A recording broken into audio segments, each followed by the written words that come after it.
Good morning, everyone. Class is in session here at the Triton Super High Roller Series. Ali Najad alongside Nick Schulman. A little bit of a math quiz to kick it off with regards to what we're going to be covering today. Nick, what's 2 plus 2?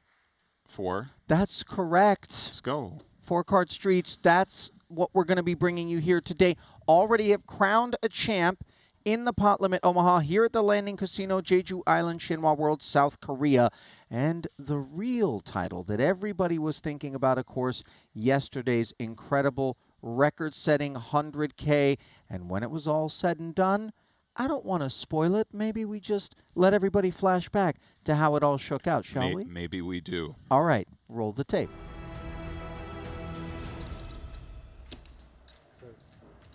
Not just the largest main event field ever for a Triton, but the aforementioned historic largest ever 100K. Steven Chidwick was out in 10th, and not far behind him, it would be Alex Kulev of the Bulgarian delegation, who would take 2 queens up against Ace King. You could see the damage done on the flop.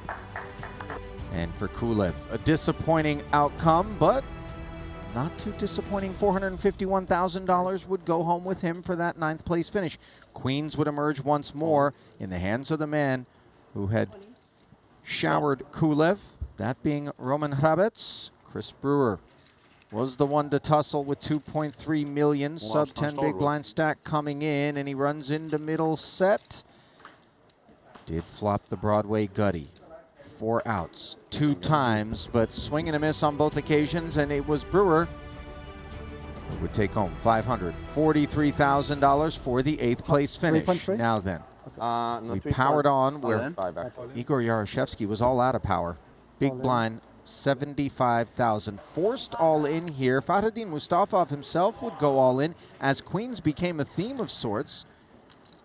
He would have a stranglehold on the side pot. As you could see, Yaroshevsky drew dead on the turn. Ibinger couldn't find one of the 2 remaining queens to make Broadway, so Mustafov would pick up the double, and then Ibinger would redeem himself. Not to be overlooked, by the way, the Yaroshevsky 7th place finish, $739,000 going to him. Mustafov's King-9 suited always had problems against Ace-King. You could see a jack wasn't going to do the trick on a Queen-10-5 board.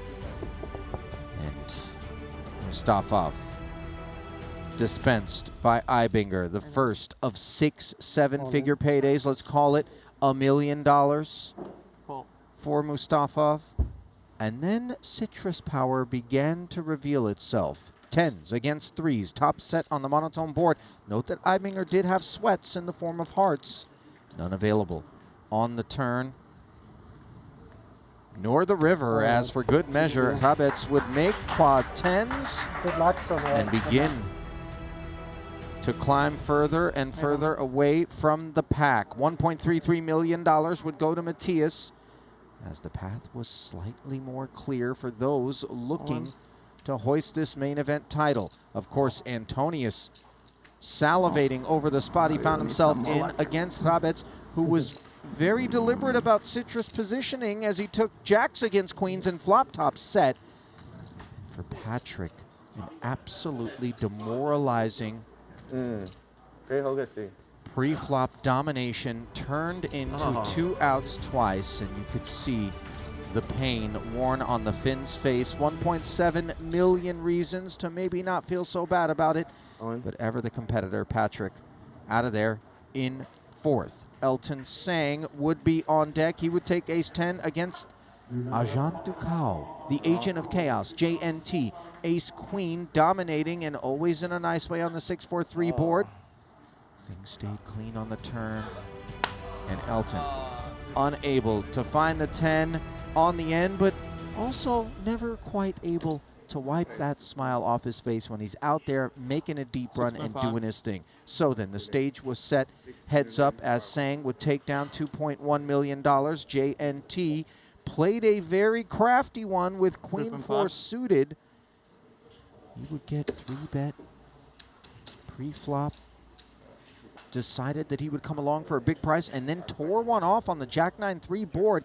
And note that Hrabec, who had the kings and turned the set, lured JNT into a sense that this gutter might be able to brute force its way out of here. And instead, it was a self-inflicted wound of sorts for JNT, one that came with a $2.87 million payday, but would ultimately leave Roman Hrabets to claim the $4.33 million that Triton Epic X watch from Jacob & Co. and the respect of all his peers, Nick, just 12 months removed from his coming out party in Vietnam here at Triton. Now, really just, if you were sleeping on the young man before, which you shouldn't have been, and by the way, if you were sleeping on these Jeju oranges or tangerines, all of that is in your rear view. Yeah. I mean, a lot of respect for Roman. He's burst onto the scene in a way, you know what I mean? And I know a lot of people that I talk to when they discuss Roman, they really are big fans. He's so difficult to play against and puts you in a lot of spots. Go ahead, Ali. There, can we please get the camera back on Ali? If we, there he is. Was there something Ali you wanted to discuss? You know what I mean? You look good. You look good. Oh, note by the way, lean over forward just so we can see the top of the hat, the little green, you know.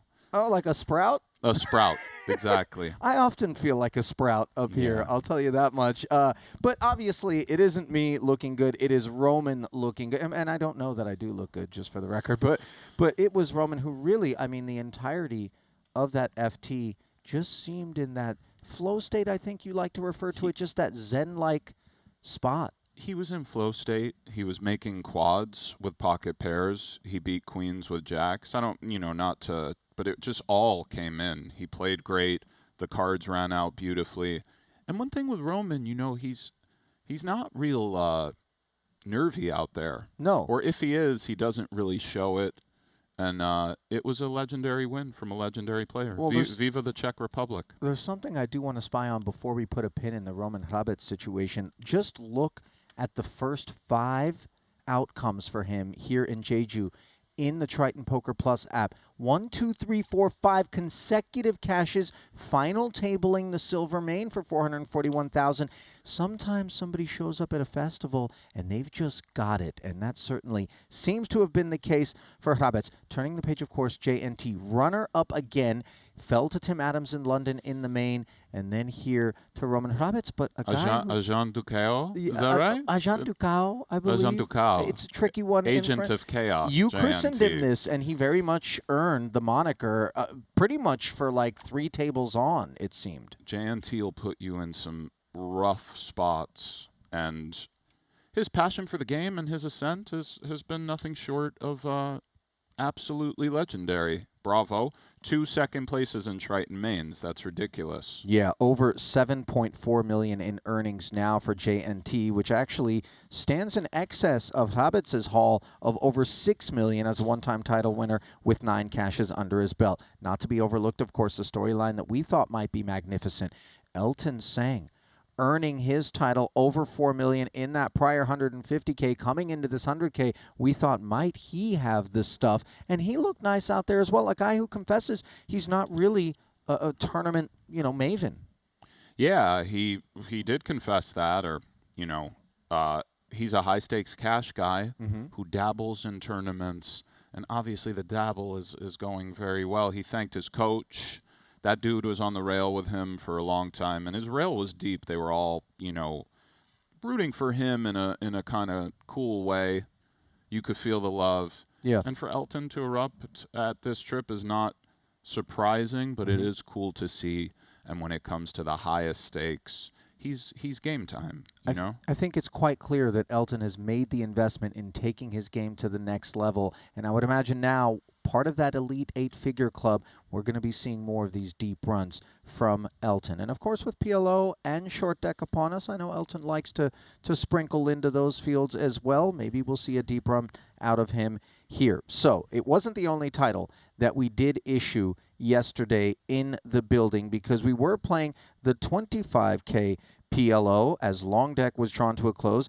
80 entries. 13 would make the money. In the end, it was Joe Schwen. We took about 30 minutes of highlights because that was all going down as we were kind of wrapping up in the main. He would pick up a title, his first, a couple of other cashes on his resume as well. He had a runner-up in a PLO in Monaco. And you mentioned this Joe Schwen character as being really tough to deal with in your experience personally out on the felt. Yeah, I played with him in a 25K PLO in Bahamas, and he ran a really crafty bluff against me where he kind of talked me out of it. I don't remember what he said, but it's just the way he went about his business. I was like, oh, I see. Yeah. A touch of speech play on Joe. Touch of speech play, very icy guy. He was sitting there kind of with his legs crossed for a while. He was like to the side, just with his legs sort of crossed. Like, did he have a martini by chance? No martini, but he's just like, I was like, this guy's a little bit different, so I'm a fan of his, and I like watching him play. Congratulations on the great win. All right. Well, nothing different about procedures here at the desk. Of course, we chat about that which is already transpired and then tease that which we've got on tap. And that is, of course, action from the 30K PLO. We played it down into the wee hours yesterday to whittle our way into the money. This is the QUATTRO bounty I'm referring to. A double bubble of sorts, 21 remaining. That's when those 40K bounties were activated. So you could see some caginess as we got there. And then the dynamics were very much on display in terms of pursuits of those 40K envelopes, as it requires a 9th place finish or deeper in order to supersede the payouts from those envelopes. So then 13 remaining, 14 paid. We did burst that money bubble, and we're going to come back to action here today. Let me pull it up on our app.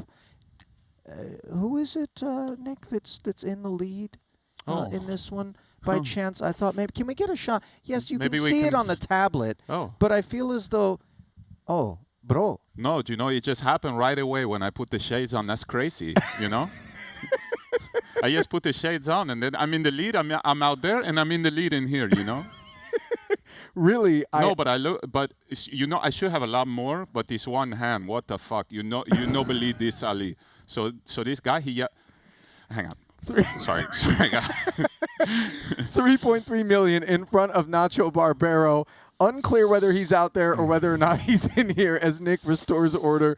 Dan Smith, second in chips, 2.685 million for him, followed by Ding Biao. Now we can dive into the Triton Poker Nacho's Plus app. Tough, but what a legend. Look at this guy. He's just flying away.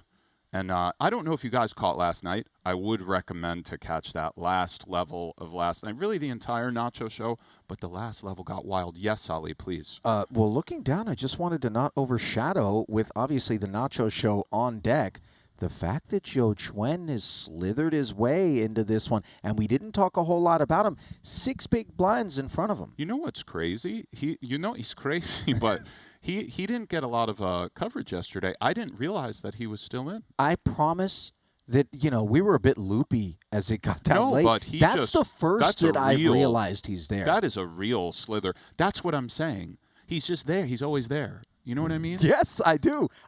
This was the moment that I realized Joe Schwen right now here at the desk is still in these top 13. Needs spins, clearly 6 big blinds, but in the money and unclear whether or not he's picked himself up maybe an envelope somewhere along the way. Doesn't seem like it just given stacked depth, possible, but it is not impossible. So then we are going to have a redraw at 12. As you saw kind of the distribution of these, 2 feature tables. Note that there is a third table that is in progress as well. So, one thing I do want to point out, by the way, Ding Biao and Keith Lee are seated beside each other. That was a little theme that emerged yesterday. I know a lot of you guys don't love Pot Limit Omaha, perhaps, but even if you don't, the character observations in tournaments like this, and just it's very primal out there.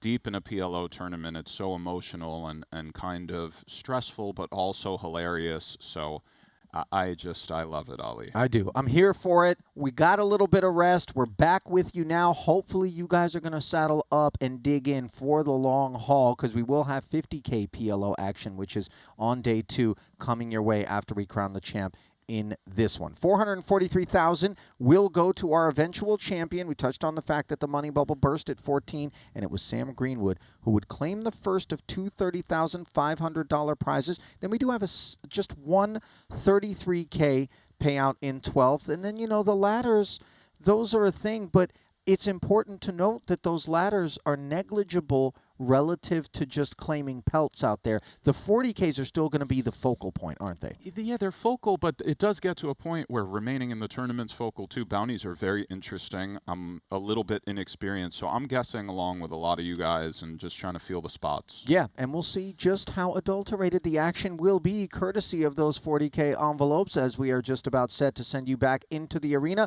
for a nice day on the docket here in Jeju. There's your 3 tables in total. 2 of them featured toward the left. Dingbia holding court on the red table. Nacho, my friend, 3.3 million. No, and you know, I talked to Juan Pardo. These guys are horrible, so it's like 25, 50,000. That's the blind level right now. Dan Smith holding court over on the outer table. That glimpse brought to you by betacr.eu.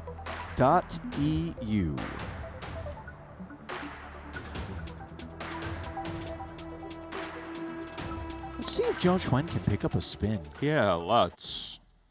Obviously, outer table. I'm oddly excited for this. I need to kind of calm down. Here we go. What's the maximum? What's saying miss 175 is? You know, I've always loved when you got someone out there asking what's pot, because That's a part of the culture too, by the way. You could figure it out, but you just look at the dealer. How much is in there? Even Yeah. great players do that, by the so way. easily. I mean, seriously. Say 175. Yeah, but I mean, what are you asking? It's so easy. 3 times 50 plus 25. I'm lazy to count. It's not like I don't know how to count. Jan Peter with a little needle off the bat, and by we're the way. off to the races. We are so far along in the races. Never It's played PLO in my life. Ah, Beginner. You get to try again today too. Yeah, I love it. I learn That was also very smooth from Hang on, Matthew hang on. Wood. Can we turn Nacho up It somehow? doesn't or- seem that his mic is on. His audio Nacho, appears get- to be filtering through the remainder of the field, and that could be with intent. The boys out No, there might have no. had an earful. No. Get Nacho's mic louder, but here we go. fine when I was just playing PLO, no Holder. Oh, it looks like he is seeking spins, Ali. That is Joe Joe Schwen. Mm-hmm. Ole Shemian appears to be the customer covering. What do we have here? Looks like queens with a king 7, an ace working hard. I think it was a king 7 in there as well, and the hard work paying off. Ali, who has what? Joe Schwen, I believe, has the ace, and he is held on here. A little bit sick for Ole hunting that 40. And I'm being told Dan Smith was a part of the equation here, but hang on. No, Smith has revealed a wheel on the flop. Is he going to shower Oh, two boy. parties? Oh, my goodness. Go on, Dan. There's an 80 ball right off the bat. Look at this animal just doing what he always does.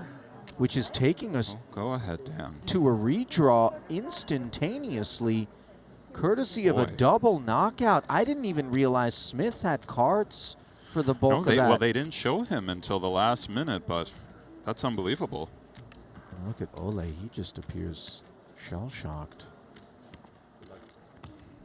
Now, given that Ole came into that pot with Yeah, more it's a chips, pretty he'll friendly claim the lineup. Like, 33K it's- payout. 30,500 will go to Joe Schwen. And Like David Baker. of more note, Nick, Nice. how about a nice 80K in frosting Chino? for Dan No. Smith? You probably had nothing and how you does. Get the nacho show. Really friendly guy. Fuck. I played mix My of coffee like- hasn't kicked in yet. Who else is playing the 3-6 at,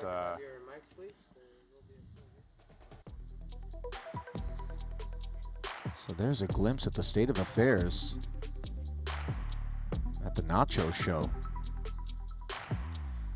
He stands alone, high atop that leaderboard. So with the redraw upon us, let's send you to a brief break. I'm being told it's going to be about 4 minutes. We'll come back and pick up action here in the 30K PLO momentarily.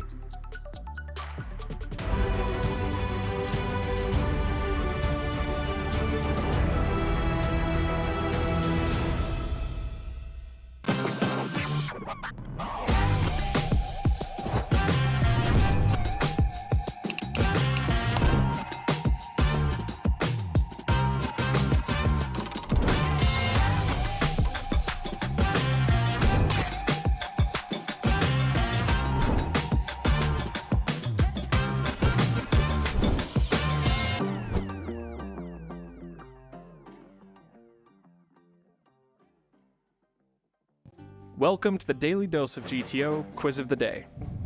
Do you know the difference between implied odds and nut potential? Imagine you're defending your big blind on a board like 9-7-6 Rainbow. You're facing a c-bet. Would you rather hold a hand like Jack-8 or Ace-8? Both of these hands are straight draws. Which one has more equity, and which one is drawing to the nuts? Find the answer in the Daily Dose of GTO, our free ebook designed to help you master GTO poker in just 5 minutes per day. Introducing the all-new BetACR.eu, the premier destination for sports enthusiasts. What sets BetACR.eu apart is our exclusive offering of live-action prediction options on the Triton series. Experience the excitement as you predict the action while watching your favorite players live. But that's not all. By opening your account now, you can take advantage of our incredible offer. Receive a generous 15% free play on your first top-up, up to $250. Become a part of BetACR.eu and elevate your live sports engagement experience.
Just seize the wonder.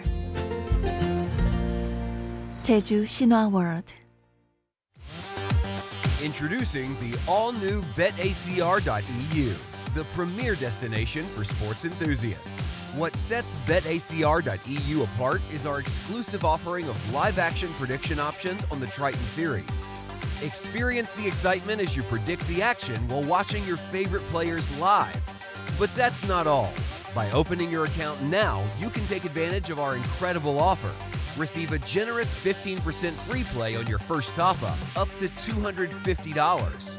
Become a part of BetACR.eu and elevate your live sports engagement experience. Welcome to the Daily Dose of GTO Quiz of the Day.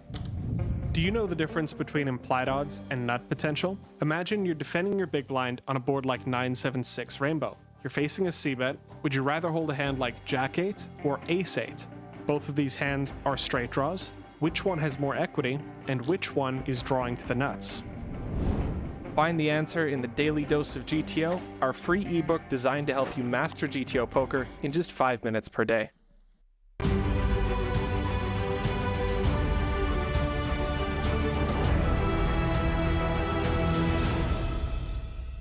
All right, welcome back. Just briefly here to the desk, Ali and Nick shepherding you through to a final table here in the 30K PLO streets. The Nacho Show back on. Everybody relax. Yes, you have to.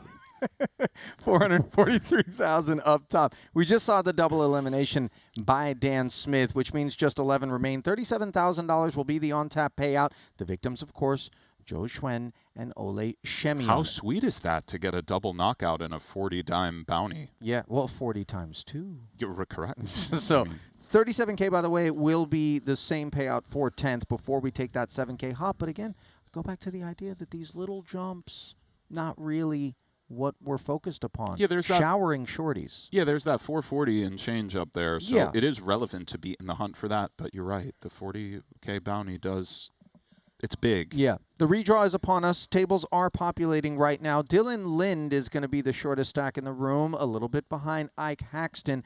Ike, one of the names that always come up when we talk about folks who have played far too many not to have had a title, perhaps a spin here, and he gets himself into the hunt as we send it back down to the arena. Laszlo Boitas, always a threatening presence in any 4-card field. Nick, you know this well. 12 bigs in front of him. He too needs some capital infusions, it would seem. And the shorter we get in here, the more difficult the proposition, I would imagine, in terms of being able to kind of get out of the doldrums just because you paint that bullseye on yourself and so many hunters come forward. Yes, you're right. Conversely, though, you can spin because they might come after you with slightly more raggedy cards than they would normally. This is fair. Like in Vietnam, they were trying to tell us not. The woman was trying not to sell it to me. Like, you can't wear this out. I'm like, hell yeah. Look at this jacket. Yeah, this is unbelievable. It's fantastic. 125. Double suited King Jack 8-3 responsible. As we'll get our first glimpse at Dan Smith. He's now right up there at the top of the leaderboard, by the way, courtesy of that double knockout, 3.6.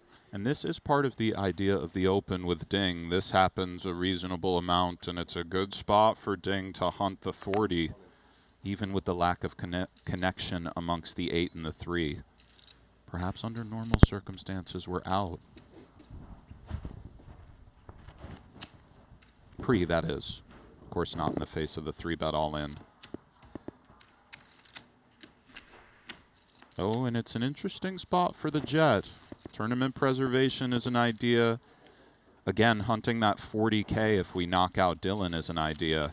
He's currently 6th. Double suited, but it's a little bit brutal. He's gone. Good luck, Dylan, gentlemen. You could tell he kind of wanted to maybe take a swing with that hand, but deemed it inadequate. So it will be a table for 2. Yeah, I don't think they do. All 4 suits, though. Yeah, I had one of each. Hoping All to 4 not different be suits? what's on the menu. Possible. I guess I had a I had pair. his clubs and his spades. It's fair fight.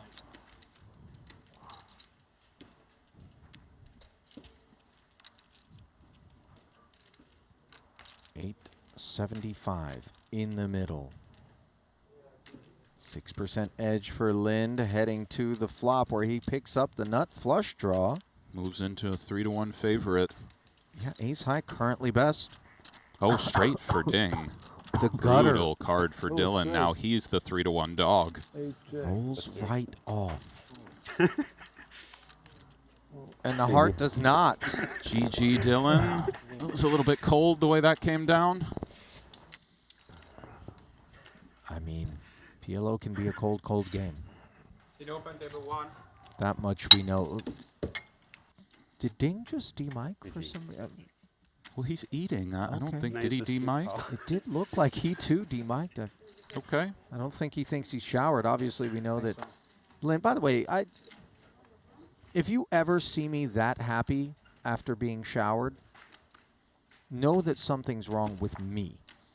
I mean, I know this anyway, but sure. With Dylan, again, one of the happiest guys in the room anytime he's out there doing it. And, you know, this is a man who's been around long Close one there, enough. Keith? He just, What's that? you Close know, one? it's PLO.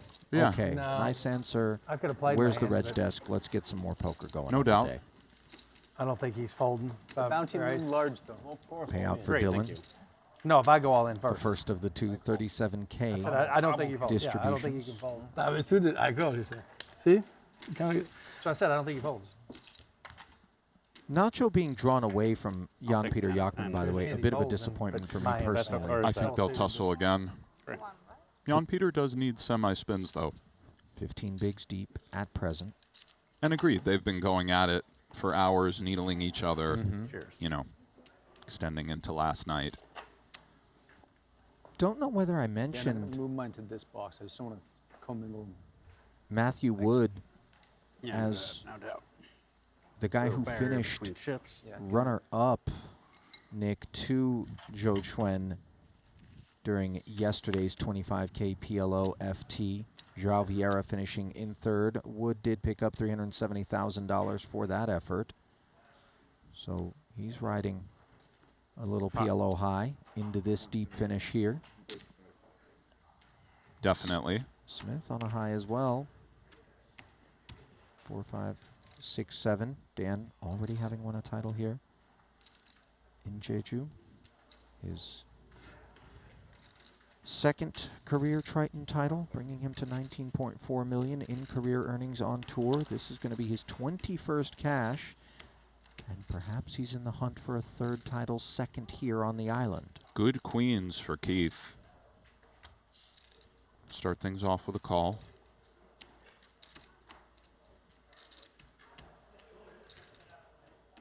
One queen busy and in the bin.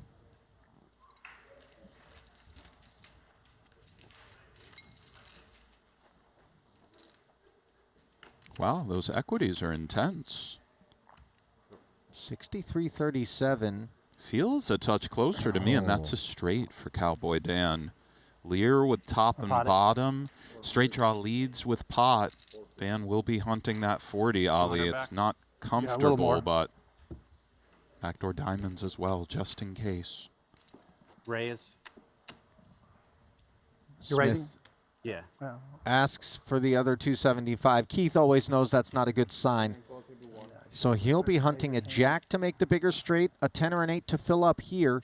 36% with 2 to come in a 1.9 million chip pot where his fate hangs in the balance. And could this be an epic few minutes for Dan Smith? It certainly could. I mean, let's see if Keith can get there.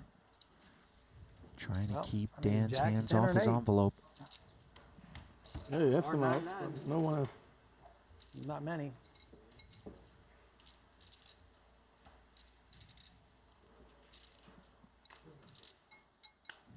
So let's take the turn. It is a 5.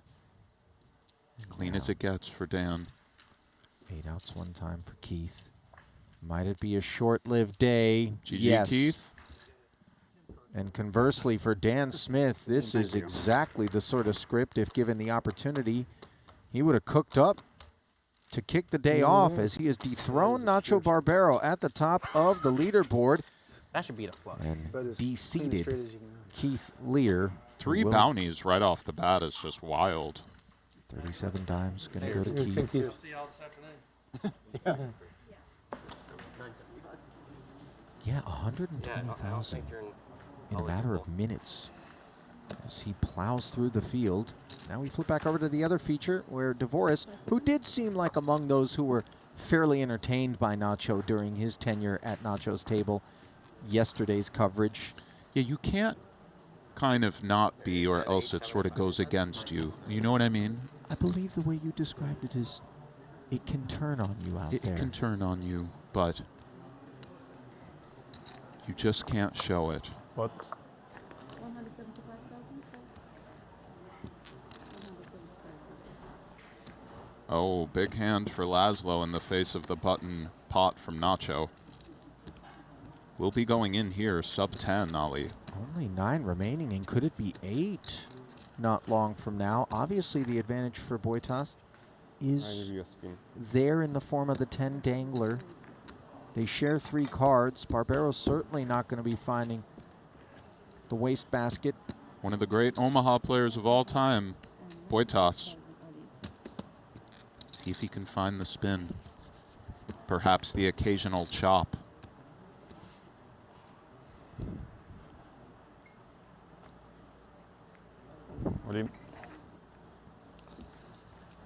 So Yeah.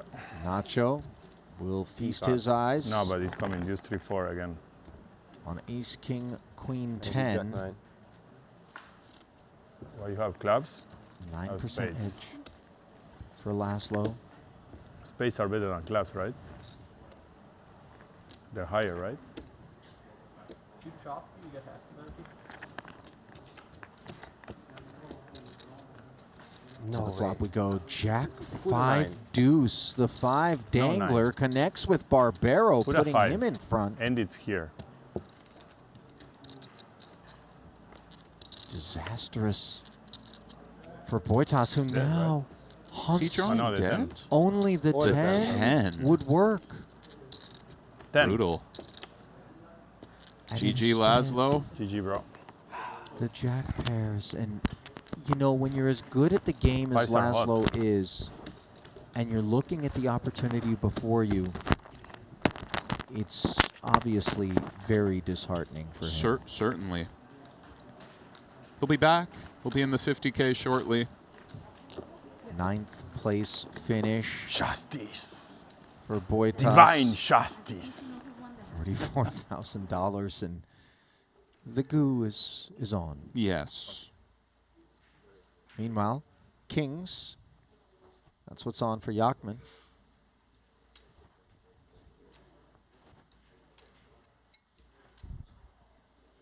Certainly Smith will be seeing 3. 40K in cold hard cash in the pot as well.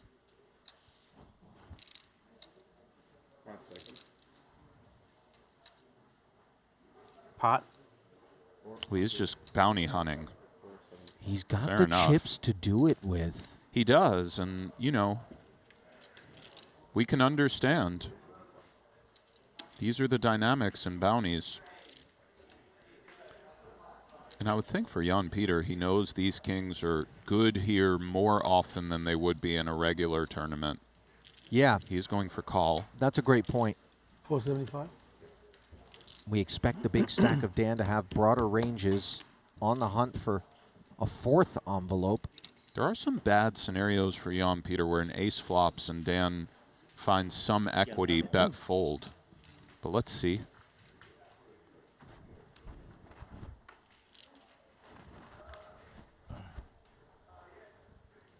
Million in the middle, and Wow, there is the that exact scenario. Forgive me, Ali. oh, the aforementioned ace high board, and Smith with the equity you described in the form of a diamond draw. It feels like Jan Peter almost has to just fold, or just does. So much out there, though. We can see he's a slight favorite, but this is so sick. How relevant is that 7 dangler to the choice? It's relevant, make trips. It's better than King, King, Jack, Deuce, of course, but we are ahead of some weird rundowny or, you know, at the very least in the mix, but we're just stone dead sometimes. It's a bit sick for Jan Peter. I have kings, of course. So. By the way, Dan wants a call, to be clear. If it was allowed, he would show his hand. Yeah. I mean, there are a lot of chips out there. It's beautiful to take those uncontested, but with the bounty, I believe he would take this 45%. Give it a whirl.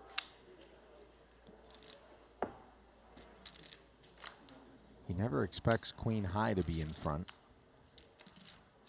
but he does expect it to have some equity against a wide variety of holdings across the way. And whatever the disparity is, it is softened by that envelope with 40K in it. One could understand Yachman folding here, trying to just spin it up in a more clear spot.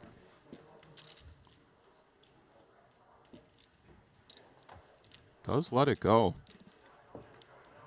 The rich get richer, Ali. Yeah, the phenomenon on brutal display there.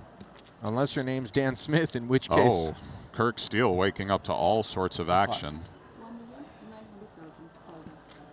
Raising a 3-bet in front My of hand him. was so bad. My hand was It was definitely an insta. Jack 996. 96.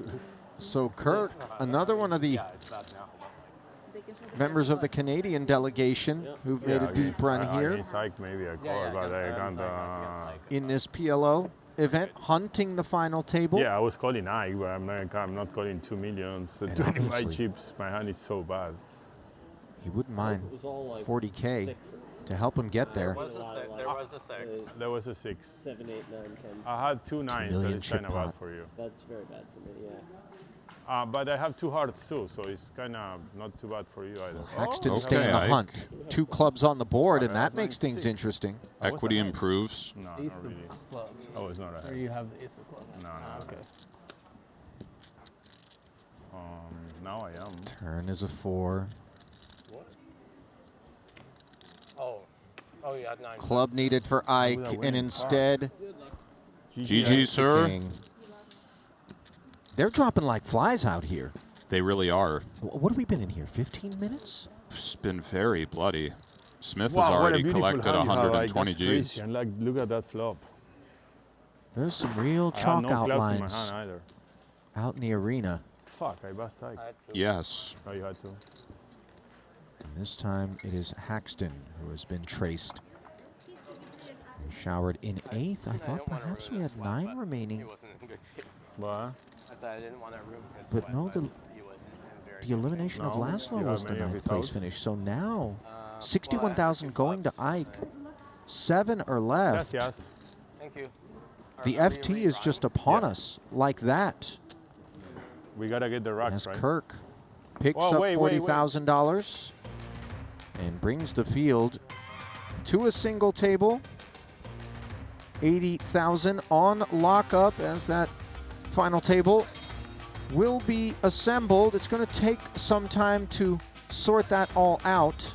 So we'll bring you back to the desk here, and I'm a little bit shell-shocked. I didn't expect to arrive at this moment at the clip at which we did, but some of it has to do with the fact that those envelopes were being pursued. You saw the Dan Smith situation with Yachman. Obviously, he did lay down, not among those who got showered, but the rest of it, Smith with that wheel on the ace-deuce-5 board, it's all happening.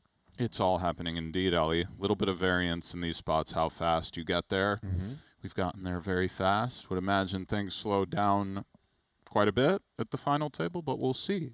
Brisk pace by which we got to the final table, but regrettably the pace won't be so brisk with respect to the assembly of it, as I'm being told that it's going to take about 20 minutes before we pick the coverage back up here. 30K Pot Limit Omaha final table from right here in Jeju comes your way in about 20 minutes. Don't go anywhere as the title hangs in the balance.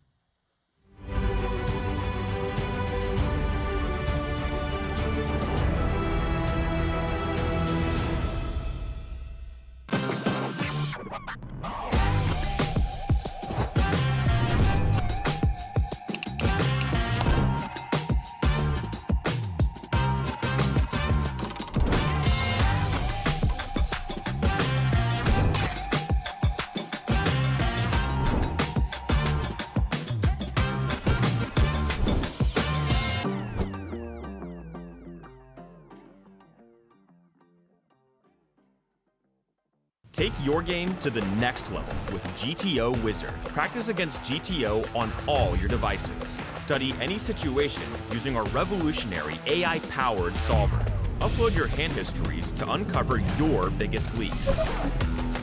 We have hundreds of hours of coaching from top pros, cutting-edge theory articles, and custom study plans to help guide your poker journey.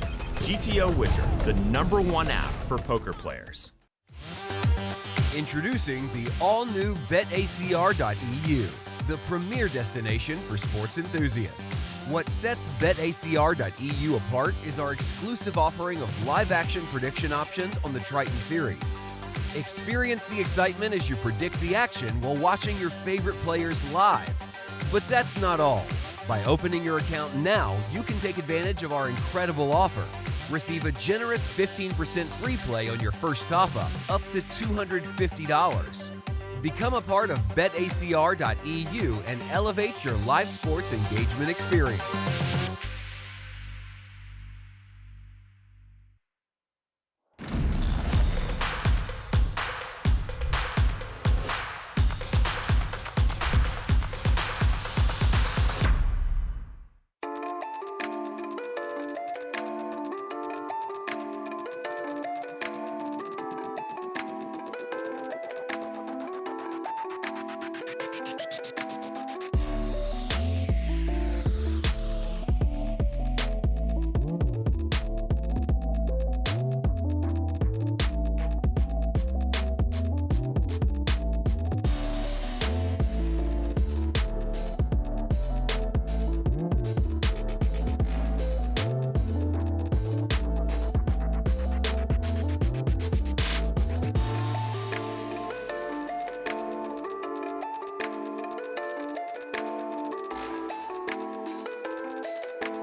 Just seize the wonder.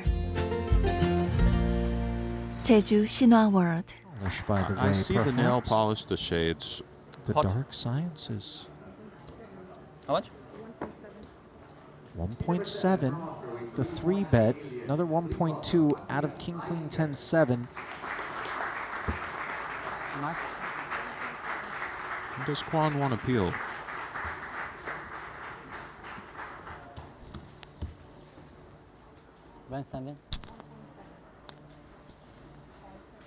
Seat number 8, 5-point medium from Bulgaria. Please welcome Alex Kulev.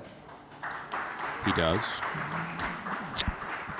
3.8 million in the middle.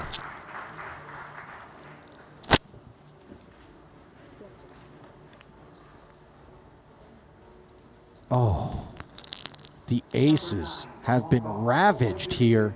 Just 1.2 million back. Note the SPR. Is there any way to escape? No diamond in hand. Perhaps with no diamond in hand, we really target those diamond combinations. Of course, for Zhou Xuan, he's standing. Customary in the PLO culture. Clemens knows it. Doesn't I look don't good. enjoy Doesn't look good. being called on this board if it isn't the diamond draw which is responsible for it. As we can see, trip 10s, 87%. Only spades. backdoor is dead. Straight. A running straight would make a boat. Yeah. Clean one. Jack. Jack on the turn, and now Jack another does. jack. Ace or jack? That's good, yeah. Or an ace. That which is required to send this 6.15 outs. million chip pot Clemens Reuter's way. Unavailable. As 10s full of 7s. The development on the river. Reuter issues the GGs, a wrap of the rail, and a $191,000 payout for him. Jump realized for the remainder of the field, 53K. 3 now remain.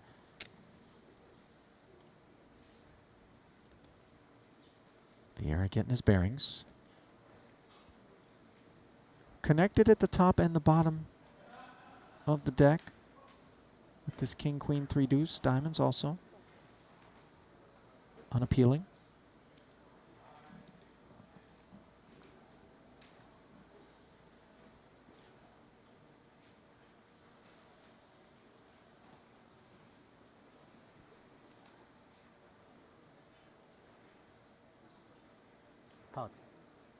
I just really like watching this dude play.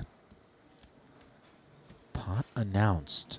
And would Jack, 8-6, only 350 more. He decides this is good enough.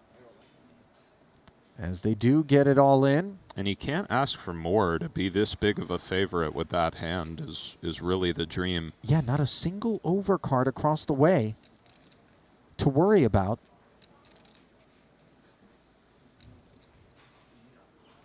Kind of interfering with the danglers also, the 8 and the 6.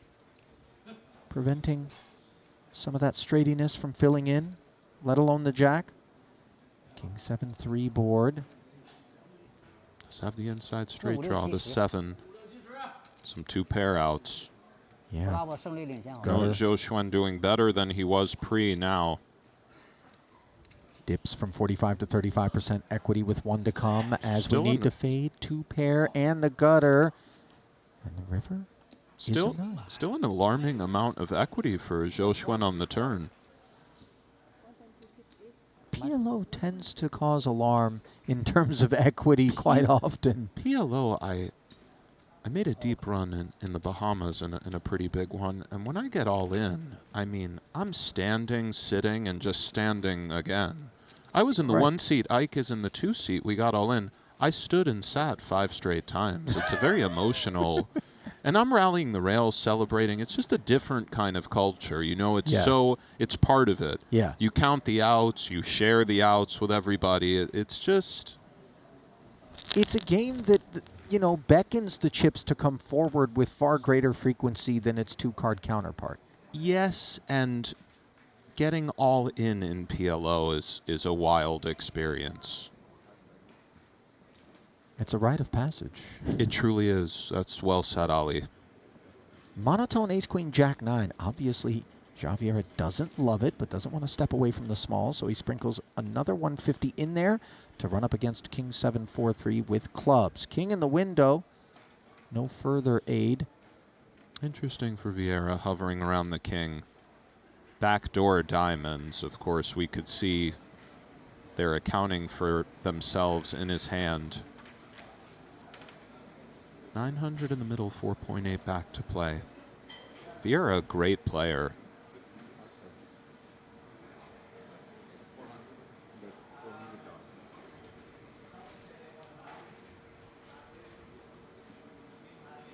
And Ali, could you explain the pronunciation of Xiao Xuan's name? Because if one were just reading it, yeah, so first and they off, didn't know. It is our own Nanonoko, Randy Liu, who pointed out that Zhou Chuen is the way in which he would like his name pronounced. Very nice. I'm sure that's just the way it's pronounced. Sure. Board pairing 8 on the turn here as Vieira took his stab on the flop. Happy to see the check back on the river from the king, which has now been felled by this ace. But backdoor clubs, forgive me, for Joe. Tricky card for Vieira. Could see a block targeting the king. This is limp check pre, so the ranges begin quite wide. Could also see just check clubless. Things are complicated in the face of bet, but it isn't hold'em. But again, limp check provides a lot of confusing scenarios. Now, obviously, PLO is just one of those games where the flushes do perform much poorly on paired boards than the two-card counterparts. But in this particular line, in this spot, nut clubs feels quite cozy, hence the 800 into 1-7.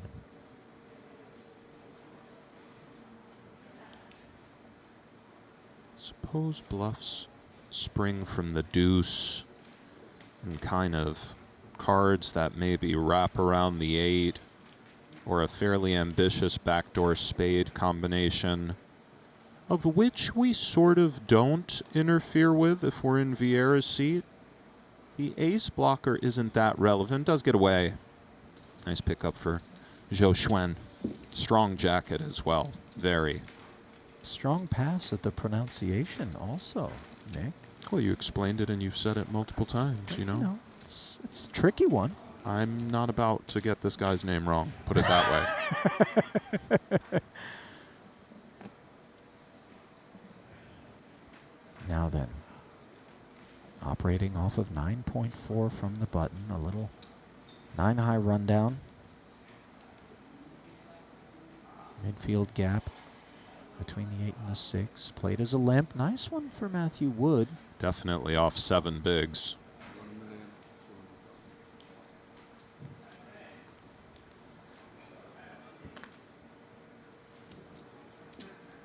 Raises to 1.2. That clears Vieira.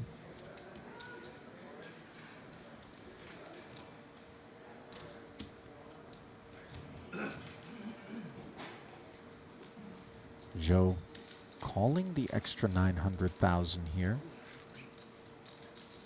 Spades are covered.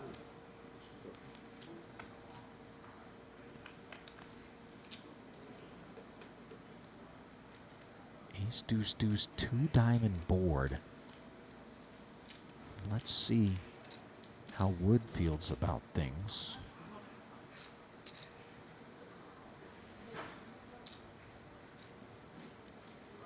Was that a little smile from Zhou Xuan?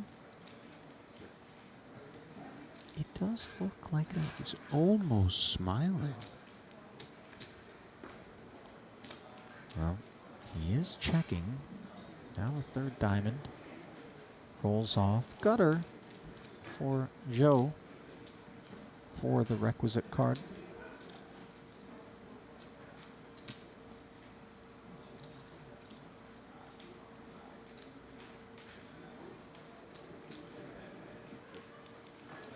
These queens really not looking to get further chips forward. And now what seems to be an irrelevant jack on the end. No aces.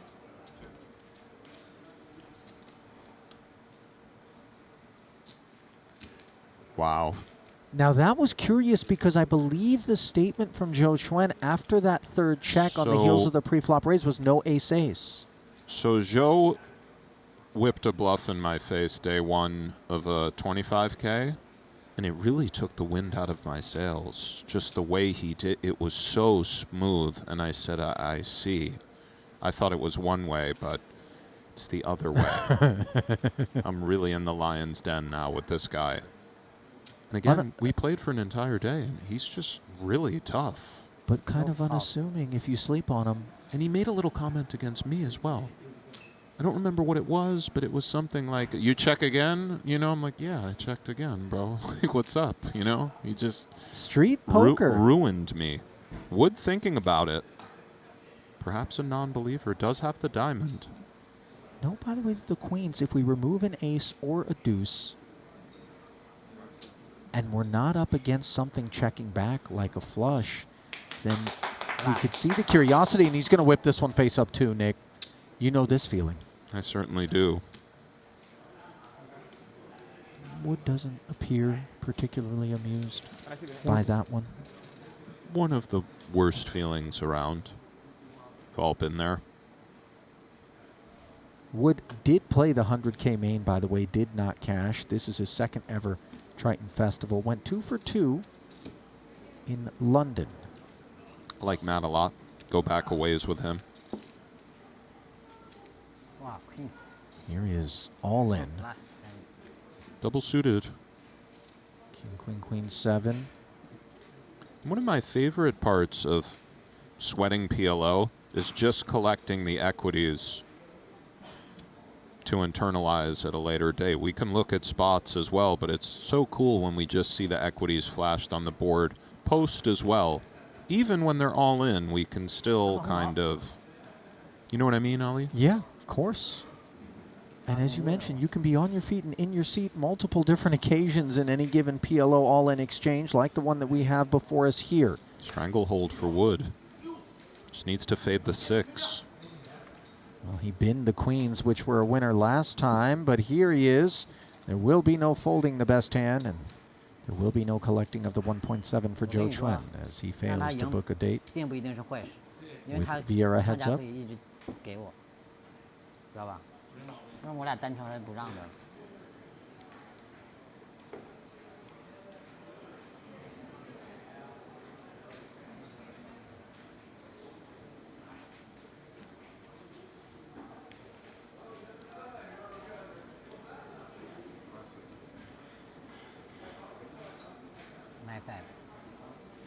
Queen, Jack, 10, 5, 3 spades, 3-card rundown.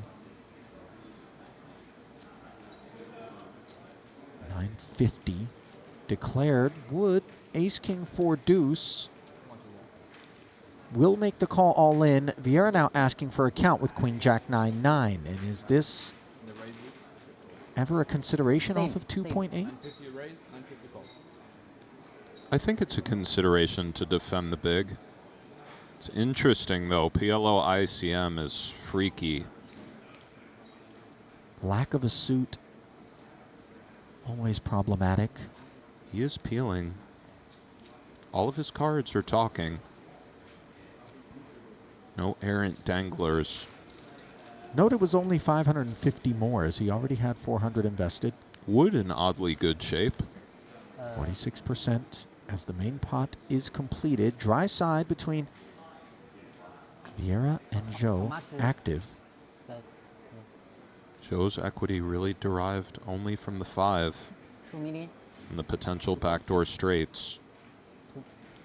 Now Vieira is in front of Chuan. This is an interesting decision. Any fold equity in PLO is so big, but Zhou deems himself so naked with just the 5. The diamond does arrive and the 8 does pair. No one's got any of that. Wood looking to march back in this thing. Yeah, with a triple up and cheese. And note Vieira kind of shot Wood a glance. Just to sort of try to gauge where he's at. Yeah, obviously it's relevant. It would make us a little bit more apt to bluff with these 9s and perhaps sometimes be ahead of Matthew. Clean for Wood.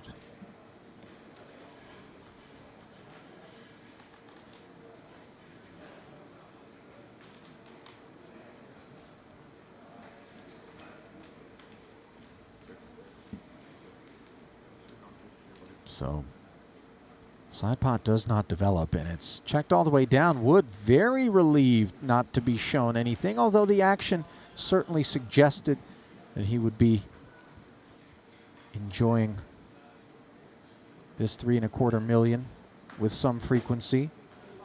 This is a steely 3-pack we've got on our hands. Nick, you know, it's very tense steely right now.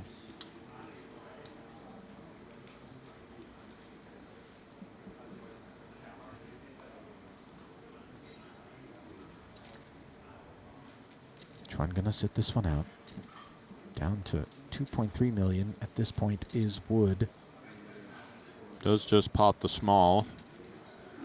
Aces. What a sight for Vieira. Double suited. This is the dream in PLO. Jam from Vieira. Covered. Gets called. Wake up with that one. Again? It's nice to wake up with that one. He's only got 4 bigs. Not a whole lot more than that for Wood coming into this particular pot. They are thin, and they are playing for third place money here. 244,000 on lockup, 370 for second. 8-5-4. Aces, still cozy.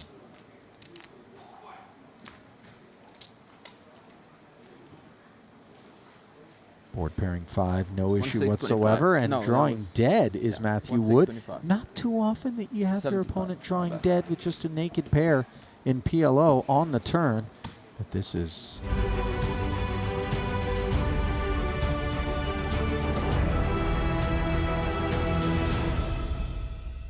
And welcome back to continuing coverage of the 30K Pot Limit Omaha, which is now down to a final table. This is the Quattro Bounty format. Back here at the Landing Casino, Jeju, Shinhwa World, Ali Najad, Nick Schulman with you for it through to the end. 25-50,000 with the 50K Big Blind ante as Dan Smith will be your chip leader. 5.23 going into this FT. Nacho Barbero has slid down a considerable gap, by the way, between he and Dan. Nacho currently in second, and it is Jan Peter Yakman and Matthew Wood with the sub-10 big blind stacks as we hunt 443,000 up top and 80K, the current guaranteed payout. Who would be the sleeper pick for you out of this 7-pack? If anyone, because we can't really be sleeping on anyone. Yeah, nobody's really a sleeper pick. I mean, But Ding chips Diao has wise. been on fire. Okay. But he has a lot of chips. Devoris is great.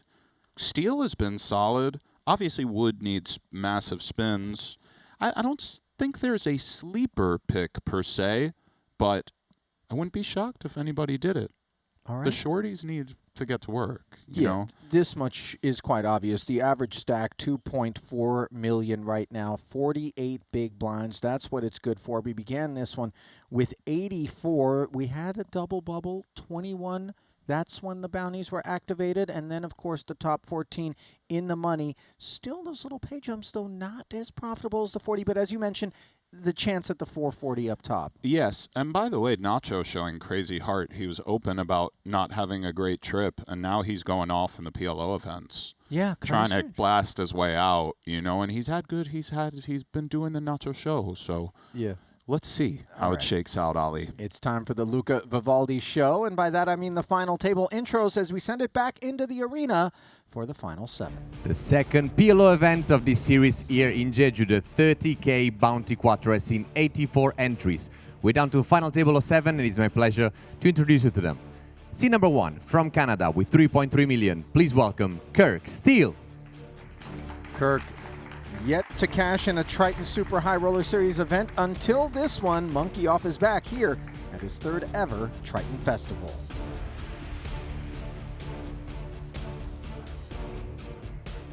Also from Canada in scene number 2 with 395,000, please welcome Matthew Wood. The north of the border delegation runs deep here at this FT, and that's how we can describe Matthew Wood in the 4-card streets, second in the 25K to Joe Chuen, looking to better that here now in his 4th ever Triton Cash.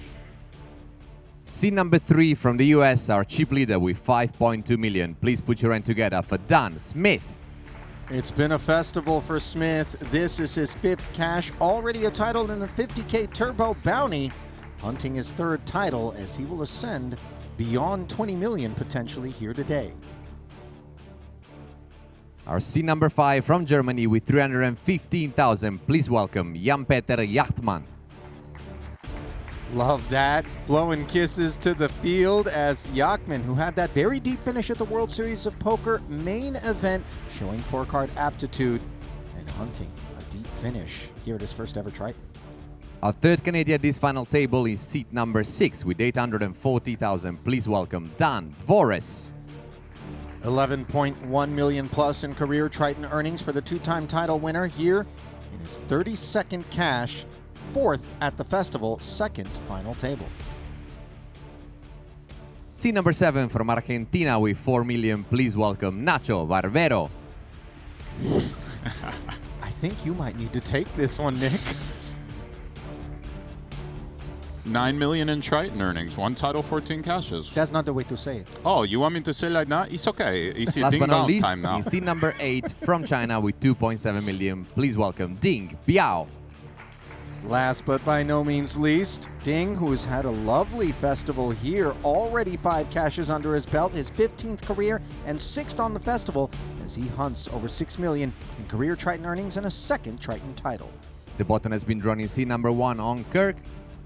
We still have 16 minutes remaining of level 17, 25,000, 50,000, 50,000.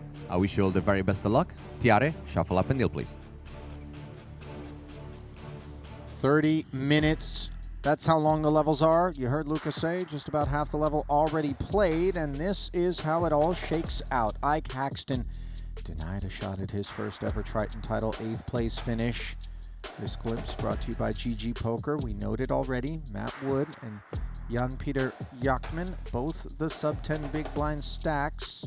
Targets on their back. As I likened it to yesterday, walking through the hood with your chain out and the Jordans on, raising some eyebrows, people might come try to jack you. There's no doubt, you know. It's like walking through, I'm not going to say it. Never mind. Well, now I really want to know. No, it was dark. It was, no, it wasn't dark. It just, I'm glad I aborted there. Chat, where are you watching from? Thankful for the sweats. 4-card sweats. Shout out, by the way, to Daniel Negreanu. Nick was kind enough to take to Twitter and put up a clip. He was quite entertained by your Nacho Barbero impersonation, it would seem. Was he now? Daniel is sweating this? He is sweating this, my Go friend. on, Daniel. Can't keep him away entirely. That's crazy, you know. Daniel really, he's everywhere. But right now, he is in Las Vegas. Local time, by the way. Much love, Daniel. Thank you for the 4-card sweats. Everybody, South Florida is here. Reno, Tennessee. Let's go China. We got a Ding fan. Seattle, Milwaukee, Fargo, North Dakota. 6 high for Ding Biao. Middle Tennessee.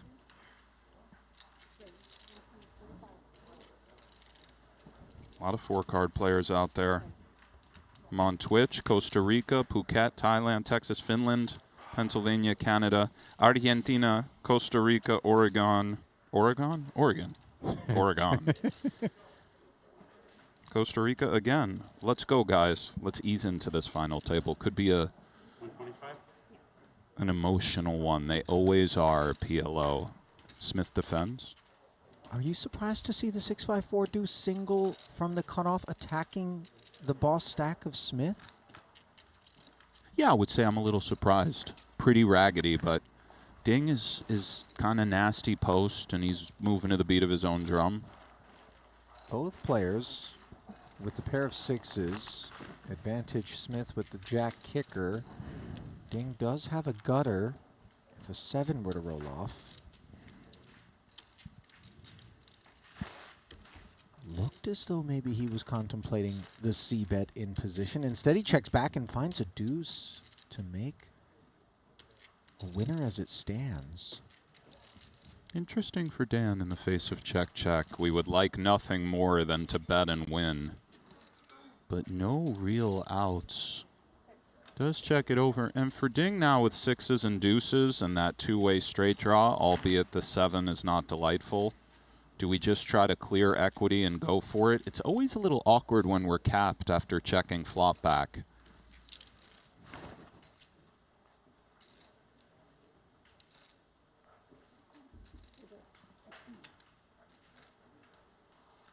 So no action on the turn, and an ace rolls off. I would think this is probably just a check-check winner for Ding. Dan would bluff a lot of cards, but this one is a bit brutal. Especially against the pre-flop opener. We do expect this line to be attached to a fair bit of the ace XXX sort of kit. Thank you, Martin, in the chat. Cornwall, Pompano Beach, Memphis, Norway, Manila, Tunica, another Tennessee, Montreal. I'm sorry, Much love. Did you say Tunica? Yeah. They're playing premium. Folded ace 10. So they've got internet out there now. You're playing Very great. good. Jan. You're playing great, Jan. Yeah. Here we go. Don't do your little Tunica thing, by the way, Ali. It's one of the most. And Big queens in my who's hand. the gentleman? Hang on, hang on. Wow, the Canadian corner is so focused there. I'm scared. Oh my God. Fucking in the sun. It's on the. You guys are on the fucking sun. I like it. What is he even talking about? Go on, don't Nacho. know. Talk to him, Nacho. So, raise, right? Call, call, call, call, call. And you fall. I will You fall like a need you are. quadruple up. The need you are, it's in you. You have 215 behind, right? No whites? Exactly. But Nick, you've And been the to green chip Tunica. You for know someone. that it will test once. I enjoy Tunica. We're different, though. You know, Nick, look at me. you're a pretty boy, Ali, with the eyebrows and the always smelling great and the outfits. You know, I can mix it up. Big ham for divorce. You enjoy Tunica? Yes, I was a pool hustler, Ali. I like it down south. Okay, we're different. Okay. You're a Persian from LA, from the Bay. You know, you guys are very, you know what I mean? We're not Tunica material. Yeah, you're not Tunica material. No. I think it's okay to say that. Oh, go on, Nacho. He's bounty hunting with the 5s. Whoa. For $1.25, by the way, and divorce, 715,000. This Queen Jack 5-5, not a particularly good hand, but Nacho, he's just flowing out there. And that is part of what makes him weird to play against. He's kind of tight for a while, then he switches gears. He's just all over the place. Ding is in as well. It's not like Daniel's that short, you know. If he has 5 bigs, again, for those just joining us, you get a $40,000 bounty for knocking a player out. So everybody is hunting Divorce down. Smith with a little bit of a rough hand, 5 ways, but some connectivity. He's already collected 3 scalps today, Ali. He's going bounty hunting as well. And for Jan Peter closing the action, let's see what he has. What he has is a terrific price, independent of the 4 cards, but nevertheless... Beautiful blazer as well. He's just out of there with the Ace-8-7-3. Wasn't performing Man, we well all at called all. because we saw we were calling. What the fuck is it? This is a scam? We got fucking scam.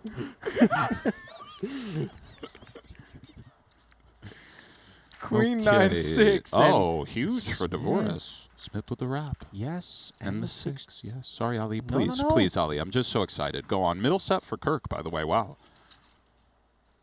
Oh, I slept on that. That's the case 9, by the way, that's delivered that to Steel Stovetop. Smith checking the wrap over to the overpair, like the Sean gutter, Winter now. and the nut flush draw. One could see a world in which Divorce would be quite pleased to get chips forward. Just trying. Oh, I definitely. just showed you.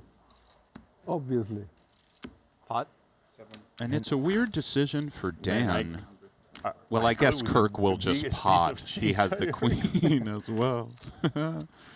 Yeah, Dan will have to be out. I was going to say if Kirk called. Man. By the way, I totally missed that Ding Biao has queens and 9s. This is wild.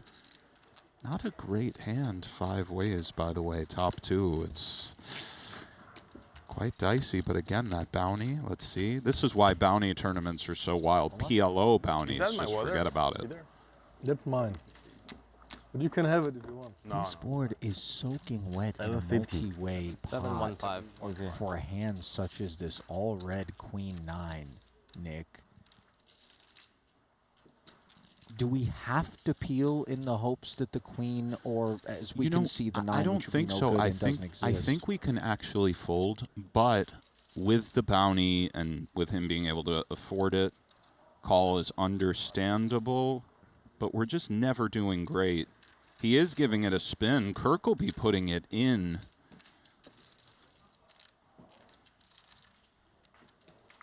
No, pot it.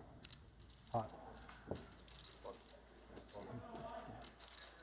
By the way, I know he has middle set, but this dude is pretty icy, Kirk Steele. Have you noticed that? He's just kind of going about his business. I think I've heard about this guy. And he sort of lurked. And for Dan, he would love nothing more than to just shower everybody. But Maybe 4 people. He's gone. Ah, if that will get it in, it will. Not too often that we step away from a wrap, but with a jam, a flat, and then a re-jam, we suspect other King Jack 10 combos could be in the building, and obviously the clubs could be free rolling us. I said I play like Sean Winter. This is a great spot for Divorce, all things considered. So much dead money in there. Huge pot. And for Ding Biao, does he want to call it off with top 2? Be drawing to, I believe, the lone queen. Yes.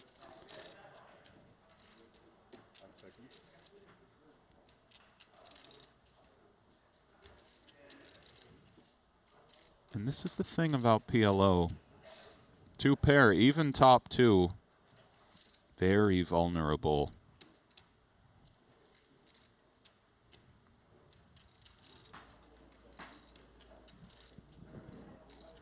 Steele, of course, covering Ding Biao. These are all issues. Just let it go. Well done. You were in bad shape. Flip him, yep. Yes, I'm on. Well, Barbero accurately advising Ding Biao he was in bad shape, and that will be proven when they're on their backs. You see Ding can feel very good about the presence Yeah, I of said, right? Back Queen 10, 9-9 in Kirk Steele's hand. I know you have. He was in jail. What do you have? Queen 9. Queen 9? Yeah. No good. Good fold. Pretty sweet to be all in for 715, have a shot at 2.9. Yeah, Steele will pull back most of that 3.1 that he deployed, leaving 715 back to be drawn toward the middle. Straight for Daniel. Fading the board pair. King 10 immediately getting there. No club needed. Nacho had Queen Jack, by the way. Ding had top 2. Wait, is that a straight flush? Straight flush. No. Oh, go on, Daniel. Jack of clubs on the river pairs the board, and your Nice hand, bro. first reaction is 9's full. Take it, Kirk Steele, and then all of a sudden you realize, He was shortly shaved, no, then, oh, no, straight. sir. Queen Jack King 5-5. high straight flush for Daniel Divorce. Sick. Wow. Nice hand. Go on, Daniel. I didn't see it at the beginning.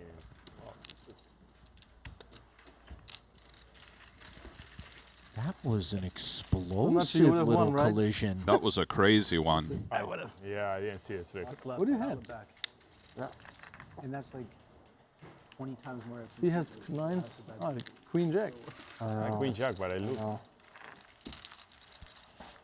Standard. So for Dvoris, 2.9 million to work with now, instantly up into third place.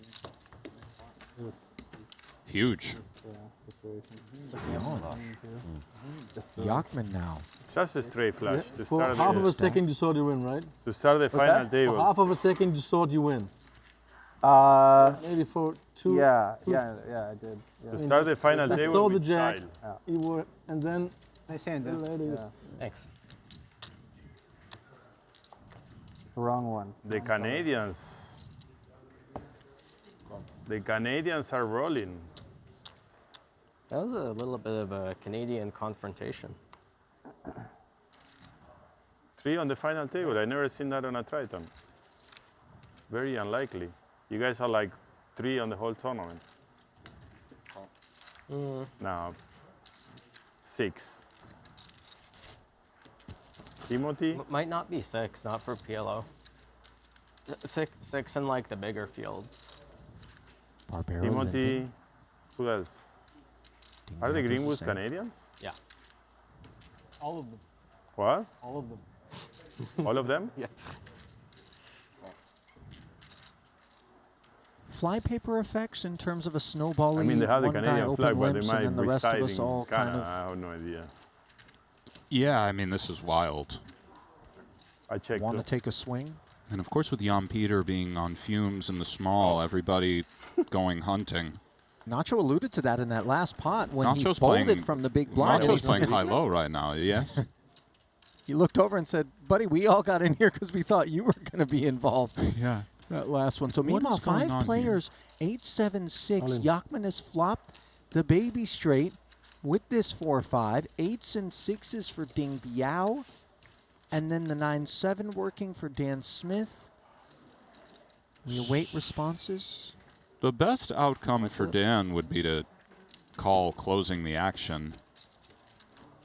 Smith. Smith, yes. For Dvoris, yes, we want that 40,000. But top pair with the weird open-ender and the backdoor clubs, technically, don't know. Bounty overlay so real. 3 players behind. Does slide it. For Ding, do we give it a try? Just hope? We have likely clean outs. Not much else outside of the 6-8. But only 165. And then if he calls, how does Smith respond? Smith actually in great shape equity-wise, but it's very hard to know. Smith very crafty and likely excellent at these scenarios, just, you know, knowing him and how he thinks. Already picked up 2 envelopes, courtesy of a double knockout earlier. It's a nice find from Dan to continue and hunt the 40 note. He's doing quite well. Big turn card coming. Can Jan Peter hold? Gonna need to. Side pot is dry and the turn. Dan makes the better Yes. 2 pair. Yes.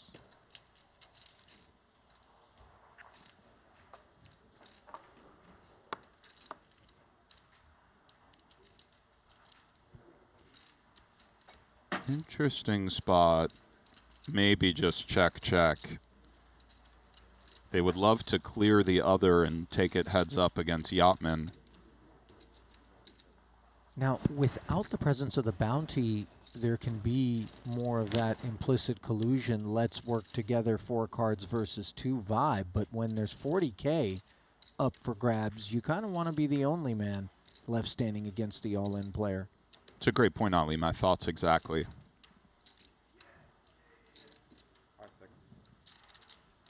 Do have a check, check. Can he hold? He does hold. Bravo, Jan Peter Yachman. There were a number of cards that he needed to fade there. 6s, 8s, jacks.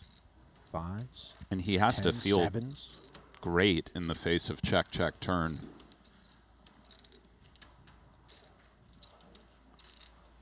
Yeah, you're right. If nobody wanted to put a chip in to the pot on that turn, then 4 or 5 is just good here. And that will be a disheartening development for those who were salivating at the presence of what was a 4 big blind stack coming in. And now has quickly 5-4 turned into a 16 big blind stack. And by the way, I said nice find from Dan on the flop. I did miss that the 10 is the stone nuts for him. Not I was a bad 10 fixated for on you, just the Dan. 7-9 for some reason. But anyway, Oh, still no. a nice find. Flop was 8-7-6, so the jack 9. Yeah, the 10, was working. you know, just wanted Right. to clarify. Yeah. I didn't realize he had the nut out. Yeah, sure. Huge for Jan-Peter Jotman. Go on, sir. Now Matthew Wood, the clear shorty with 7. Bigs, that is.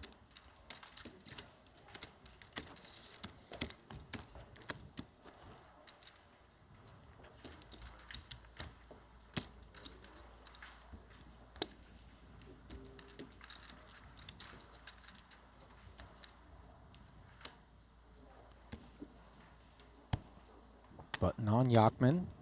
So some runway between him and the next dose of blinds.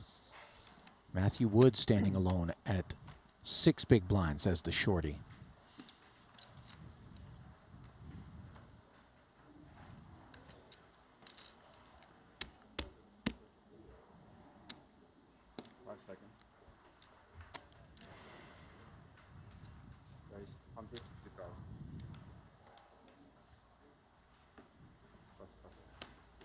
$150 to go. Says Ding Biao. Not sure what the 4 cards responsible for this under the gun behavior is. Okay. Couple of kings, an ace, a suit. Ace King Jack 5 for divorce. Did you catch Dan Smith opening a package of something with his teeth back there very briefly? I've never been a fan of that I missed myself. that, Ollie. You ever do the teeth to open the... Divorce defends the small. When it's absolutely necessary, I'll go teeth. Barbero is in there as well. Get him, Nacho. Queen 6-5 deuce with a suit. Sinking Snap his calling. teeth. Love how fast he plays. Nachito. Top pair, nothing more. Huge for Divorce. For Nacho, and yes, indeed. Broadway wrap and the nut flush draw will play it as a check. Barbero does the same. And let's see with the overpair and the Broadway gut shot how proud Ding Biao is with $500,000 in the middle and 2 players across from him. Not very. I like the choice from Ding. Great card for him. As we can now see the equity Divorce had flips. And does he try to represent the 10 with all these outs? Or is he content to just check?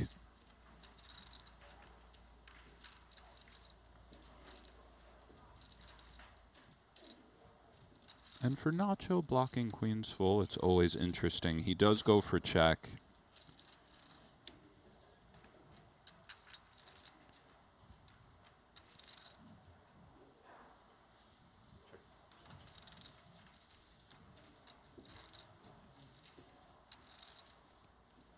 Ding can have a 10, so he's a touch protected, but he's deficient in boats and can still run into trips easily. He does just check.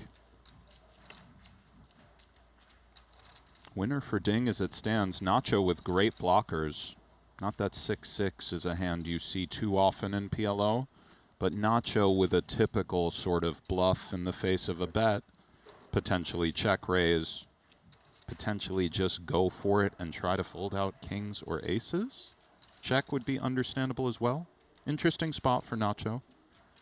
It would be repping the 10 with the sense that one doesn't loom elsewhere? Yeah, we just sort of block Divorce especially from having queens, as Bing has checked a lot. Ding, Okay. rather. 400. He is bluffing. This is very nice from Barbero. One could see Ding Biao unable to take the heat with just kings and tens in PLO. 8-9 has arrived as well. It has. Does Nacho go for 80% pot with 8-9? Maybe. Only Nacho knows. But this is more the I have a full house type game. Barring a check raise from Divorce, beautiful from Nachito. Vamos. Lovely bluff there.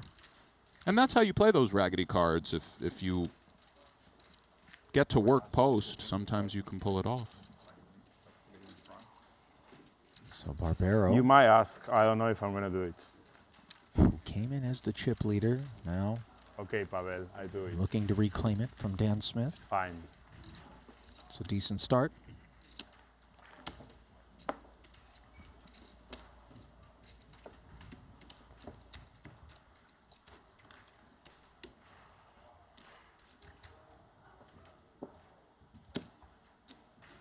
Look at that beautiful Triton trophy, one of the most coveted in the game. As any time someone has one of those in their case, you know that the road traveled to procurement was ripe with talent. Facts.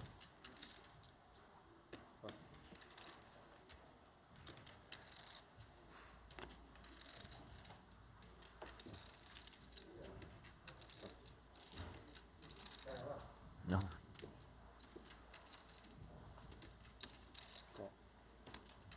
Yachman, cut off. Jan Opening. Peter. What a legend. Never Final allowed to do table so of the main quietly. event. Divorce with Wow, another what a ace, king, boss. king, 10. Limp him. Pimp him.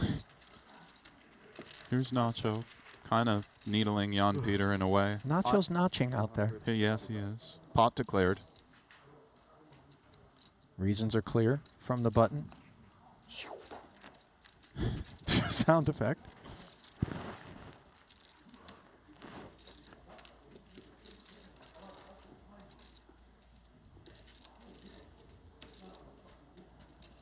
Yachman has the club coverage here. His diamonds are smothered. Heads up, we can never be doing too poorly with this one. Looks like he is gambling.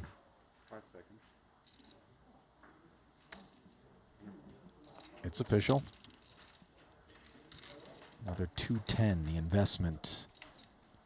Healthy, considering Yachman's stack back just 525, sub 1 SPR to the 9-4 deuce board where he's got one pair and the gutter. He only has the one back door.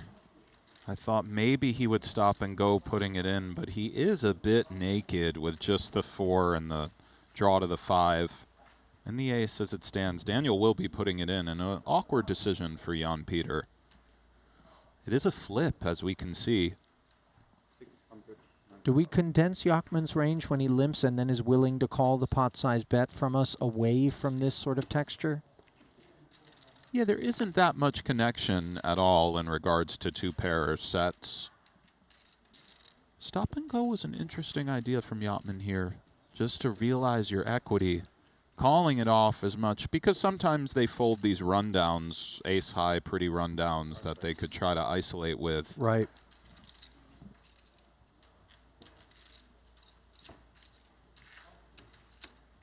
Forgive the obvious, but 2 backdoor is much nicer than 1. And we can see his 1 is covered.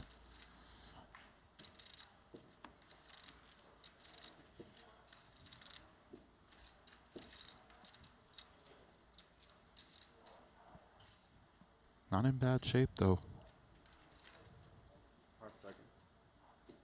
48% equity. Can't know it, though. And does lay it down. So, painful dial back for Yachman. Huge start to the final table for Divorce, obviously. Yeah, he's got himself up to 3 million plus.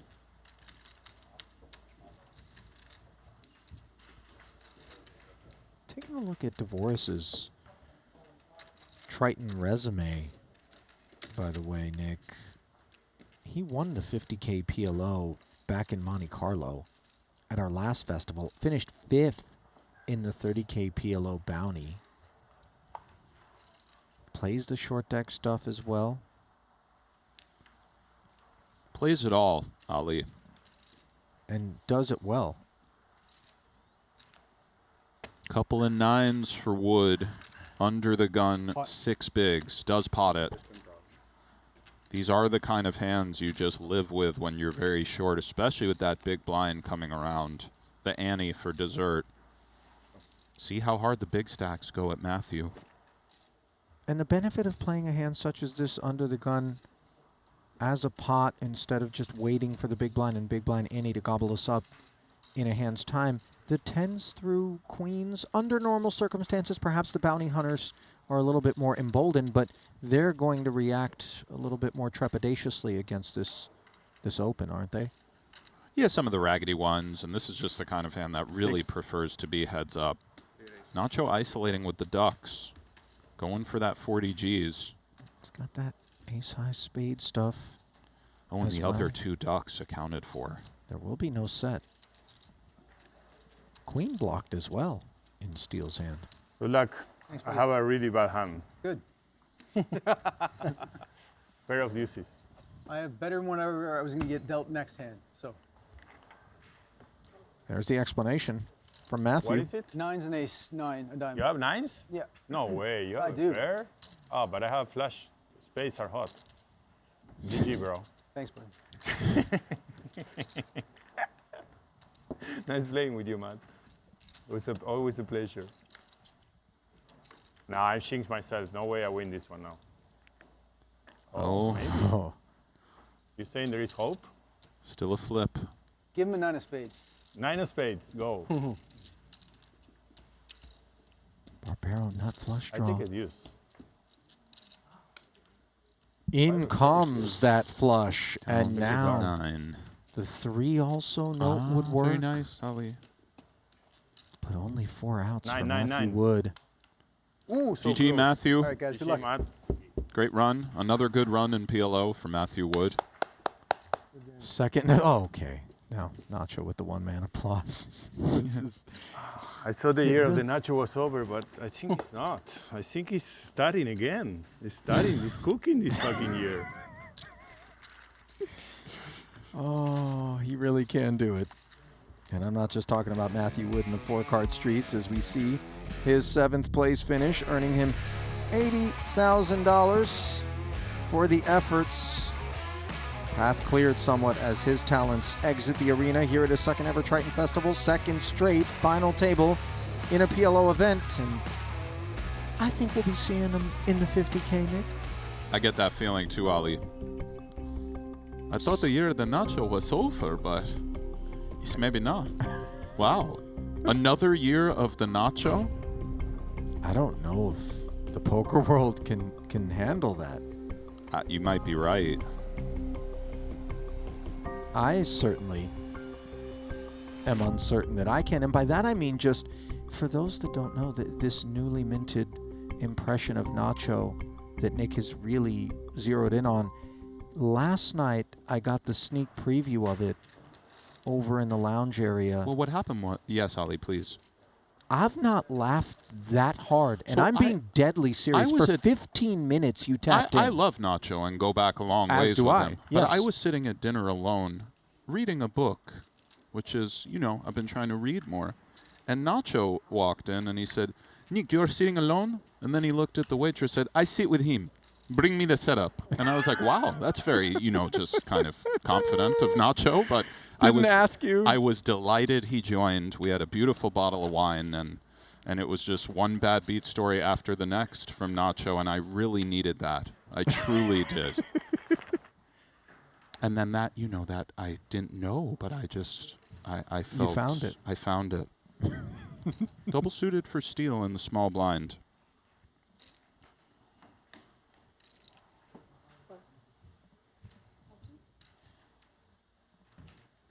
Sheepishly slips the extra 60 in there. Wary, of course, of Dan's possible abuses. Love watching Dan play live, you know. Dan's one of the few players who everybody has spots they don't feel comfortable with, but he plays with so much conviction. Top 2 gut shot and the spades working. That's a conviction type of holding. I know exactly what you mean, by the way. You know what I'm saying? I do.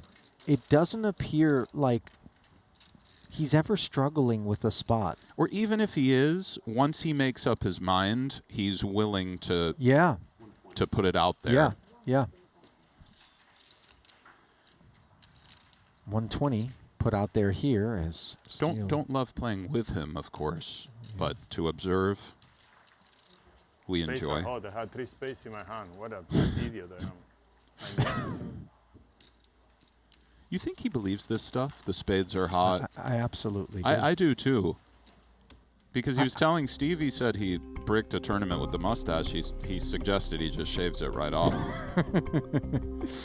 Well, you should be right off to the online streets to get involved in what's left of the World Series of Poker Super Circuit, which runs now at GG Poker. And then while you're at it, why wouldn't you take a swing and potentially give us a Cinderella story by qualifying for a Triton event? It's the only official place to do so, and it is the world's largest online poker room. That's GG Poker. Sign up today. Use promo code Triton_2024. Get yourself a little extra on sign up as well.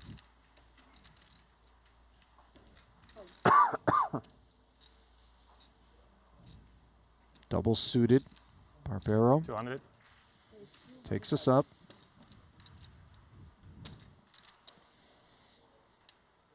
Ding with a good start, poor finish. These pairs very vulnerable in PLO, the low pairs. Kind of learned that one the hard way. Sometimes you're feeling hot though. Biao's in.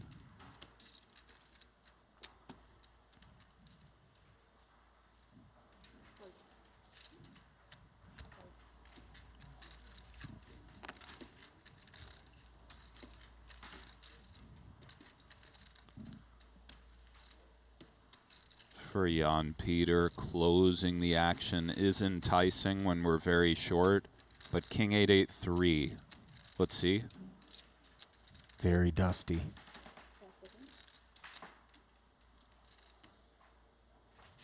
Just 405 back. I saw what you were showing and you fold. Wow.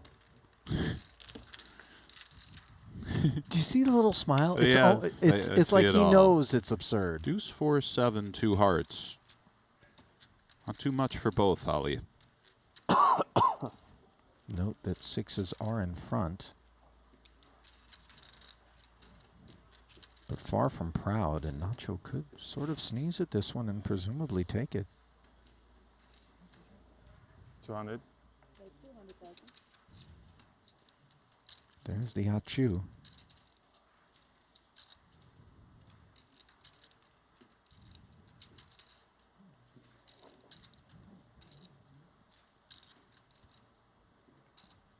Nice stab from Nacho. Should do it. Okay. Go on, Nachito. I had a bit of bated breath there as I thought, is there some strange world in which Ding Biao is going to do something unexpected? Anything can happen at PLO final tables.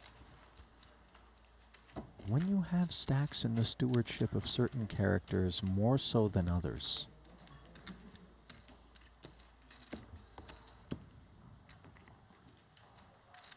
and this is a very diverse collection of characters. As we took that wide shot, I'm looking around, I'm like, I'm not sure any of these guys are cut from the same cloth. DeVoris and Smith perhaps most closely aligned in terms of DNA out there. Yeah, fair enough. Poker DNA, I mean. I know what you mean, Ali. This Nacho limp. Jack 9, 5-4. Go on, Nacho. Get him, Nacho.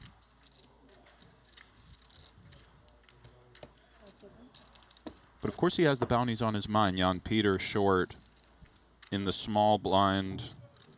He's going to complete the small often. I think that's the Nacho idea.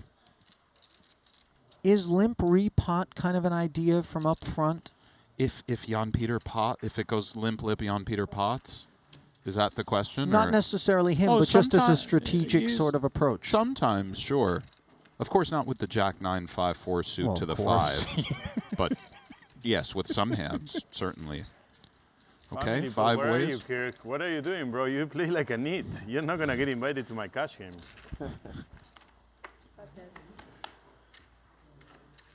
Kirk Bottom set for Divorce. sitting this one out as ducks on the pond for Daniel. Barbero with the wheel draw and the 5 high flush draw, middle pair. Bow with top pair and the 9 high clubs working. Smith with just top pair. Jan Peter with the gut shot. 105.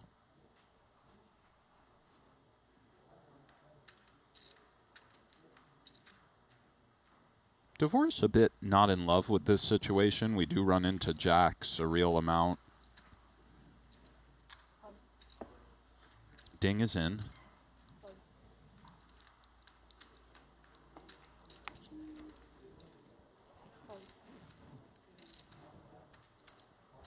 Ding has the dominant flush draw along with top pair.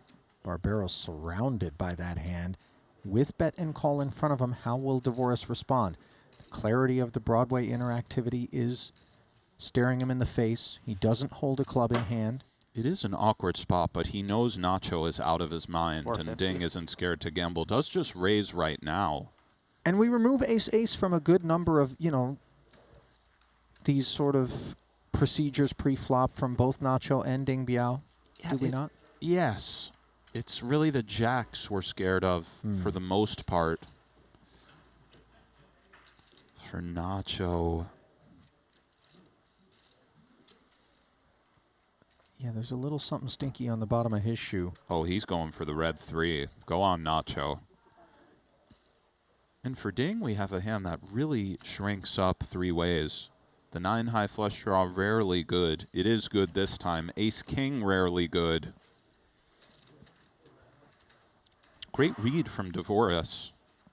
And a lot of might on display. You know, this is a fantastic result for Nacho. And a good fold from Ding Biao. I think so. So 1.365 in the middle now. Jackson 9s for Barbero on the turn. Threats revealing themselves to Divorce. And for Barbero not to have a king, queen, 10, he does block the wheel wraps, but 1.365 in the middle, very nicely navigated thus far from Divorce. One could easily find themselves just calling flop and kind of seeing what develops. Great sense of where he's at. Does just pot it, and for Nacho, now he has the jack and 9 as an out to go along with the clubs, which are live, and of course that 3, which is the cleanest out in the deck for him. Does he want to continue, Ali? Now, If he Chito's does, gotten himself in a spot here. it's going to cost him full pot at that price. We certainly feel as though we've got to get there. Does just let it go, some stack preservation, and that was really nicely done from Divorce. I folded 2 pair, got you on flush draw. An example of equity denial in PLO? Equity denial and just willing to kind of, you know, inflate the pot with bottom set with a very healthy stack. And a treacherous board texture as well. Yes.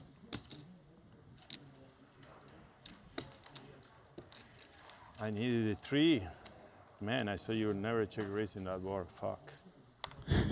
You really had jacks, huh? Or ace jack. He just wanted to be invited to the cash game. Kirk knows. Divorce is sneaky witty out there, too. I mean, Oh, yeah. Don't sleep on his sense of Wow, humor. how do I fold 2 pairs, got you on flush draw? Oh my God, what a neat I am. Perhaps Nacho should uninvite himself from his own cash game. Steal now. 3 clubs and queens. 150. 150 if you do. Dusty jacks for Dan. Into the bin they go, and now let's see what Yachman has peered down at from the button. Dust as well.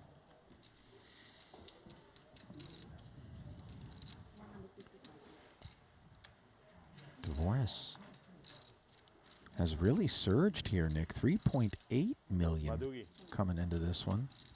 And Steele gets Very no action. nice throw. Thank you, bro. I appreciate it. You like it like that?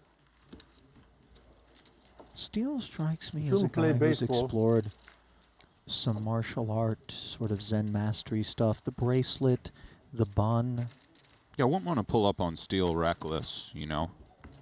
Might be in an armbar before you know it or something like that. I hear you. Is baseball a thing in South America? Yeah. Like, is it popular? Not as much as like Central America, right? Oh, in Central America, it's in Venezuela it's big. Okay. It's the biggest sport. Venezuela, Cuba, but obviously. not like the southern part of South America. No, nothing. Yeah. Zero. Nobody plays. Nobody even knows what it is. Just Venezuela. Because they're very close to Dominican Republic and Cuba.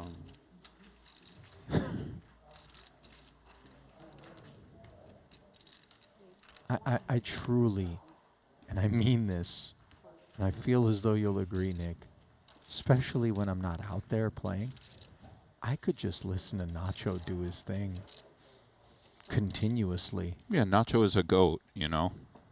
Nacho's a legend. I want to ask you this because obviously we're making a lot of, we're having a lot of fun with it, I should Yeah, say. he's just on his phone right now. Is Yes, Is he by the way, taking is he posting? number one Badoogie, by the way, for the Helper, mixed come game on. players. Oh, wow. Very rare. You're just, where are you? Come on, really. You think he snapped a Trying shot of the to- number one Doogie? Probably, actually, yeah. It's not first time. He didn't want to allude to it. Right. Makes sense. Never pay attention. Hold Don't on. help the girls. I'm just trying to make you Just a machismo. Macho from Argentina. This is an issue for Steele at present. He's got jack blockers and the nut flush draw. I'm very bad with Ding the Biao's dealers. flopped They the know joint with the redraw. This is an issue. We have a new name now for you, Macho Barbero. I think Jan Peter's trying to needle Nacho, but he doesn't perhaps realize that that's a brick wall that's just impenetrable needle-wise. 150 from Steele. Yeah, Jan's drawing dead if he thinks he's somehow... Yeah, you're not going to get in, you know. We've all known people like that. And when you try, it can just get worse and worse. I'll say this. Oh, Ding starting off with a very slippery kind of just check call. It Could ain't of going to course work pot it. so long as Nacho's got all these chips in front of him. Meanwhile, backdoor diamond draw arrives on the board. 690 in the middle, as you alluded to. Ding Biao played it as a check call on the flop. And does Ding want to open go for it or continue to be coy? If the latter, one could see Steele going for the pot semi-bluff again with that 40K overlay especially, and just blocking the nuts. So check call, now jam. Full pot, 175 back, but the declaration is clear out of Ding Biao. 690.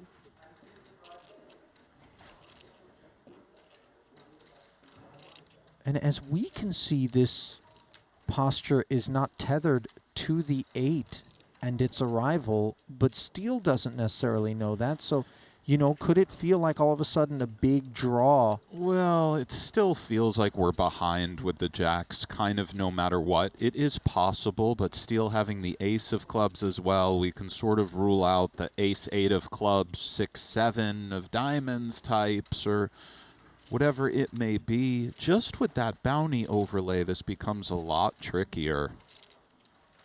I understand Steele's hesitation. I don't really know what's going on here. We know we're a big dog. We can see he has 20%.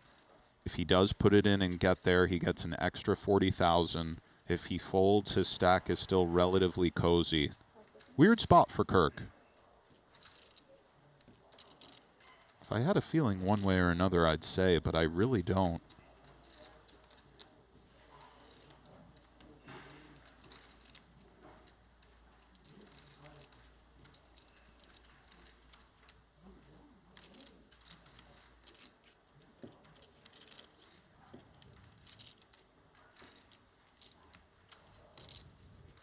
Releases it. I Understandable. wanted to take a picture, that's what I was not helping. I had #1 Badugi dealt. And I'm playing all day mix now on the app, so I was like, I wanted to show my friends on the app. You didn't take. You took him back. You took 2 there and take him back.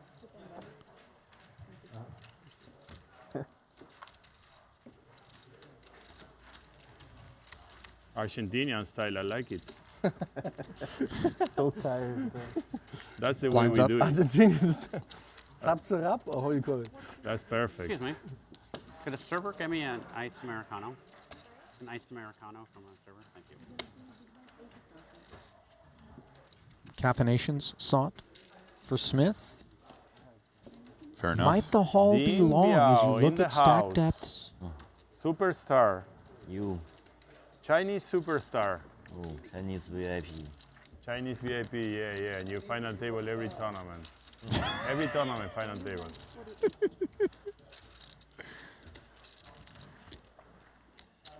But honest question though, Nick, do you think What time is it, 50K? we could be here a 3 or while? 4? 3 or 4? Yeah, I think it's possible. Okay, no answers. I like it. Probably. I don't have a good gauge on that in general, but this one could drag on for sure. The last night, 5-handed in the main, it finished in the blink of an eye, so you just never know. Aces for Jan Peter, double suited at that. This is the reward for his patience, he might sense. Oh, you know Nacho would like nothing more than to bust Jan Peter. He told him he was going to do it yesterday when Jan Peter had him 6-1, 7-1. He'll be hearing from Dvoris first. Ace Queen 10-4 double. I would think Dvoris lives with this and goes for the repot, Ali.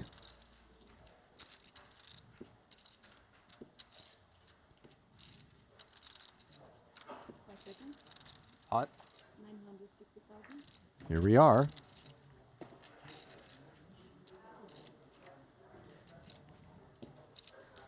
$960 obviously requires far more kit to be called behind.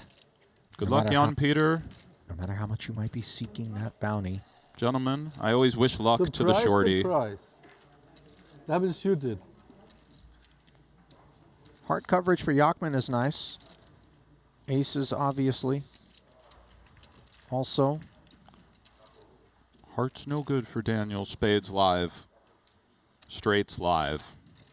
Roughly Here we go. 70-30 the advantage in an 890K pot. 8-6-4, a little dangler connection there for Dvoris. 2-pair that which is on tap right now.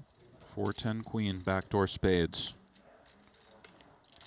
Oh, huge card for Dvoris. Let's watch the equities. No.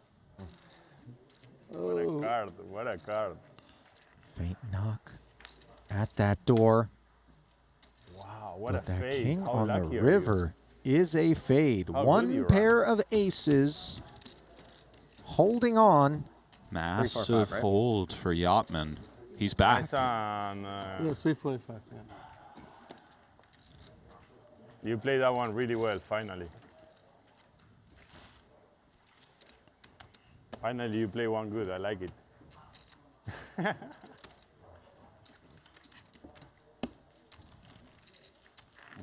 That saved me some money. I was gonna get it in.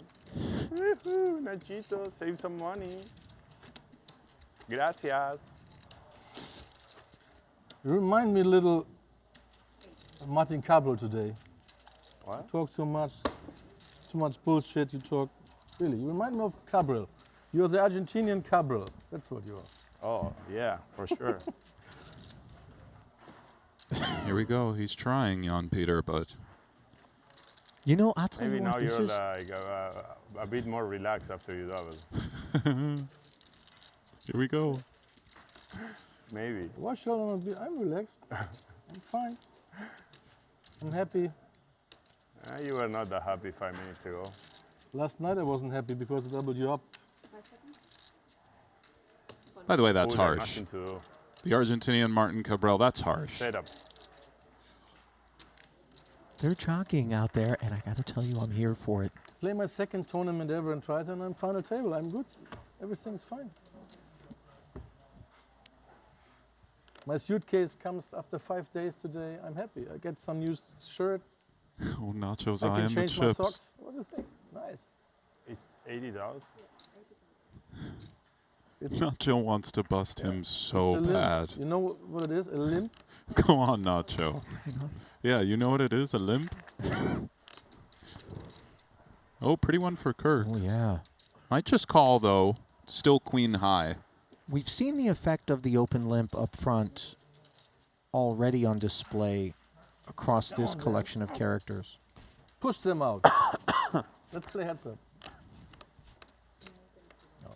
I'm not allowed to say it, right? Okay, I'm sorry. Playfully I don't soliciting. think he will listen to that when I say. But I won't do it again. I'm very sorry. Ace King 5, spade draw for Kirk along with the Broadway Gutty. He will check and see what's what in the field. As we can see, middle set for Yachman. I would imagine Kirk, let's see, kind of has to give him a spin with the bounty. Backdoor hearts as well, relevant for Kirk. For Barbero. Oh, Nacho wants to bang that 4 off. Oh, weak ace. He wants it so bad, but the wheel Nachito gutter. just aces a ace 9, bro. He's crazy. Oh, no, Nacho. Oh, he wants to bust him so bad. God bless Nacho Barbero. I love him. These are expensive pursuits. No, I know I have the worst hand. I don't care, you know? Pot from Kirk Steele. I'm calling with your chips after all. Yeah, they are your chips anyway, so, you know, it's crazy. So there's the jam, and obviously that is a deflating sight if you're Nacho.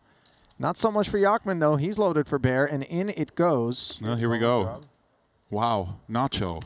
He does have the ace deuce 5 By the of way, hearts. Sorry, hang on. Let's not be concerned with the 8-10. Let's focus upon the 1.85, Nacho. course. That's what you've got to call. 1,850.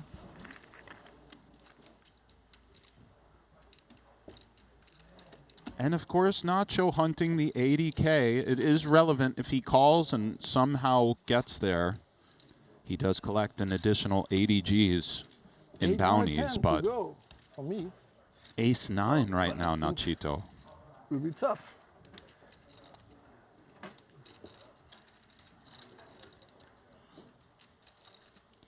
He wants to bust Jan Peters so bad. He might just run it. Stop. Oh, I thought that was a chip. Yeah, it was a time bank. Okay. I'm not joking. I might have lost my mind if Why he didn't I flipped raise there. 3? What an idiot I am. Oh, man. Nacho is really a legend, guys. Fuck, why do I have not backdoor nuts?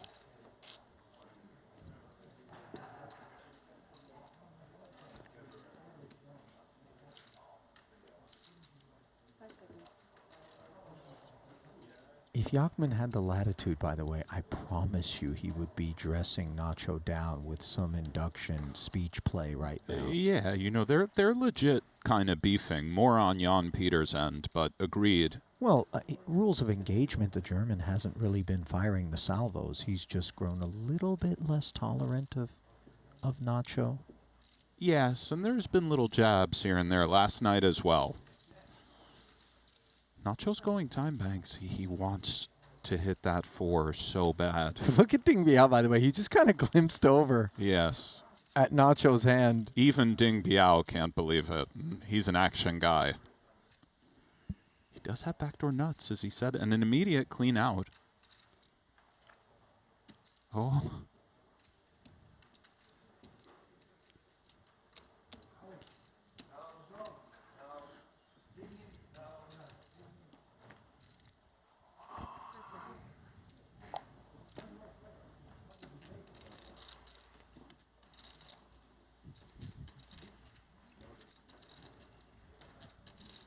Nacho, don't do it, Nacho.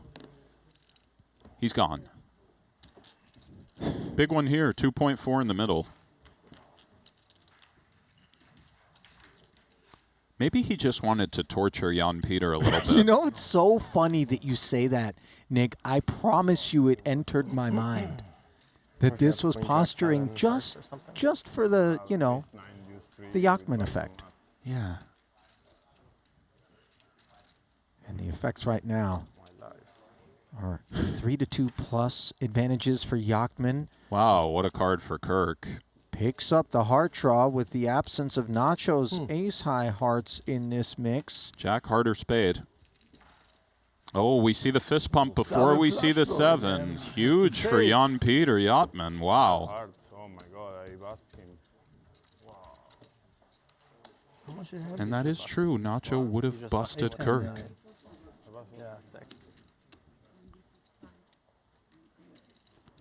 Maybe Nacho's a little bit of a genius, actually, and felt Kirk had the draw. So he was, you know what I mean? Ace is good against the draw. My 2 pairs are never good. So perhaps we got a bit myopic in terms of the storyline between Barbero and Yachman and overlooked the maybe they got heads up. We should be so lucky. Yeah, my hand, but my hand I have 3 clean outs. That's the problem on backdoors. And he has 2 hearts. I think I have to fall. Yeah, thanks.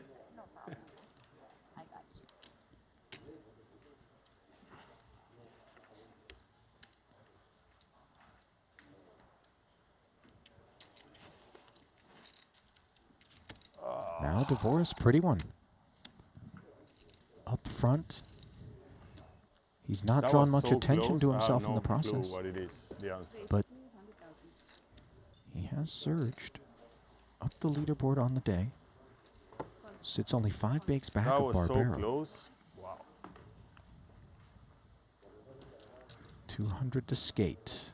Nacho flats with the A7-5-4 double.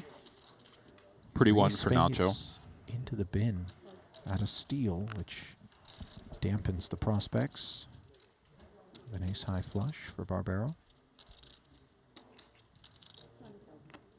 Yachman, by the way, 30 bigs now, Nick. Yes, he's roared back. He really has. 4th of 6 runners. Steal the short stack. King, Jack 3, 2 clubs. Nacho in all sorts of trouble. Up Club's against no good. Top pair, the Broadway gutter, and the better flush draw is Barbero. This check from Daniel feels so cozy. Some great things happen when we check here. Good start for Nacho. A Barbero bet is not one of them. And the turn doesn't change anything.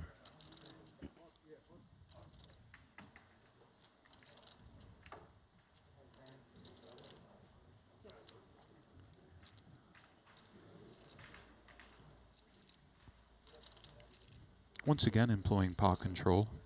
Still only 1 pair. Nacho not taking the bait. 5 on the river. Dvoris left with just ace-king here. Does he ever go for the tiny block? Is that an idea? It's so thin, but can't imagine our hand is worth much more than that. Target some ace-jack types. Or just check seems normal. How safely can we assume that a check back on a second occasion from Barbero on the turn quarter is tethered to a hand that didn't beat ace-king prior to the 5 at least? I think that's the exact idea, Ali, for the most part. Jacks and 8s are possible for sure, but I think that's the exact idea. And for Nacho, does he want to rep 3 5s? If anybody can have it, it's him.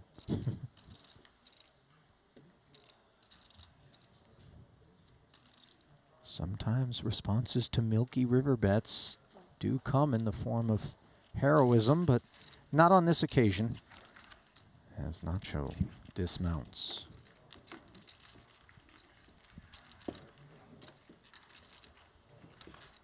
This Dvoris FT has just been wonderful for him. Thank you. It really has.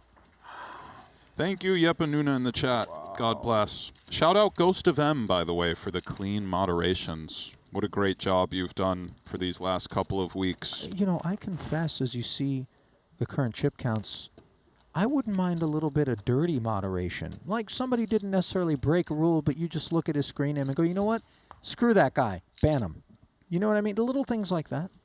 You know, some dirty moderation. I'm down for that. Yeah, you would fit in very well in that role, by the way. Oh. And I've seen your ghost accounts in the chat, Ali. In terms of like a political figure, I'm not looking for a democracy, right? I want to be a despot, you know, some sort of military coup. Dictatorship, really sort of the model of style of government that I think appeals to me. Okay, fair enough. Sure. On the, you know, administrative end, not so much the receiving. Right, yeah. I believe you. I really do. Sometimes they reveal themselves with jokes. Bao Ding getting after it with Ace King. Got the 3 Dewey as well. He sure is, Daniel. Welcome. Negranu is in the chat. Okay. Nacho is the GOAT. ICM is for poor people. Absolutely true.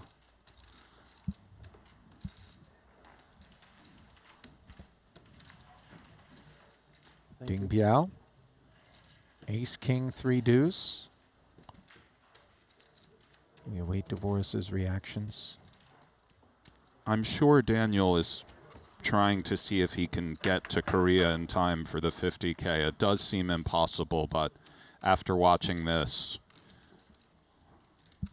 backdoor spades and the nut draw for Divorce.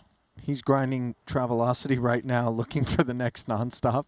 Top pair for Ding. 520 in the middle.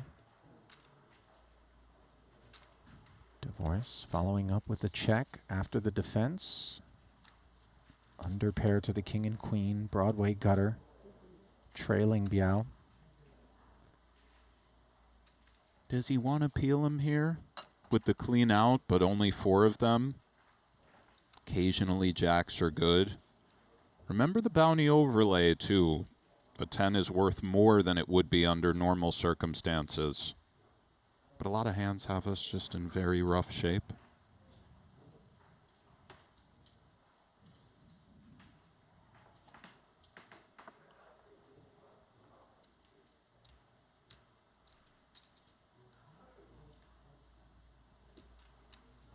Seems logical that we like having 2 jacks as opposed to 1.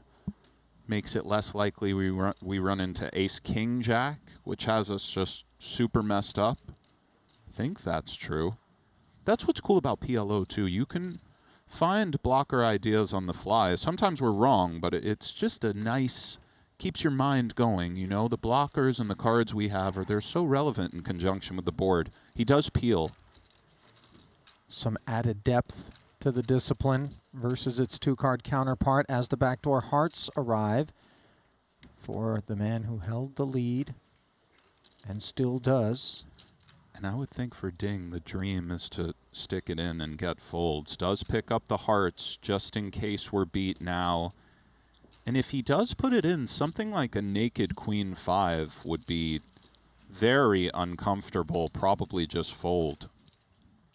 It would depend on the side cards. Let's see. Glaring over at Daniel.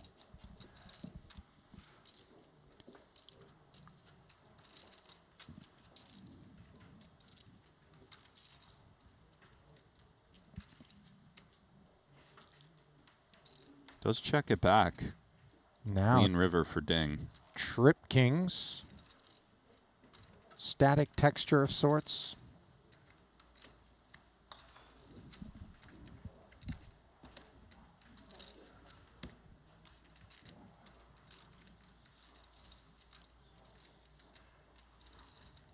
$9.20 in the middle, 1.1 back.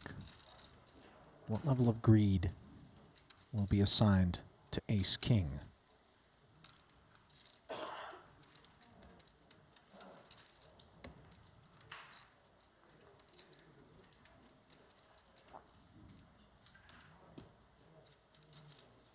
Looks like he's going for 300-ish, 350.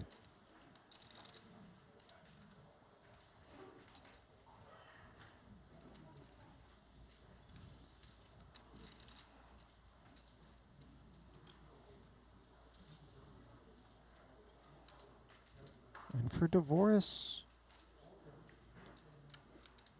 Jacks would be looking over and thinking, they're just bad cards to hold in terms of trying to find bluffs, right? Well, it's weird. There's bad and good. It really depends on our opponent. We could see our opponent not wanting to bluff with those two particular cards.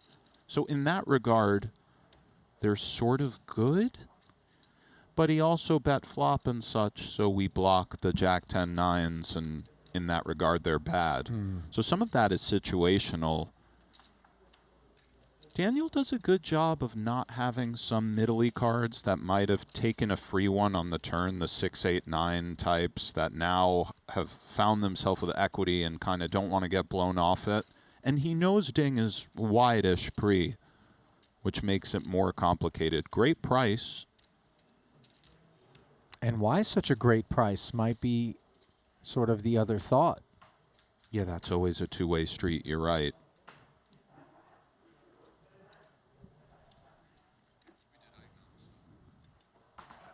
Two, right?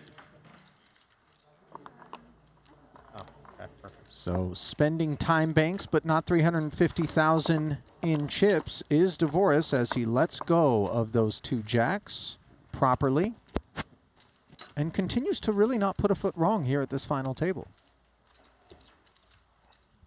Negreanu, I got a couch for you, buddy. Come on out. It's a small couch, but, you know, we'll make it work.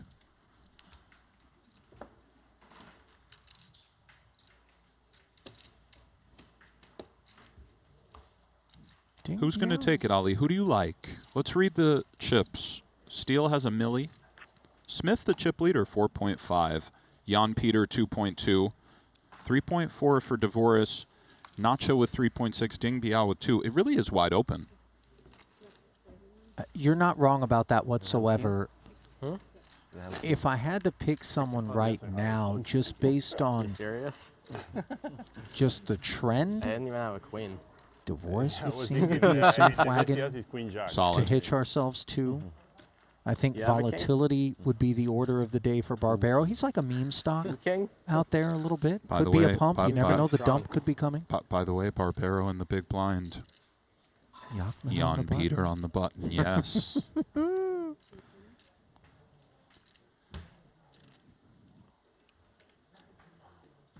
2:20 to go. Look at Nacho's face Oh, suggests yes. that there's a level of this is personal that Oh. he feels. But Dvoris could interfere here. 10-8-7-4, getting the lay of the land. And I think not lost on him as he is bookended by these two Yeah, is two the kings and you're meta. asking me Oh, if I yeah. had the Snap first one? call from Nacho before we've even seen his cards. Perhaps before he's seen them. Serious man, Biao Ding. Here we go. Like the ones on the board? Or in your hand? In my head. Big flop for Nacho, relatively speaking. Jackson deuces. Oh, you were worried that I call you with a king and then they realize there's 5 and then you don't win the pot? Jan with the airy one. So he checks back, doesn't find any improvement on the turn as Barbero picks up a third pair. Jan actually drawing dead. Not that shocking, of course, on this board.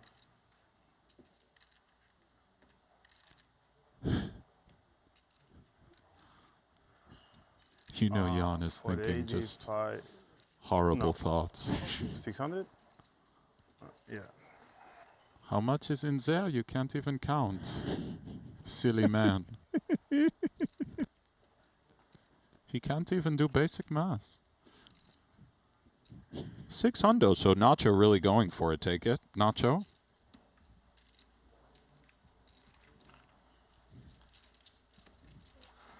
Look, No. see the nod? Stop it.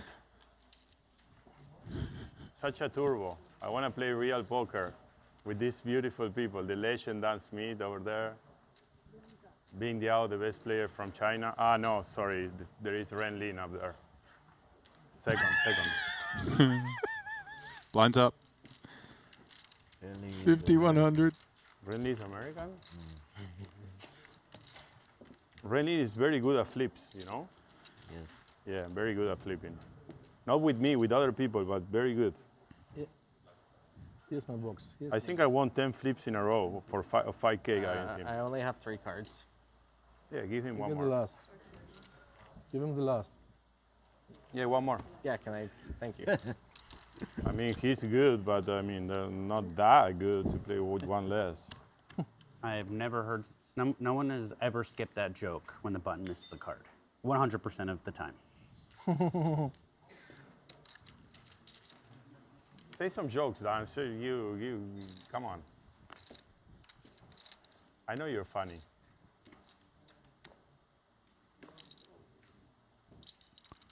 While that could very well be true. Oh, hold on. Hold on. Cannot see who you're talking to with your glasses. Dance to Dan.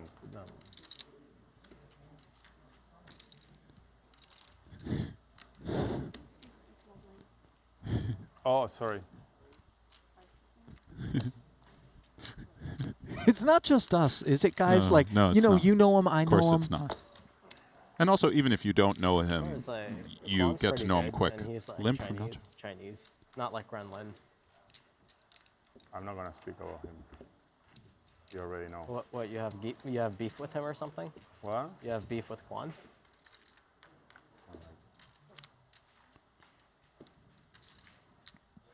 Just 6 still for Nacho. They happen to be in front here.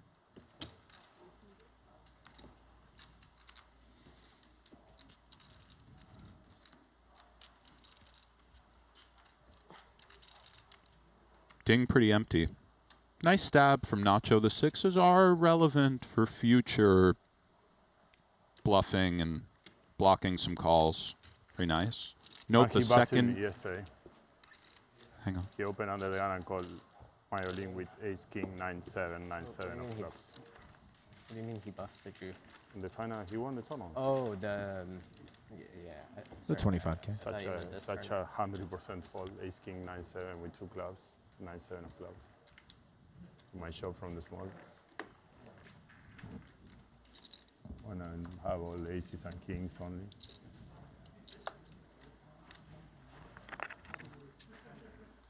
Jan Peter, 2 It is what it sets is. of lenses. It at the is ready. what it is.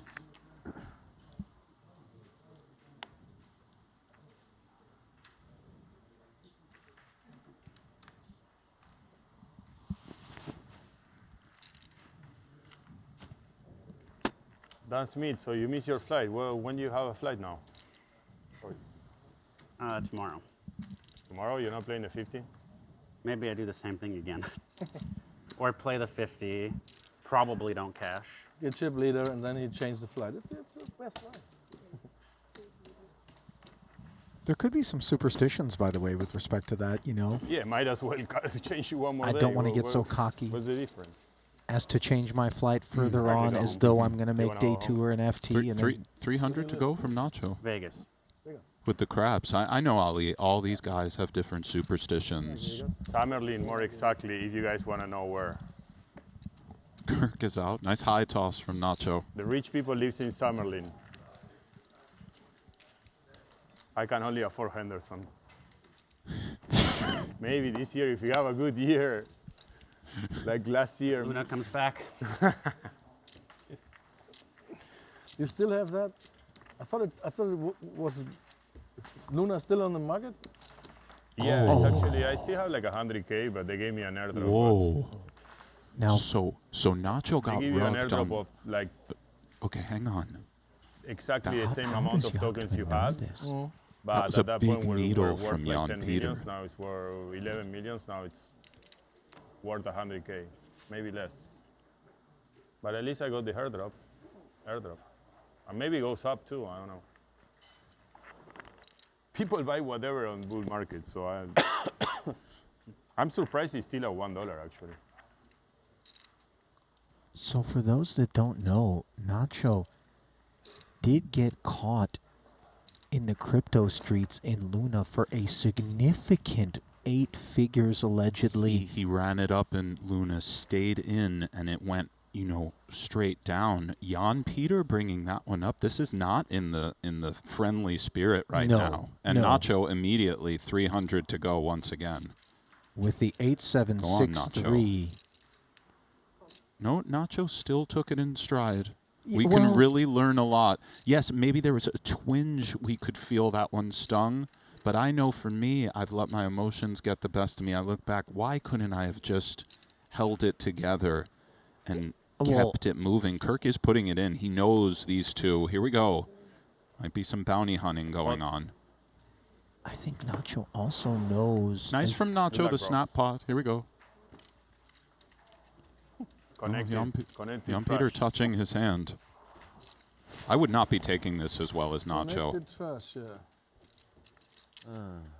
Okay, so this raggedy one wants to dispatch Ding Biao and find itself one-on-one. Hunting the 40K envelope of steel. Remains. You know, this Argentinian. Why? It's bad for 400K more and 40K bounty? I'm just kidding. Ah. And 300K dead? Spades working for Nacho. Oh my God! Again. We have spades working?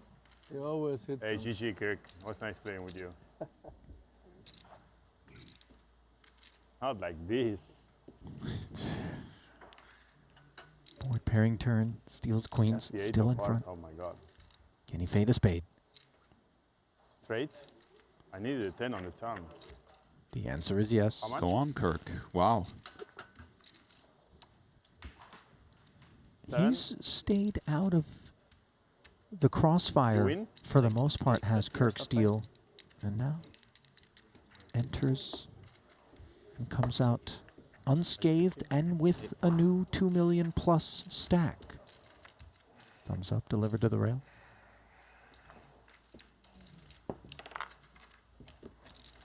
You waited, and find queens. I like it. Yeah. You win? Of course you win. Kind of hard not to. You should gamble. Gamble.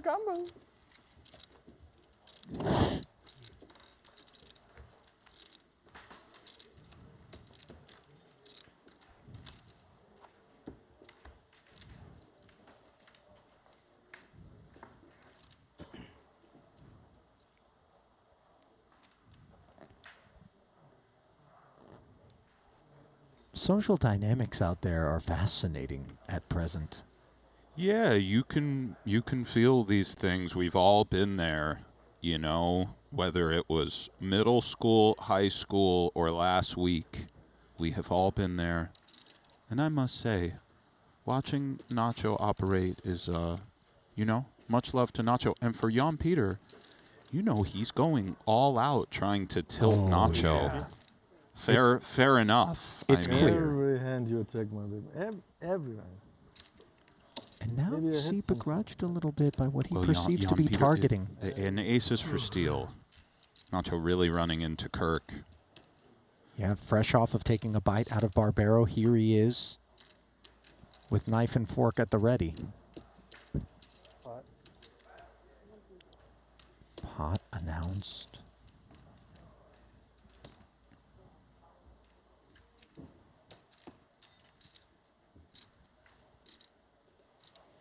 Does Nacho peel him, Ollie? Oh boy. Oh, he's snap peeling, guys. 850,000 more. Double suited attributes. You like each other. Here's Jan Peter, just, you know. 3-2 dog, Nacho. Dishing it out. Diamonds and clubs live. Indeed, Ali. Oh, top two for Nacho. 8-4. The aces are behind on this rainbow texture. I believe it's in already. What? King. Oh, slow roll by Nacho, too. I think he said king. Oh, he said kings. Okay, but he does have kings and eights. Yeah, but it's better not to have. This guy is running so good. Unbelievable. It's not, the hand is not even over. Why are you Still talking? running so Oh, Nacho finally. Why do you have to be speaking in the hand? You're not even, he has a good. You just had the same when I win a hand. What the fuck? Bro, the hand is not over. Commenting If I win everything the and pot, you this. can't take it. Club's working now for Nacho. We see the outs there, Yeah. A7 or 4 for Kirk.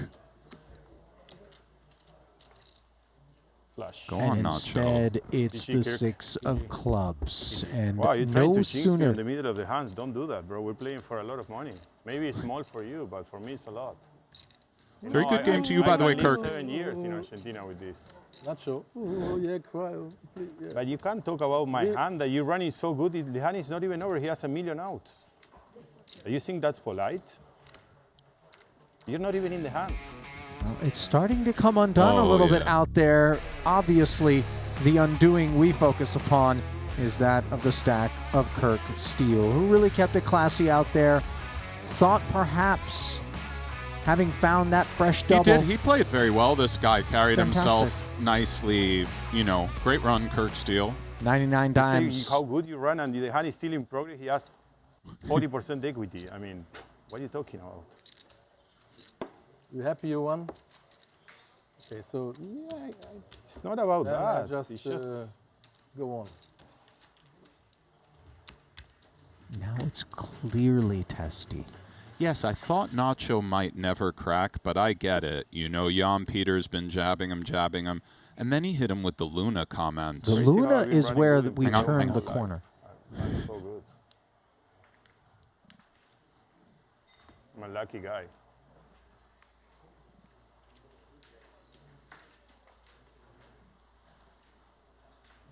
Nacho back into the chip lead. 5.9 for him, 4.2 for Dan in second. Badoogie for Ding, but a lot of connectivity. Looks like 250 to go.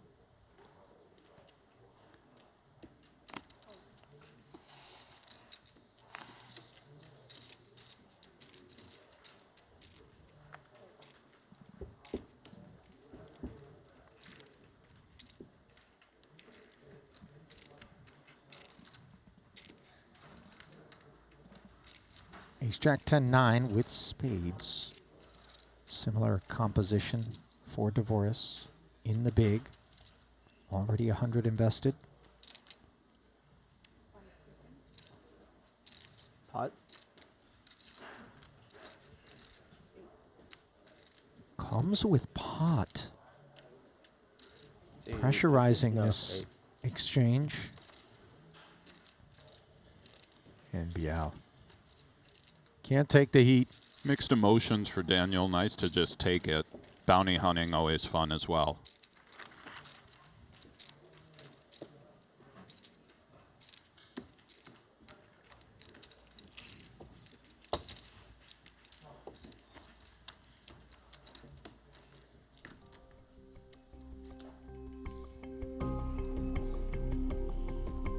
Well, if you want to get in on some of this action, and I'm not talking about the barbs being lobbed back and forth across the felt, but rather the actual money at stake, go to Poker Stake. They're our exclusive staking partners here at the Triton Super High Roller Series, where you can find yourself a taste.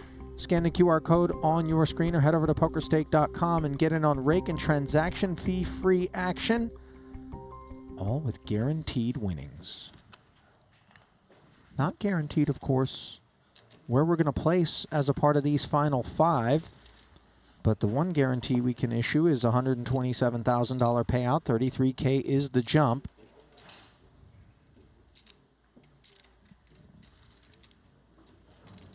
It's so easy to kind of forget about the payouts because, as you said, to start, the bounties are really... Nacho might have trips or some... Oh, a walk for Nacho. Go on, Nachito.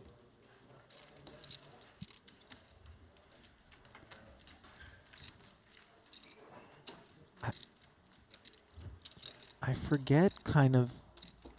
Nacho just picked up 40,000 for showering Steele in 6th. Prior to that, Matthew Wood fell don't recall at the hands of whom, but Nacho's already made a big score on this tournament, but no doubt. he'd love nothing more than to close. There's one envelope he really wants. He would take 35. Oh, he would take 5. Yes, give me 5,000. It's okay. Jan-Peter, good game. You know, we see you. You play the 50, maybe I see you. I see you soon. No, I buy a piece of you. So 40, I take 50, Yeah, 25 for you, and you then need me to 50K. take a piece. I have a lot of bounties, right? I have a lot of bounties, I told Jan-Peter. Couple of 8s for Yachtman. The 6-4 behind it. Considering limp, I would imagine. He's gone.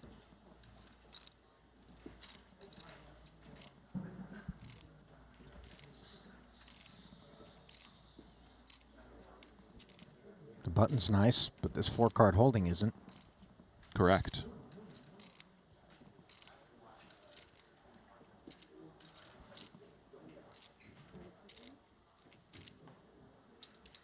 Interesting, though, Ding Biao with the 12 bigs is what he was thinking about.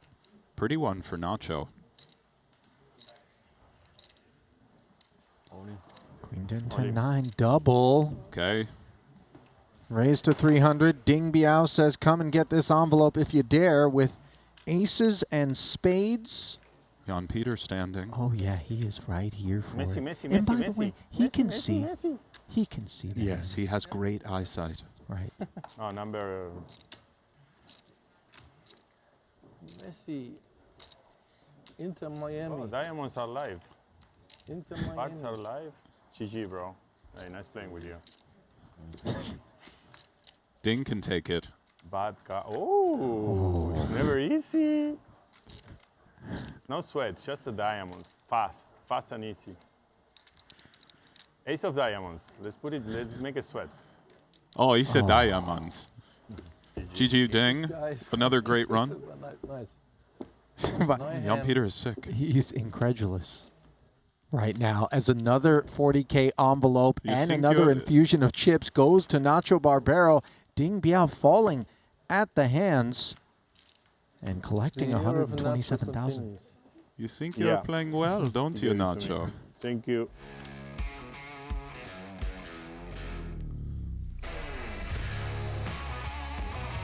Well, Ding Biao. What's he stayed- picked up this trip, Ali? Oh. 5, 6 million? Go on, Ding. I can dig into it, my friend. Triton Poker Plus app, where all of these details and more are available. Ding Biao took second in the 150K 8 max for 2.8 million. And this was his 6th cash of the festival thus far.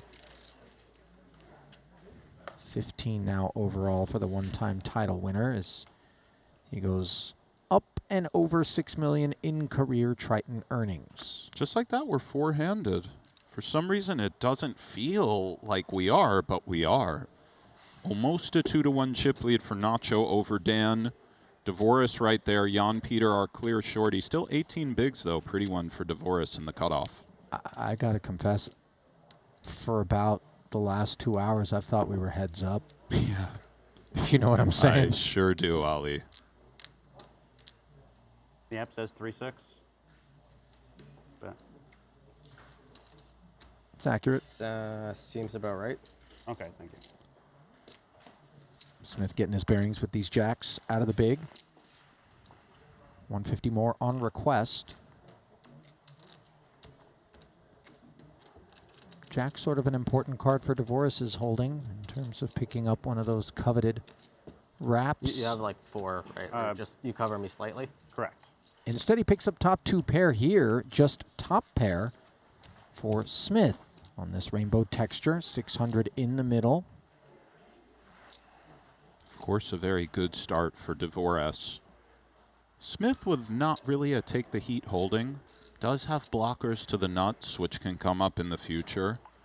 The top pair jack kicker, not fantastic in PLO.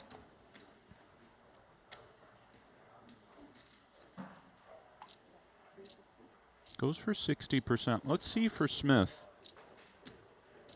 He might want to peel him and bluff straight cards. Very creative player, feisty.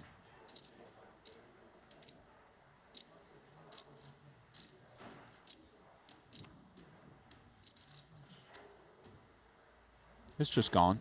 Nicely done. Sort of not a lot of places to go that are of on the bottom. Any real value. The idea there is occasionally we're good, dead bottom, yeah. and a 9 or king we bluff for sure. Or an ace for that matter, I guess. There they are, Ali.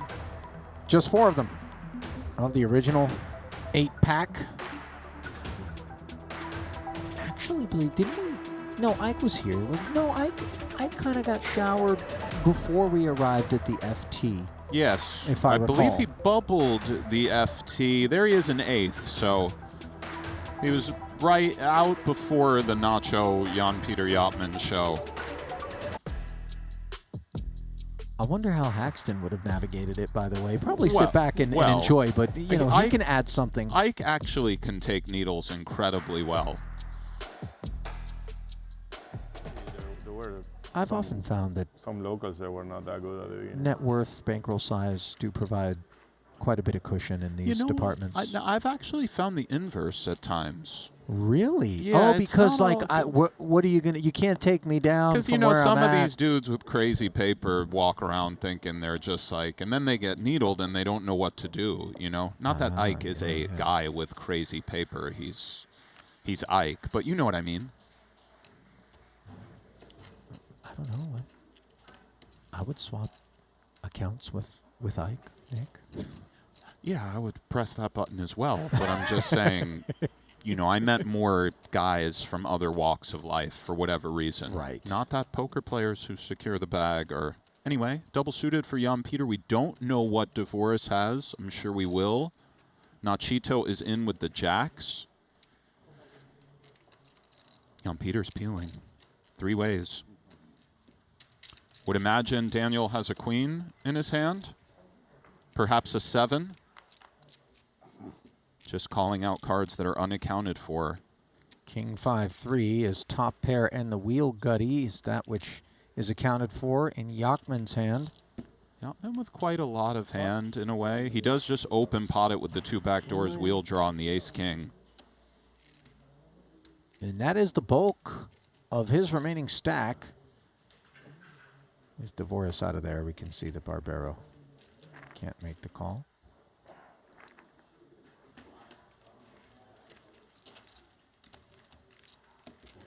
You ever had those guys who, when you lose chips in a pot to them, they really have that over-exaggerated haul? Oh, yeah. You know what I mean? These ones here I'm going to set aside. These ones are extra special. You know, but from just years of playing high-stakes cash, I've really seen and felt it all, Ali.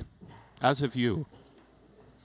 Oh, I've been on the receiving end of some And really I've definitely incredible... gotten in my fair share of fights. You know, verbal jousts, right? Yeah. Me and Rasty have gotten into it playing high.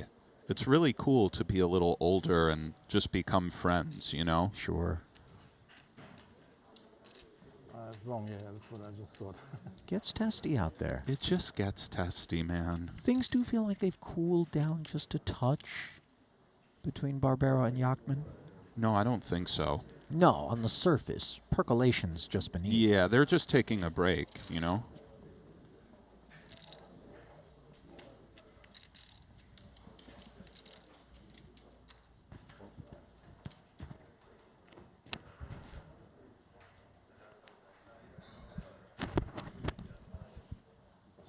By the way, Ali, hello. Here we go. You think they've calmed down? No sooner do I say it than these two book an appointment for $350 ahead. No words exchanged just yet. 9-8-5 board. How about top pair and an open ender for Yachman? And the 2 back doors. Much more comfortable for Jan-Peter, clearly.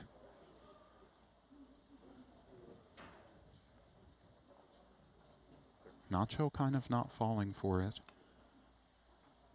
Nuts for Jan-Peter.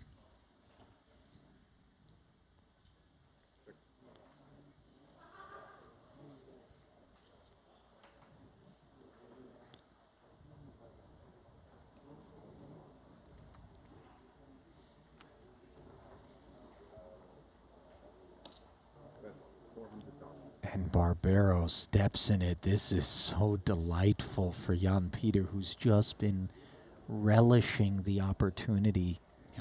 Jan Peter is delighted right now.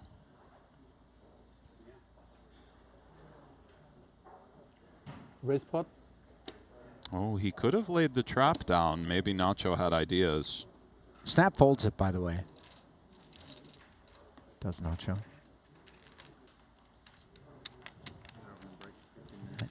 A dearth of post-mortem there. As the players do head to a break. Yachman taking that round at this unbelievably entertaining and feisty final table here in the 30K PLO Quattro Bounty. Barbero still far and away the chip leader, 6.1 million plus in front of him, as he has sent a number of folks to their demise, inheriting envelopes in the process. Dan Smith also has enjoyed something similar. As we bring you back to the desk, and what do you think of the last frame? What I think of the last frame, you love to do all the talking, you know? I'm all in, and you're the one who's giving the commentary for us. It's like, bro, what the fuck? The guy still has 40%. You know, we're playing for many millions. There's 2.5 millions in the middle, and you're doing all the talking. You know, why don't you just you just need to take a break, Jan Peter? But it's okay. Honestly, it's okay. I don't care. I don't even care really. Okay, then we will send it to the break. Maybe you can take a chill pill, and we'll. I don't need a chill pill, bro. Like you take your own pills, I take the pills I like. You know. On that note, we're going to take a quick break. We'll be back, continuing coverage of the 30K PLO. What you mean on that note? Let's go to the commercial. Like what we play music is crazy.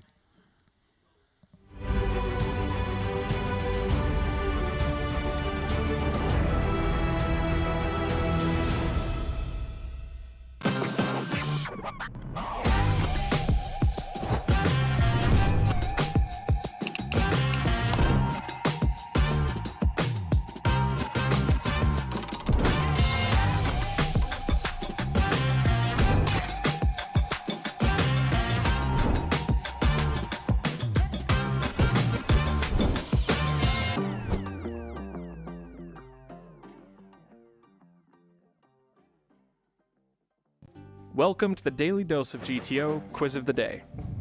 Do you know the difference between implied odds and nut potential? Imagine you're defending your big blind on a board like 976 Rainbow. You're facing a c-bet. Would you rather hold a hand like Jack-8 or Ace-8? Both of these hands are straight draws. Which one has more equity, and which one is drawing to the nuts? Find the answer in the Daily Dose of GTO, our free ebook designed to help you master GTO poker in just 5 minutes per day.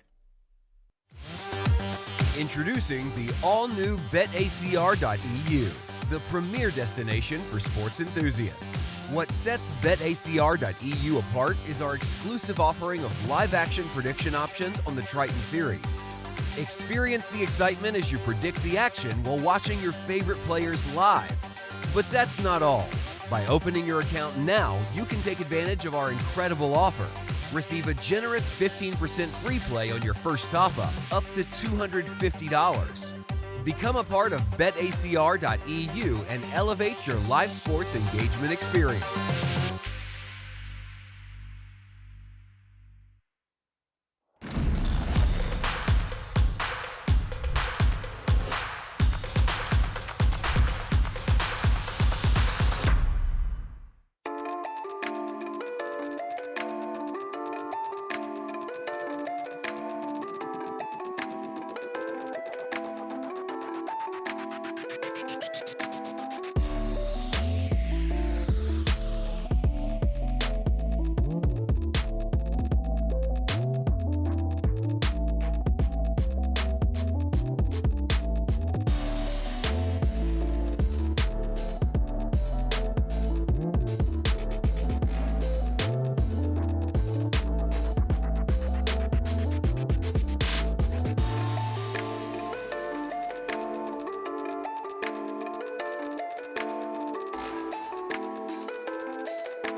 Just seize the wonder. Jeju Shinhwa World. I believe has the ace, and he is held on here. A little bit sick for Ole hunting that 40. And I'm being told Dan Smith was a part of the equation here, but hang on. No, Smith has revealed a wheel on the flop. Is he going to shower two boy. parties? Oh, my goodness. Go on, Dan. There's an 80 ball right off the bat. Look at this animal just doing what he always does. Which is taking us go ahead, Dan. to a redraw instantaneously, courtesy of a double knockout. I didn't even realize Smith had cards for the bulk of that. Well, they didn't show him until the last minute, but that's unbelievable. And look at Ole. He just appears shell-shocked. Now, given that Ole came into that pot with more chips, he'll claim the 33K payout. 30,500 will go to Zhou Xuan. And like David Baker. of more note, Nice. how about a nice 80K in frosting for Dan Smith? You probably have not seen it. Look at the nacho show.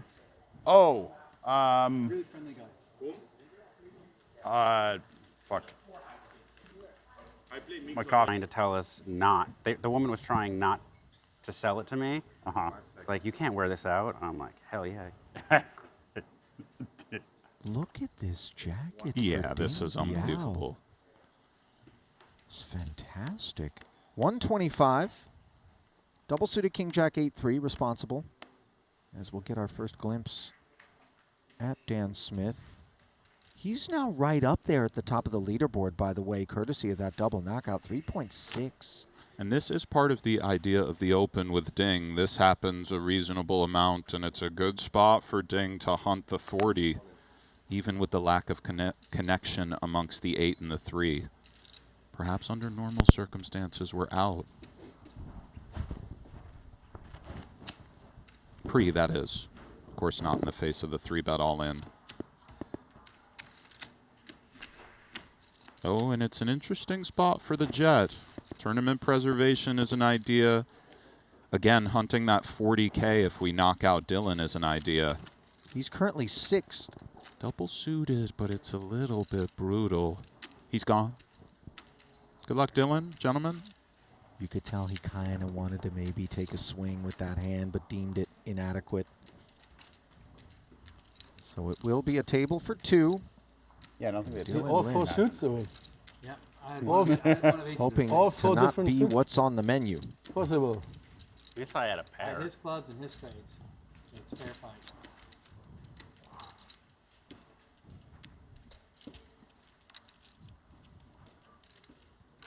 875 in the middle. 6% edge for Lind, heading to the flop where he picks up the nut flush draw. Moves into a 3-1 favorite. Yeah, ace high currently best. Oh, straight for Ding. The gutter. Brutal card for Dylan. Now he's the 3-1 dog. Rolls right off.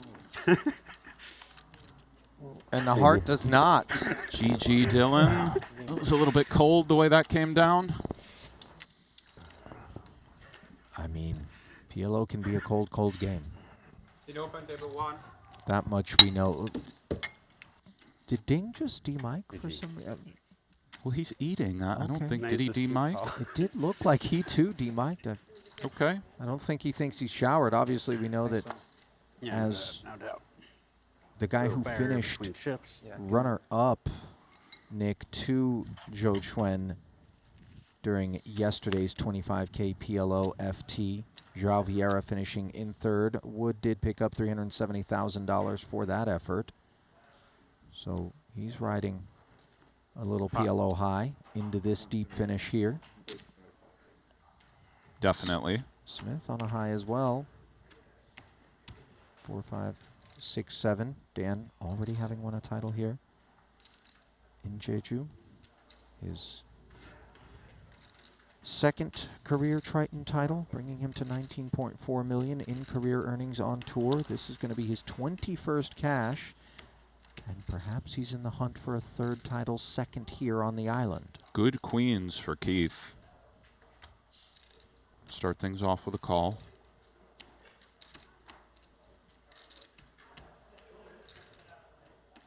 One queen busy and in the bin.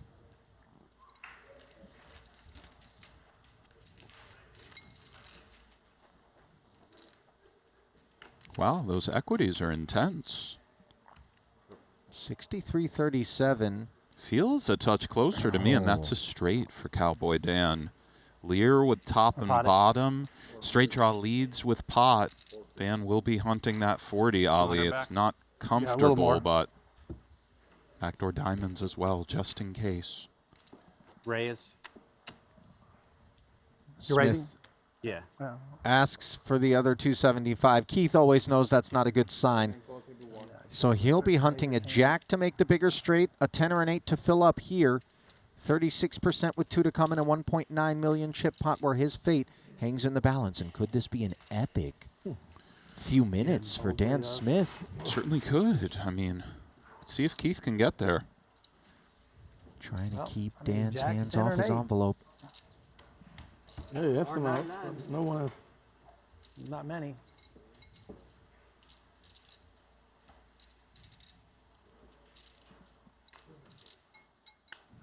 So let's take the turn. It is a 5. Clean as it gets for Dan. 8 outs one time for Keith. Might it be a short-lived day? GG, yes. Keith. And conversely, for Dan Smith, this is exactly the sort of script, if given the opportunity, he would have cooked up to kick the day off as he has dethroned Nacho Barbero at the top of the leaderboard. That should beat a flush. And de-seated Keith 20,000 in a matter of minutes as he plows through the field. Now we flip back over to the other feature where DeVoris, who did seem like among those who were fairly entertained by Nacho during his tenure at Nacho's table, yesterday's coverage. Yeah, you can't kind of not be, or else it sort of goes against you. You know what I mean? I believe the way you described it is it can turn on you out there. It can turn on you, but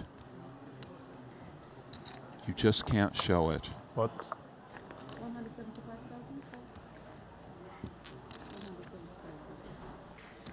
Oh, big hand for Laszlo in the face of the button pot from Nacho.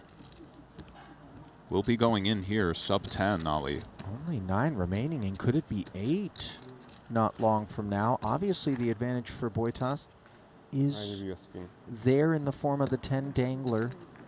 They share 3 cards. Barbero's certainly not going to be finding the wastebasket. One of the great Omaha players of all time, Boitas. See if he can find the spin. Perhaps the occasional chop.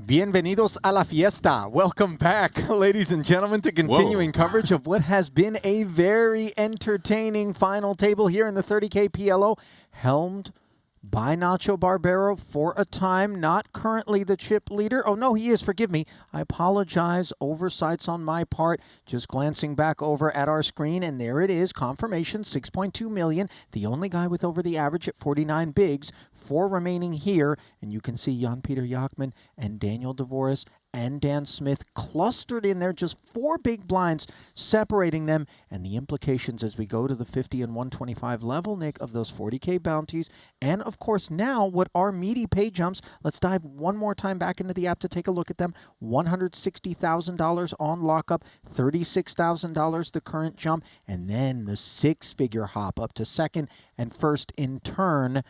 You know, as much as it's been, we're having a little bit of fun in here or whatever, it is very much at the business end of things. Yeah, definitely. The pay jumps are real. I really believe, of course, there's many issues in the world, but I think God brought all of us, Jan, Peter, and Nacho, together. Let's see if he can close, or if they meet some pushback. It's wide open. Anything can happen. DeVoris and Dan Smith just in there with these two. You know, again. They're sitting back and just operating as always, yes. You know, very content to let the two of them focus upon one another perhaps and allow some meta maybe to influence some decisions that could potentially be suboptimal. You know, you're right about that. I could see Smith and DeVoris thinking this might be a little extra, kind of just let these two Because, you know, Nacho's going all out to bust Jan Peter. So Right. let's see. Now, we talked about the divine intervention that brought us maybe those interactions. It's going to take a bit of divine win, potentially, though, for these shorties to take that big bite out of Nacho. You know that he's targeting Yachman, but will he give service to DeVoris and Smith, potentially? We await those sorts of storylines as we send it back into the arena for more of what has been an absolutely fun-filled 30K PLO. Not so fun for some folks. Haxton, Wood, Steele, Ding Biao, looking at you, 8th through 5th bust outs. And the glimpse here brought to you by Poker Stake. There's those aforementioned payouts. Prize pool of 1.68 million coming across 84 entries. That brought to you by GG Poker. They're just coming back from a break, though. You know, sometimes this can be a purge of sorts, you know, a release valve in terms of tensions, but reignition can take place rather quickly as well. Yeah, definitely true. We have a blazer, an outfit switch from Jan Pigon, Jan Peter. Maybe he caught a quick shower. You know, he mentioned that his suitcase, which had been MIA, I presume, finally arrived after 5 days. This guy is a fantastic dresser, by the way. Oh, very Yatman. sharp. Here we go. Always looks like this, you know. Every time I've seen him play, he's sharp with the blazer, the shirt. He's gone. Old school Euro approach to high stakes gambling for me has always included that Monte Carlo flair, that let's look the part. Yeah, you know? you're right. Not quite flair in the small blind here. 5's Badoogie. Nacho getting a call. Nacho doesn't even have it on vibrate, Nick. Hey, I just can't talk right now. I'm at the final table. What I Hola. tell you, bro? Hola, mami. Bad cars. No, está en YouTube.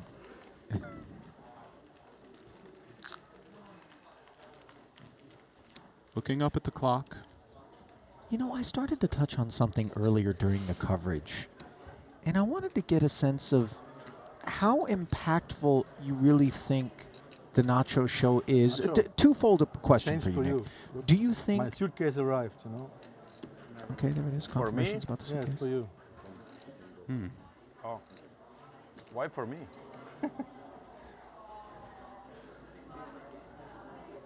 Is he suggesting he's going to stuff Nacho's lifeless body into his suitcase? Hold on. You started the blind with the final table with half a big blind. You still in, and you have your clothes. Wow. My suitcase came with the best, and new clothes and everything. You run into I'm running good now. I will start running good now. I mean, I did, yeah. I think you run already very good. I played good. You put it on a clinic, yeah. You put it on a fucking clinic. Clinic? What's that? Clinic. Oh. Did you understand? Clinic? Cleaner?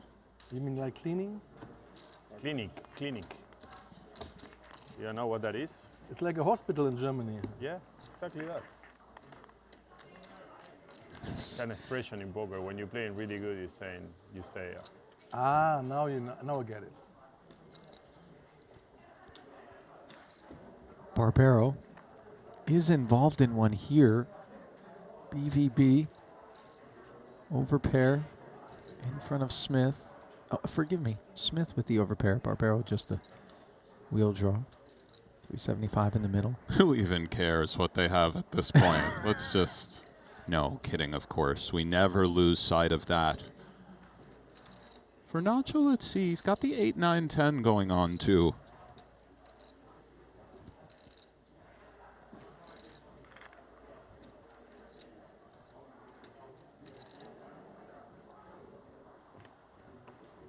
We've journeyed far deeper into the wilderness than I ever anticipated this particular broadcast was going to yield. Well, it's just anytime players beef at the table, I really am so thankful for them. It's just such an intriguing sweat, you know? But for Nacho to be one of those players, I mean, forget about it.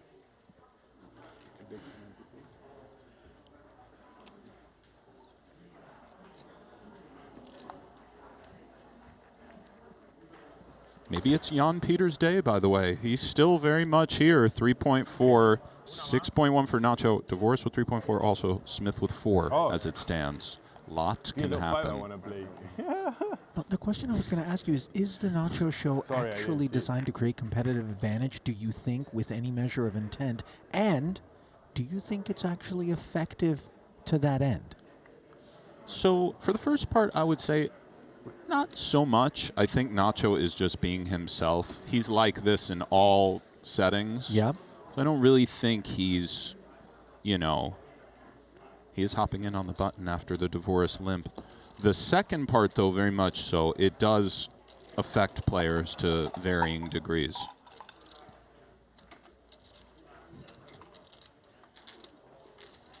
You think that this particular 3-pack that Nacho's up against here, beyond Yachman, who we've seen, you know, some impact, are affected? Smith and Divorce, let's say? By the way, the nuclear wrap for Jan Peter. I think Divorce is affected close to 0, maybe even negatively affected in a good way. Right. Like reverse and Jan Peter, yeah, he's, you know, they're scrapping.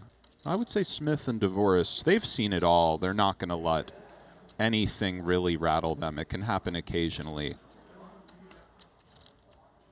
Round of knuckles. And the nuclear wrap does not come in on this turn. We can see still how much equity Stone pairless. Hence full pot.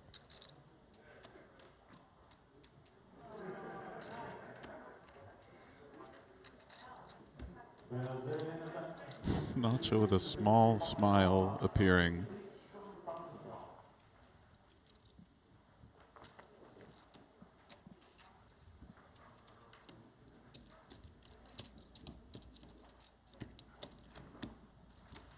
Yachman will take this one.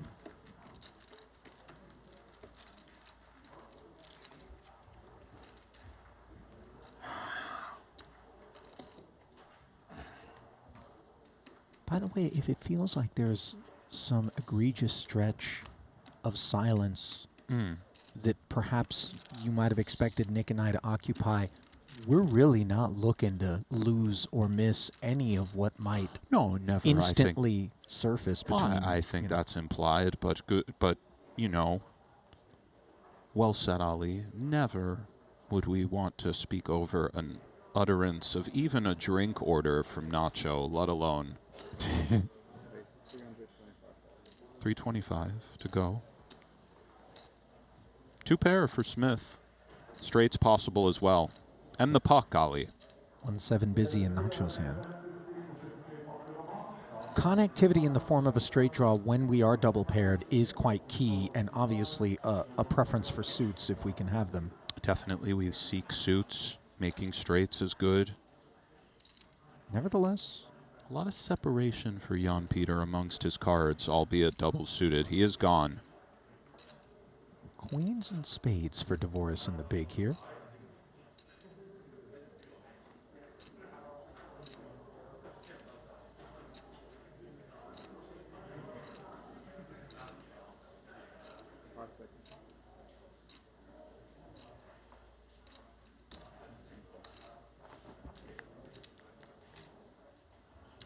Along he comes.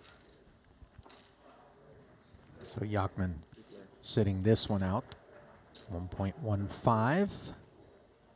In the middle, 9-5-3 on the board. Big flop for Nacho.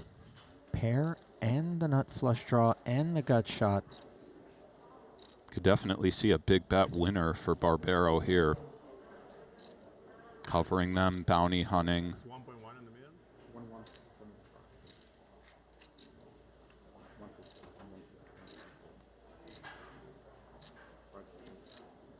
650.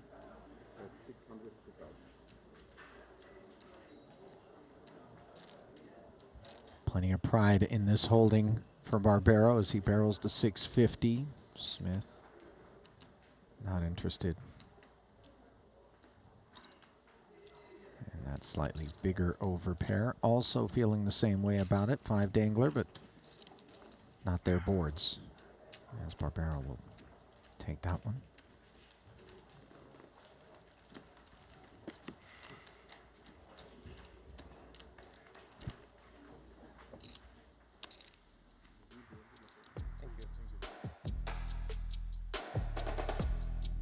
Current chip counts brought to you by BetACR.eu. A little bit of separation for Smith and Yachman from Dvoris. 6 big blind differential. 25 big blinds. The gap up to Barbero.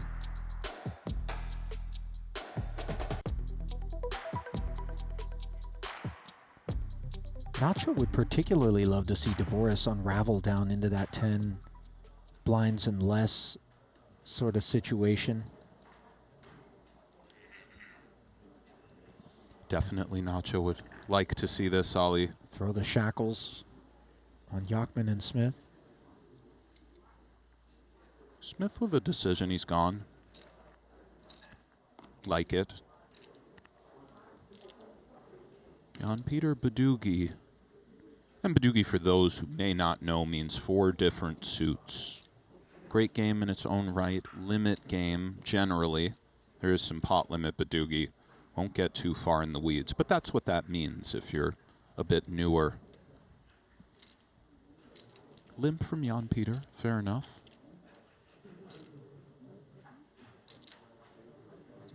Check. Snap check from Nacho. There's the reasoning. 4-3-3 deuce and baby clubs. Deuce in the window. Club variety. It looked good for a second. 10 and a 7 behind it, and this is not Barbero's board. Dvoris with just the gutter. Backdoor baby diamonds. 2 checks in front of Yachman, who's got the open ender and top pair. This 400 should do it. 80% pot.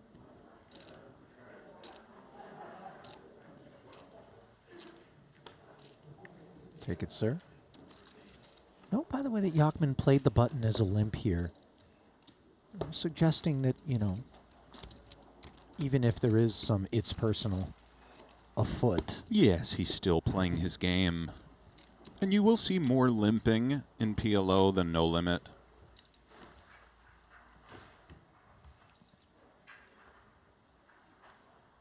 Yeah, we saw quite a bit of it when we were more multi-way, more players still remaining. I don't believe that any of that limping was ever attached to a holding, though, that was seeking to limp and then play it as a 3-bet repot.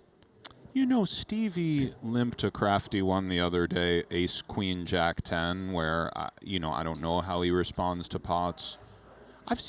We've seen some. No, here at the FT. Not at the today. FT, correct. I don't know why I was going to yesterday in my mind. Decent kings for Daniel.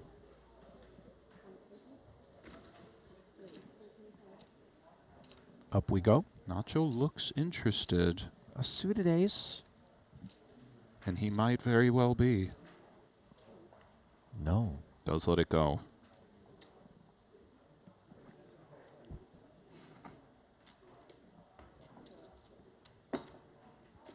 Do we need to be wary of having too much of an affinity for those suited aces in PLO? We need additional presence in the hand? Yes.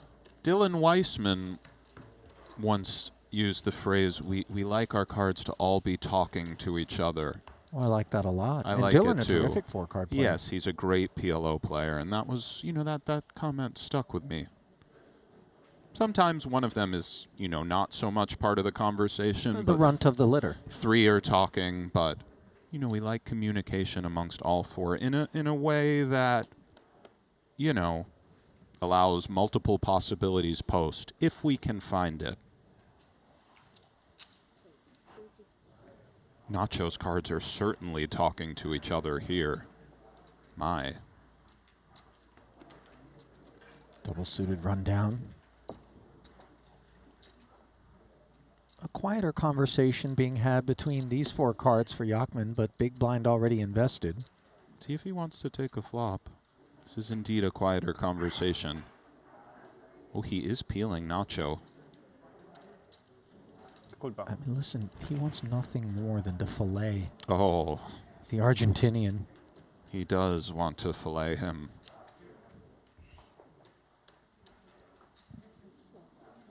875, and this Go is on, not Nacho. Yachman's board. Nuts for Barbero.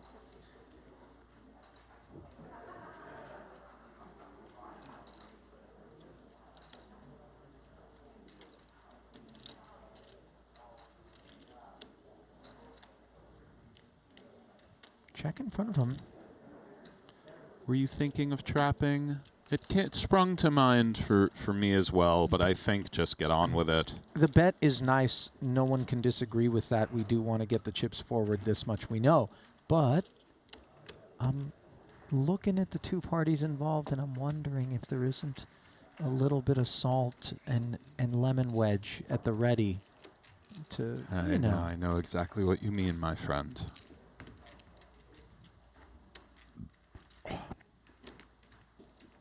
You ever take a line that you wouldn't have taken against somebody else just for the added sting? I honestly have. Yeah, me especially playing limit cash.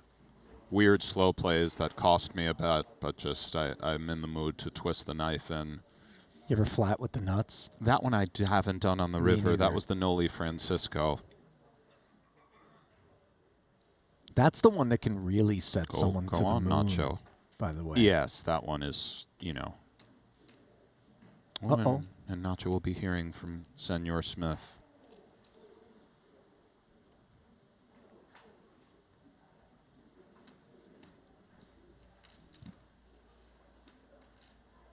Ace 8-4-3 with 8 high diamonds.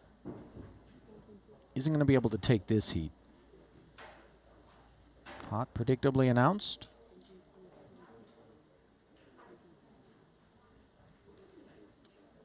How much? Is this me? You say pot, no? He said pot. Yeah, what would you? 350, 350, 350. I said pot. You say pot. 1575.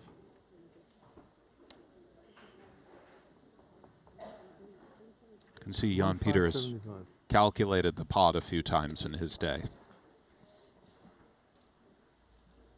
And one of the shorthand ways in which to calculate pot is to take whatever the preceding action was, Oh, so he's wrong, 350, though, but 3x that, Yes. and then add the rest. Yes, 1.05 plus the blinds. 50. She was right. 1225. 1225. 100% now. 1225. Oh, yeah, that's right. What to do, Mr. Yachtman? Yeah. And perhaps he's miscalculated pot on a few occasions as well. He knows Nacho opens very wide, but this 3-bet from Dan, we have to respect quite a lot.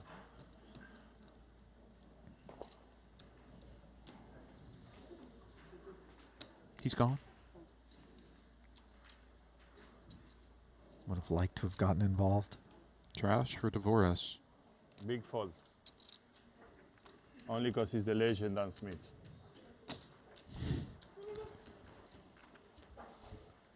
Big fucking fold. Big fold, yeah. Yeah. 2, 3, 7, 8. I had an 8, a 7, and a 3 for sure. And an 8 high flash draw for sure. The ace was really bad on my hand.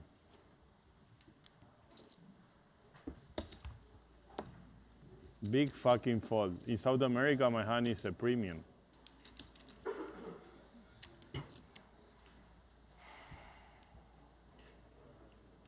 You waited, and those aces came. Ah, nice hand, Dan. I'm so proud of you.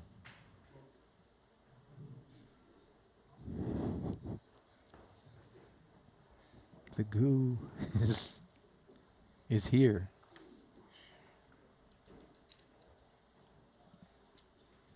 Yes.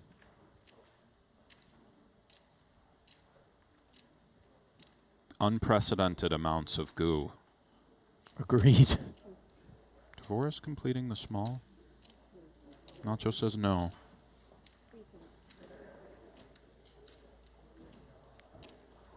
Ace King 7-4 with the hearts, and Dvoris will have to step away. The shorter it gets in a PLO tourney, the more chiselly things get. Nick, forgive the obviousness of pay jumps and ICM things such as this. Good aces done, PLO or in particular, more or less? do we tighten up? Decent. Is this even an idea? Yeah, I think one idea in general. Bad. Equities No run talking? closer in PLO, so we have to be careful with pay jumps.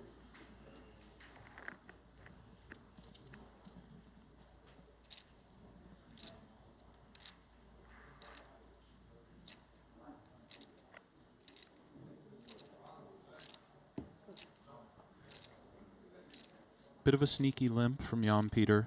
High cards, a lot of connectivity.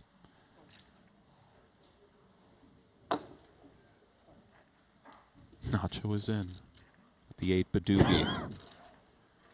Completing the small. One of the worst hands you can have if you're Dan outside of trips. You almost don't even want to have to take a flop with this one. Maybe potentially find yourself in a little bit of trouble, but post-flop navigations for Smith are always sound. Queen Jack 3, swing and a miss in both camps in front of Yachman, who just has the gutter, and second pair decides to close the action. Now on the turn, the 6 providing a pair. And Nacho right back in the hunt. An open ender to Barbero. How much in there? 500? Oh, and he's just going to take this swing. Really nice from Nacho. Can't imagine Jan Peter can take the heat with just ace-jack. Although he would love nothing more than to just call and see what's what on the river. Prudence demonstrated. I don't know how I'm going to shuffle the chips now. Let's see if in my left hand I'm good.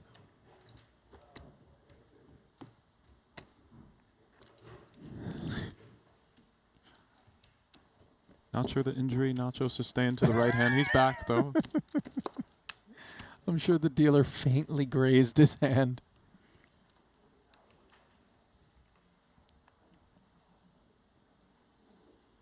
Nacho, by the way, as crazy as he can be, always nice to the staff and dealers and stuff like that. Yeah. I respect that, you know. He's not a savage. We can snap on each other, but let's kind of try to treat the staff with respect. I haven't always passed that test, by the way. You know, this is not from a high place, but we do our best. Big hand for Jan Peter in the face of the Nacho raise. Club coverage for Barbero. And Jan elects to defend. Oh, he does just defend. I thought he said pot. Little smile there from Nacho. By the way, Nacho's profile pic. Let us all take a moment and just look at him. A Wolverine vibes. Clean for Yachtman, but hard to know. Barbero with dust.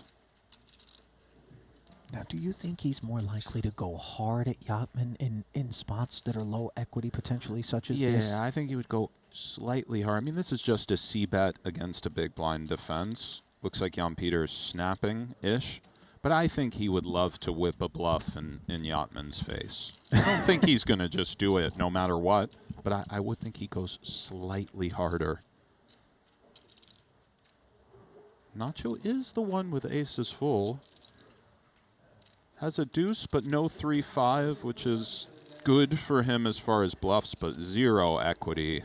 Does shut it down, begrudgingly. Oh, interesting river.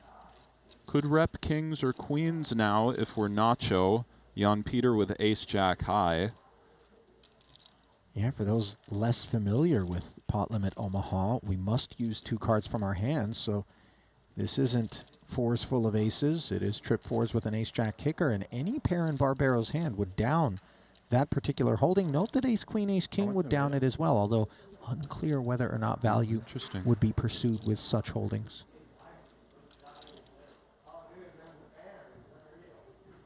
Oh, he is repping the kings. Oh, go on, Nacho. What a river. Look at the what heart. A fucking river. Oh, he's going to show it too. Oh my God. We have jacks, queens, any shit? Oh. He's done.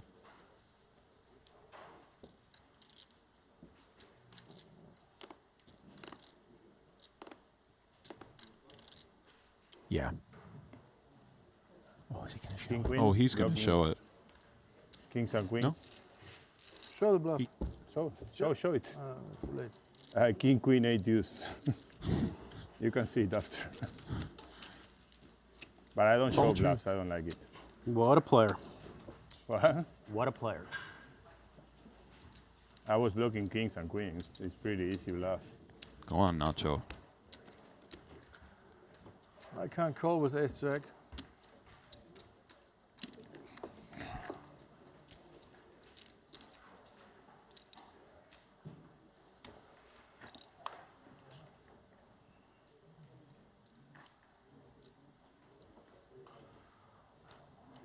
I wonder how hard this is on Dan, who's a card player and, you know, fancies himself in most spots here, and he's been forced to, by and large, kind of spectate. I think this is wonderful for Dan. He's just sort of coasted into four-handed. Perhaps he's enjoying a libation. We got 3 for Jan Peter. He's gone. I assume the 4th was quite bad.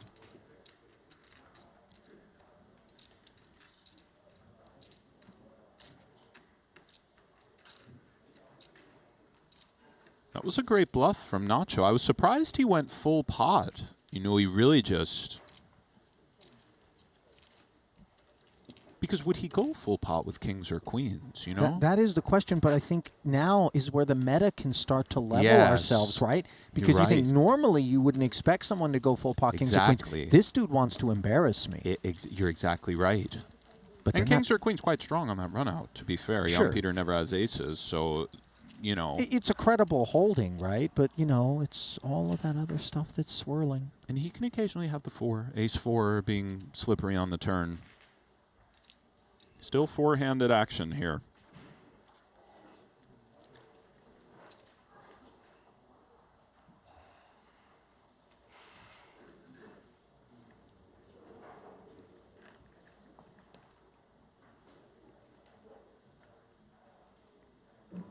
Dusty for Smith.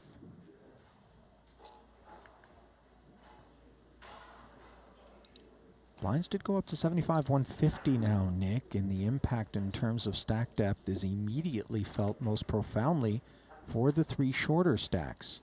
24 bigs roughly for Smith. Yachman coming in with 17. DeVoris 16 bigs with a half of one sitting in front of him and 8-6-6-3 to boot. Spades, will he try to limp as he's done already and been disciplined for doing so by Nacho? What did Nacho show him? Aces. It looked like you were gonna raise. Yeah. Oh, okay. I felt like you were racing.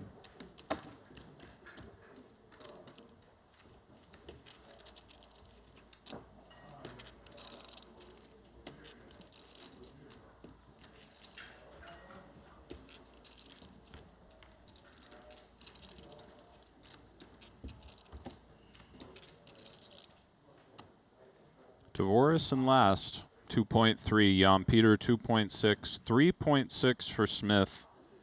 And Jose Nacho Barbero with 8.3. Ace, king, queen, deuce suited to the queen. Didn't see my hand, right?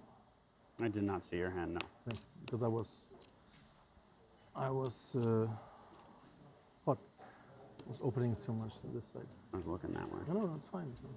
How much? It's always an awkward question if they did see, though. 525, right? Yeah. But didn't say right away, you know? Are you allowed to just go, I don't know? Yeah. Anytime that's come up for me, I just lie, you know?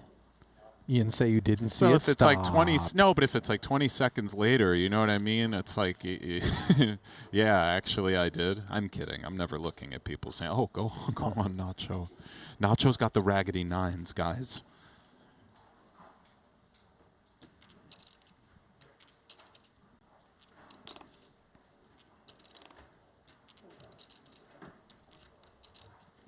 Altercations. And if Nacho busts him, I don't think Jan Peter will be thrilled with the 9974. Let's see, about a flip, and it's a 9. It's two 9s in the window. Probably won't be busting him, as Jan Peter only has ace-king. But he's praying, is Barbero, that the overpair lurks. Oh, boy. Oh, no. Oh, no. Is this full pot? Yes, I mean, I get it. He's so... Look at Nacho is about to explode. No, 1 million, but still meaty and prompt. Can't win hand against you, my friend. Sick. Oh, my God. Nacho called it yesterday. So sick all day, all day. So sick.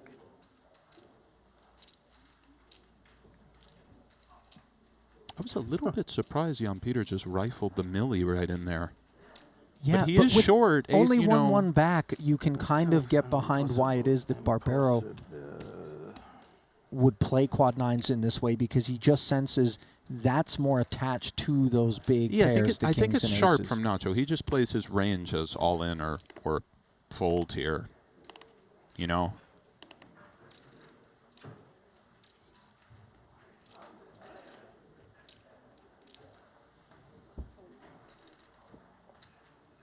What is it?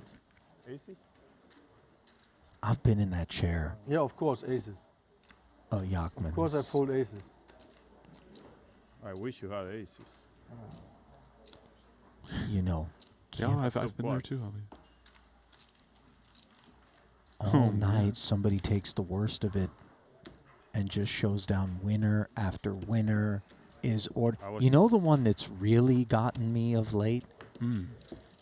I get thrashed by dusty one after dusty one. Then the dealer gets pushed, and they reach over and just drop the extra tip. Oh, hang on. The dealer, you win every hand. Unbelievable. Unbelievable. Oh, don't bring her into this, I Jan haven't Peter. seen you losing one hand again with her. I'm a lucky guy. Very lucky. Time being. Very lucky poker player. You have to be lucky, because otherwise how can you beat these guys? They're so good. Daniel Dobres, Dan Smith, Jason Kuhn. Impossible. I gotta get luckier than them.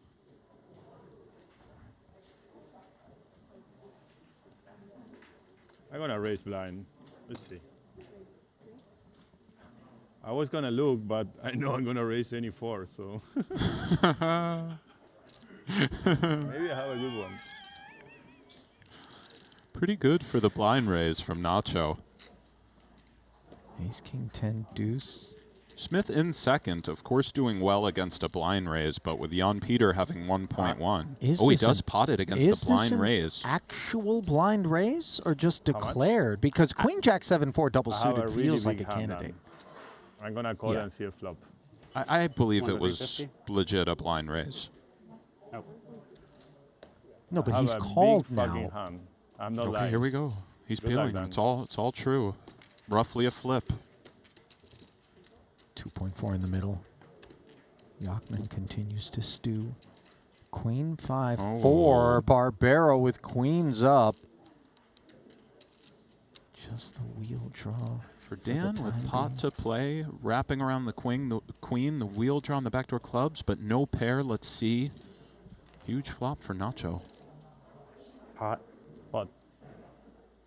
No sooner does the first pot get declared than the other comes in behind it. And suddenly, Dan Smith, second in chips coming into this one, finds himself so easy for him.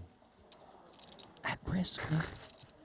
Yes, he does. Dan took a stand against the blind raise. What about 4-ball? Nacho's about to make love to the table. Look at how he's contorting his queen's that'll do it. GG, Dan. Legendary Dan Smith falls three-handed. The cleaner. Undertaker cleaner. I raised blind. I have Queen Jack 7-4 double suited. Okay, so he's saying it was blind. That's running good. Oh, it was blind if he said that. Okay. See how you're lying. I have a really big hand. I have a really big hand. You have just, I you're play just with the lucky guy to that hit says it. it all the time without actually being in the blind. And Smith, by the way, probably going to stew a touch here. Given that Yachman had just 5 big blinds, Dvoris with 15, they both trailed by a decent margin. And the mighty Dan Smith has fallen here in the 30K PLO. Against Not your before blinds. Easy collecting blinds. his 21st career Triton cash. You're the 9, right? You're the 9? $160,000 richer. 9 years. something? I flop quads. But Really? I thought you were The going follow? to get it in 100%. Yeah, if I had aces, I would get it. But I had ace. You see my hand. I saw you had an overpair and Yeah. you were going for What's even? Oh my God. I called with 9974. 9-7 suited. I felt lucky about the 9s.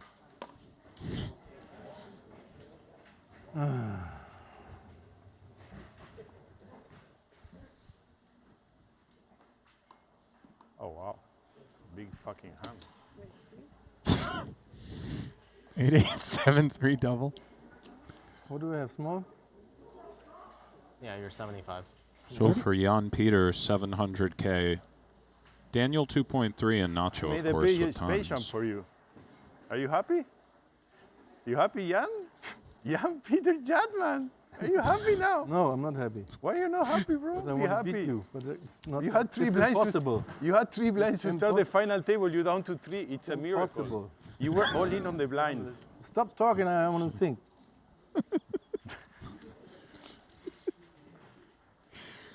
Forgive us. They've almost gotten a touch friendlier in a way. You Well, know, I mean, a little that bit of felt tension like Jan broken. Peter. Yes, Next a little time I have tension the broken. button. And, Okay.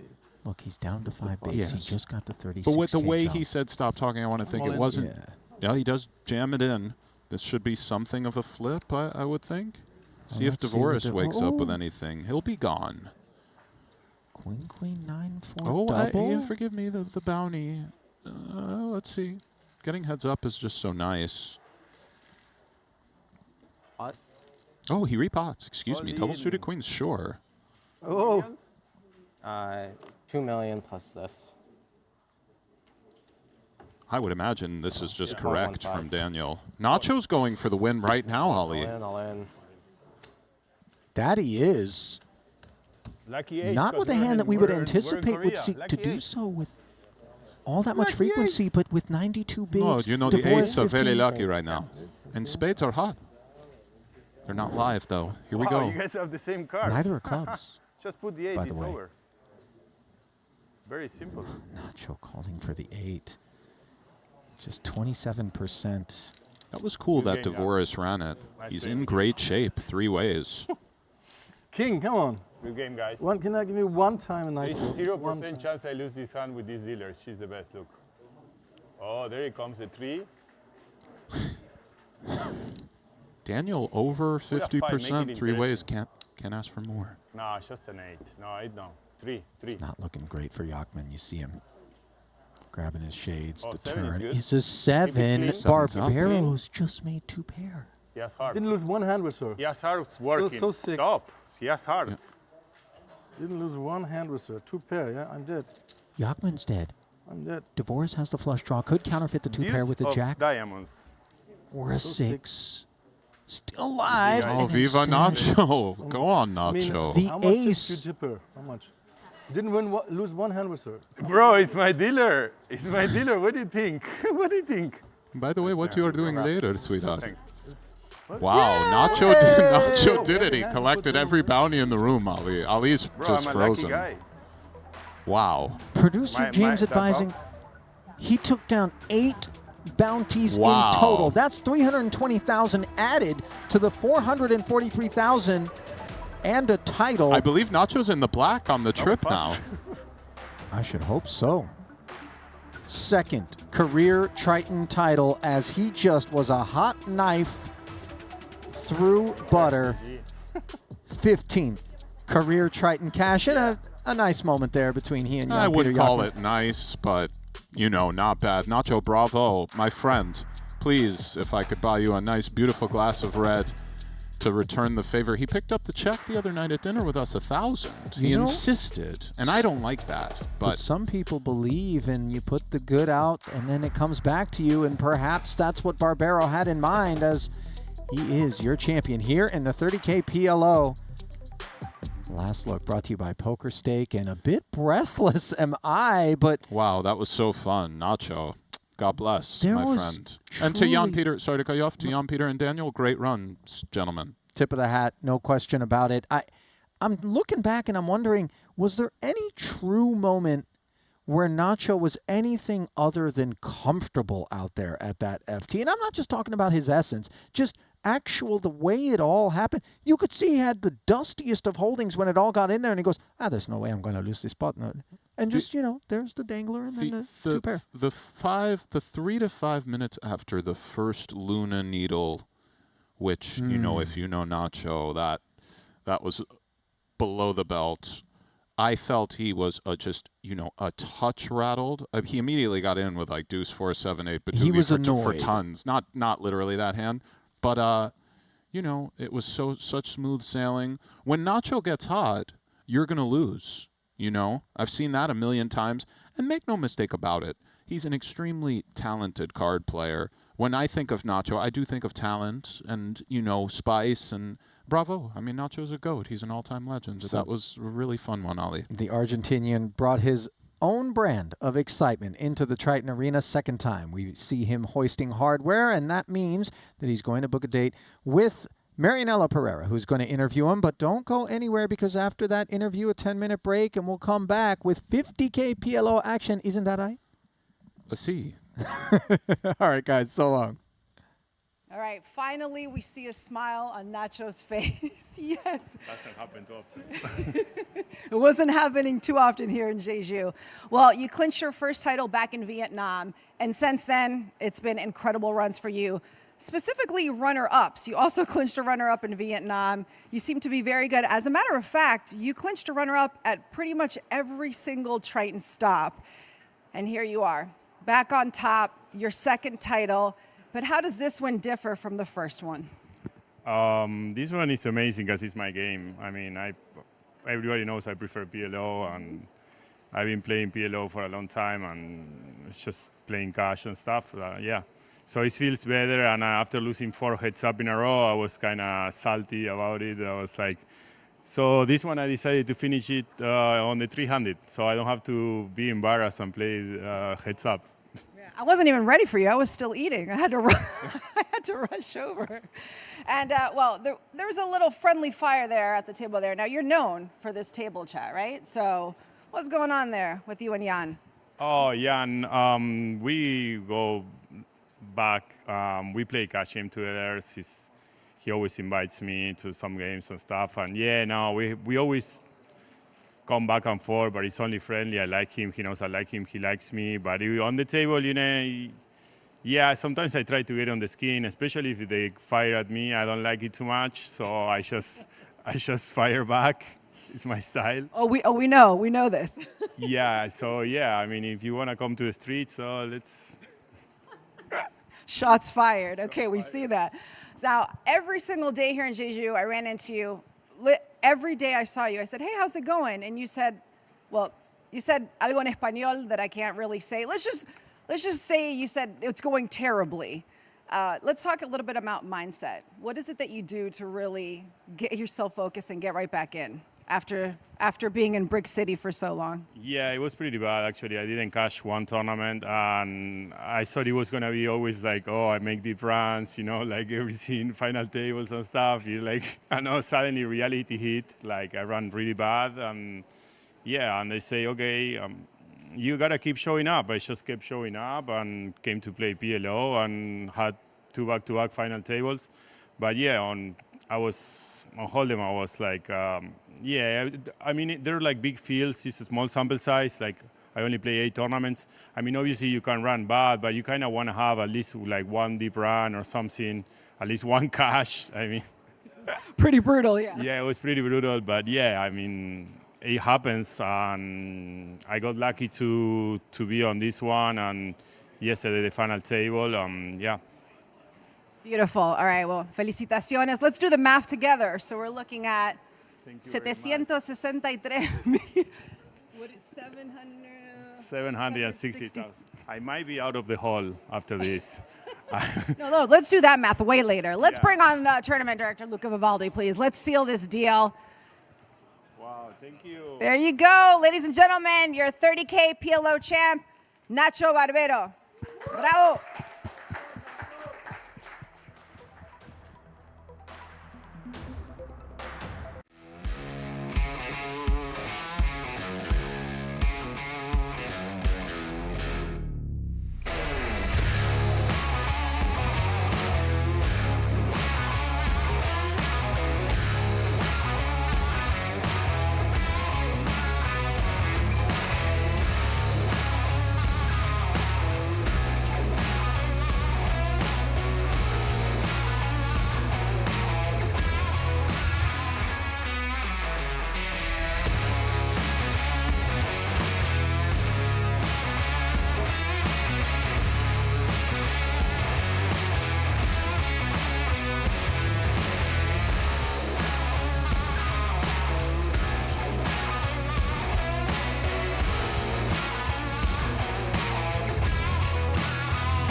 Introducing the all-new BetACR.eu, the premier destination for sports enthusiasts. What sets BetACR.eu apart is our exclusive offering of live-action prediction options on the Triton series. Experience the excitement as you predict the action while watching your favorite players live. But that's not all. By opening your account now, you can take advantage of our incredible offer. Receive a generous 15% free play on your first top-up, up to $250. Become a part of BetACR.eu and elevate your live sports engagement experience.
Just seize the wonder.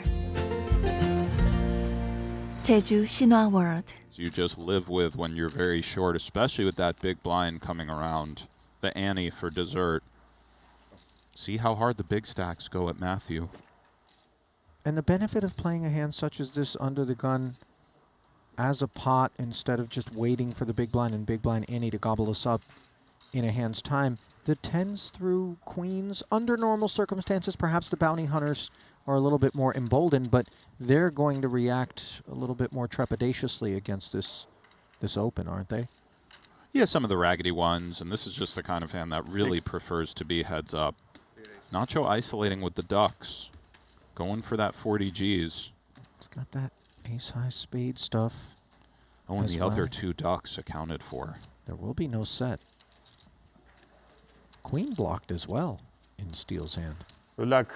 Thanks, I have a really bad hand. Good. Pair of deuces. I have better than whatever I was going to get dealt next hand. So. There's the explanation from Matthew. What is it? Nines and ace, 9, a diamond. You have 9s? Yeah. No way. You have I do. a pair? Oh, but I have flush. Spades are hot. GG, bro. Thanks, bud. Nice playing with you, man. It was always a pleasure. Nah, I jinxed myself. No way I win this one now. Oh. You're saying there is hope? Still a flip. Give him a 9 of spades. 9 of spades. Go. Barbaro nut flush draw. I take a deuce. In comes that flush, and now 9. the 3 also note would work. Very nice, Ali. But only 4 outs for 9, Matthew Wood. Ooh, so GG, close. Matthew. All right, guys, good luck. Man. Great run. Another good run in PLO for Matthew Wood. Second. Oh, okay. Now Nacho with the one-man applause. I thought the year of the Nacho was over, but I think it's not. I think he's starting again. He's starting. He's cooking this fucking year. Oh, he really can do it. And I'm not just talking about Matthew Wood in the 4-card streets, as we see his 7th place finish, earning him $80,000 for the efforts. Path cleared somewhat as his talents exit the arena here at his 2nd ever Triton Festival, 2nd straight final table in a PLO event. And I think we'll be seeing him in the 50K, Nick. I get that feeling. We've all been there, you know, whether it was middle school, high school, or last week. We have all been there. And I must say, watching Nacho operate is, you know, much love to Nacho. And for Jan Peter, you know he's going all out trying to tilt Nacho. Yeah. Fair enough. It's clear. Every hand you attack, my baby. Every hand. And now Maybe I you see hit some begrudged a little bit by what he Well, perceives Jan to be Peter, targeting. And aces for steal. Nacho really running into Kirk. Yeah, fresh off of taking a bite out of Barbaro, here he is with knife and fork at the ready. Pot announced.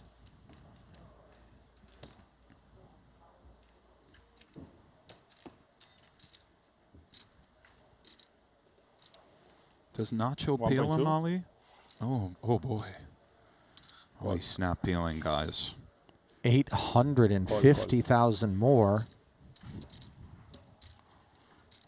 Double suited attributes. You like each other. Here's Jan Peter, just, you know. 3-2 dog, Nacho. Dishing it out. Diamonds and clubs live. Indeed, Ali. Oh, top 2 for Nacho. 8-4. The aces are behind on this rainbow texture. I believe it's in already. What? King. Oh, slow roll by Nacho, too. I think he said king. Oh, he said kings. Okay, but he does have kings and eights. Yeah, but it's not. It's better not to have. This guy is running so good. Unbelievable. It's not. The hand is not even over. Why are you Still talking? running so well. Oh, Nacho finally. Why do you have to be speaking in the hand? You're not even. He has a good. You told had the same when I win a hand. Bro, the hand is not over. Commenting If I win the everything pot, and this. can't take it. Club's working now for Nacho. We see the outs there. Yeah. A7 or 4 for Kirk. Go and on, instead, Nacho. it's the 6 of clubs. And Wow, you tried no to jinx me sooner. in the middle of the hands. Don't do that, bro. We're playing for a lot of money. Maybe it's small for you, but for me, it's a lot. You Very know, good game to you, by the way, I can live Kirk. 7 years in Argentina with this. Nacho. Oh, yeah, cry. Please, yeah. But you can't talk about my hand that you're running so good. The hand is not even over. He has 1 million outs. You think that's polite? You're not even in the hand. Well, it's starting to come undone a Oh, little bit yeah. out there. Obviously, the undoing we focus upon is that of the stack of Kirk Steele, who really kept it classy out there. Thought perhaps, having found that fresh double. He did. He played very well. This guy carried Fantastic. himself nicely, you know.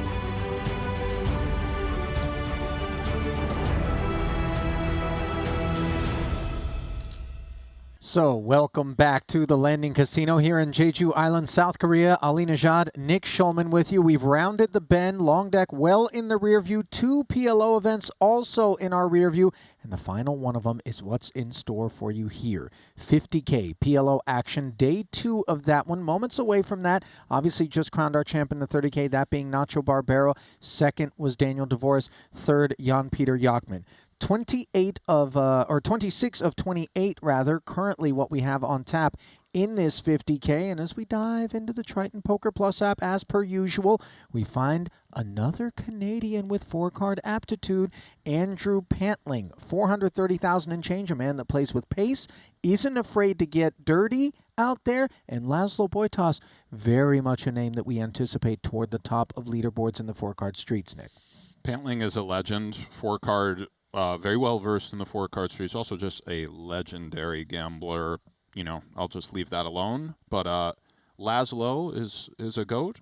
And these 2 tables that we have are just, it's goats left and right. Yeah. So Unclear what the next of our feature tables is going to be. You saw the red table over there, and it contains Ren Lin, not to be overlooked. He is 3rd in chips over there. Matthew Wood, 2 final tables back-to-back in the 25 and the 30K. Here he is toward the top, and again, the Maple Leaf flies tall. 188 bigs in front of him. Let's just cruise down and see what the shortest of stacks are doing out there. Joao Estanislao, 79 bigs. So still early in this 50K right now, Nick. But, you know, people are out there getting their feet wet, and we're going to take this one down to a champion tonight. Is that the intention? Or we're going to Day 1, forgive me, I keep saying day 2 of the 50K. Apologies on that. it's okay. There's been a lot of 4-card, and that last final table we just watched was, you know, a blistering experience. For me, as fun as that was, nice to remove the bounties. Let's see just a good old-fashioned tournament. Okay, sure. With that then, no further ado, we'll dive right back into the arena and get a glimpse at not just that red table which we previewed, but its blue counterpart. 2 feature tables coming your way. Or just 1, I'm being told. Okay, that's fine. We can focus and sink our teeth into it then. Ren Lin holding court as the 3rd biggest stack in the room. Has to contend with the likes of Stephen Chidwick, Joe Chuen, who already took down the 25K, the Learjet in the building. Okay. Also, Daniel Perkasic yeah, Steven gambled too much. of Germany. I'm pretty sure he's incredible at PLO. A specialist. Looking at his Triton resume, it is only 4-card events that he partakes in. There's your look at him. This one played as a limp by Jack 8-4. Joe Chuen came along, double paired queens and deuces, no connectivity and no set either, as Perkasic check back and flops the gut shot straight draw. Jacks have issues. That gutter shared by Chidwick with Perkasic. See what Stevie goes for. Does check.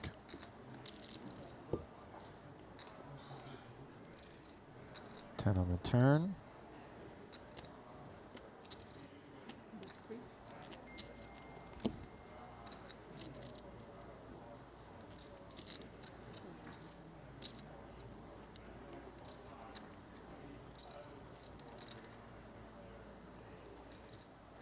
$3K. Half pot. And Chidwick, just in case this is behavior attached to a 10 making this call? Definitely, and the Jack is a clean out. Club's not clean at all. Neither player with a single club in hand. Unwelcome is the presence of this river.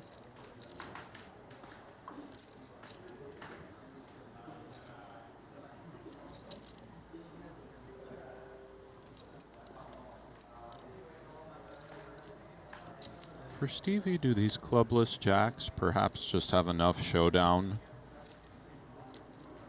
Or does he feel compelled to turn them into a bluff? He does check. He'll see that he's pipped. Gaga. Two Gaga. There's Renlin. Never misses an opportunity to comment on queens. What do you think the Learjet's thinking out here? You know what I mean? These are characters quite a bit different than the ones I think he's accustomed to tussling with back in Louisiana. The Jet has seen it all, though.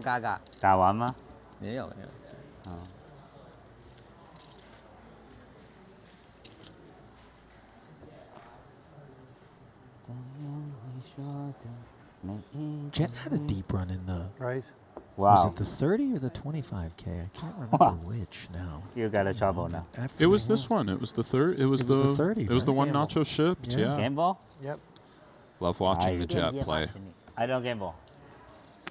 10th in that 30K Quattro bounty for 37,000 was Lear, over 400,000 in career Triton earnings across 4 caches here at his 3rd ever Triton Festival.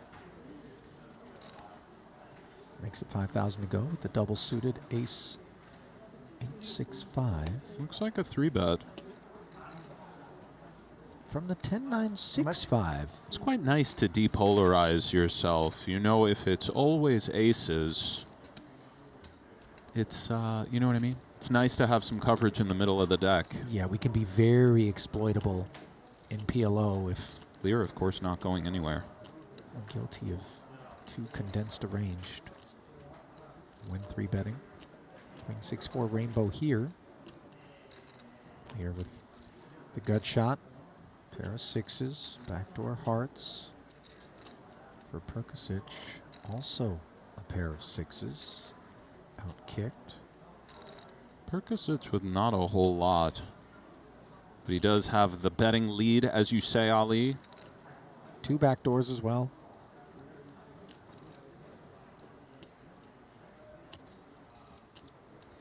Looks like half pot. And for Lear with the 8 high hearts and the draw to the 7 position, he's in. The 8 high hearts backdoor, of course. Pot grows to 72,000. Great card for Daniel. Yeah, note the open-ender and club draw, both obtained.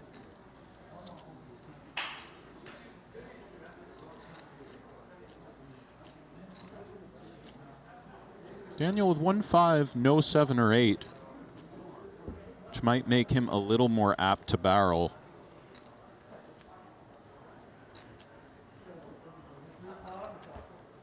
He can have some combinations of top set. Does go for check.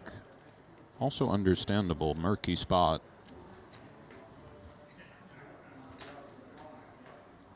Doesn't want to throw away his equity by betting. Probably be priced in. Lear takes the free one. A stone flip, Ali, and it does come in for Perkasic. As things flip into his corner. Lear has made aces up. But in the face of this particular line, yeah, it's not a very exciting aces up.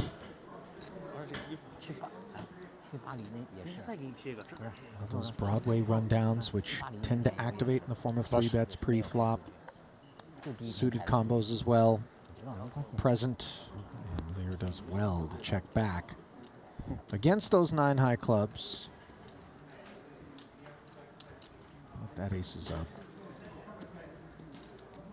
Just, you know, lips pursed, ideas. Look at these two guys on the rail, Nick. They've got, you know how coaches will sometimes put the card over their mouth so as not to have the lip readers. 金标酒店回水了，应该，今天酒店干了好多个。3个、4个。他买了几发？4发。我说他列了4个。那也可以啊，那一个4万块。其实昨天那个比赛可以乱打的，哪人起来能干一定干。对啊，昨天打错了2手牌，被那个傻子给干死了。 Gotta say, I'm personally pleased to have an additional opportunity to observe Zhou Chuan and just get a better sense of why it is that this guy seems to find his way into these deep finishes. He has a really gangster table presence. I mean, he really does. And I know, like, you know, a statement like this might be a little annoying because how can one do this unless they've done it? But you really feel it when you sit with him. It's a little different watching. You can get ideas, but playing with him, you can tell when a guy's baseline is just zero nerves. It's very rare, to be honest, you know? Even the greats get a little nervous. This guy, it's just, I mean... Set of 5s, bet and take. 短牌你打哈。我应该打小的。 I confess, I find that jacket to be quite flavorful as well. Oh, yeah. The old varsity Letterman vibes. Yeah. High school quarterback. 有个2万5，有个2万的吧。 Patched 2 up. 万吗？明天有个2万5，后面有个2万。明天应该先送个1发。OK， 15。 Chidwick digging deep. 可能打3个，也可能打2个。 Been a long festival for him. 有个主赛吗？ 12th in the 15K 8 max, 35th in the 25K GG millions, 27th in the 40K mystery bounty. 主赛的那个奖杯跟那不一样大。 This is his 12th event. Did finish 10th in the 100K main, by the way. That was the high water mark for the $19 million man. Career at Triton, 1 title, 34 cashes. Pop from Stevie. 按摩 5。可以借2个。 1 suit rundown. Nice hand for Ren. Same story, but with a pair of 10s. Pot. Yep. Pot announced. 755. Believe he'll be picking up a customer.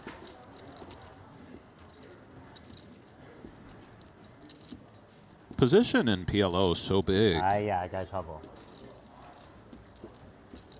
Ren instantly says, I've got trouble. And little does he know it, but not on this board. This is something of his board to represent. The 10 of spades relevant too. Stevie nestled around that 8, but nothing at all.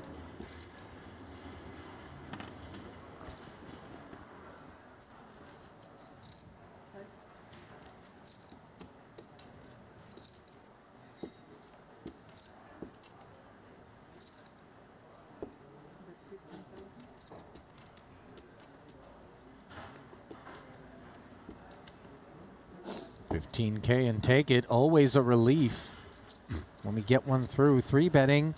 And this is very deep stacked in contrast to the pickup point for us at the top of the day in the 30K Nick. And walk me through and forgive if it is somewhat self-evident, the contrast. How does super deep stacked PLO in tournament format tend to play? Because I'm seeing things that we didn't see earlier.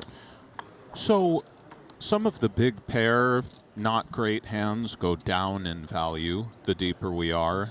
We really like hands that can kind of make the nuts. We saw the 3-bet from Daniel earlier with the 10-9-5-6 double that you wouldn't really see at shallower depths. And position and navigations are big. I'm delighted for the Sweats. Deep stack PLO with some of the best tournament PLO players in the world. I really am grateful for these Sweats. Wow. Love PLO. Yeah. Pot declare. Ay, ay, ay, mamma mia. Ay, ay, ay. What? You do what? You pot? Yeah. Gamble. 16-5? Aye, not professional enough. And let's see if Zhou Xuan cold comes along. Well, Lear started this by limping the Jackson 6s. No, he raised to 5. Oh, he raised to 5. Forgive me. No problem, Ollie. third scoop there yeah, cooler. from Ren. Unfortunate for Keith that the other 2 jacks are accounted for. It's wild we're picking this one up so early. 145. Blinds of I need a lot 1,000, of help. 1,500. I look up at 5 There it pounds is. and assume limps, All just you. given the stages at which we tend to take the onset of coverage. And this is not a good flop for Ren. Not particularly exciting for Keith. Ace of spades, deeply relevant. Ace of spades, very relevant. Does check it over, an understandable choice. Has that ace 3-4 with the backdoor clubs working as well. Keith with some future blockers with the jacks. Professional check. Deuce. Does check back though. Now both I feel that was real good for me. players have picked up the club Wow. draw. Advantage Ren.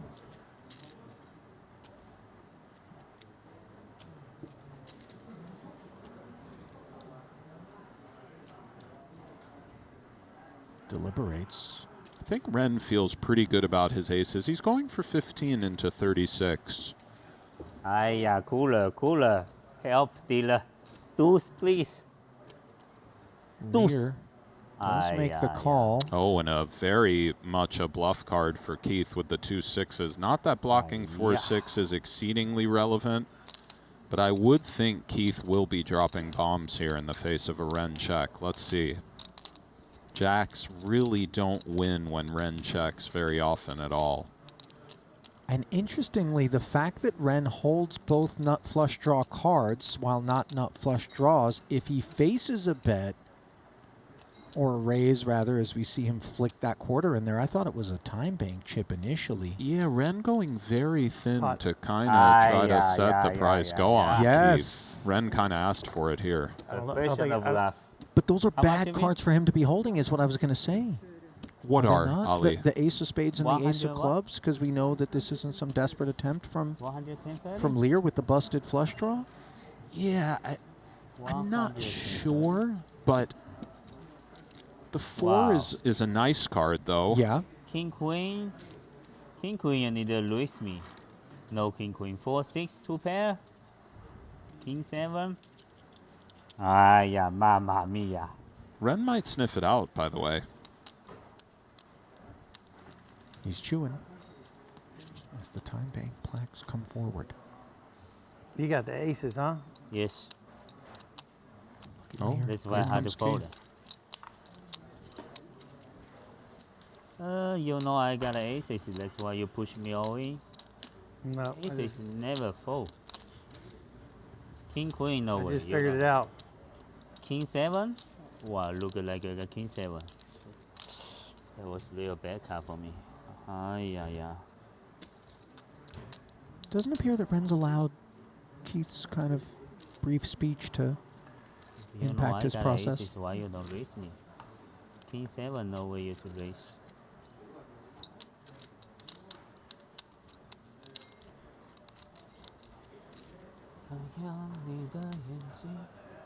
Jet 10.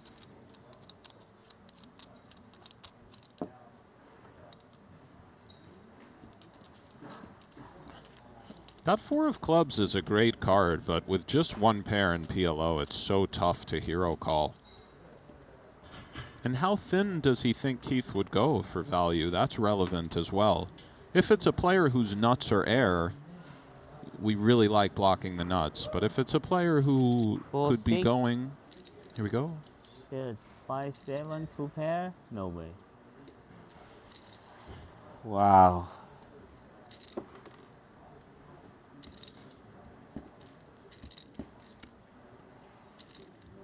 Another 105,000 to call. No, by the way, this is a jam from Keith too, so there's added weight in association with his willingness to risk his tournament life with this play. 屏幕能看见底牌吗？ For Keith, these are anxious moments as your fate is in the hands of Ren Lin.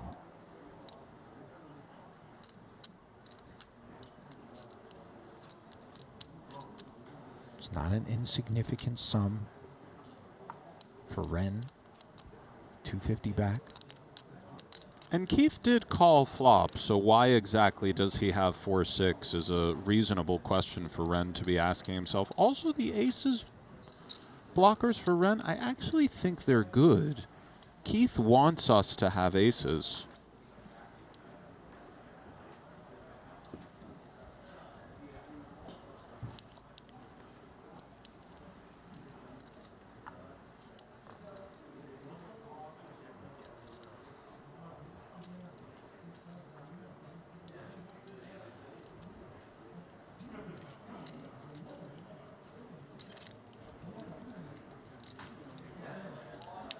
Wow, if you got a 4-6, it's real nice hand.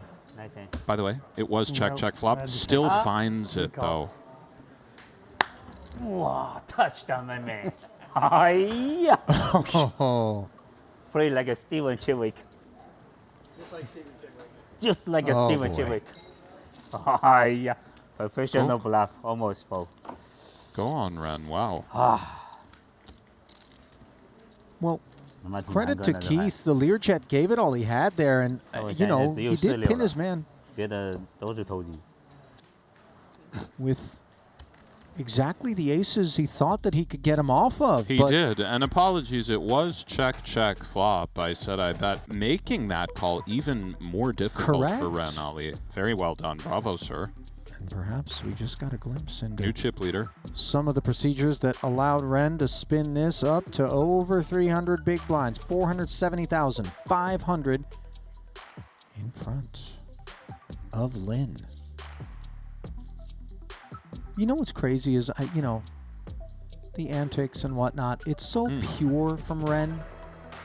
There's never any of that, like, needly malice. Yeah, and also there's no venom. Also, Ren takes it well the other way, so it gives him some leeway. Very fair. 拉死longer 来回2万块钱，我想他不会送钱给我，你知道吗 ？You know why? Because I don't think he bluff because we got last longer, man. So I don't think he's bluff right now. You know. Wow. Did they have a last longer bet that he leveraged? Probably. Keith? That's what he said. Yeah. Oh, sorry. Okay, Stevie has the button now. I could also see Ren just fabricating that in order to kind of create the humor. You know what I mean? Yeah, but he does make last longers. Okay. Raise and take for Stevie. 对吧？要不然你打2万5。所以我觉得只有4-6了，他们真给他中4-6了，没办法。还有一手就是他买 A 花，然后他有1对7，但你又有草花。Well, a warm welcome to all of you who have stuck with us here deep into this Triton Super High Roller Series Jeju Festival. Ali Najad and Nick Schulman, pleased to have you aboard, whether it be through Twitch, the Triton Poker Plus app, which you need to download if you haven't already, or our Triton Poker YouTube channel. And in particular, I'm looking at you guys and gals. Mash like, mash subscribe.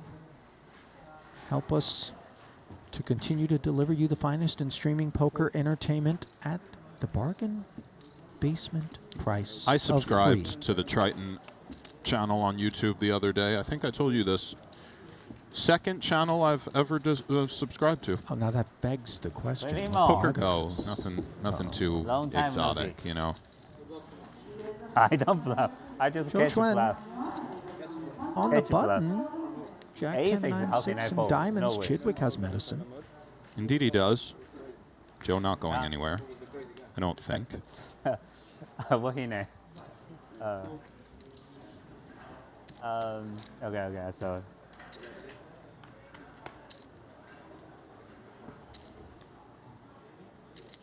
Pretty big flop for Joe Schwen, all things considered. Stevie still with his aces. No cards between the 8 and the jack. Oh. This. We arrive here at the price of 12,000 ahead. 5 seconds. 20,000. Stevie coming with sub half pot. Has the follow-through sizing. No, he went quite big. That's with the 20 already in there. No problem. He went 20 into 25.5. So 80% was the choice from Chidwick.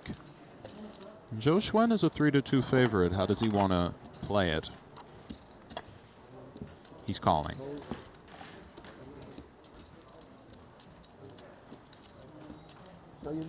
Turn. Thank you. Is a 9. Now it's top 2 pair. Which box you want, man? For Zhou Xuan, and that really is the kind of connected card that these aces didn't want to see. Very much so. When we look at Stevie's hand and that board, it really feels like a shutdown.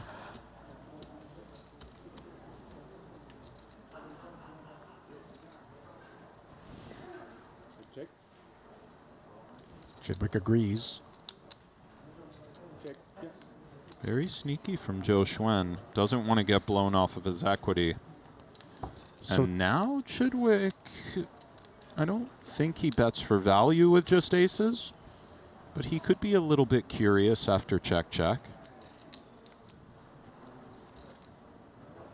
Chance he blocks, just makes a read that they're good.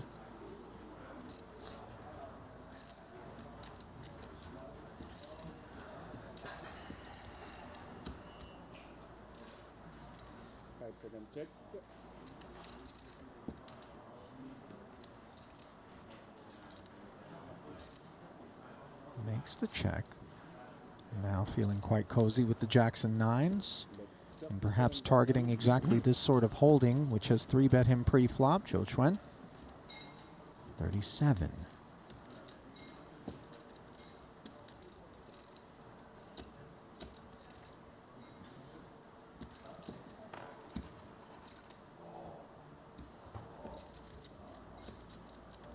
How light does the check back on the turn make Zhou Xuan's hand look, if at all? I think Stevie knows some 2 pairs possible, even some better stuff. Let's just let it go. Finds the right decision on the end. Stevie has built one of the most impressive resumes in all of poker on the back of precisely Do you think I that. used 9 bank last day? Huh? Welcome, Joao Vieira, and welcome I was 1K, thinking 2K I action. 3-4 time bank and 9 time bank. As the price of PLO goes to 5K in orbit. 我有想那么久吗？ Not 12? Oh, okay. Registration period still open in this one for some time, so I just they're sprinkling into the field. I think it's level 1, right? I don't know. I got level 2. They gave me 9. 9 at level 2. Wow, I That's used what I that got. much. I suspect that not everybody who's going to go splashing in this one has made their way to the desk just yet. I never used one time banker like man. Usually use 本 one. 来就少给你2个。对吧？哦，我用了6个，I use 6 time bank. 我们每个人是12个，是12个。你是 Welcome, Mr. Vieira. 可能是，我用这么多。我们是11个，你是9个。我刚才用那么久吗？我们是12个嘛，7个。我记得没想很久。 Right. And welcome feels warm. Ace, King, Queen, 8 in the face of the Chidwick limp with diamonds, 7s, and Jack 10. 因为这个老头都不投机，他跟我打，从来不投机，干嘛？没有，主要是我又拿了2个 A 发出来，所以我就觉得他不像凑花，你知道吧？ Flops himself a gutter and top pair here, more than we can say for the 8s of Vieira as it stands. Key card for Vieira. Ace of clubs. Pantling, by the way, close to 2-1 chip lead. He's obviously doing some heavy lifting out there, Ali. 那我觉得他像8、9、10勾。 My word. 5 seconds. I got excited about Ren boosting his stack up to 470. 768,000 for Pantling. Elsewhere in the room. Back here, though, Vieira c-betting 10,000. The 7 dangler not wonderful for Stevie, but still some stuff. Top pair, the gut shot, the backdoor diamonds. He's tearing one off. I assume a plan for Vieira is to bluff clubs. Or make queens and eights. Oh Slides in, the 10 becomes more relevant for Chidwick. Would think Vieira diamond draw forms. Checks here almost always, could be mistaken. Not a 9 or 10 in sight. And does Stevie bluff bricks in the face of a check from Vieira, which has not happened yet? Could be mistaken about his approach as well. The unblocker effects, just as much of a consideration as the blocker effects here in PLO, on display perhaps by Vieira on that occasion. We'll never know, unfortunately, only because it would have been interesting were that deuce not a diamond. Now Stevie just makes the flush.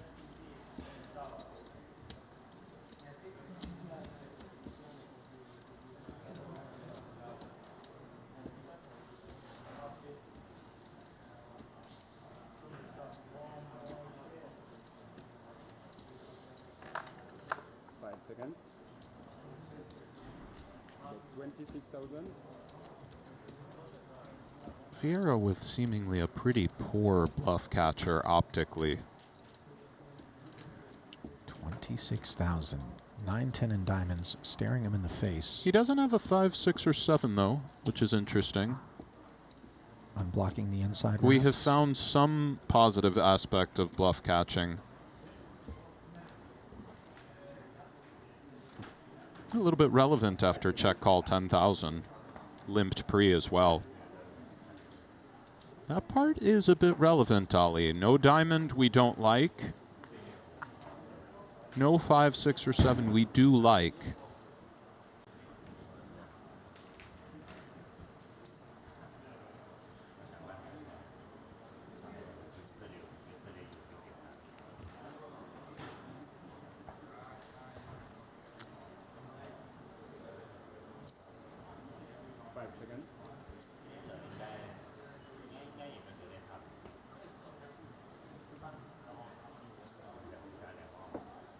Going for another time bank.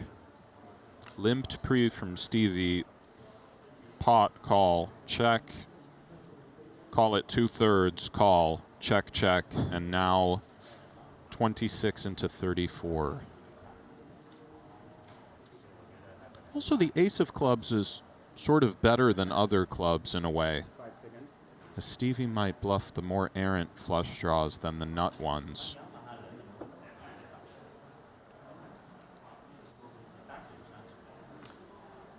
You could see how hard Vieira plays. Always. Always. Digging in always this spot, digs yeah. so deep. But by the way, Chidwick also cut from that cloth. Oh yes. Does pay it off. I think he really liked the lack of interaction between the 4 and the 8, and perhaps thought the ace of clubs was good. Interesting stuff. Love PLO.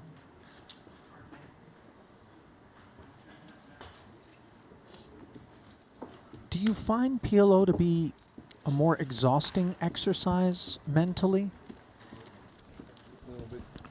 No. Yes and no.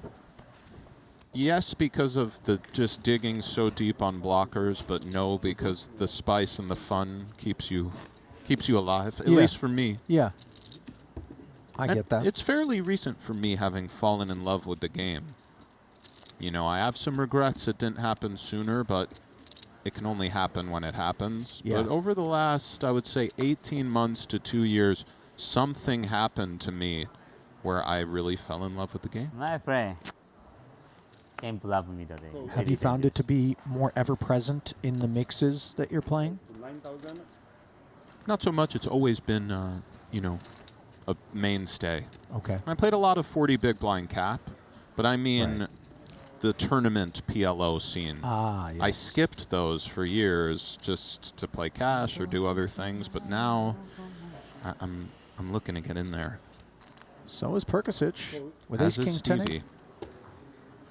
Both Wow. Sorry, diamonds I'll and fold. spades. for It was a Chidwick. limp and- from Zhou Xuan that started this off. Sorry, guys. Note that all three parties hold ace-king. no house. No house. Xuan out of there. As Chidwick and Perkasich square off. Jack 10-4. 我正好买他那个纳斯花。 Nut hearts and the tens. It's your second pair here for Daniel. Pre-flop razor for Chidwick. Big flop for Daniel. He's got fours. Not to be overlooked, of course, the Broadway gutty for both parties. Daniel choosing to play it as a check, though, Nick, in spite of the aforementioned big flop factor. Like it, sneaky. Is it a function of balance, or do we skew this direction heavily with this hand? Not sure the desired frequency, but it certainly feels pretty cozy. Check back from Chidwick. Now it's aces and tens against aces and fours. Key king for both.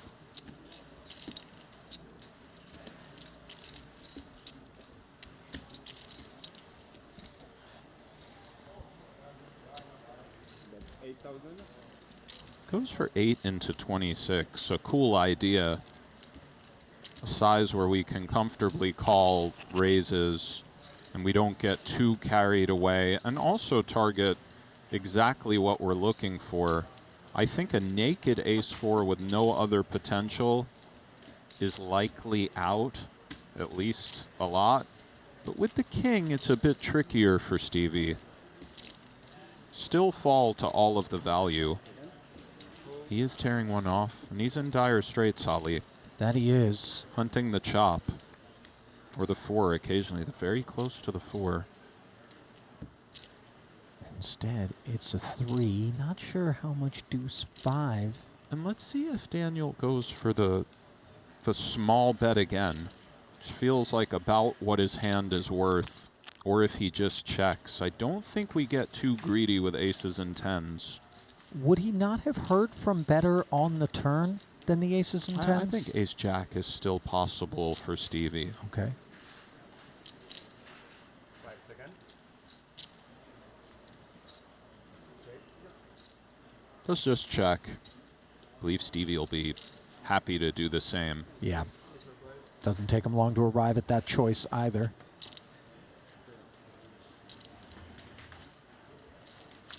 And, you know, Chidwick digs, as you touched on when he was in that exchange with Joao, deep in just about every single spot. But the speed with which he checked the river there suggests to me, and I think we know this to be true of the greats, that he's already gone through the permutations, you know, if blank comes. I think he very much you know, had it as pure check instantly, and, you know, what's the point? Also, Stevie is an interesting one. He's a little bit misunderstood. In what sense? He has a way of looking at people intently, but it's fairly peaceful. You know, it's not a shots fired type of thing. He's obviously a relentless competitor, you know, arguably the best no-limit player of all time. But if you really strip it down, he's just serving himself and trying his best. It isn't where some stare downs, they really do have a bite to them that's, you can feel it in their eyes. Like, this is really, it's intimidation with some stare downs. But well, with it's him, almost not more so much that. intimidating from Stevie because he's just so incredible. But without the intention. Yeah, but without the personal kind of, like, some people look at you, it's like, yo, there's some anger there. You know, I've never felt that from Stevie. What a flop for Zhou Xuan. And the nuts for Zhao, by the way. Missed that. Okay. Bad spot for Vieira. And this is always on your mind in PLO. The kind of nuts with nothing else. It's, of course, a great hand. Button BB, no less, but the free roll factor. The free roll factor is very real. The great game of Omaha. 6,500. Also, straights that can improve are a bit pesky with 2 to come. They are. So 6,500 promptly gets potted here at Zhou Chuan. And this is a spot for Vieira.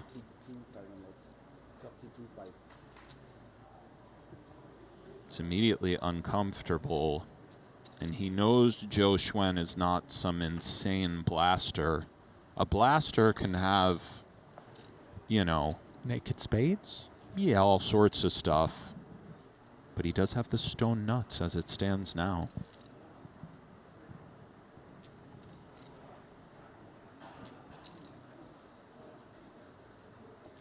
Starts off with a call. Does have the jack of spades of his own. And the choice to flat with the nuts here always attached And to the notion that board development will and it become does relevant, and now that development furnishes the spades to Zhou Chuan, who is a clear and lone winner and checks it. And also, ironically, Zhou Xuan doesn't particularly like the turn. No. Even though he likes the flop so much as he free rolls the other jack tens. Now he's in a little bit of the more pot control realm. For Vieira, let's see, he could set his price with a very small bet to target some of the set type hands and then just check the river. Or he could, of course, just check. Probably is just correct. Happy to do it now. 4 to a straight on the board. Check. Ace-Jack presents a problem in the event that your straight was being free-rolled in that sense. Zhou Xuan disinterested in pursuing value. And it's interesting when he blocks the straight, he may be seeking the bluff from a set, which is a kind of cool idea.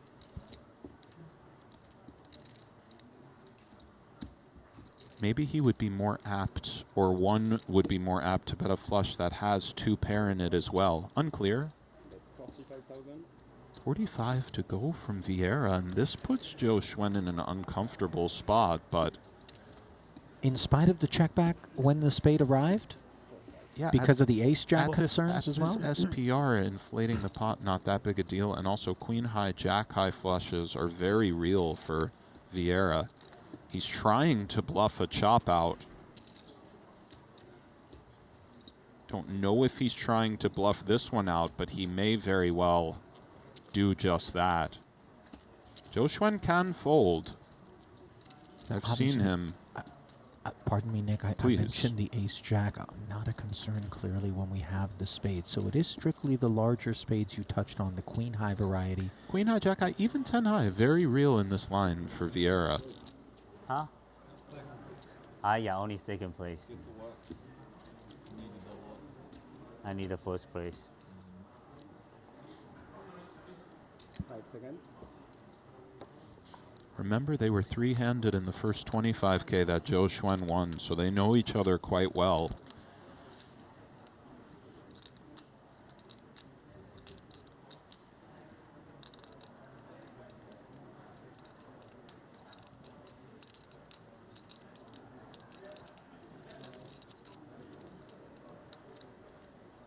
$45 of the 97. This also, I think, is on his mind because it is a significant commitment. Definitely. Super interesting line.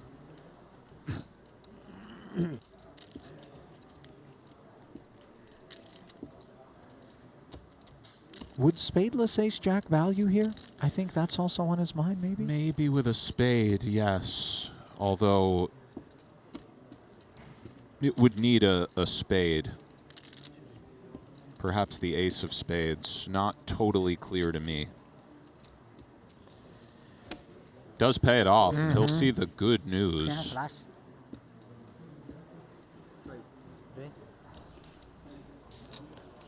Almost got through for Vieira. Yeah. So on this occasion, it was Zhou Xuan who had to dig deep and eventually came up with the big call. 打我7排。你是花是吧？我是 nuts 嘛，然后买花嘛，买小花嘛。他在打我7排绿嘛，知道我肯定是10勾了。我一般输在圈花。Well, anytime there's a Triton Super High Roller Series, there's also some super high-end watches in the room. And the loveliest of them, of course, comes from our official timekeepers over at Jacob & Co. Genève. Their representatives on hand here in the room. I see some people have taken a peek at some of their museum-quality pieces. Works of art, not for the faint of heart. Bring your bankroll and then pay them a visit online at Jacob & Co. Would you ever be comfortable wearing one of these super duper expensive watches out in the wild, Nick? Yes, I would be comfortable. I mean, it depends on the watch, you know?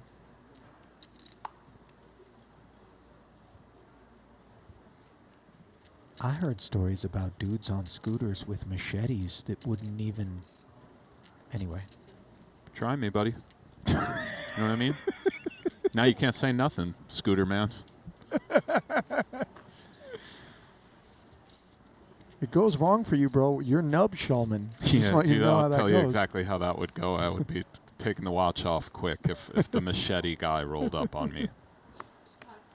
Unless I could trip his ass, and you know, if it was there. 7 to go from Stevie.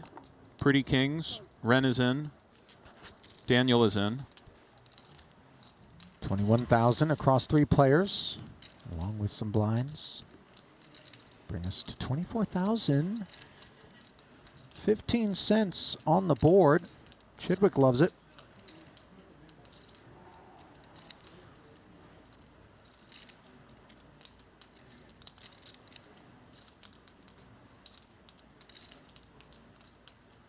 Is it too face up when we try to get cute on these textures as a pre-flop opener?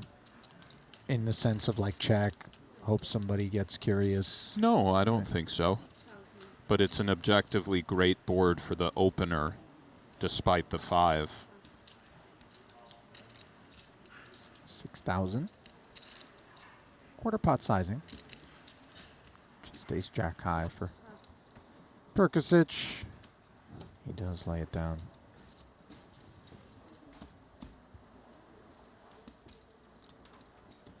Hello, my man.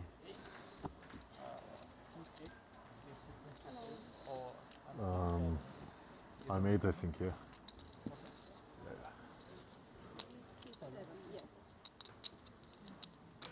Hello. New arrival. Congratulations. Efforting intel. Welcome. 5 years you and me. Yes. Yeah. Yes. Yes.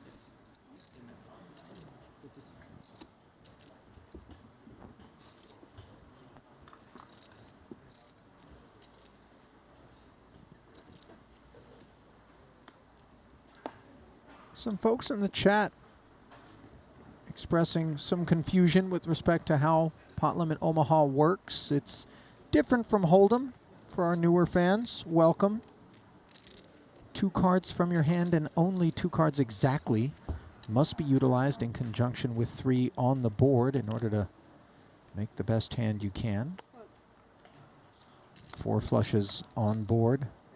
Can't just use a single ace of that suit from your hand. These are the simplest of distinctions. Yes, you must use 2 from your hand and only 2. It takes a little while, actually, if you've never played. You cannot use the lone 1 card ever, nor 3. So you must use exactly 2. You also can't get counterfeited when you've got a pocket pair and the 2 pair comes out on the board as you end up playing.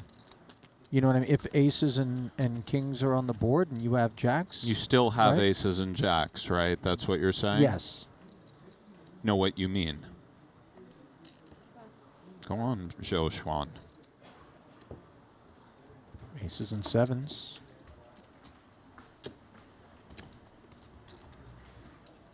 That's from the button. Takes it down. Did you catch a peek at that ring that he was wearing the other day? There it is. Yes. I thought it might have been a serpent of some sort, but as it turns out, no.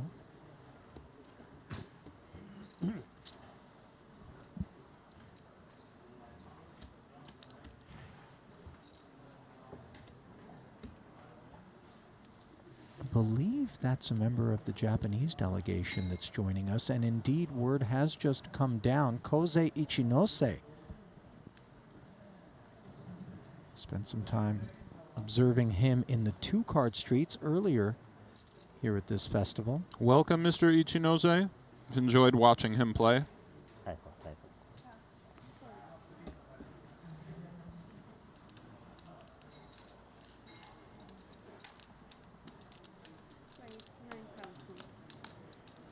Takes us upstairs, announcing his arrival with Ace, King, Jack, 8, and Hearts after Zhou Chuan limped the 4-card Badugi rundown. 3 of a kind in your hand for our newbies, also unwelcome. Can't play 3 cards from your hand, so you're just blocking your sets in that spot. Also, the offsuit hand's not for the faint of heart. Badugi is the term we use for that. King 6-4 board. Got shot straight draw for Zhou Chuan. Needs the 5. Checks it over to Kosei, who's got top pair. Backdoor hearts. Kosei, another outstanding dresser down here in Korea this week or two. Take it, sir. There's more than a few of them. I mean, Kosei's off the charts from what I've seen. You think those are Tom Fords? The spectacles? Yes. Yeah, I think there's something nice. I'm not too familiar with the Tom Ford collection. Japan has some very nice eyewear manufacturers. Are you familiar with Dita? Yes, I am. I didn't know that was Japanese. I believe. I could be wrong, but I think okay. It's a You're Japanese usually company. not when it comes to high-end fashion and things of this nature. A nice start for Kosei. Yeah, I tend to keep my be wrong to like poker-related things. And then I have you for that. I don't know. I don't remember being bad. Some might say we have each other. Big, they have the big 25K there. Yeah. Indeed, Ali. Some would say that. Over 200? I think so. I take it you Usually, would not be among those. Usually the 25K. You know I love you, Ali. Aces double suited. If you want to talk about love, these are the sorts of hands that generate those sentiments. The limp up front. Note the limp. Double suited aces. I have heard ramblings of these ideas. Yeah. So Zhou Chuan, very sneaky. Lovely to have a back raise this deep. You want to protect those limps. Of course, could just pot it. But this is cool.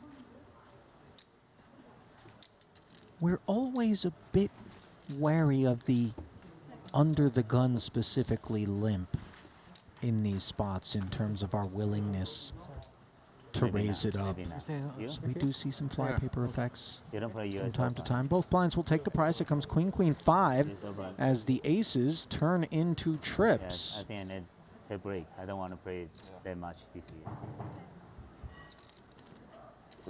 Joe just checking back. Hira picks up the gutter. Bad end of it.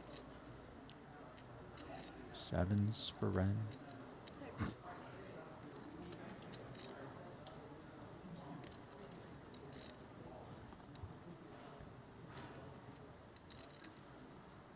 Zhao clinging to a little equity with that gut shot. Mamma mia, Ren. Steps out. Saying, if you guys don't want it, I'll take it. 5 into 8. Joe very sneaky. Plays it as a flat. The lack of suits on board obviously make this flat cozier. I like watching him play. I know I've said that a few times, and I would think for Ren, we kind of have to bluff in this line. Holds the 8. We're really never good with A7. We don't have to do anything, of course, but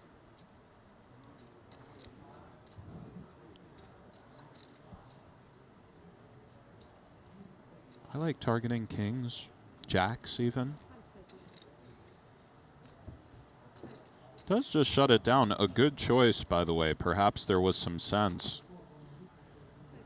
Wow. And in turn, Zhou Xuan checking back, not looking for value with the ace-queen. Perhaps he thought Ren was being trappy with some 6-8 or better. Perhaps he did. Straight on board, no full house. Interesting line. That check from Zhou clearly made him chips that he never would have gotten otherwise. The one on the flop. Yes, the one on the flop. Very tricky trappy. You ever found yourself guilty of leaving meat on the bone in the interests of forcing your opponent to turn their hand face up because you're just so curious and you don't think value's available? Yeah, when you don't think value is there and so on, yes. And the make them turn it face up first, that is a thing. You got to be a little bit careful with that. If you have just a great hand, you can't overdo it. But in that exact climate where you just want to see, it could be worth something real.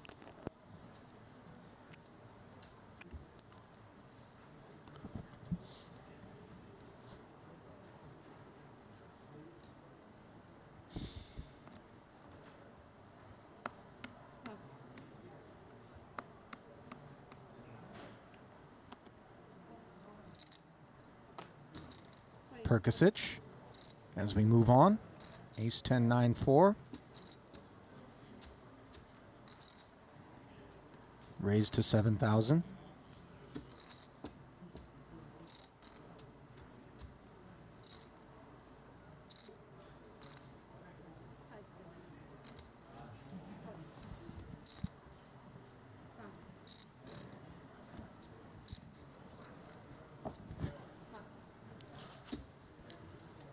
Chidwick coming along, jack 10, 9, 4 double. They share the 10, 9 and the 4. They certainly do. Note how powerful that bigger side card is, and a big flop for Perkusic, all things considered. Nut flush draw. A little wheel gutty as well.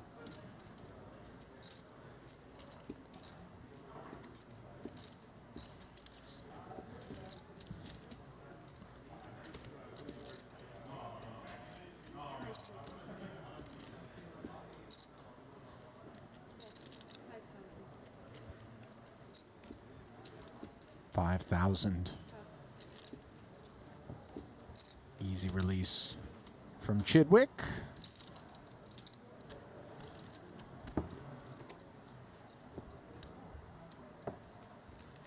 Perkasic, 282,000 in front of him.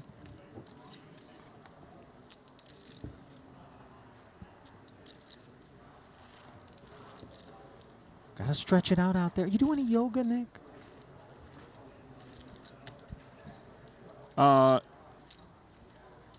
No, not really. A little bit around the house. You know, I got some little. I try to, you know what I mean. But no, don't do enough stretching. I had this girlfriend that broke up with me one time, really into yoga. Yes, Ali. And in the effort to kind of rekindle, I went to a yoga, and that sort of solidified the breakup. But you know, my presence and failure in yoga You went. class. Was she an instructor or just a student? Student, eventual and you showed instructor. up to the class. Yeah. Yeah. I tried. Yeah, you sure did. I hear you. You know, maybe it was true love. We'll never know. Double suited kings there, lovely for Vieira, but nobody else with any interest as his 7K open will bring us to the first scheduled break of the afternoon. Announcement being made right now, and it looks like this feature table will give way to another, and in turn, Nick and I will be giving way here at the booth to the talents of Czar Brian Rast and Will Chaffee. One last glimpse there at the chip counts, 448.5 for Ren Lin. That looks to be a second place stack overall in the room, just seeking to verify that. And indeed, still trailing behind Andrew Pantling, who's got over 900,000 out there. 50K day one, just getting our feet wet. Very much getting our feet wet. Ren really earned those chips with that Aces Hero against Lear. Yes. Stick around for Brian and Will. Brian's a great PLO player. And I'll be sweating. I love PLO. I keep saying this, but, you know, We're here at Triton. It's the tail end, but we have a 50K PLO with all sorts of stuff going on. Yeah, the last of our 4-card events, and then we'll transition over to short deck. More on that later, of course, but in the interim, about 10 minutes will be the length of the break, and Nick and I will step aside. It's been a pleasure, as always, though. Stick around. Continuing coverage from Jeju of the Triton Super High Roller Series after this.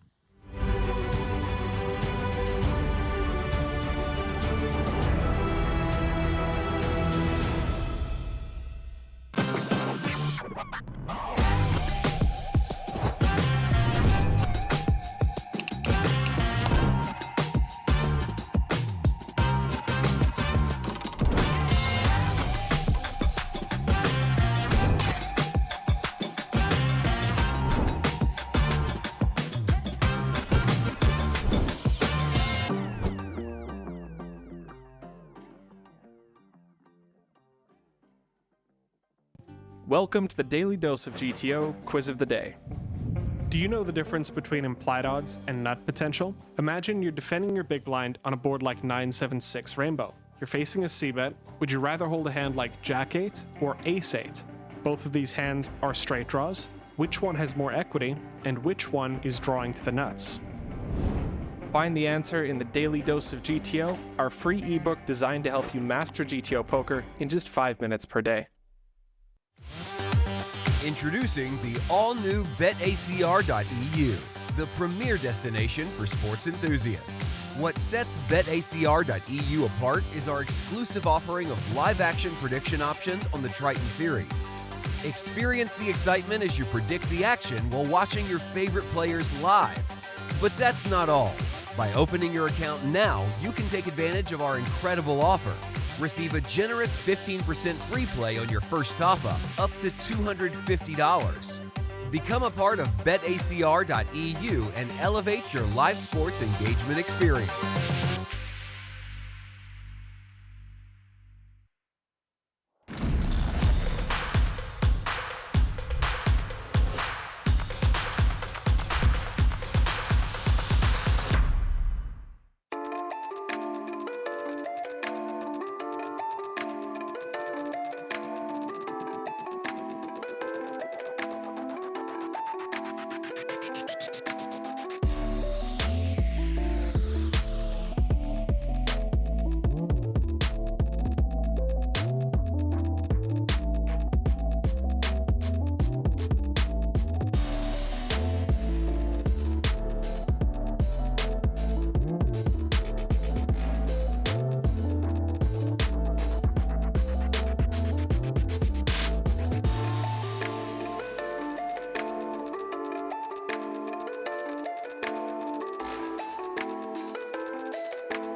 Just seize the wonder. Jeju Shinhwa World. Navigations are big. I'm delighted for the Sweats. Deep stack PLO with some of the best tournament PLO players in the world. Nice, I really am grateful for these Sweats. Wow. Love PLO. Yeah. Pot de Claire. Ay, ay, ay, mamma mia. Ay, ay, ay. What? You do what? You pot? Yeah. Gamble. 16-5? Aye, not professional enough. And let's see if Joe Schwen cold comes along. Well, Lear started this by limping the Jackson 6s. No, he raised to 5. Oh, he raised to 5. Forgive me. No problem, Ali. Third scoop there. Yeah, cooler. From Ren. Unfortunate for Keith that the other 2 jacks are accounted for. It's wild we're picking this one up so early. 145. Blinds of I need a lot 1,000, of help. 1,500. I look up at 5 There it pounds is. and assume limps, All just you. given the stages at which we tend to take the onset of coverage. And this is not a good flop for Ren. Not particularly exciting for Keith. Ace of spades, deeply relevant. Ace of spades, very relevant. Does check it over, an understandable choice. Has that ace 3-4 with the backdoor clubs working as well. Keith with some future blockers with the jacks. Professional check. Deuce. Does check back though. Now both I feel that was real good for me. players have picked up the club Wow. draw. Advantage Ren.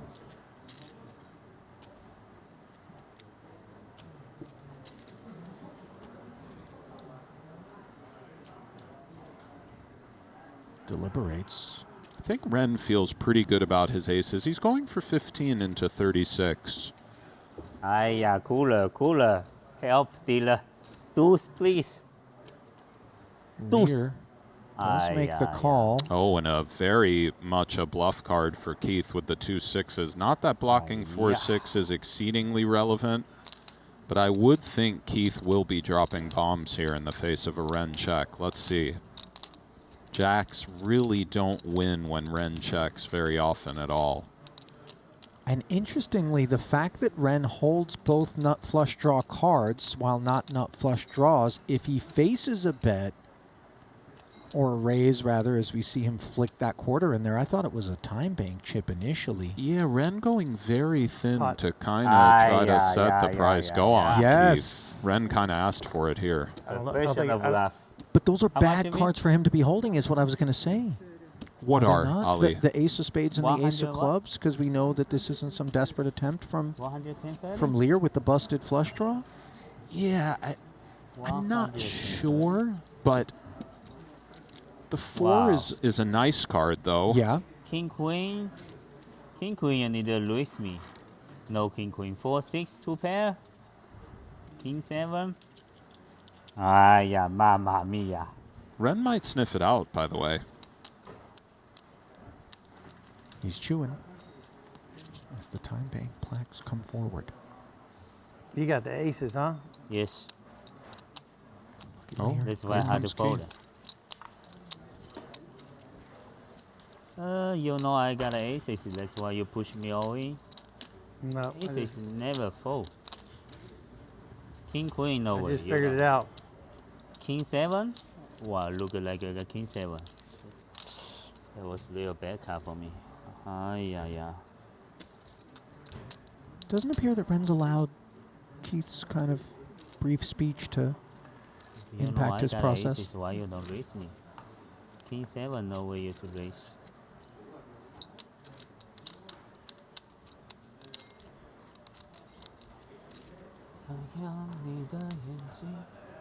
Jet 10.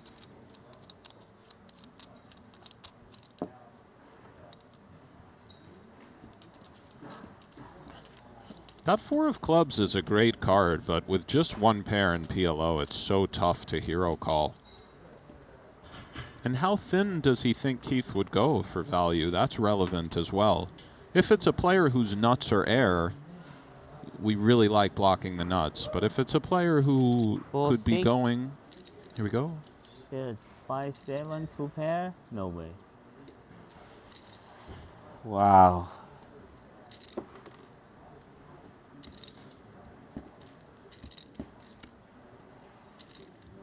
Another 105,000 to call. No, by the way, this is a jam from Keith too, so there's added weight in association with his willingness to risk his tournament life with this play. 屏幕能看见底牌吗？ For Keith, these are anxious moments as your fate is in the hands of Ren Lin.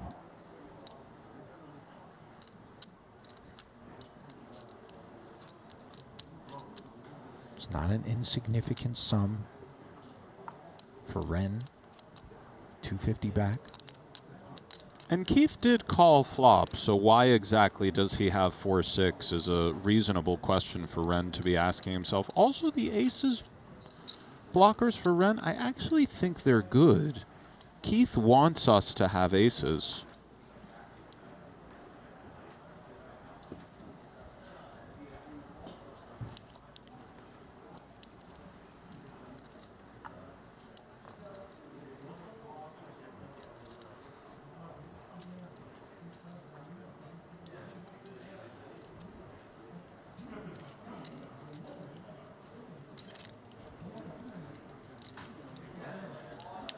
Wow, if you got a 4-6, it's real nice hand.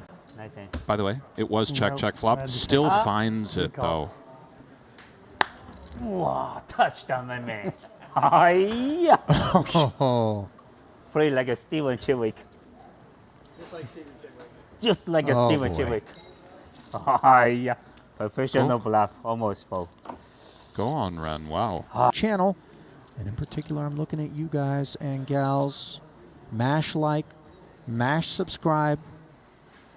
Help us to continue to deliver you the finest in streaming poker entertainment at the bargain basement price. I subscribed to the Triton channel on YouTube the other day. I think I told you this.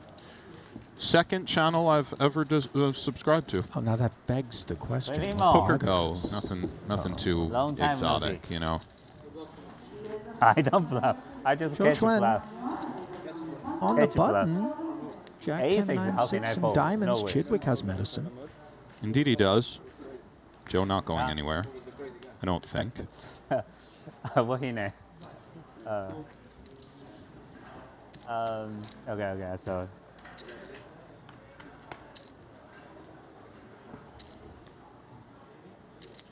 Pretty big flop for Joe Schwen, all things considered. Stevie still with his aces. No cards between the 8 and the jack. Oh. Case. We arrive here at the price of 12,000 ahead. 5 seconds. Okay, 20,000.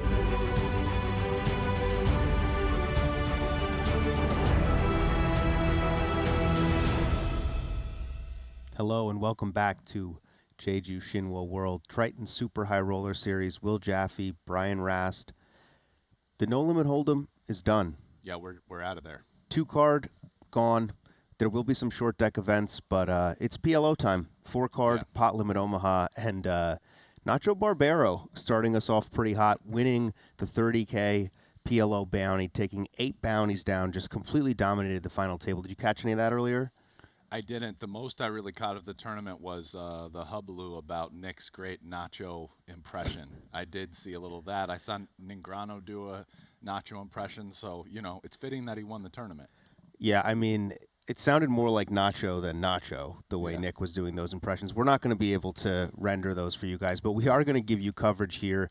Day 1 of the 50,000 PLO event, the biggest PLO event here. And Brian, everybody's been playing No Limit. Is there any sort of, you know, transition, or is this kind of natural? These guys all play PLO. How does that work? No, I definitely think the guys in this tournament are PLO players. In fact, there's some guys who come out specifically for this. Like earlier today, when I was walking through the poker room, I ran into Jared Blesnick, who won the PLO High Roller 100K, the first one at Poker Go. He flew out here specifically for these. You know, and I'm, you know, looking down the list, there's some other players who love PLO. Obviously, most of the guys who've already been here, some of the guys who are here aren't playing because they just don't like 4 cards, right? Like I ran into Mikita Badziakowski. He was at the gym earlier. He's like, nah, I'm out. 4 cards aren't for me. So, you know, it's got a mix of both. People who like it, people who don't, people who come here specifically for that. Yeah, we do have some snipers. I've noticed some that have flown in just for these PLO events, so they're going to be on display, looking to take advantage of maybe some of the burnout from the No Limit players that have been here for 10 days. But yeah, let's get into the action. Should be fast-paced, a lot of big pots, and day 1 of this $50,000 pot limit Omaha event here at the Triton Super High Roller Series, and we got a treat. Phil Ivey, chip leader of our blue table. Daniel DeVoris, he's already final tabled the first 2 PLO events at that table. Nacho has also final tabled the first 2 PLO events. Kirk Steele, Lee Tong, and Shingus Sadabayev. And then at our red table, Thomas Ribeiro, one of these snipers, flew in from Portugal. Chris Brewer, Sam Greenwood, Daniel, and Jason Kuhn round out that table. Registration is still open in the early phases of this PLO.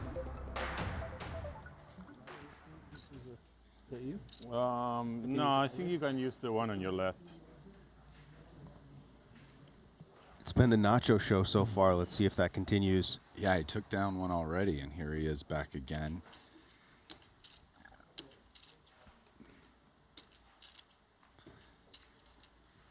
And Kirk Steele. You know, when I see that name, I don't know what it is. I just think,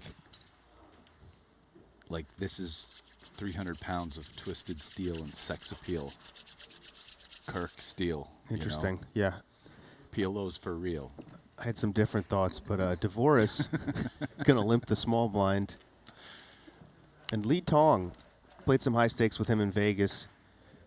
He may just be here for the PLOs as well.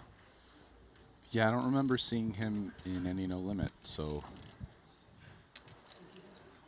Dvoris has obviously been here the whole time.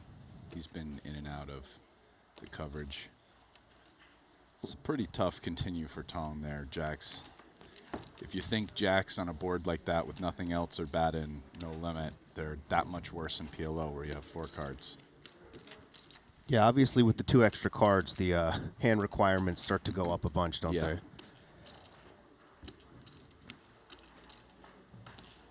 Have you had any big PLO tournament scores?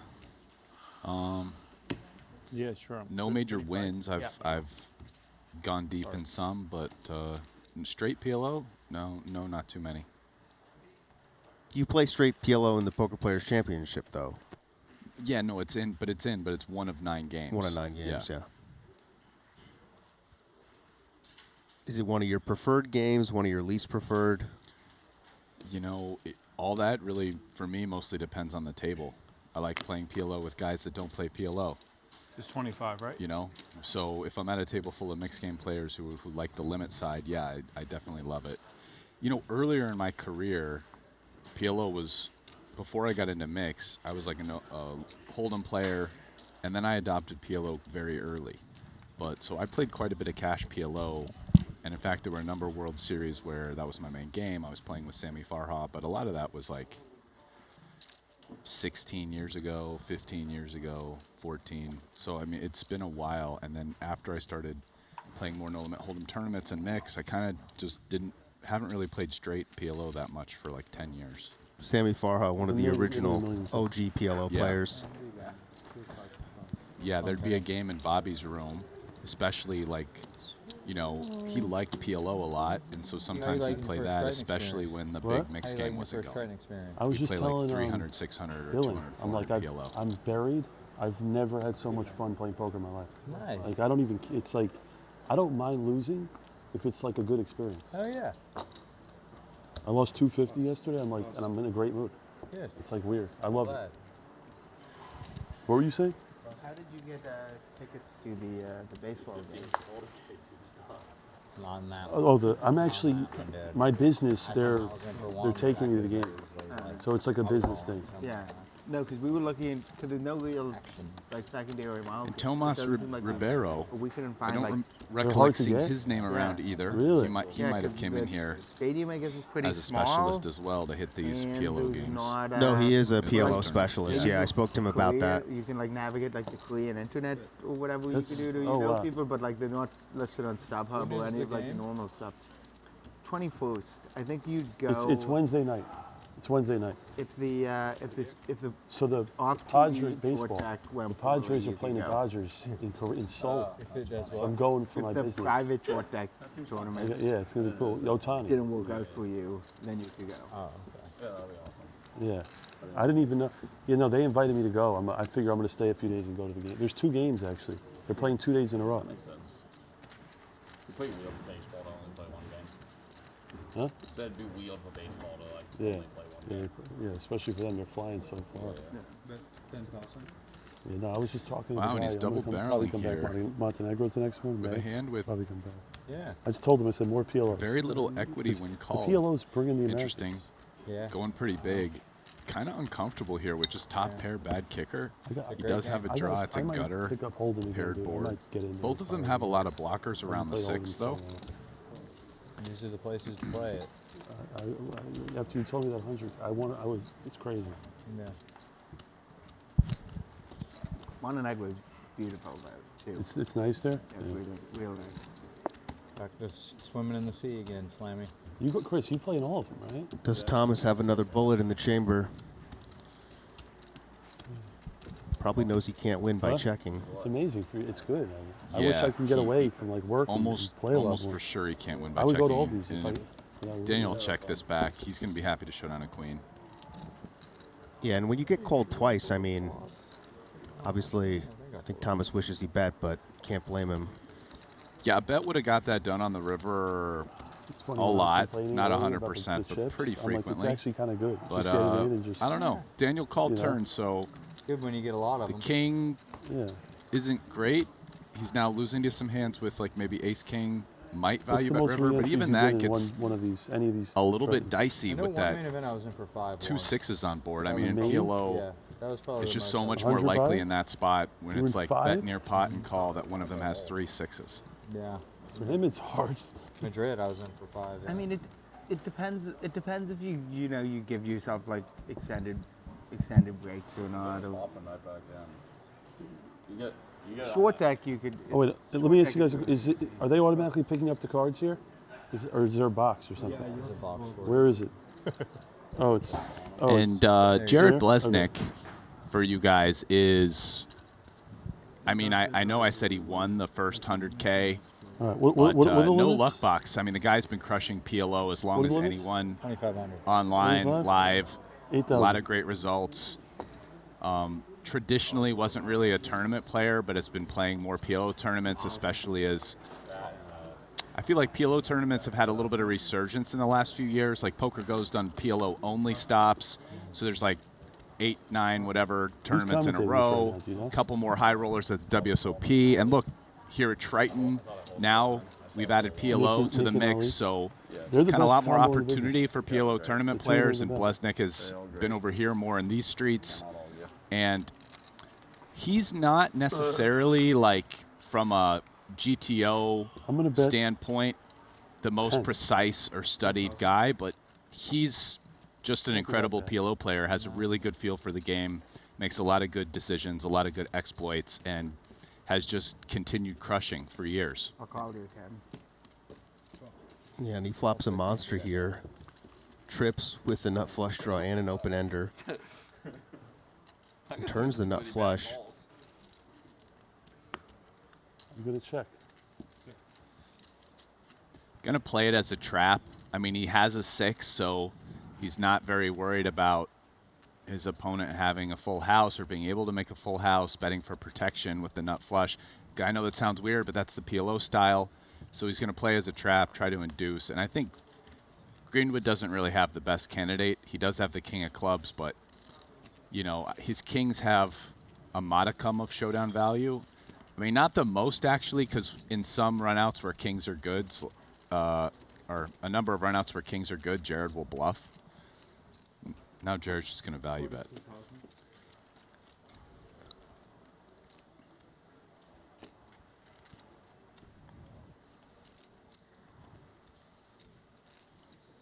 Yeah, and the king of clubs making this a little bit more appealing, but can't call. Yeah, I think with no club, he's just snap folding there.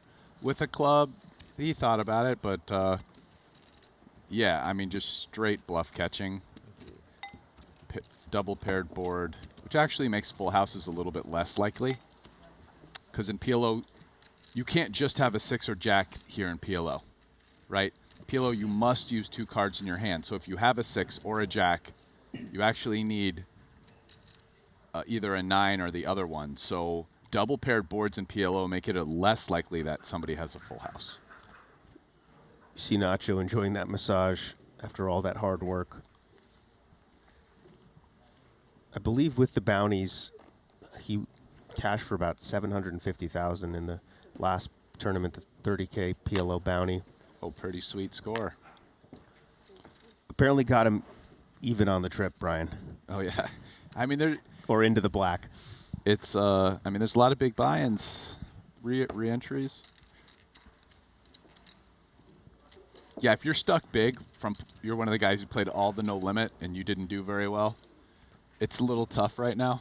These 30, 40, 50Ks, you know, if you fired out 2 bullets in the 150, it's, you got to win a tournament. But that's what Nacho did.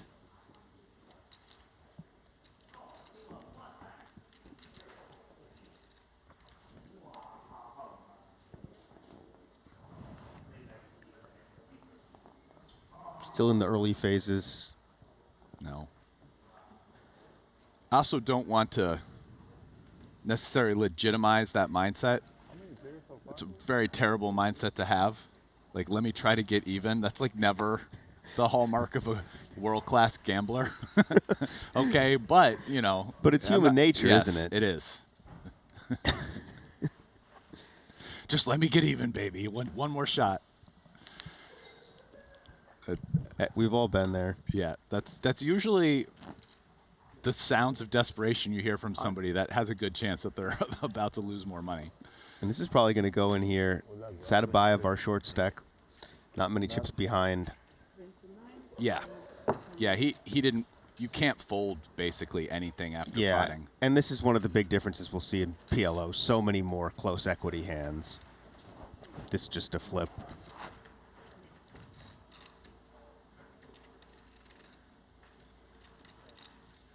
Sadabayev cashed in the 100K. Looking to spin it up here.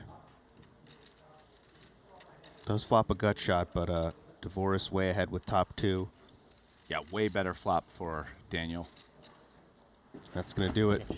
Well, that dealer has some style on it. She like slides it out, then flips it. Grabs the cappuccino. Might be re-entry time. Nice turn, buddy. Well played. I learned from you.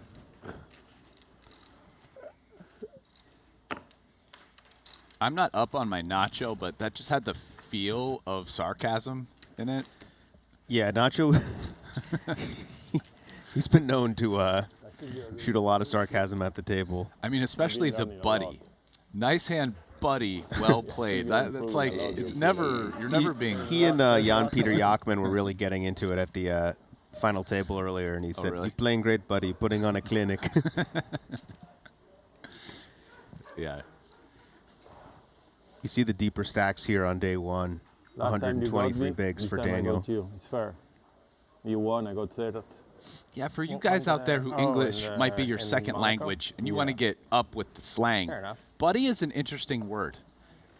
Many times, buddy is like an entry into the sentence being sarcastic and not completely genuine, but occasionally it also could be a genuine way of expressing some friendship or, you know, liking the person who you're saying it to. Yeah, let's keep it all doing just it. depends. It's one of those words that can really go a lot of different directions. Yeah, often the enunciation will tell you all you need to know, Yes. buddy. Really love doing commentary with you, buddy. Dvoris has had a busy little few days in these PLOs. Came runner-up to Nacho in the 30K bounty. It was very good. Tong here with the flat. Good choice. Yeah, because it adds like a Interesting. little bit of In kick to it. position, dealer versus cutoff. Definitely could 3-bet this. Ace, king, king, deuce with a suit. Yeah, I like this as a flat without the nut suit, without being double suited, fairly deep as well. No, double suited, it's kind of a mandatory flat. Like, I'm sorry, mandatory 3-bet. You can really go a lot of different ways with what you're saying with the suit and nut suit. Sometimes having the nut suit doesn't necessarily mean you always 3-bet it, because then you get more multi-way pots because the blinds come in. And actually having the nut suit versus the king high suit in a 3- or 4-way pot is more valuable than in a heads-up pot where you've lowered the SPR. Yeah, right? with the equity so close in PLO, one of the best ways to really get ahead on people is coolering them with a higher flush. Yes, like nut flush versus king high flush for like 80 blinds. Interesting card. Tong makes a wheel. Dvoris also maybe tempted to bluff at this at some point.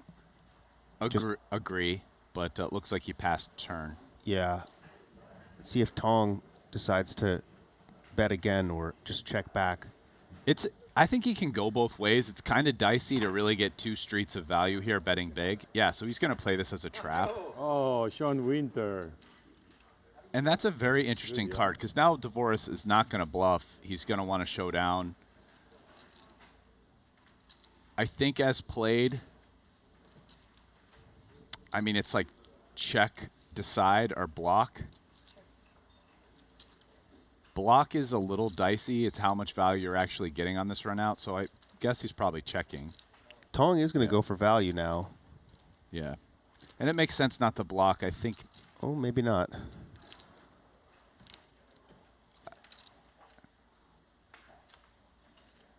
This feels like a value bet to me as played.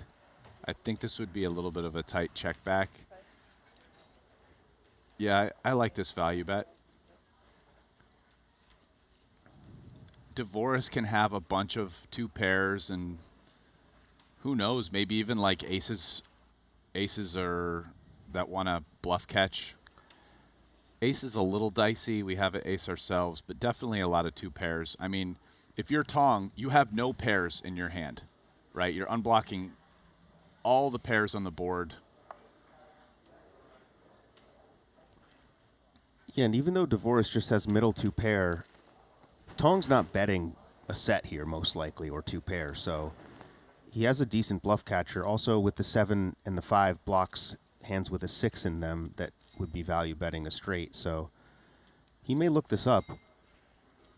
Yeah, it's a difficult spot. It's like, okay, the value range is a little bit more clear. Probably hands mostly straights.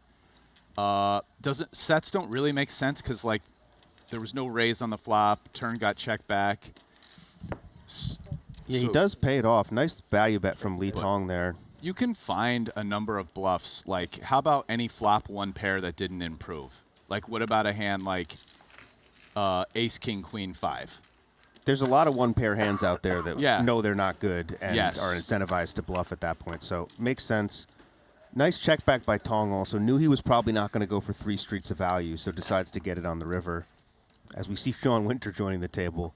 Very experienced PLO player. I've played a decent amount of cash with him. Another guy like Blesnik, he's been playing a long time. He's definitely not following the solver guidelines, but knows the game very well, knows how to navigate. Yeah, I mean, I'm not really sure anymore, but I believe that at least a couple years ago, Winter was definitely a better PLO than No Limit player. It's been an interesting transition, honestly. Yeah. Like, people knew him more for PLO, but now we know him as the guy who just grinds 3 big blinds into 7-figure scores every series. Yeah, so, is it still true? Now that he's playing a lot more No Limit Hold'em tournaments, I don't know, but traditionally he was more well-known as a PLO player. Oh my God. Okay. What a change. This is a fun hand. Who's a bigger legend, you or him? I super close. definitely could 3-bet Tong's hand in position. Laughing. I mean it. It's a hand that plays pretty nice in 3-bet pots, 2 big flush draws. Yeah, this is obviously a premium in PLO. Yeah, the deuce is a dangler. It does connect with the ace for a wheel, but it's a very good holding. And this is an action flop, pretty monstrous flop for Winter, who flops a wrap and the 2nd nut flush draw. And then Tong, obviously, with top pair, queen high flush draw, backdoor spades. Yeah, nut spades as well.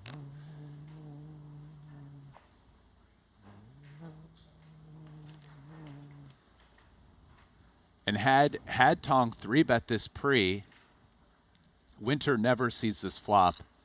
He probably gets heads up against kings, and that would have been a different pot in a different universe. But actually, I think most PLO players would have 3-bet Tong's hand in position.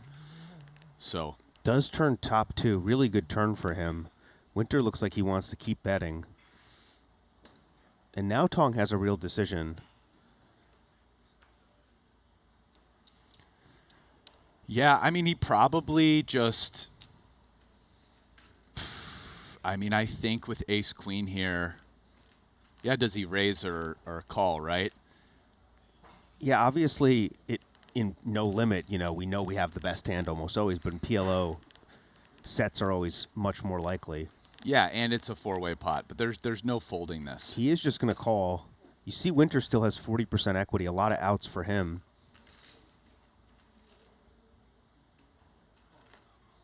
That's not one of them, and he may feel very incentivized to keep bluffing with just king high. Looks like he's going to go big. Yeah, he's all in, and Tong just sitting there with top 2 on this run out. I mean, there's a decent number of hands that missed. Winter obviously could have a hand just like he has with 8-6-5 with or without a flush draw. Winter could have had stuff like king high flush draws, which pick up gutters or kind of gutter wraps with the king jack 10 up high, that lead flop. He could actually, is he chopping with ace queen? I don't know. I mean, Winter could have like the nut flush draw, aces up, ace queen. Winner can have sets, but I just feel like if you get here with ace queen, yeah, when you just call the turn and you get this river, yeah, and you get this blank a river, you just got to call here, especially against a player as capable as Sean. I mean, Sean just sat down. This is his first hand to the tournament, $50,000 buy-in. He's all in with king high on the river, and Tong hasn't called yet. Yeah, like it is possible. Maybe you're beating value, maybe not. You definitely could be tying with ace queen, in my opinion. Yeah, it's unlikely that you're up against a hand like ace 4, ace 7. Yeah, but I just think as played, where you flat turn, it's kind of really hard for you to have much of a better hand than this, and we can see this fold would be incorrect against Winter's actual hand. Is he going to fold, Brian? But I think this is not a good fold theoretically either. He's torn here. He's not going to fold. No, he's not going to fold. Come on, he has ace queen. I'm serious. We're in the rebuy period still. Let's go. Yeah, Winter's gonna hit that re-entry. Up 2. Ace queen. Still got to be shown. I had nothing. True story. Yep, confirmed nothing. What? You cover? Yeah, I think so. Yeah, he's got 150, 170. Close.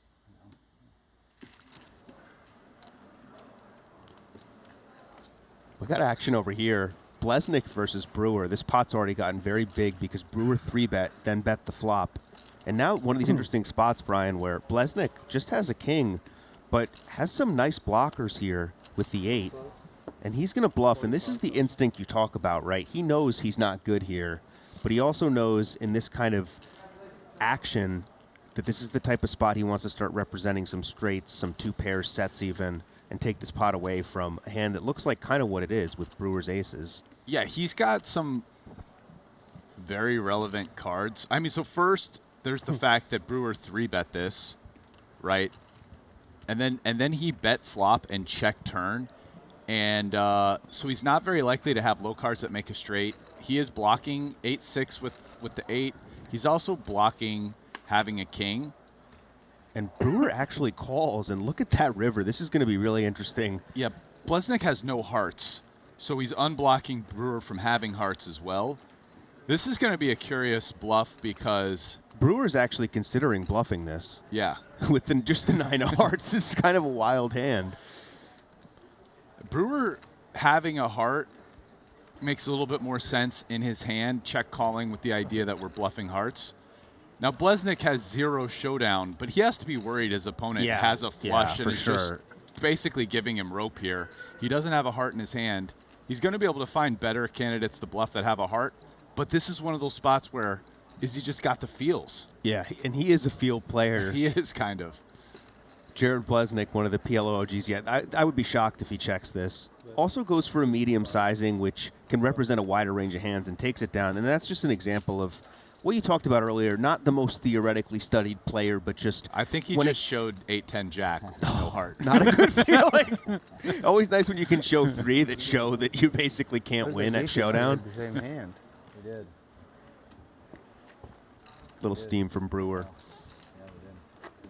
Yeah, Blesnik, another. I mean, PLO is more of like an action game. It's more of a relaxed game. It's more of a cash game these days. So you see more talking at the table, right? Like not as much going into the stare downs and stuff. Yeah. But this is just one of those examples of kind of, I mean, what a great PLO player Blesnik has, because theoretically you could talk yourself into not bluffing there because you don't have a heart, and there's going to be a bunch of times you have one heart, you got there, and now you should bluff. But Blesnik, he's kind of, he goes with his feeling, and his intuition is just really good. He's got the feels. Yeah, the feels. I said it already. I'm going to stick with it. Feels. Feels. Why would I come off? Don't come off that now, Brian. Yeah. That's all you, buddy. I stole your couch. You steal mine? Stole a bunch of your couch from last hand. Mine was better than that.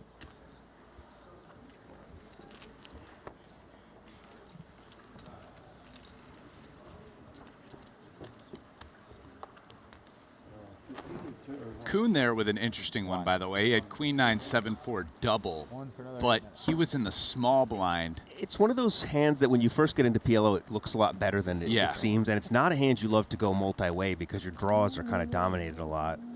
Also, like out of position. I mean, the small blind in PLO is like a brutal spot.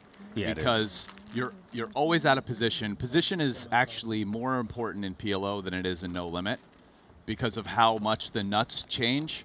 Right, so it can be very difficult playing out of position in PLO against aggressive players. So in the small blind, you're just getting that little tiny amount contributed to your continuation, but then you're always out of position the rest of the hand. So his hand might have started approaching something he would have considered playing in the button in position, but definitely not in the small blind. Good example of what you're talking about here with Jason. Definitely not a hand he would play from early, but happy to call with the button here. Yeah. So like Queen 9 7-4 double, he may or may not have played that in the button, but yeah, wasn't doing it there. And now he's got a nice solid big pair. He's got a suit. The 4 and 3 are interacted. Nothing to write home about, but yeah, and this is where you might want to start telling a story with the jacks because you can block a lot of straight cards that come in.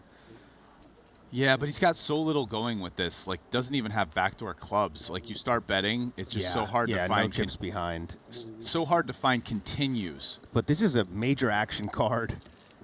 And Greenwood had middle set, which has now just gotten so much weaker on that turn. Now we can see he still has the best hand, but it's hard to know that, right? Any ace-jack or jack-9 combos, and he's just behind. Daniel going to be incentivized to bluff here a little bit with the nut flush draw, but also blocking the ace and the 9 straight cards. And Jason now with the weird spot. I think if he was deeper, you'd think about start setting up a bluff, but yeah, with that shallow of a stack. Yeah, Daniel's bluff here makes a ton of sense with the ace and 9 block, but he has outs when called, the nut flush draw. Potentially even the 9-7 could be an out when called here. We can see if Greenwood calls, an 8 would be an out for him versus a set. So he has outs. The 9-7 low gutter is potential out against 2 pair or a set. And this is an interesting... Okay, if Greenwood checks, we got to think Daniel's just going to try to win this in showdown. He's now beating kings up. Probably going to win. I think so.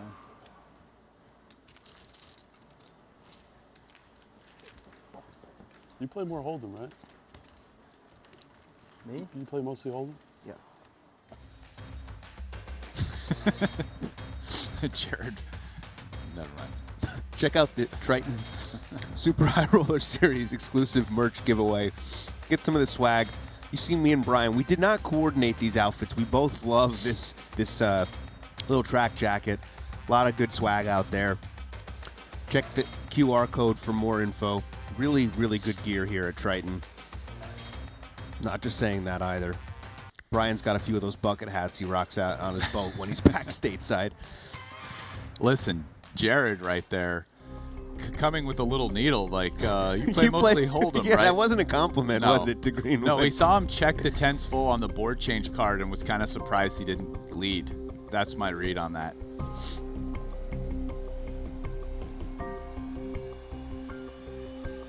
Like our opponent bet King, Queen, 10, 6 in a three-way pot, so is very weighted towards straights.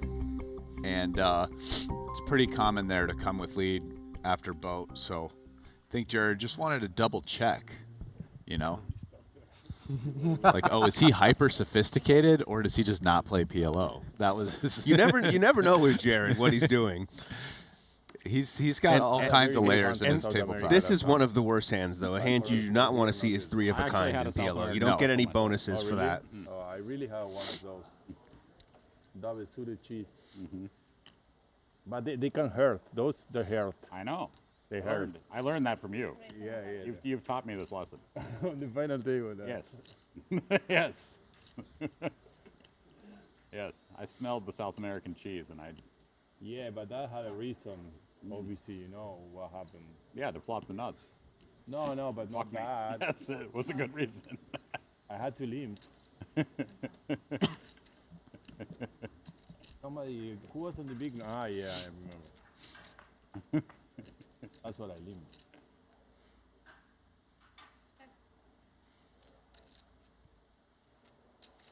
Not the flop Nacho was looking for here.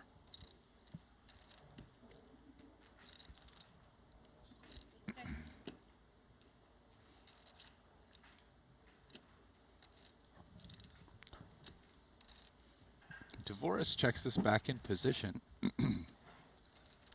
Makes a boat on the turn.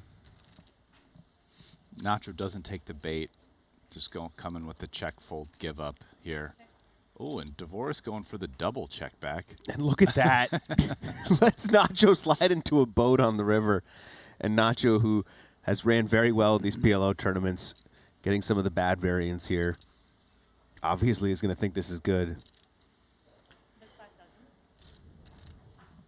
Wow, and it's coming with small bet.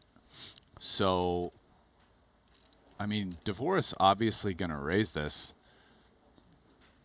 Because Nacho came with a small bet here, just over a quarter pot, he might think that he's potentially beating value. Had he bet bigger, like over half pot, and he gets raised, it does feel like 18. a spot where Dvoris kind of is only raising with boats, and Nacho has the worst boat. Really? You check that much with the full house? Come on, bro. Yeah. That's not nice to do to not cheat on TV. So yeah, already even versus small bet, but because he bet small and it's a small raise, he's going to pay it off with a boat. You did. You trapped me. You let me get my full house. Nice one. He gets 2 back.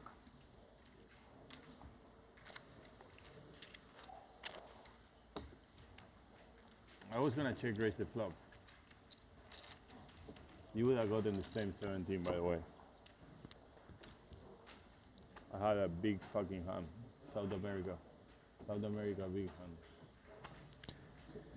hand. Third world hand. Third world special. I don't think I'm allowed. Third world special.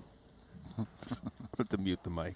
Wow, what a tricky. What are you doing to me like this on TV? You're embarrassing me, checking two times with the boat. Wow. I was embarrassing myself because I was so scared. He let me go to my full house and I pay him off. Wow. I have a full house. Smaller than his.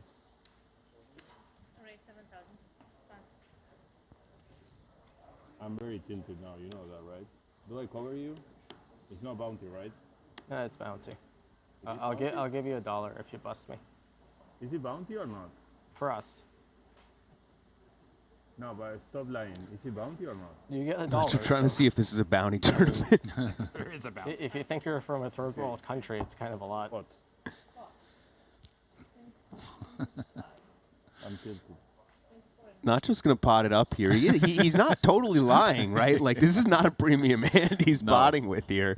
I think Nacho actually is a little tilted. It is a very good hand in PLO high-low, 8 or better. But not in high. No, not in high. Because you don't want those low kind of unconnected. The deuce and the 3 are not good cards in PLO high. Tricky. 24 and a half? Tricky, tricky, this Canadian. Tricky, tricky, this Canadian. Yeah. You saw that? He checked to me 3 times with, oh my God.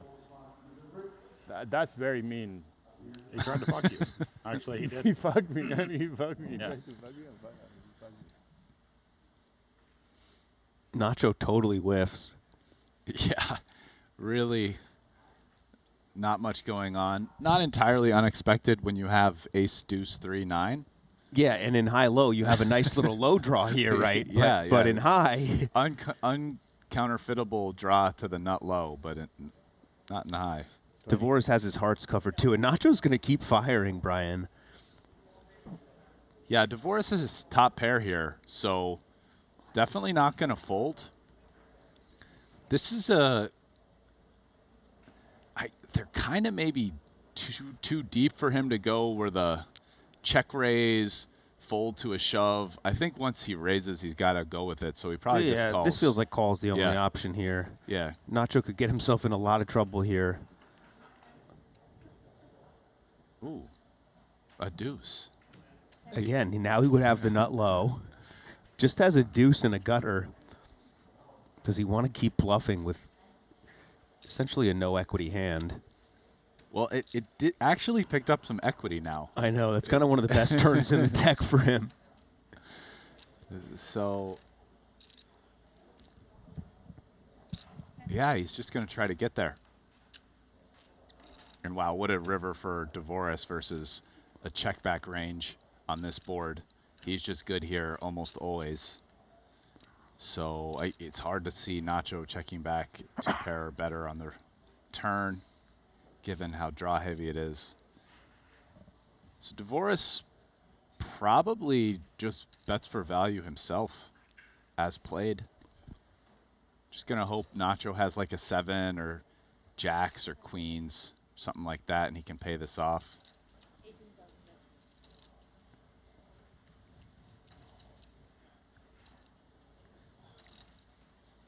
Wow, he's going small.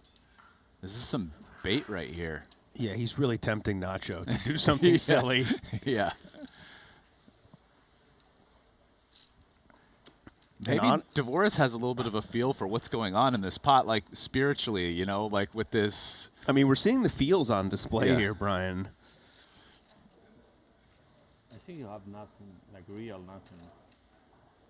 Nacho, he might be considering calling with the deuce, just praying Brian has like a 5, 6, 8 type of hand.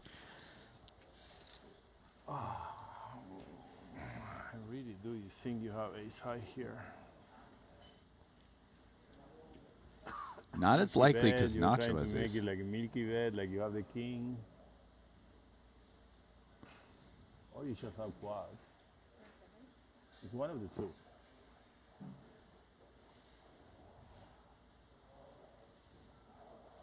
I'm very tilted off the last hand, actually. Yeah, we can see that. Okay, donation. Wow. Nacho's going to pay it off.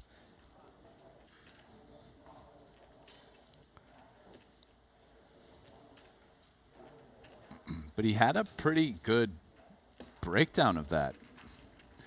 Like, you would think theoretically going that small means Dvorak can have hands weaker than 3 kings, but Nacho, I mean, don't be fooled by the last few hands. Like goes he's wrong. played a lot of PLO. He prefers PLO to no limit. I know he's had a lot of no limit success, but he's really a PLO player. It's okay. It's good for the game. I mean, I see him open king, queen, 8, 9 off under the gun. Now we see that. We're going to punish him.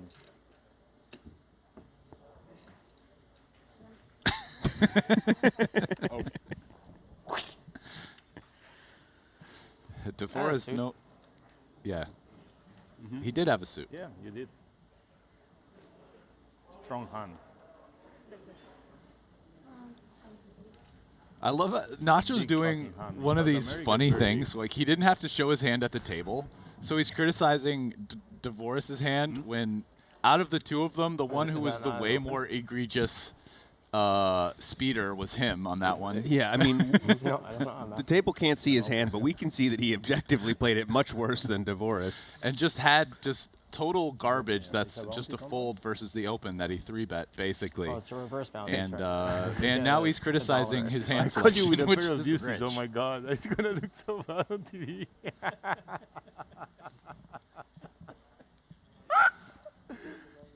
I'm gonna be so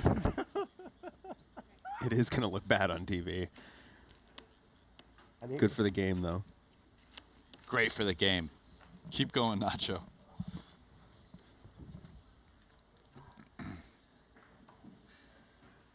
course it's an open, bro. How are you gonna fold king queen 9-8? Who folds that? If you fold that, we don't play PLO anymore. Yeah, that's why I opened, because I didn't want to quit. Yeah, exactly. Don't quit, please.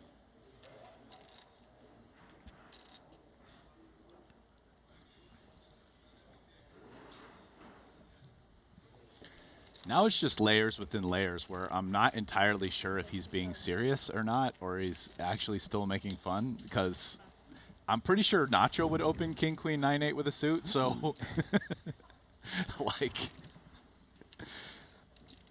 Dvoris here now does have top pair and a couple backdoor flush draws, but it's pretty dicey. yeah, the 4-3 deuce are pretty rough cards to have on this board. But I think the power of having double backdoor flush draws is going to get him to come along versus a small bet. He probably folds to like pot and just banks one of his very best cards here. Yeah, turns 2 pair and a gut shot. We'll see what Lee does.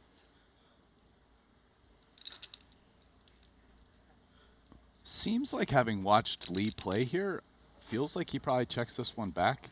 He seemed okay. Interesting. So Lee's got some moves. So this is one of those bets where Lee definitely would like to get a fold. Just top pair, good kicker. His hand still might be good. He also has a gutter, but you're kind of just going off the fact that your opponent check called, a blank has come, which theoretically shouldn't really improve anyone's hand very much, even though we can actually see it improve Dvoris. So we're just going to keep betting, hope our opponent folds the weakest part of his range. That was a really good bluff catcher, actually. I had like literally the best combination on the whole deck. I wasn't blocking any pairs. I mean, I believe you. I don't think you would call without the best combination. Tong Rivers top 2. It was a really good combinations. No clubs in hand. No nothing about the 7, the 4. No nothing of those. No 5, no 6, no nothing, you know. It was like a GTO call for sure. Computer said call. Computer said call. Call. The operations, the surgery was successful, but the patient died. That's what we say in my country. Correct. Does that happen a lot in Argentina? Not sure, just giving the breakdown on the last hand for us at home about why he called. The surgery was successful, but the patient died. Yeah. I spent some That is his lingo for I made the correct computer GTO play, but in actual I lost the pot. Shanghai. Shanghai? China. I heard it's nice. I Have want to been go. there? No. Not yet? I've never been to China. I've been to Hong Kong, but that's not China. I see. Macau is China? Part of China. If Macau is China, I've been once.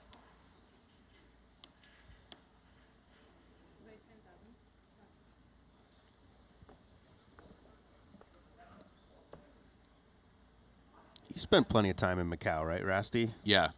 Haven't been for years, but historically, yeah, I've spent quite a bit of time there. And another beautiful hand for Tong in the big blind. We have seen him play a little carefully with these hands. Yeah, actually, of the spots, you definitely could 3-bet this one. Some players don't love 3-betting as much out of position in PLO, or they do it with slightly different hands. But again, yeah, another spot where Tong could go for a 3-bet and doesn't. And now he's in an awkward spot. He does have an ace. The 8, 9, 10 are pretty rough Yeah, also with no clubs, I mean, this is a spot where what turns are we really hoping for? Yeah, basically an 8, 9, and 10, and an 8 makes a straight. So one of the only probably ace-x hands he's folding. Double suited, can't make a flush.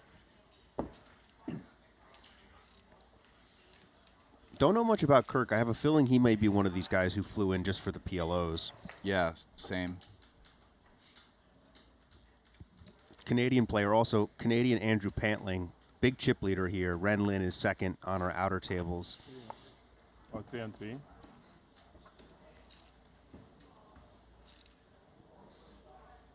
And there are many different forms of tilt. We obviously think about tilt when we're buried, when we're losing a lot, but winner's tilt is a real thing, isn't it? Yes, it definitely is.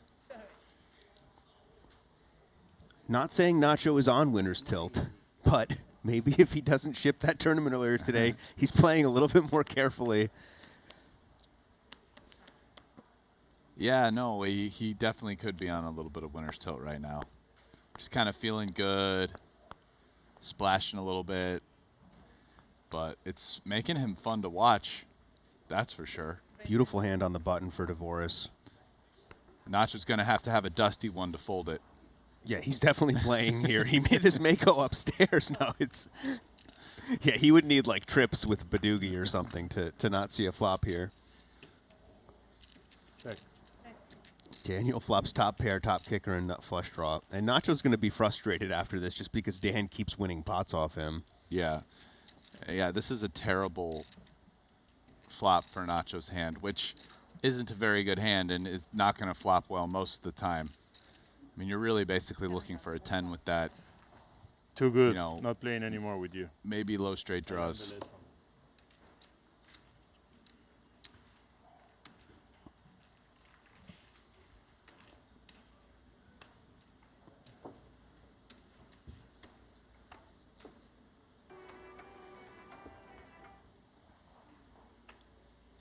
See a little of the fatigue from the series on Dylan there.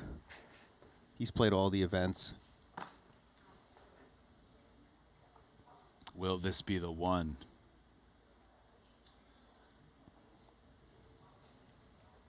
Yeah, he does look a little tired.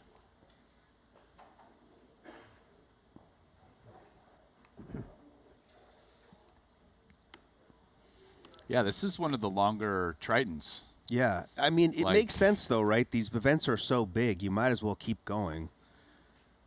PLO also, like you said, really kind of a resurgence in PLO tournaments. At the World Series this year, and at these Tritons too, these are big buy-ins to get a lot of people playing, you know, Yeah. $50,000 PLO event.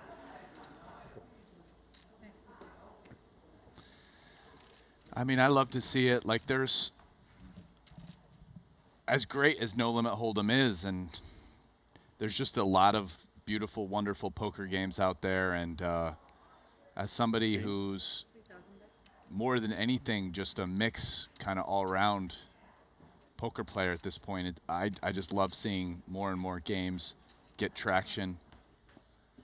Yeah, and how do you feel like that plays in? Like, do you think playing different games gives you more longevity in poker and decreases the chance you might burn out just playing Hold'em or just playing PLO? Yeah, no, historically I felt it gave me just more opportunities for good spots, right? You just have more options. So if there's a good game somewhere in this or that or whatever, you kind of can play it instead of just being pigeonholed into one thing. Yeah, you walk into Bobby's room, there's a great PLO game playing. You can sit. You don't have to pass just because you only play No Limit. Now, it's not as big a deal for these guys now. It's like if you're a No Limit Hold'em tournament player, you can kind of just make it the whole year. You don't, and that's why you see a lot of them.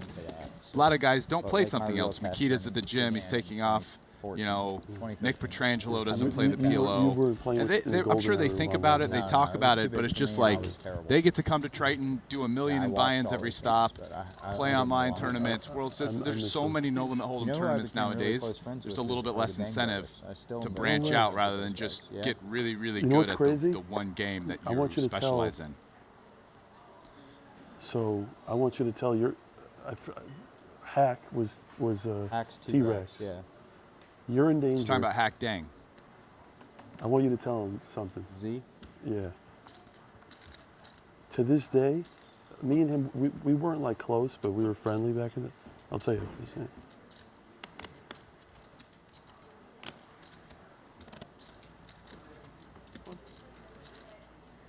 Is it 3? Can I make it 6? You can. I'll make it 6. I'll try it.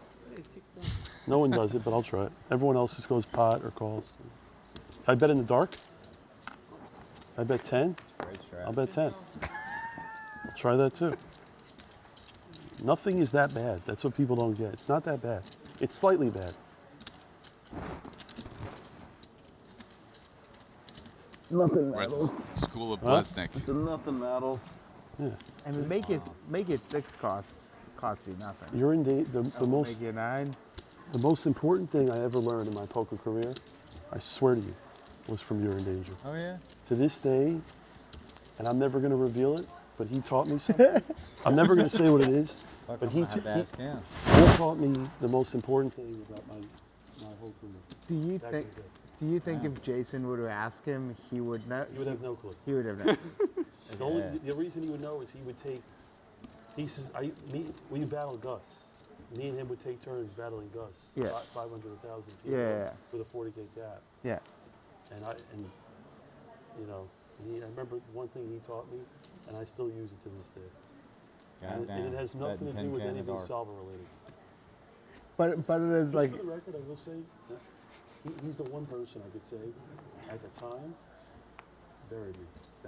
He was a savage. T-Rex wasn't as good. No, not in the beginning. He wasn't. He wasn't. You're in Danger was the killer. Little brother, yeah. They do restaurants. Well, and then did the other one too. Pretty big slow roll there for us and the viewers. I Yeah, thought I we know. were just going to get an invaluable piece of PLO knowledge, but Blesnik's not going to share what one of the Dang brothers told him. D-Dang, Hack Dang, You're in Danger, T-Rex, just two of the OG, just high stakes crushers. OG crushers. I played with both of them back in the day in the full tilt. Yep. If you Nose remember League the games, Rail and, Heaven games, 500, 1,000. They were like staples, big winners. Yeah. They don't really play much poker anymore. No, they started a restaurants. restaurant, Yeah, I think they have multiple ones now. Yeah, not surprisingly, it's working out. 31. Yeah. Yeah, it's not baby. It's not Leon's term, but it's young. And Daniel raised under the gun, and this makes sense, right? He has the 7, he has the gut shot with the betting league, going to represent this, but Greenwood has flop top 2. This event's good, whatever, but like, when people They're say pretty poker's deep soft, though. they don't know Like what it was like. top 20 2 in this in spot 2008, against 2009. under the gun You opening know. range. Yeah, I It's a do. little dicey. People Come don't and get check raise. So different Sam world. It's comes so with the different. call. Great turn for him. Ideas were all over the place, you know. It was like no one. And played the Daniel may be same. tempted to keep People- firing some with the people had some betting really lead. bad ideas. Maybe, I don't know. I think he's going to find a lot more hands with Yeah. just more equity. Stuff with 8, 9, 10, King, Queen, 10, 5, 6. Yeah, just Mattisau would just be this some give up 5K makes a lot of hits with sense. sitting lobbies. But So, now- like, the craziest- Now he might like, bluff. the Now the craziest 5s are thing pretty huge with Yeah. that 3 peeling off on the river. The longest on my party loss was blackout drunk to Mike Mattisau at like a 5. Chris, put it this way, Chris. He wins at like 50-100 and Mattisau's playing. He just gets stacked for like a 45K pot. Doesn't even remember it and just wakes up the next day, sees the 20, Account got sees drained like by 20, Mike Mattisau. sees 22K missing from his account, goes and looks, and he just ran some psychotic bluff, and Mike just had the nuts and called him.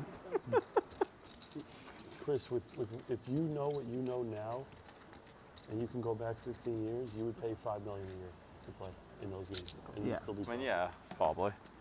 But you know what you know now. But yeah, I mean, I'd probably just have like a 40 big blind pull 100 win rate. I don't know. Literally, yeah. You'd win like 100,000 a day, every day. But also, if you could go back in time, however many years, that would be like the worst possible way you could make money. buy Tesla stock. I'd and probably see you later. I'd probably just take some future. Well, you might make the post. Yeah. I mean, I would just be sports Bet a betting. few Super Bowls. Yeah. Like Biff and until you find out you butterfly affected the world. So that's the one risk, right? Yeah. Poker, I don't think it'll matter if my That's butterfly affected it. Yeah.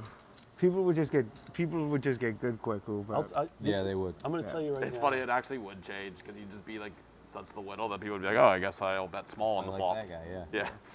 We used to play like. we used to make That'd be fun the of big people who made raised free flop. Like, what a fucking idiot. can't believe this guy thinks min-raising pre-flop is I a think good if someone play. went back in time, the big thing would be people would be like, oh, I don't have to bet 60% pot for every C bet. Pot. Yeah. 10,000 for pot. And this is a Blesnik special right here. Yeah, this is not solver approved. Be like, oh, Yeah, you'd also. it's a lot of backdoor flushes. Yeah. My favorite. Yeah, exactly. They'd be like, this guy. This is my favorite hand that I raised. 6969. No, but 0% of people raise that hand. That's my favorite hand. 0%. I'm not even kidding. 0% raise my hand. Quad Well, deuces. I mean, Close. So I was gonna say, I was like, I've seen a lot of different type of PLO hands get raised in my day, and some of them have really left me shocked. I'll tell you, you know what the craziest thing back in the day online? We would play like, and he'll remember this. We would play like 6 to 8 tables of like, it used to be cap. Mostly PLO would be there. It'd be like, what is it, 40 bigs? Or 32, 30 and 40. Yeah, no limit was 30. Yeah. PLO was 40. And like, we'd play 6 to 8 tables, and I'm not kidding. Gus would like play with horrible internet connection. And he would disconnect on like and like the cap's 16,000. He put like, there's so many times he put in like 12-4, and then he would disconnect for like 3,000, and it would just lose the money. Back in because it was the craziest thing. He would always play, and if you're disconnected, like on every single table, Free money. it was Bomb like, pots. it happened all the time.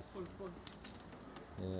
And he would just keep coming back in, and then because every time you get disconnected, you lose more time. It doesn't reset. Oh. So like if you see what I'm saying?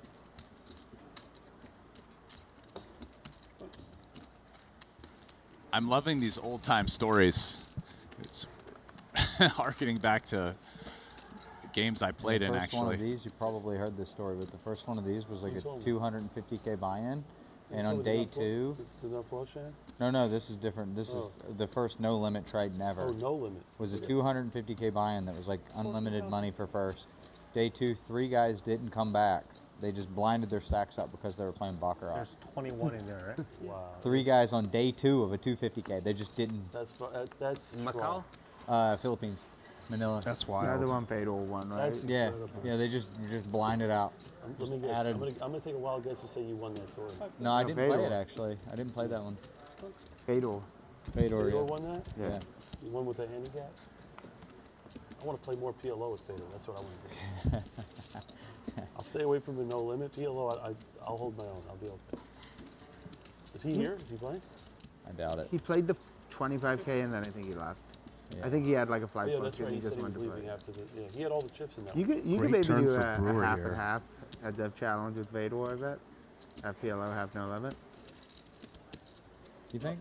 I'll bet 50,000. He says no. I'll bet.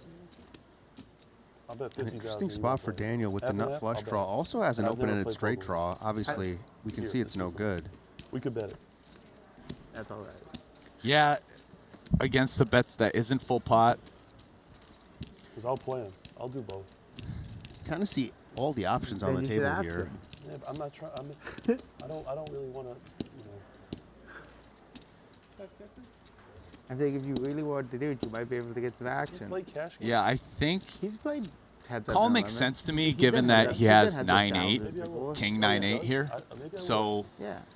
he That's has why- some equity against That's why I non- suggested it. Yeah. Broadway hands with that straight draw. Played limitless. He played. Oh, Now we so got a I'm so board removed from pair I don't even change, know who and plays Daniel that. cannot win at showdown. I won't play a just challenge. saying, I like- just want to play. I'm just saying he might play half and half with him. That's all I'm saying. Have a straight. Like again, if I had to like set a price on it, it might be like 10%. He says yes, but I don't know. I've pursued opportunities with lower than 10%. You know, playing a poker tournament. The funny thing is, odds that goes well or what? 10%, 15%. You know what the problem is when you play someone half and half? Is the PLO plays bigger than the hold'em. We can play Yeah. low stakes So, PLO. Is that how you do it? I mean, you could just play like 200, 400, no limit, 100, 200.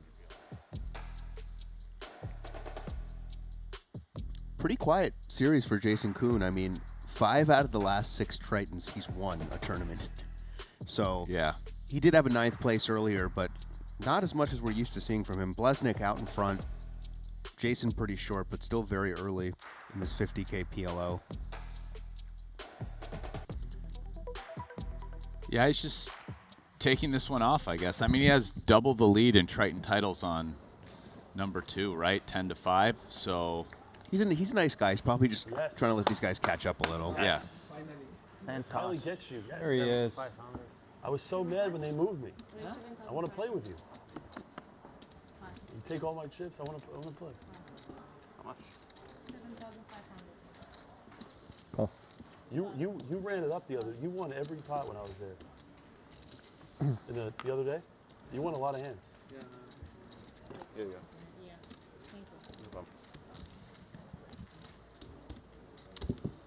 Yeah, I guess we're just never going to find out that invaluable poker advice from You're Well, in Danger. we don't know. I mean, maybe some drinks get flowing, you know. Blesnik's got plenty of chips. As long as he's in the tournament, we're live to get something. Yeah, and this pot, definitely the worst for Shingus, who really has no draw to speak of other than backdoor hearts. The king and the queen and the 6 are live, which is how he has surprisingly that much equity, but really hard to continue. Brewer here, backdoor nut spades, 9-8 for the straight draw. Pot's a little uncomfortable, but he decides it's enough to continue. Makes sense. Yeah, and this is just going to get in here. Kuhn's out in front with 2 pair, but it's a dead flip. Which you see a lot in PLO. Jason looking to avoid that re-entry line. Yeah, Brewer with just a lot of clean outs on top. Just 5, 8, 9, 10, Jack, Ace. They're all clean. 57%. An ace is a win king. Ace is a win. No, I went on 6, 8, I 9, think 10, 5, 57%. Jack, Ace. It's a lot of calls. And I'm not a math guy. So I want paint. 3 wolves still. I would think it'd be. That's one of the cards. Jason is going to double through Chris.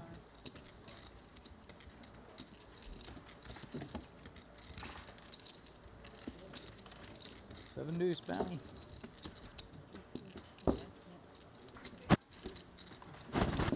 Yeah, dude.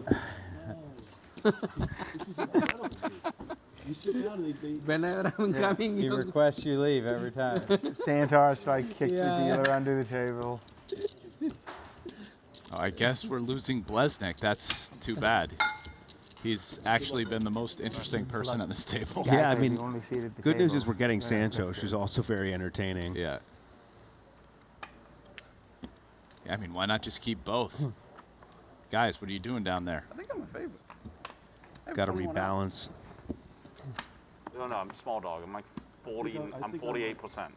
No, you're definitely. Blesnik is not a off. full-time poker player anymore. No, he He actually, actually- yeah, yeah. he told me he's here for mainly for a big baseball game where he's doing some card trading stuff. He has his own card company. Yes, he runs a card store / company along with Tom Marchese. They're partners. So they're in the sports card business. That's why neither one of them plays full-time anymore. We can bet. Yeah, they got in at a good time. We can bet. And actually, it seems like Blesnik plays a little more than Tom. Yeah, I don't think Tom plays at all anymore. Yeah, Tom like barely plays. Get him out of here. Got card player as open. far as Get I him know. outta here. Just wait half an hour for it to show up on stream. Back in the day, Tom Marchese was a really excellent no limit hold'em tournament player. I mean, one of the best like 10 years ago. Kings of Cards online. Yeah. That's 17, and then I have 4 5s. That's 21. We have 12 calls showing. That's 21 on the board. And Kuhn has aces and deuces, but now Satabayev have aces and 4s. Would imagine Shingus is always going to bet here after Greenwood checked back.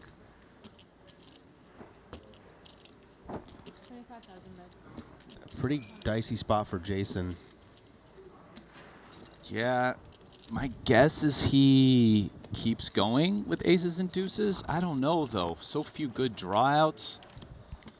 It is dicey. He's out of position. No idea what he thinks about Shingus. He's in really bad shape against 3-5. I would imagine he always just calls here and sees a river, but maybe he can get away. He might, because he literally has no draw backup, right? No gutter, no 8-5. Yeah. Yeah, he does make a really good fold there. Yeah, and I think it's for the lack of draw backup, right? There's just so few good river cards. Like, you're basically just hoping ace deuce is good. It And might then the not river be. bricks. The river bricks, and then check, and then what? I guess you call again. But your opponent's like almost always betting a better hand, right? Like if your opponent had aces and sevens and the river's just like a king, yeah, like they're gonna bet or a set. So it's a pretty. I think it's a. I like the fold. The more I think about it, it's just a really bad reverse implied odds spot for him with his hand, and he doesn't really have many ways to improve. Well, with it, you bet that. You bet that Jason was a favorite. No, he bet that I wasn't a favorite. That you weren't a favorite. No, 50-50, he certainly wins the bet. Yeah. He 100% thinks Jason's hand is like 57%. It sure didn't feel 57. I was pretty sure that was wrong.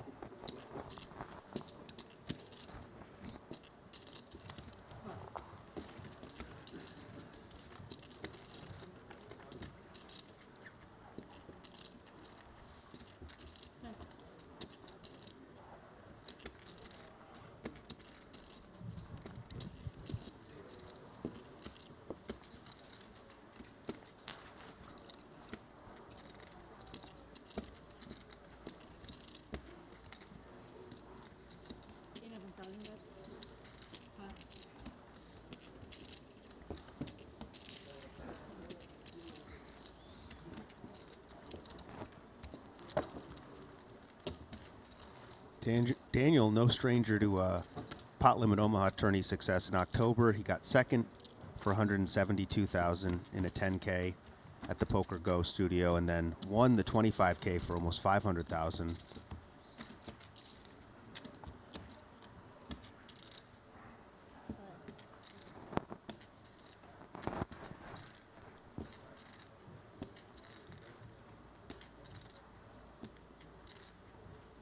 Yesterday it was like 84 inches, yeah? 75. And one of the changes we've seen is these. I know at the World Series, the PLO tournaments used to have no antes throughout the whole tournament. Now I believe they do, which I think is a pretty welcome addition. Yeah, I agree 100%. It definitely helps bubble play. PLO's already so tight on the bubble. Even with the ante, without the ante, it's just excruciating. Yeah, I'm gonna say we had a lot of like 200 big blind pots or whatever. Pretty nice hand for Greenwood, but just a comfortable call. We talked about the power of position in PLO. Yeah, it's too weak to 3-bet. Single suited. The 3's a dangler. Two pair for Daniel. Jack high flush draw for Jason. Yeah, nobody really drills this flop. Not surprising it got checked around. Deuce, a pretty great card for Daniel, who still has the best hand. Santosh has a gutter, but looks like he's going to come out with a bet here.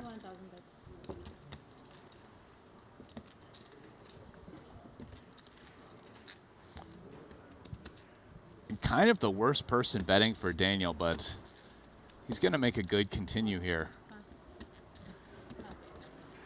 He does have the 8 and 10 do give him a clean gut shot. Santosh drills it on the river.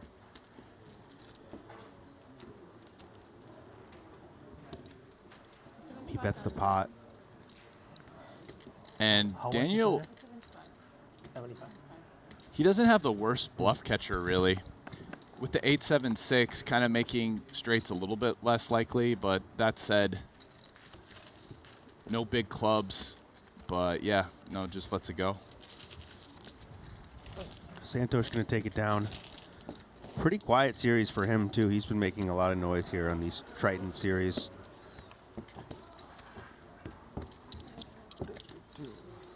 No need to get carried away. Bluff catching too much in PLO. 4 cards, opponents, it's not that hard to make a good hand sometimes. And a 4-way pot.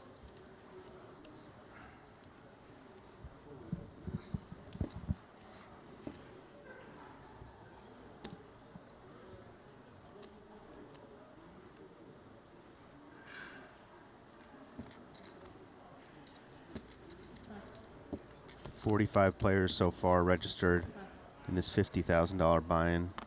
Ren Lin now our chip leader.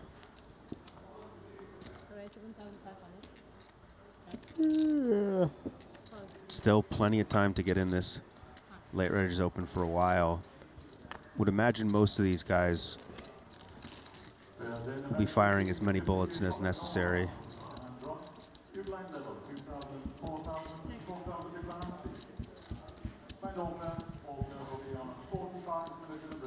Did you have like a general late reg strategy? Was there a time you like to show up, or it kind of just depends on the way you're feeling, the tournament, the cash games? Nowadays, well, I've just, man, for a long, long time, I've just never registered tournaments on time. But that's probably because you were playing a lot of cash, right? Well, a while ago, that was why. Yeah. I used to be a hard worker in poker. I'm like a part-time Yeah, you used to be poker like a player now. super grinder, right? Like Yeah. cash, like you'd play 24-hour sessions all the time, that type of thing. I was just played a lot, played everything. And obviously, when you're playing like a 24-hour session, you don't want to show up at 11 a.m. to the next event. Or I mean, the other thing, just being the cash games I was playing were much bigger than a lot of the tournaments. So, you know, I would more go play them. It's sort of for fun rather than, oh, I'm like doing this to make money, like leaving a 2K, 4K mixed game in Bobby's room to go play like a 10K buy-in tournament. But so, you know, that would be a lot of it. I'd kind of come and reg those late. But then recently, I'm not playing nearly as much cash. And a lot of times during the WSP, I just focus on tournaments. But a lot of it is I just don't like grinding long day ones. You know, get a workout in, come late. If I bust something, again, go home, work out, take a little break, relax, come back, reg a little bit later on day one. We do see more limping in these PLO tournaments than we do in the no-limit ones. Very nice flop for Sadabayev here. He's got an ace and a wrap and backdoor clubs. Pretty big hand. 30K in the pot. He might want to just get it in versus Kuhn, who bet here. Kuhn only has 100,000. Only about a 4-to-1 stack to SPR. He's like basically ahead of most wrap hands, right? If our opponent has a wrap, we have an ace. Yeah. Right? So his hand performs pretty well in all-in pots. If our opponent has a big hand like a set or like ace-8, well then we have the strength of our wrap. So. Yeah, and one of the benefits to raising there is you can get it in with wraps that have no pairs there. So. Yeah. And, you know, you get hands with equity to fold.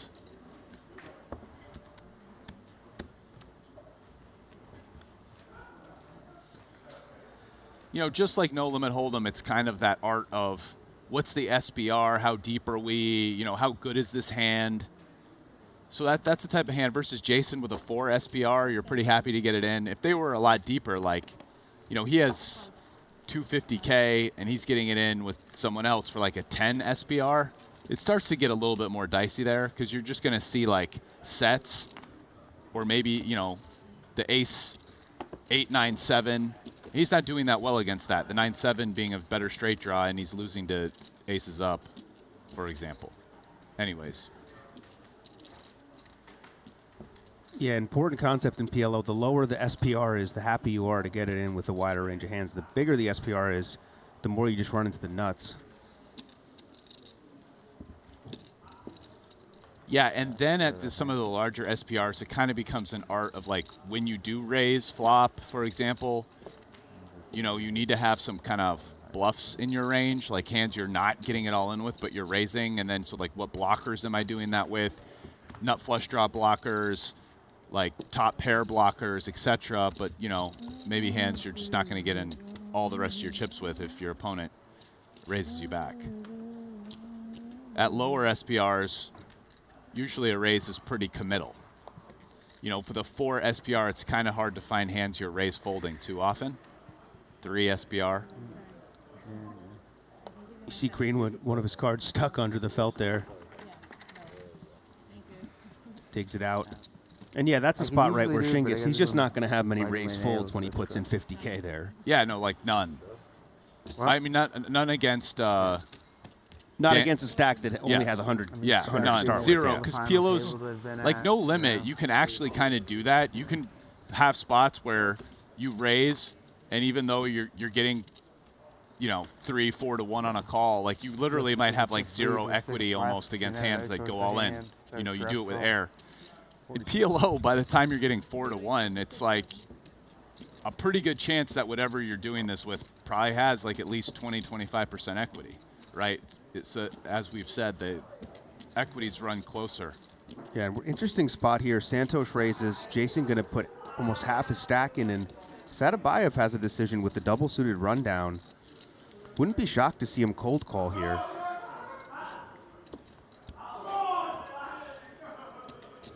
Yeah, it's the thing that's the most dicey about this for him is that I think he's definitely calling if all of them have 200K. The problem is that Kuhn is significantly shorter, which kind of sucks in this spot. Like you kind of want Kuhn to have 200K also, rather than just like half of Kuhn's chips, and then the other guy who's coming in, who might be doing well against us, kind of, he has us covered and is in position. Santosh gonna gamble, but there are definitely people who would not have folded that hand, the 9875 double. Even despite what I was just saying. Yeah, Sadabayev going to wish he played it. I think that's got you written all over it, I think. And this is going to be all in. Jason's ahead, though. How many pairs you got? 1 pair. All right. You're good. So queen or jack? Okay, that's an above average situation for me, actually. I was thinking I might just be dead on the flop. Got a backdoor. Yeah, Kuhn would have been in big trouble if Sadabayev well, not anymore. Now, yeah, now Santosh just drawing to a 10 for a straight. Doable? Yeah. All right. And Kuhn going to double up again on a nice spin here after being very short.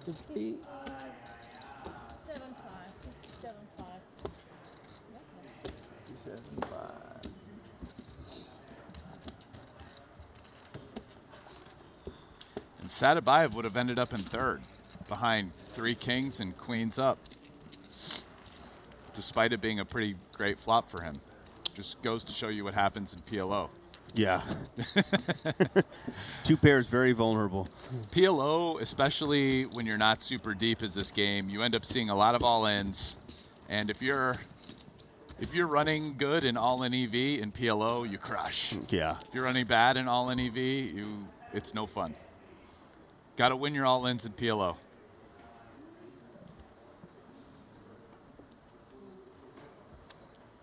We saw Sean Winter bluff it off. He re-entered, and now he's the short stack. I wonder if he just gave most of his chips away to be comfortable.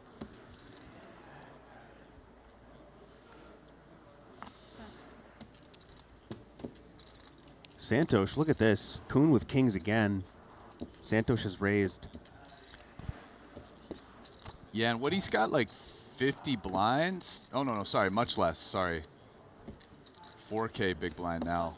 Yeah, the problem for Jason is just really kind of ugly kings with the 3 hearts and the 9-5. And he's in position, too, which makes it kind of more comfortable. It is a spot where maybe in the small blind, he does 3-bet, actually. Get the SPR shorter out of position. Wow, and by calling, actually a spot where Kuhn generally doesn't want to bring somebody along, but he brought along the big blind who's got a dusty flush draw. Yeah, and he may just want to call again for that reason, try to keep lower flush draws in. Or yeah, I think he just calls here, yes, for that exact reason versus Greenwood as opposed to raising versus Svarna. That said, I don't know if Greenwood can even continue with just no pair. No, he's going to put it in. I think he may sense that Santosh is a little steamed here. And Santos, I mean, this is kind of a gross spot. I don't think you can bet fold. No, I don't expect Santos to bet fold, but you're not feeling great about it. The old ace king 5-5 here. No, but I think you just, I mean, after you bet pretty close to the pot, you're getting a good price. Gamble, There it goes, and these boys are going to gamble I again. can make a great hand, but I might have the best hand. I have kings with hearts. Santos now a slight favorite. Jason was a slight favorite last hand. Is it the king or the heart? I had 2 hearts. All right. Well, I've done worse things to people in my life.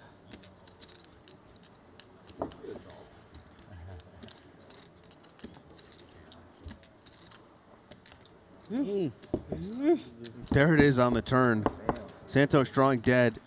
Would expect him to re-enter. Jason Try Kuhn. again.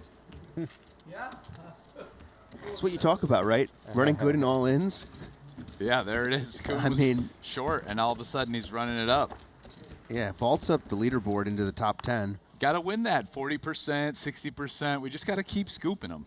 Keep scooping them. You see our other feature table there. Hecklin in the house.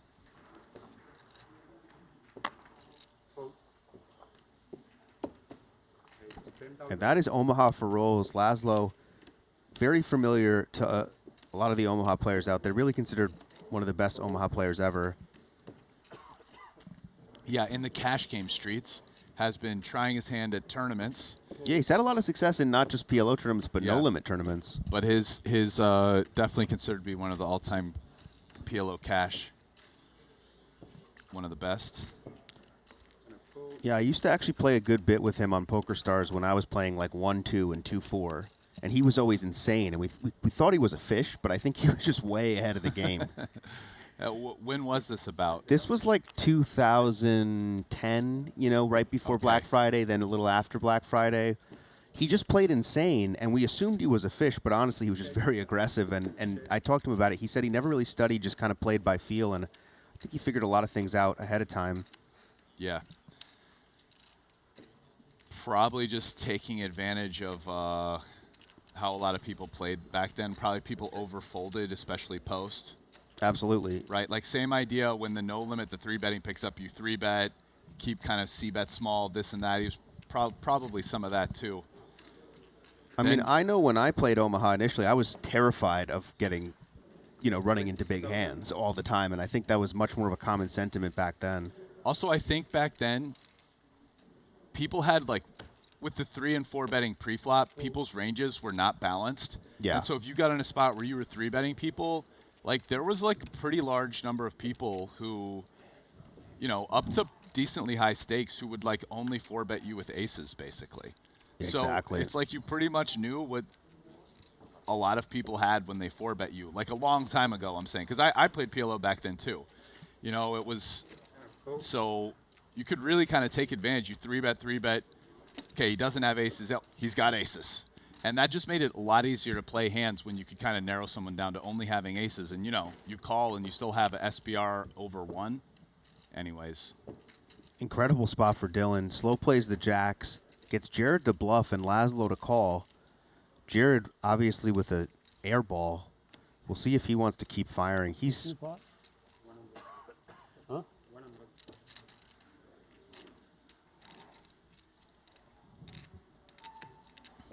He is going to fire, and this is pretty sick for Dylan. I mean, Dylan may get Jared to bluff, Laszlo to call, sitting here with the nut full house. This is pretty sick for Jared. I mean, he doesn't even have like a good blocker. Like Yeah, no I would whatever. expect Laszlo to call this, honestly. He and Jared have history, and Jared is one of the players like that will make insane bluffs like this. No, but Laszlo does fold. Laszlo Wow. has to be worried about Dylan, Yeah, though. Dylan really, overcalled yeah, there. that was... Yeah. I think he was much more worried about Dylan, and Jared going to send a double Dylan's way.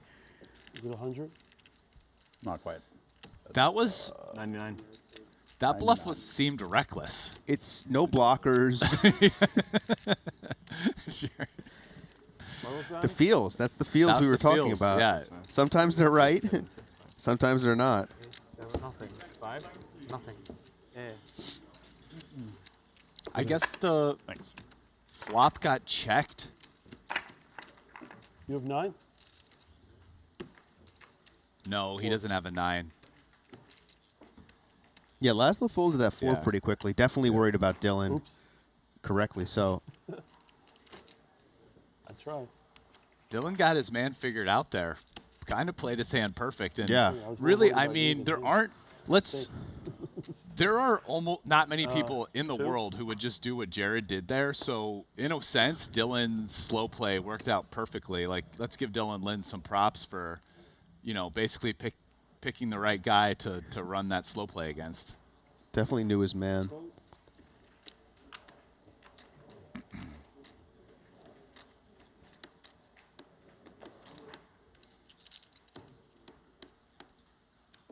Laszlo gonna limp here. Kirk gonna limp behind, and we see more of this in PLO. Oh, it's limped. Okay. Jared has a dusty one in the small blind. Oh, and the case 4. Yeah, Jared boats up, and Kirk has the nut flush draw. Could get expensive for him. Tough though. See the nut flush draw, but he has 6s, which is nice too. 15,000.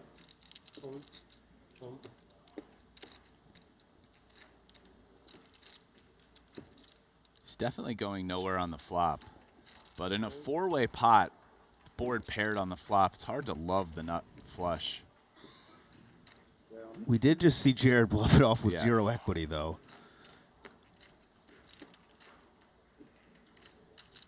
And this is sometimes where that pays off, because against anyone else, yeah, this would be a snap fold. Turn is a snap fold. Yeah, and he still might fold the turn here. I'm just saying, against Jared, he's going to think about it.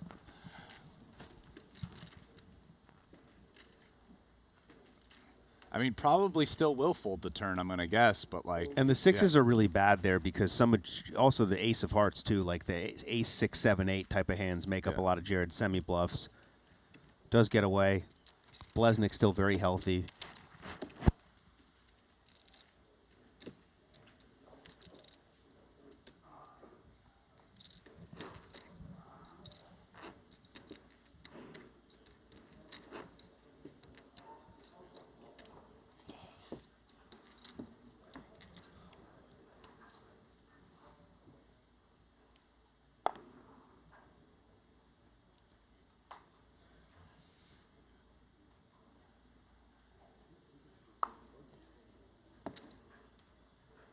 Yeah. When you bet 3 ways, it's pretty rough.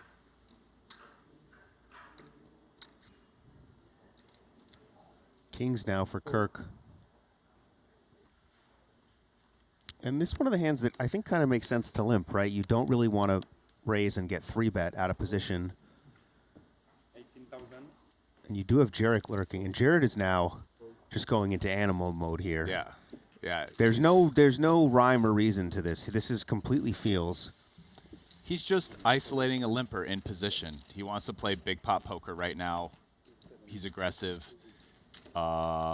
Maybe he feels like he can push this table around. He's not impressed with how some people are playing. Who knows? I've seen Jared. So I play in this hybrid mix game with him, which is this monster mix game with 100 big blind cap, and PLO's one of the games. And I've seen him come in, and he'll pay juice to straddle the PLO round and just like RFI 100% when it's folded to him, just come in. It's a mix game. You know, the PLO is not as strong as, you know, it's not everybody in the game's best game, and he's definitely a guy who can shift into animal mode. I've seen it. Well, he's in it now, and Yeah. Kirk is now going to go into. Well, he's going to raise this actually. Interesting. So Kirk has. This is a curious one right here. Maybe he wants to get Jared's bluffs to fold. I think he just wants to end the hand now. Knows he has the best hand a lot, but also knows that Jared might just barrel a lot of bad turns. Kirk said, "Enough, sir."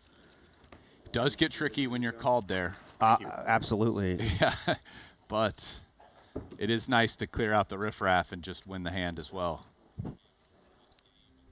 Our chip leader now is Zhou Xuen. Talk about these PLO snipers. Check out BetACR, elevate your sports engagement experience, your exclusive hub to predict your favorite players' action outcome in Triton events. Receive a 15% bonus up to $250 on your first top-up. Join now and start engaging in the sporting world today. Yeah, maybe throw a bet in there on Blesnik. I mean, he's playing for the win. I've been meaning to bet at night, like, because I brought up my laptop once here in the booth, and, like, you can't bet while the tournament's still going on. Yeah, none of that funny stuff. Don't be betting here in the booth, Rasty. But Get us in trouble. I keep on saying, "Oh yeah, I'm gonna," this ad comes up, and "Oh yeah, I'm gonna bet." Like I might as well. Like, You what just else keep am I gonna forgetting. do? And I keep forgetting. I haven't even done it yet. You won too much in UFC. You're not chasing. You can never win too much. It's very true.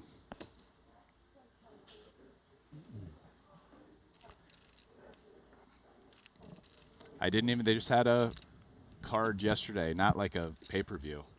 I had 0 bets. Yeah, but that was kind of a dusty one. Yeah, it was. It was just a. I mean, Apex especially after the last dust. one.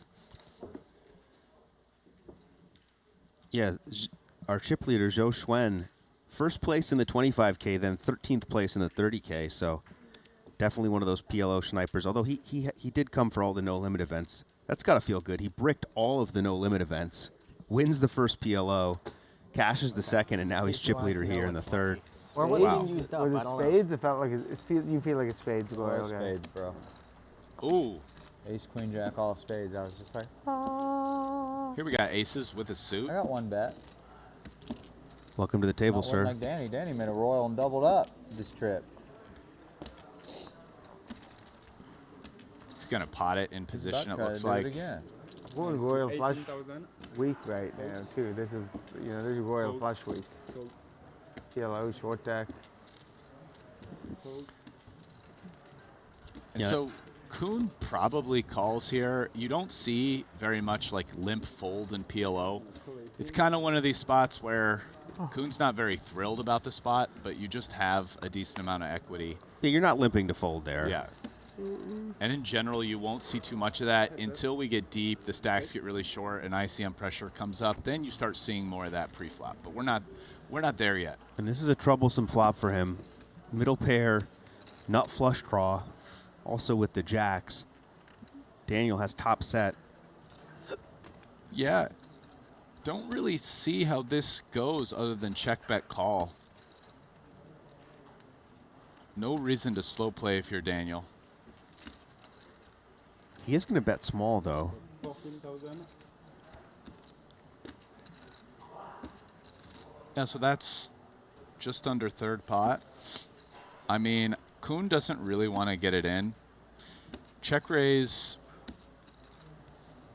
Yeah, this feels like a Doesn't really comfortable call for Jason. Yeah. Trying to catch a diamond or a jack. We can see the jack would be terrible. Diamond works, though. So I think Jason's pretty likely to bet his hand rather than check it. He has the king and jack of diamonds, so he's blocking the big flushes. Our opponent can easily have aces or even ace 10 that might call. Yeah, he is going to bet. He's going to charge Daniel. 56,000. And I think with top set here, less than pot, money to play behind. He also doesn't have a 5, 4, or 10. Kind of think Dvorak sort of has to call. Just nowhere to go.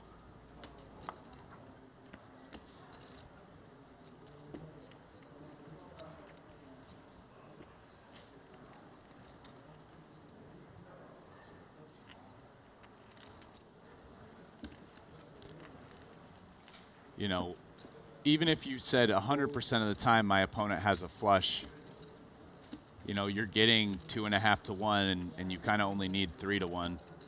And look at that. Boats up on the river. And that's a sick card if you're Jason, because a pretty big part of your opponent's range is aces. Your 5 is not that relevant of a blocker. I mean, our opponent raised our limp in position to pot, so like blocking 5-4 isn't that big a deal at all. Our opponent has aces a lot, maybe ace 4. can maybe find some bluffs, but you got to start working for them. Probably hands like ace 10.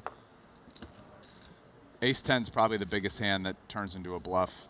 That feels 111,000.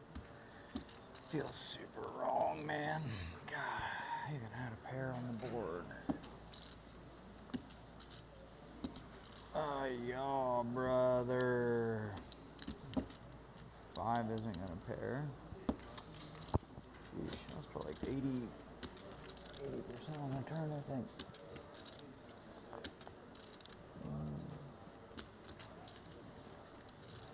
How does this work? He definitely might find a fold here. Shit. It's pretty close. Yeah, he's not happy.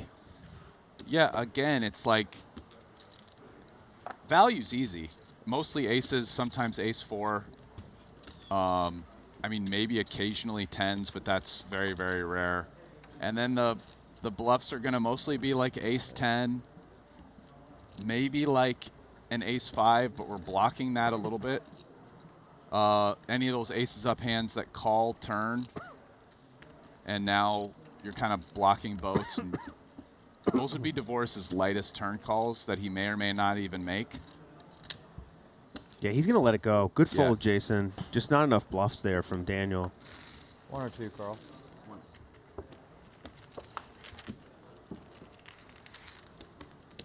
Yeah, I mean, it's tough. It's probably pretty close to a break-even spot because at some point, if you just start folding that all the time, it's pretty exploitable. But yeah, nice fold by Jason.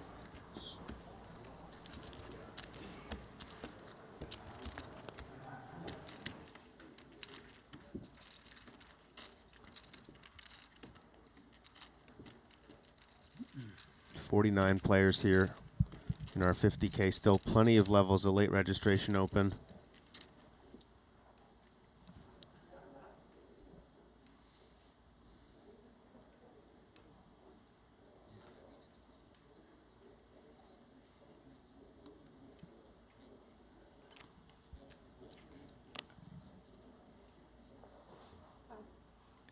And just kind of spiritually in these kind of spots, I know it's not sexy as like a big bluff or a super aggressive play, but one of the hallmarks of a great professional, a winning player, isn't just your ability to like win chips through aggression, it's also your ability to avoid losing them sometimes when you have the second best hand. So Jason showing his chops in that one.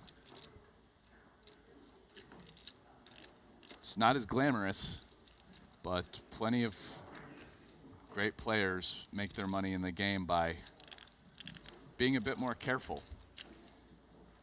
You know, like maybe a guy like Timothy Adams, Jason Kuhn, Mike Watson. These aren't guys you're like, maybe like Adamo or Kulev. You're not like, oh, wow, they're just taking these spots and like laying on the sick pressure all the time. Then again, they still win lots of money with just like solid play where they lose less times that they're beat, still find good bluffs, and you know, a lot of different styles can work.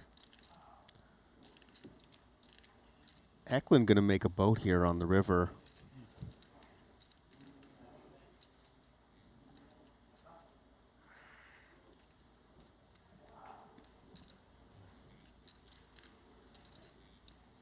Would imagine he'll bet after this has been checked through both streets.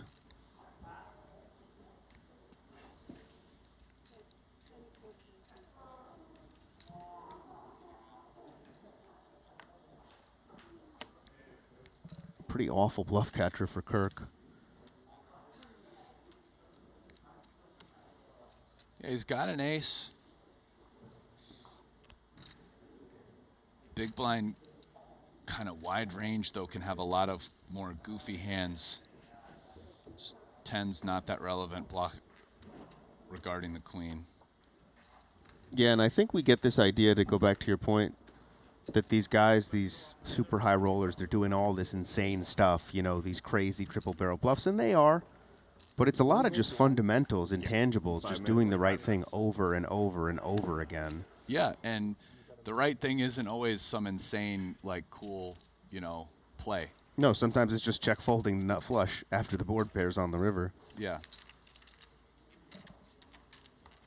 Or hitting the sauna with Brian Rast before the tournament starts to get a little... Or just every time you've got the king 4 off in the big blind versus a, 30 big blind deep button open, you don't just 3-bet it 4x like every single time, Balance. It's a fine play, but, maybe just don't take every spot. It's more fun when guys take every spot, that's for sure, but...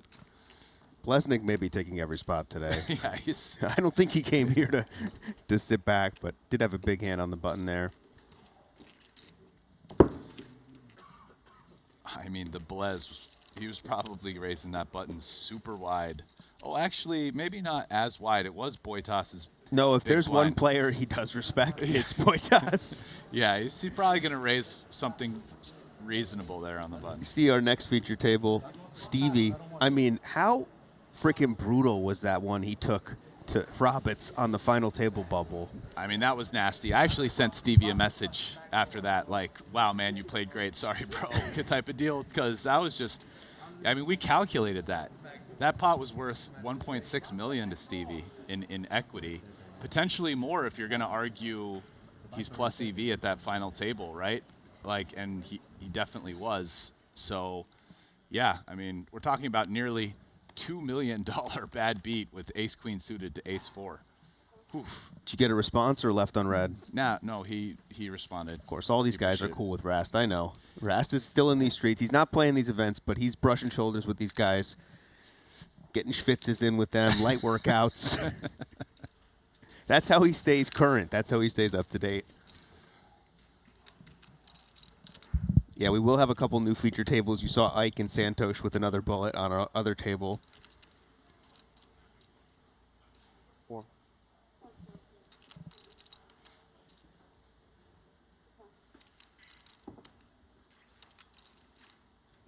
Yeah, he was just crushing it with his play, though, up there.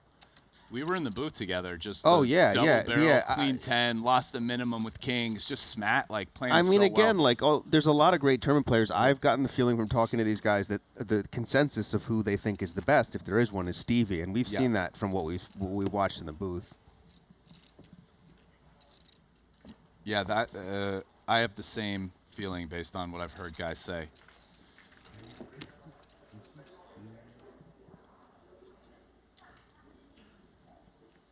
Back to those littler trophies after the main event. They sized up a little, threw the Jacob watch on there, but still really nice. You know, another thing that matters a lot, too, is just if a guy's, like, in form, right? Like, everybody has their moments in their life where they're a bit more distracted or not.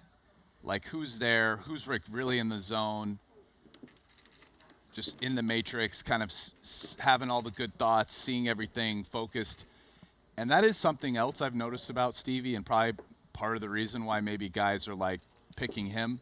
I think there's a small group of guys who, if they're on their A plus game, you're like, he might be the best. But man, when I watch Stevie, the guys just always seem laser focused. He's very consistent with that performance. Kulev's another guy I feel like has really been on form from what I've seen. Yeah. But yeah, Stevie just brings it every time. Here, Kirk limps with the aces, flops a queen high flush. Laszlo has top set.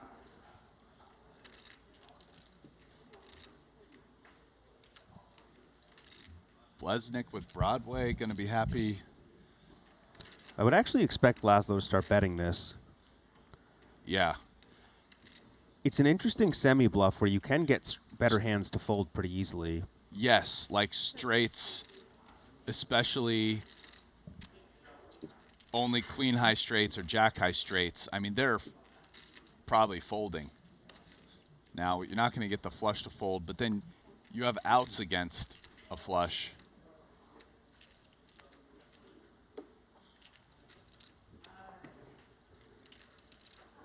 In fact, in a four-way pot, If everybody folded to Blesnik, he probably lets even king-queen go. That's not one of them, so we'll see if Laszlo knows. He's just going to give it up wisely, and Kirk's going to take down this pot.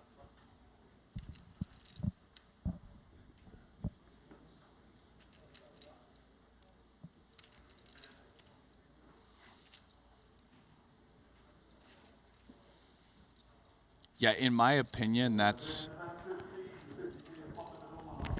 I mean, no surprise, the find by Laszlo, but sort of mandatory semi-bluff, in my opinion, in that spot by him with top set. Also, every once in a while, you get called by like a set of 10s or 9s, and you're good, actually. Yeah, that's why it's like you actually need to bet. You get straights to fold, you get lower sets to call you, and you have outs against the flush. The little intricacies of the game from the Hall of Famer, Brian Rast, 3-time bracelet winner, frequent sauna goer, has Stevie on direct dial. Listen, man, it was just a message. Come on now. We're here. We're going to take a quick 15-minute break, but we'll be back soon with more 4-card action at the Triton Super High Roller Series. Don't go anywhere.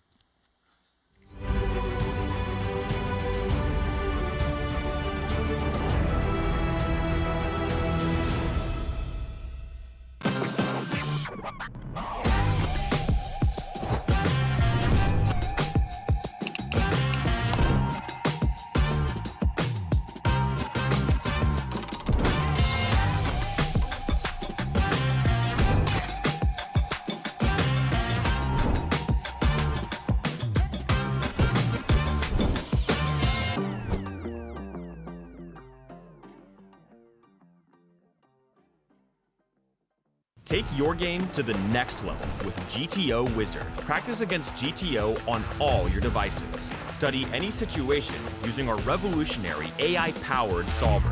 Upload your hand histories to uncover your biggest leaks. We have hundreds of hours of coaching from top pros, cutting-edge theory articles, and custom study plans to help guide your poker journey. GTO Wizard, the #1 app for poker players. Introducing the all-new BetACR.eu, the premier destination for sports enthusiasts. What sets BetACR.eu apart is our exclusive offering of live-action prediction options on the Triton series. Experience the excitement as you predict the action while watching your favorite players live. But that's not all. By opening your account now, you can take advantage of our incredible offer. Receive a generous 15% free play on your first top-up, up to $250. Become a part of BetACR.eu and elevate your live sports engagement experience.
Just seize the wonder. Jeju Shinhwa World. Yeah, the deuce is a dangler. It does connect with the ace for a wheel, but it's a very good holding. And this is an action flop, pretty monstrous flop for Winter, who flops a wrap and the second nut flush draw. And then Tong, obviously, with top pair, queen high flush draw, backdoor spades. Yeah, nut spades as well.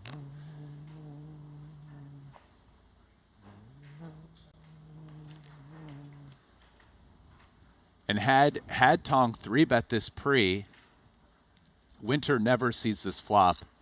He probably gets heads up against kings, and that would have been a different pot in a different universe. But actually, I think most PLO players would have 3-bet Tong's hand in position.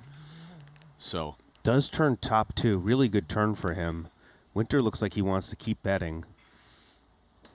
And now Tong has a real decision. Yeah, I mean, he probably just... I mean, I think with ace-queen here... Yeah, does he raise or call, right? Yeah, obviously, in no limit, you know, we know we have the best hand almost always, but in PLO, sets are always much more likely. Yeah, and it's a four-way pot, but there's no folding this. He is just going to call. You see Winter still has 40% equity, a lot of outs for him.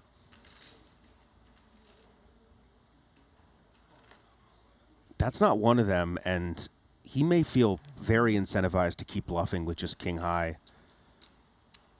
Looks like he's going to go big. Yeah, he's all in, and Tong just sitting there with top 2 on this run out. I mean, there's a decent number of hands that missed. Winter obviously could have a hand just like he has with 8-6-5, with or without a flush draw. Winter could have had stuff like king high flush draws, which pick up gutters or kind of gutter wraps with the king jack 10 up high, that led flop. He could actually, is he chopping with ace queen? I don't know. I mean, Winter could have like the nut flush draw, aces up, ace queen. Winter can have sets. But I just feel like if you get here with ace queen, yeah, when you just call the turn and you get this river, yeah, and you get this blank a river, you just got to call here, especially against a player as capable as Sean. I mean, Sean just sat down. This is his first hand to the tournament, $50,000 buy-in. He's all in with king high on the river, and Tong hasn't called yet. Yeah, like it is possible. Maybe you're beating value, maybe not. You definitely could be tying with ace queen, in my opinion. Yeah, it's unlikely that you're up against a hand like ace-4, ace-7. Yeah, but I just think as played where you flat turn, it's kind of really hard for you to have much of a better hand than this. And we can see this fold would be incorrect against Winter's actual hand. Is he going to fold, Brian? But I think this is not a good fold theoretically either. He's torn here. He's not going to fold. No, he's not going to fold. Come on, he has ace queen. I'm serious. We're in the rebuy period still. Let's go. Yeah, Winter's gonna hit that re-entry. Up 2. Ace queen. Still got to be shown. I had nothing. True story. Yep, confirmed nothing. What? You cover? Yeah, I think so. Yeah, he's got 150, 170. There's so many times he put in like 12-4 and then he would disconnect for like 3,000 and it would just lose the money. Back in because it was the craziest thing. He would always play, and if you're disconnected, like on every single table, free money. It was bomb pot. It happened all the time. Yeah. And he would just keep coming back in, and then because every time you get disconnected, you lose more time. It doesn't reset. Oh. So like if you see what I'm saying?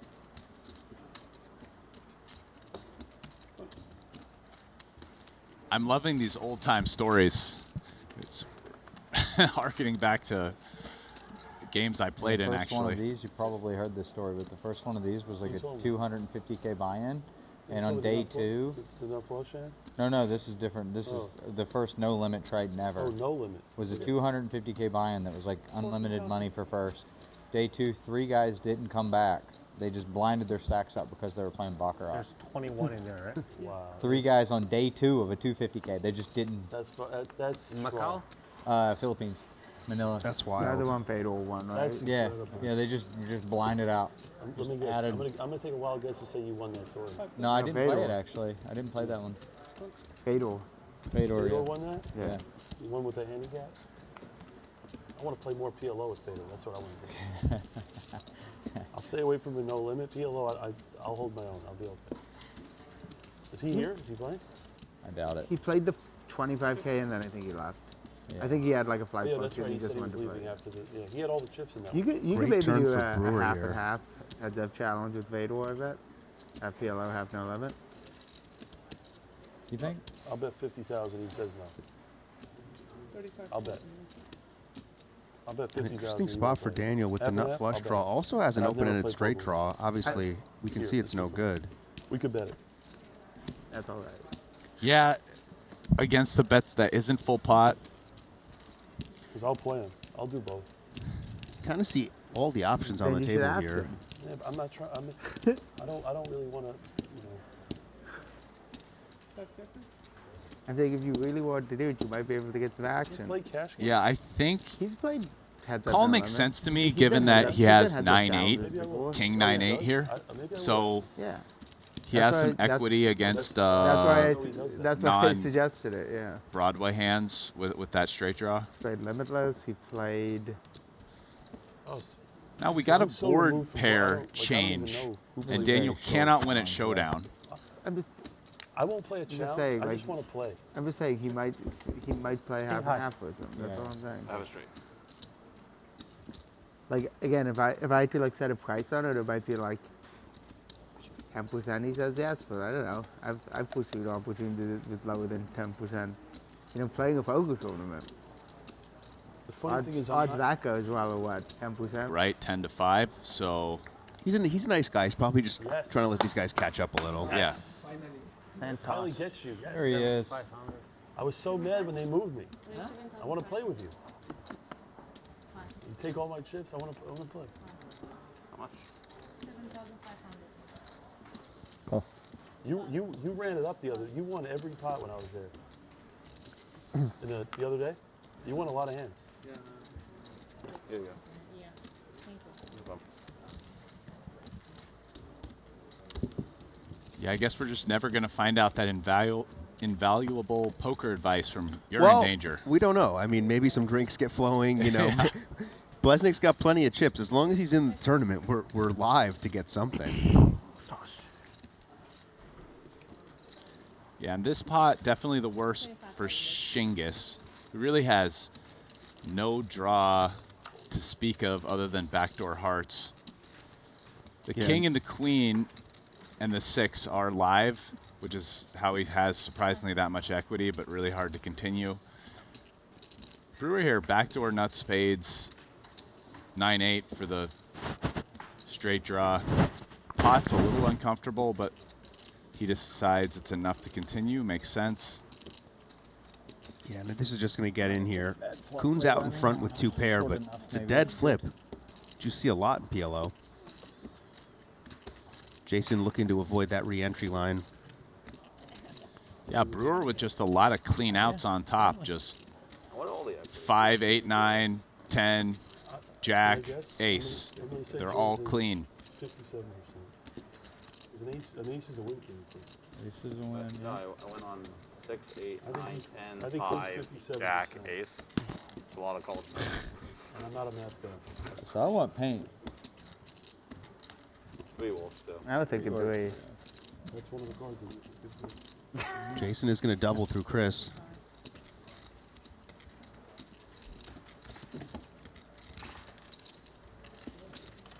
Seven deuce bounty. Ace folding too often. 3 SBR. You see Greenwood, one of his cards stuck under the felt there. Digs it out. And yeah, that's a I can spot right usually where do, but I Shinhwa, gotta he's just do not going to have many like raise my folds nails when he with puts in 50K there. Yeah, no, like none. I mean, none against. Not Dan- against a stack that only has 100. Yeah, 100 to none. start with, 0. yeah. Because Final PLO's, table has been like, no asked, limit. You can actually kind of do that. You can have spots where you raise, and even though you're getting you know, 3, 4 to 1 on a call. Like you literally might have like 0 equity almost against hands that go all in. You know, you do it with air. In PLO, by the time you're getting 4 to 1, it's like a pretty good chance that whatever you're doing this with probably has like at least 20-25% equity, right? It's as we've said, the equities run closer. Yeah, interesting spot here. Santosh raises. Jason going to put almost half his stack in, and Sadabayev has a decision with the double-suited rundown. Wouldn't be shocked to see him cold call here.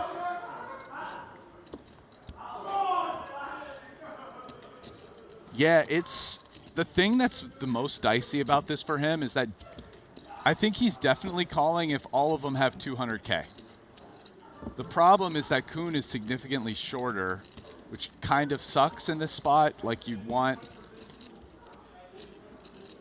kind of want Kuhn to have 200K also, rather than just like half of Kuhn's chips, and then the other guy who's coming in, who might be doing well against us, kind of, he has us covered and is in position. Any bet I'm Santosh gonna gamble. But there are definitely people who would not have folded that hand, the 9-8-7-5 double, even despite what I was just saying. Yeah, Sadabayev gonna wish he played it. I think that's got you written all over it, I think. And this is gonna be all in. Jason's ahead though. How many pairs you got? One pair. All right. You're good. So queen or jack?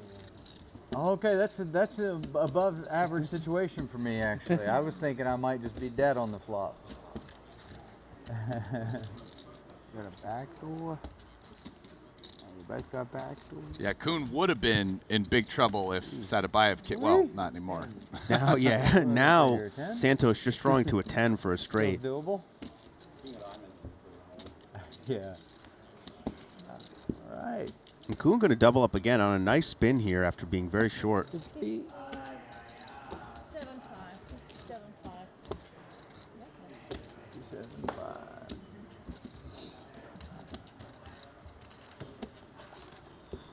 Sadabayev would have.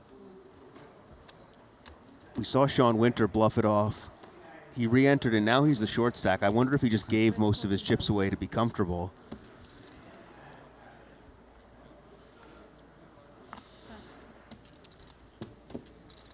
Santosh, look at this. Kuhn with kings again. Santosh has raised. Yeah, and what he's got, like 50 blinds? Oh, no, sorry, much less, sorry. 4K big blind now. Yeah, the problem for Jason is just really kind of ugly.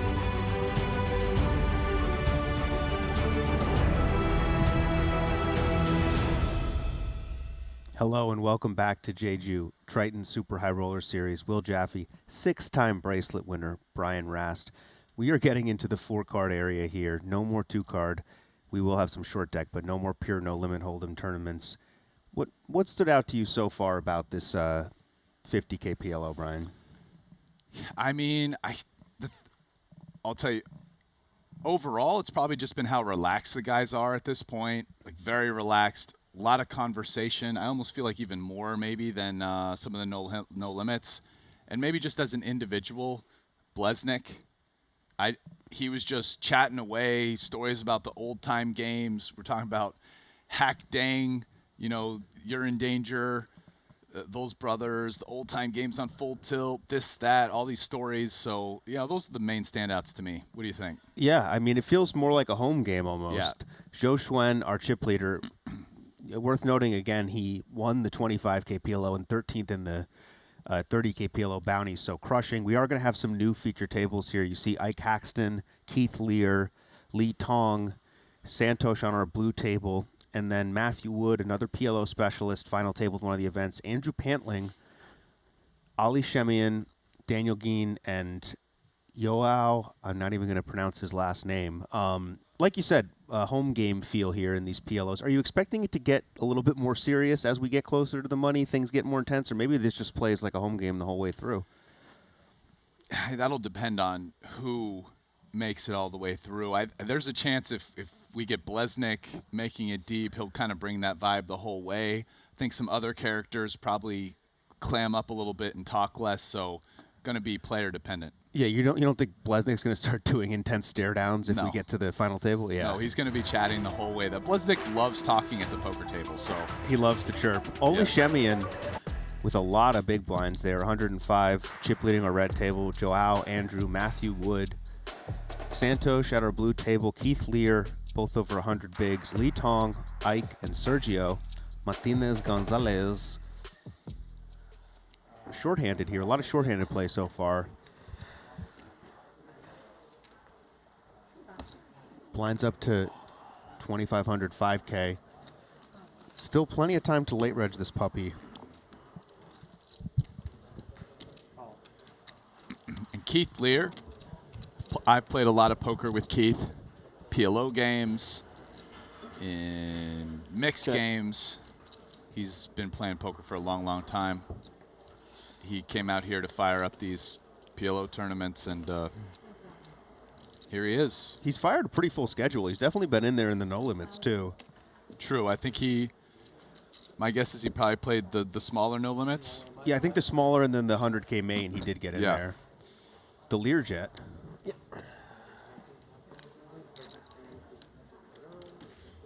Recognize Sergio from some cash games. Bellagio, Aria, definitely play with him. But you do see some of these faces. These guys are more here for the PLOs for sure. Yeah, now Ike, guy who obviously played all the no limits, and even though, he's been crushing, smashed the no limit last year, he's a really strong PLO player as well. So just as good at PLO, if not better, actually, than He's he played is a at lot of PLO. Yeah.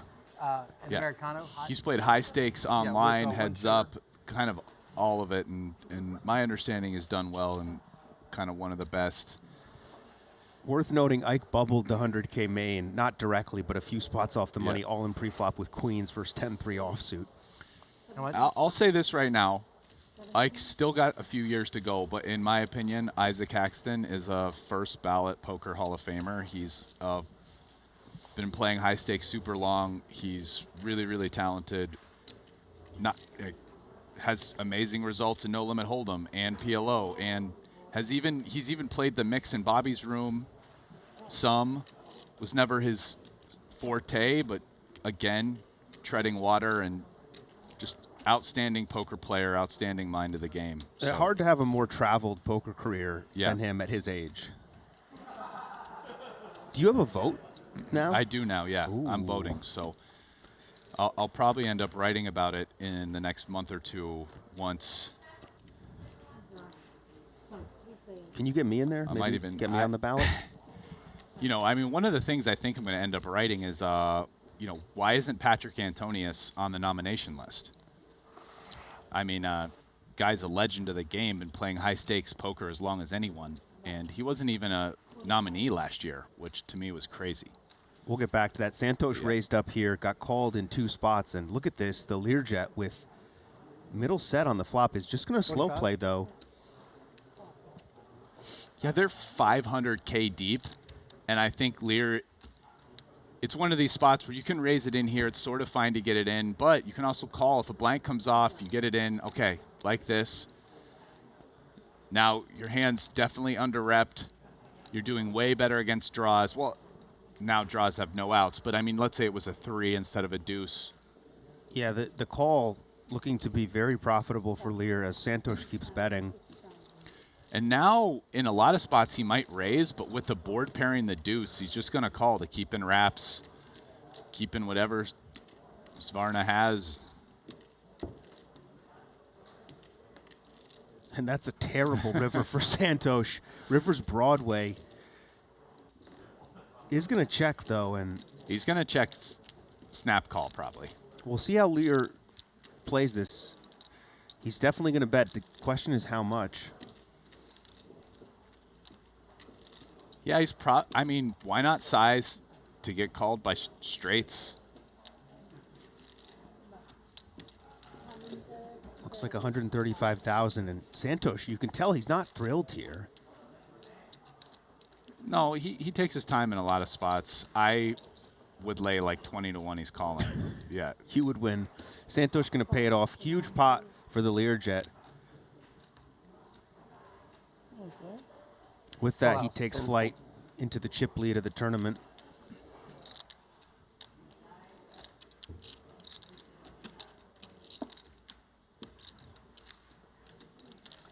And this is not a knock on Keith at all, but he feels way more comfortable to me from what I've seen at the PLO table than the No Limit. Oh, yeah, no doubt. He's a better PLO player than a No Limit Hold'em player, and he would be happy to say that if you asked him. Joao, I think one of these snipers who came for these events, him and I believe Thomas, who we saw earlier, flew in from Portugal. Matthew, another one from the UK, picks up the ace this year. Wow, and just calls. Yeah, that's kind of surprising. I guess not the best aces, decides to. Sure, but I think at 40 bigs, I mean, small blind versus button there, especially having a nut suit, I'd guess the Silicon Overlord is 100% 3-betting his hand. Yeah, we never know also the table dynamics with Pantling there. Maybe he feels like more likely to squeeze. And look at this. It's going to pay off because he just made the nut flush, and Pantling now has the second nuts. And Wood checks it. Going to do a little double check to make sure the good news is correct, and it is. How does he want to play it? Yeah, do we check raise here? Bet river, do we call? Give our opponent more rope. When you check raise here, you're already sort of saying I probably have the nut flush, but you can also just have the nut flush blocker. He is going to check raise. Really gross spot for Pantling. Can't go anywhere with the second nuts. Like, kind of worst hand Wood can have would maybe be the king high flush, kind of doing this for value. And Pantling has the king high flush, so. And that's a brick, and this is disaster for Andrew Pantling. And now, yeah, Wood's all in, and I'm sure Pantling's going to call, but it's already a spot where you're not just like expecting to win all the time here. See, he doesn't even snap call with the second nuts. Wow, he doesn't love it. Yeah, because our opponent's basically repping the nut flush, so. You know, like, is he ever doing this with a jack high flush? No. And yeah. Andrew's spidey senses are tingling.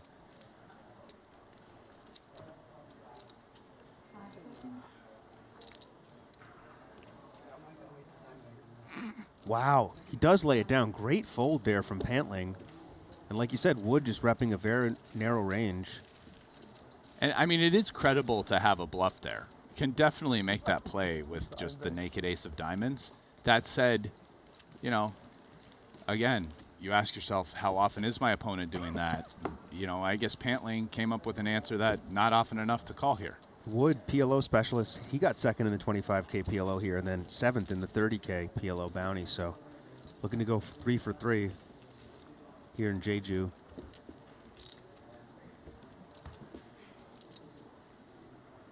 Thank you guys for sweating along with us. Let us know where you're watching from. Great PLO action.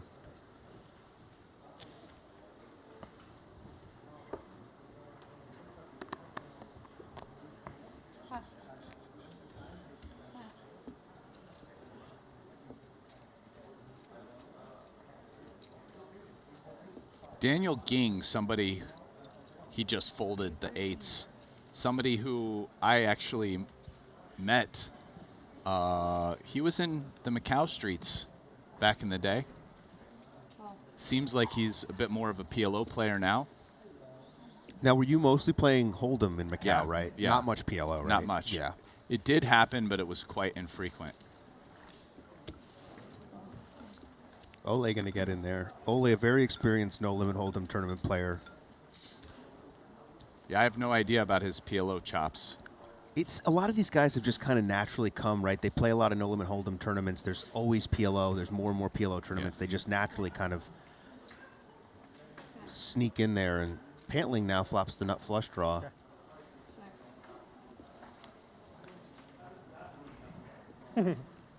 He may want to have a go at this.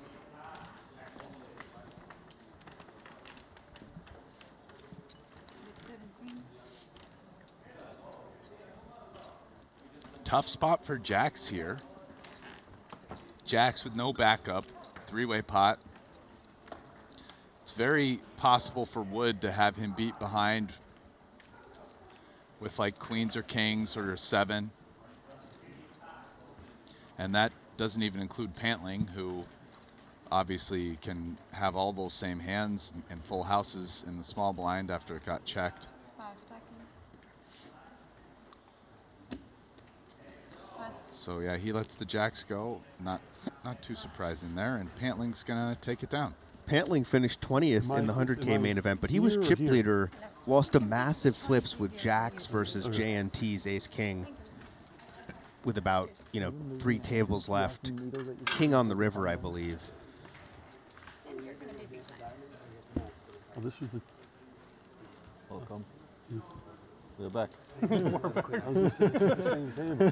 My point is you couldn't just mark it, you have to say... And there's Blesnik. We got to keep him on our features, right? Now I wish I was Not over gonna there. get to see you later. Makes it a little easier, right? I'm going to tell you later regardless. What you have? 200? Israel, Zimbabwe, Tucson. We got a Latvian in Vietnam. The PLO players coming out for this one. Trinidad.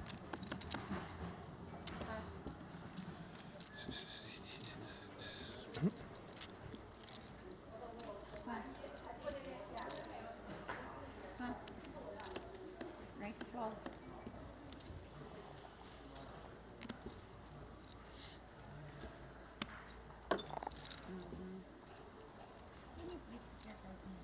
Oh, sorry. Just a few hands from Ole, but you can tell he's in there. He wants to play pots. Yeah. And so does this man. Welcome to the table, Jared Blesnik. I'm wondering if Jared needs to get to the baseball game or something. And This is not GTO. It's not even a good play. But we're taking it to the streets here. Jared is just going for it. I mean, it's not that great of a hand. I'm not sure if Jared's going for a max re-entry, if he's trying to get to a baseball game in Korea, in Seoul. I don't. But Ale is going to come along, and we have a huge pot considering the strength of these hands. Somehow Jared has 43% equity. Maybe he just knows. Because these hands share so many cards. It's incredible that Ace Queen 6-3 with a single suited with a Queen high suit has that much equity actually. This is not a home game in your uncle's garage. This is a $50,000 buy-in PLO event here at Triton. And Jared's going to win this Jared's pot. going to win this pot almost certainly, which is the sickest part here. Here comes the bet. Sorry to spoil it for you guys. Here's the pot. Sorry, we don't like to spoil these hands for you guys. Jared Blesnik, ladies and gentlemen. Big smile. He knows he's just stealing. A hand in the cookie jar. I can't believe no one's moved here. This is no one's gone broke since the first level. I've tried. Yeah. I don't think anyone's. I got the same seat. Everyone's here. No, he wasn't. He had 2 laps. I wasn't. You weren't here. He's not out again. It was Ivy. Ivy was there. Oh my God. Ivy's got chips. Yeah, but he was there. My guy. He busted 2 times there. Oh yeah, okay. Honestly, though, what a lovely fella. Oh, he's very nice. His whole team is. Nice to see. Easy to cheer for. Give him some chips. Jared was playing fairly straightforward early on. It seems I'd like a love to switch hear has him flipped or actually. something. Yeah, just the last hands we've seen him play have all been just maniacal aggression with bad hands. Race 12. Well, Cool. how bad was that hand? We're not going to find out.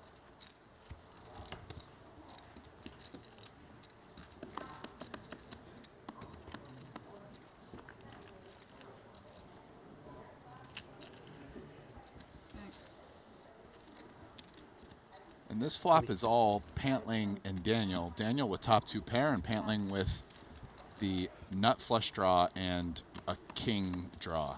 Yeah, interesting spot for Daniel.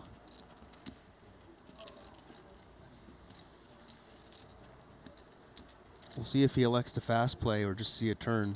Yeah, they're just getting shallow enough here that fast play is definitely an option. Pot.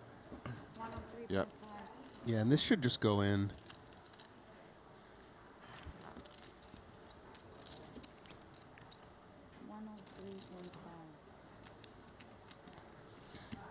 Yeah, having kings does mean it's less likely our opponent has some of the hands we're big favorites against here, such as like king, jack 10 with diamonds.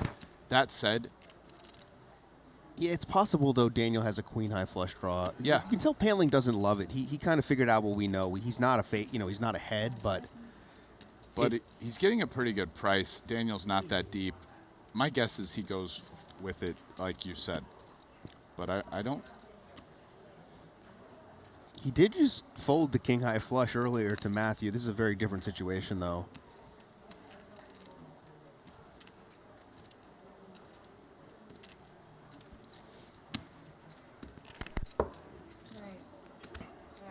There it goes, and we're going to have a pseudo flip here. He's open for queen deuce, but he has ace queen. Got some equity there. Pantling needs a king or a diamond. 4 or 5 runners in the mix.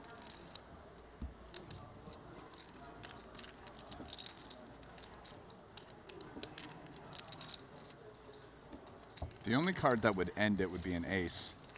Great card, yeah. Now just a king for Pantling as Geen boats up on the turn.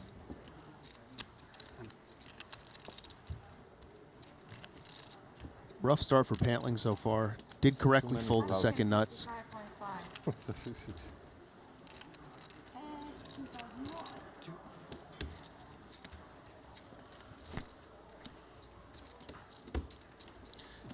Yeah, I mean, even against ace queen deuce, he's almost getting the right price, right? Because, you know, Daniel potted it and had about 50K more.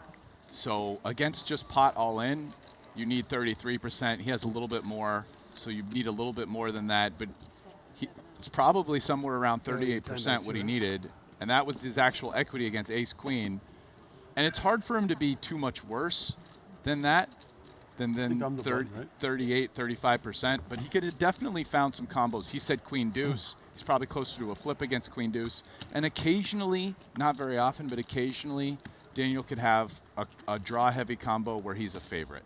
So, yeah, it feels like a mandatory get in there. Feels kind of mandatory given the stack sizes, and I think that's what he ended up deciding as well, which you know, seems fine. 12. Sorry? 12. 3, 12. Pass, pass. Pass.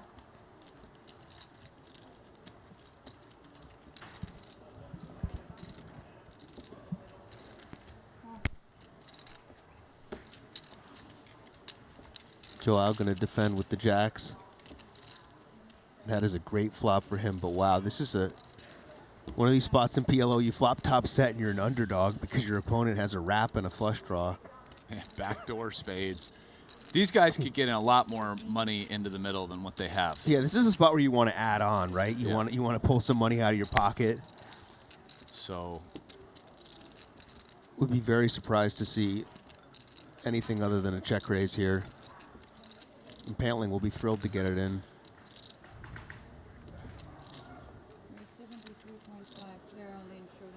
We are flipping. Happens a lot in PLO. Have to run good. Too bad we weren't deeper. It'd be more fun. Any amount of chips goes in, right? Oh my God.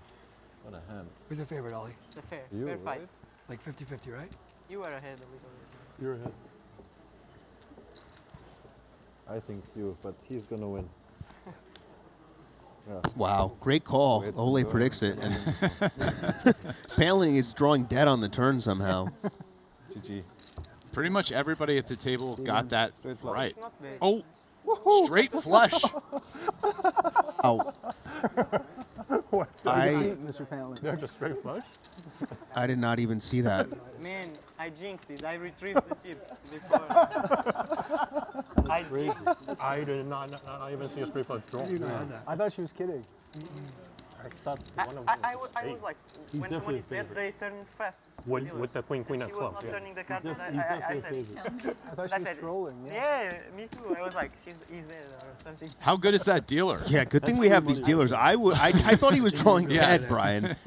The dealer knew that the straight flush was still live. It looks like nobody at the table even The dealer was the only one. We didn't know. Yeah, very strong. Good luck, man. You don't see that very often. Let's give this woman a tip. Glad I got to see Some that hand strong before I dealing left. there. That's incredible. Nice Wow. Dealer. Here is Not first. nice, not nice. It was nice. Come on. Not for you, but it was a nice run out.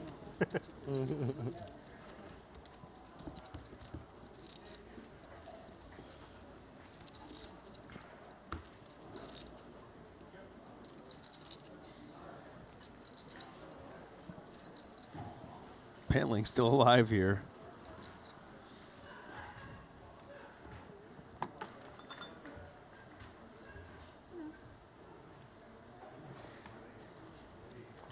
Pass. 18. Blez going to get back in the mix. Potting it up. Nope.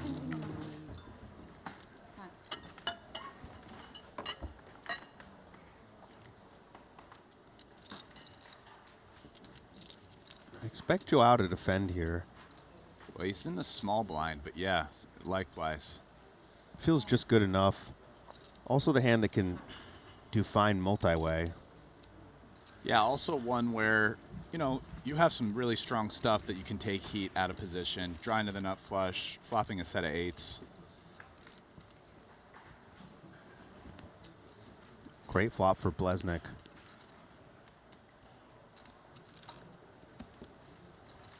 Welcome. Check. And it's Koze back in. Check. Yeah, he's been firing these PLOs. And Blesnik does check back the turn and turns even more outs. Now is double gutted.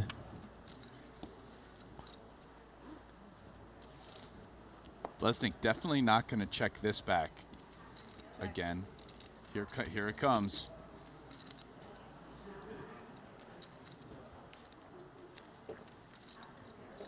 Yeah, picking up the wheel. So he's got a double gutter nut flush draw. Check. Wow, double check back. Okay. And Joao somehow still has the best hand with the 8s. Also very surprised to see Blesnik check back both streets. Yeah.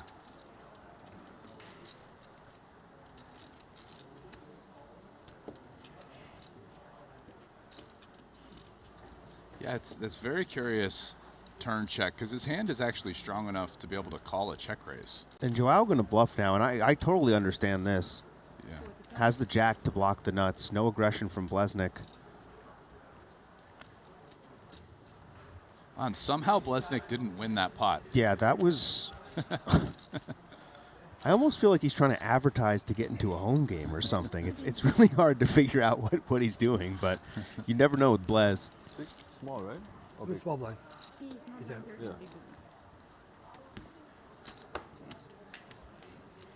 How did you do the...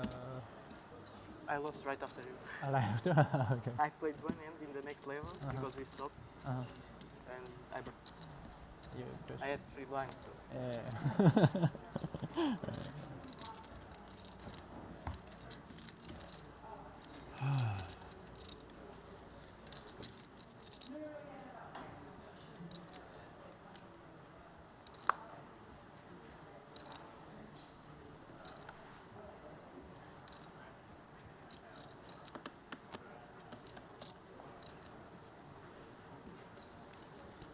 Definitely going to play this. Raise 13, pass. He's out. Nice. You didn't get a hand? No, he was small blind.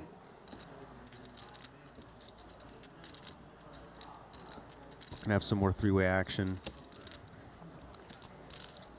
Jared, who up till now, has only opened pot. Came with 2.5x on this one. And very little for Ole, but the other two have reasonable hands. Pantling with the dummy end of a wrap, and Blesnik top pair gutter to the nuts. Couple backdoor flush draws. And Pantling just bows out on the flop. Yeah, I don't blame him three-way out of position. It's a Yeah. type of wrap that you're really not drawing to the nuts, so get into a lot of bad spots. No pair, no showdown. Against an aggressive player, going to be hard to realize. How many bullets? Still one. Good day, huh? So far. Laz losing too. Laz losing too. So that's good for you. We'll see. Sounds like Blesnik has some cross books on. Who did he say was losing? Well, so Ole asked him how many bullets, and it's only one. It's a good day, and then he said, well, Laszlo is in 2, which is good for me. Ooh. So cross-booking with Omaha for rolls. Yeah. Listen, you know, I've been around whatever, the Poker Go studio, playing the PLO tournaments. Blesnik crosses with anyone who will cross with him. I believe this tournament, people are crossing him versus Ike.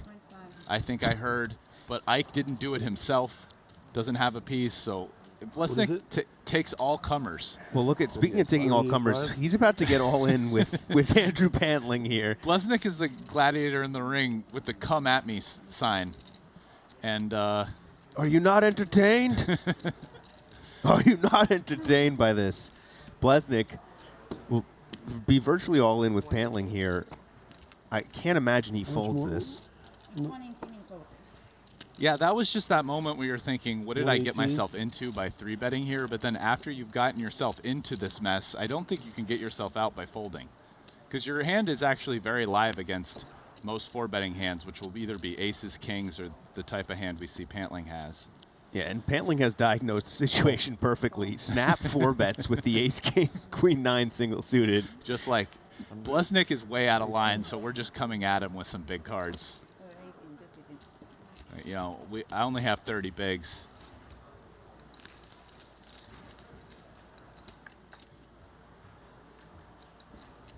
Oh. Yeah, actually a good flop for Pantling because he's got a higher gut shot and the pair is good. Yeah, but Blesnik very live, 40% equity.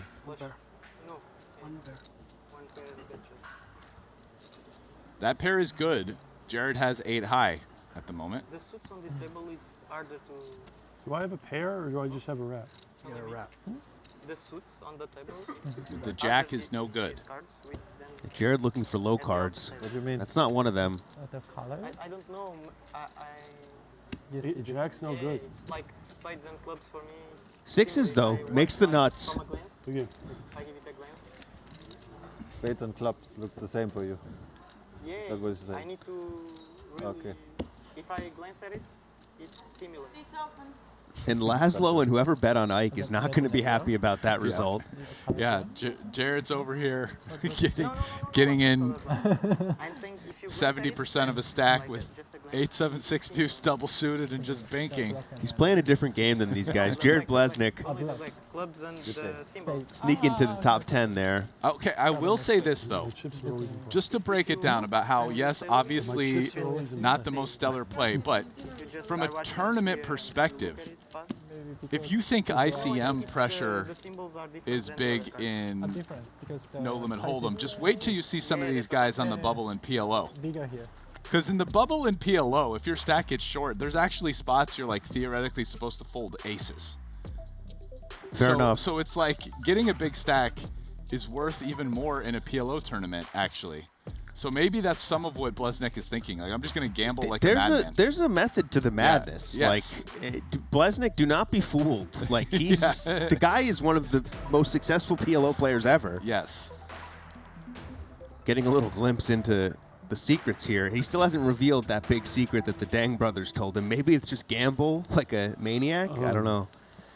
Yeah, well, I'd be surprised if that was what Hack told him, just having played with Hack. Hack isn't, like, Hack's just not a maniacal, he was aggressive, he was good, but not maniacal.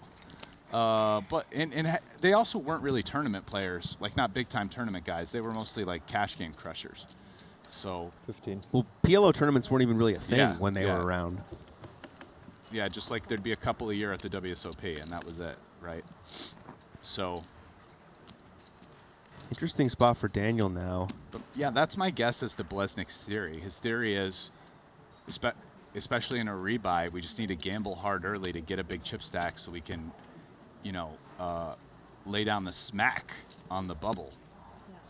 Daniel going to lay down the smack with the double suited ace king 6-4. Very strong hand from these positions, and Ole's in a weird spot. Can we use phones here? Yeah. Much tougher. Off the table. I also think that that's something, if I'm going to comment even more, it's a strategy that makes a lot more sense if you're playing in a field that you consider to be soft.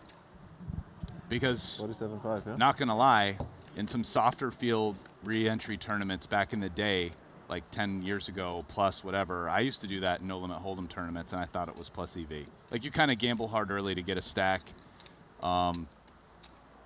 It's worth even more in soft tournaments a lot of times, right? Because you get a lot of spots deep where deep in the tournament you're playing against people who maybe you consider to be not so good, and it's just worth a lot of money.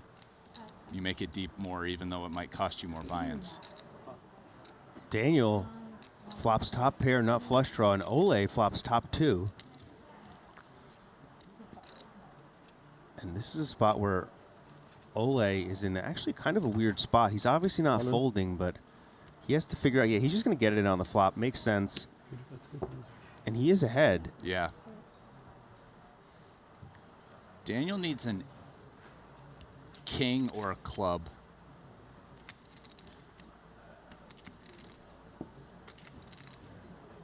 Big spot for both players.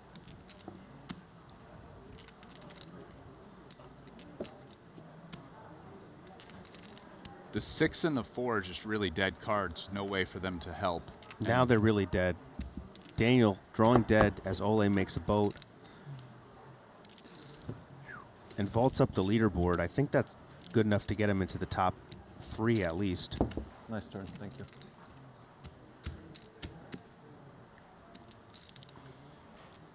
Seat open, 3.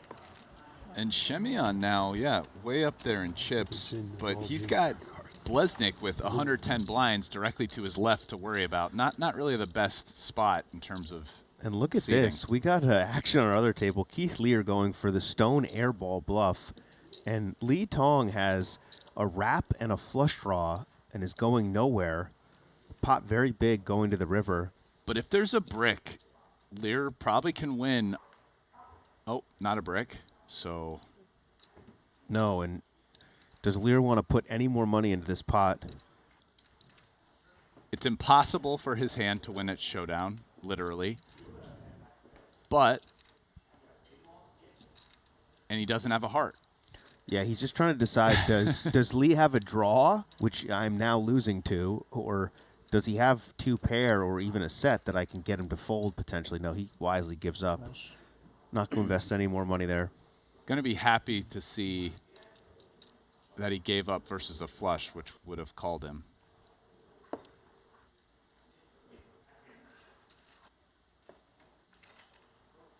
If he had given up and Lee had like Jack 10 or 10s up or whatever, then you're a little like, bluff almost always works there, but.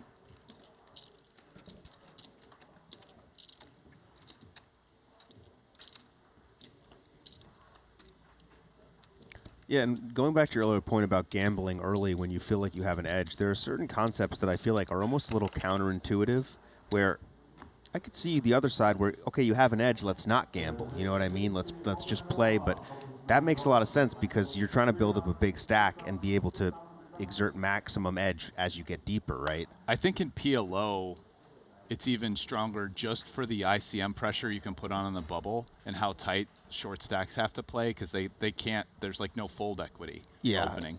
But then in general, in a tournament where you think there's a lot of fish or you just think the players are worse than you, there's a lot of value like deep when the decisions are huge, ladders with the payouts. If you have people who are like making just decisions that are torching EV, you just get there way more often. Like, let's say you give up a little bit of EV early, gambling to get a stack, you get deep way more often than if you just play, like, let's say theoretically correct higher EV poker early. Like, in that sense, you gain a little bit of EV early, but you make it deep less where the decisions have a lot more EV. So it's like you can kind of make it back by making it deep more often. I don't know, I actually used to do that some in some, like, you know, Carry Cats started, you know, 10 and 25Ks back in the day in Aria. They used to be re-entry, and they were pretty good fields, you know, back in like 2014 and stuff. And I used to kind of take that exact strategy, like gamble kind of hard early for the reasons I just outlined. Santosh raised with the Queen 10-7-7, c-bet the flop, and now picks up an open-ender. Had a pretty good combo to sort of do some barreling with in some ways. Maybe you'd prefer Jack 10. Better bluff. Makes the straight on the river, and Sergio makes top 2. I check. Sorry. And Santosh is the type of player that can get paid in these spots. Has a very wild image.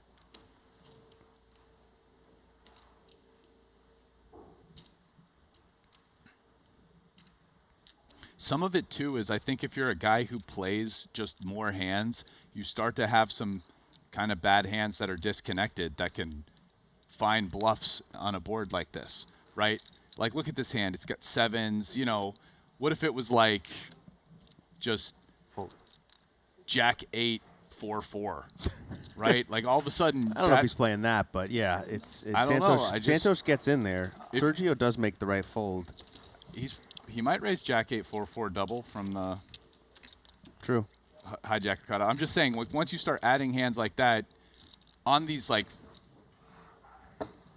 kind of 4 connected 1 card straight boards where there's been a bet and a call, but not a lot of action's been put in.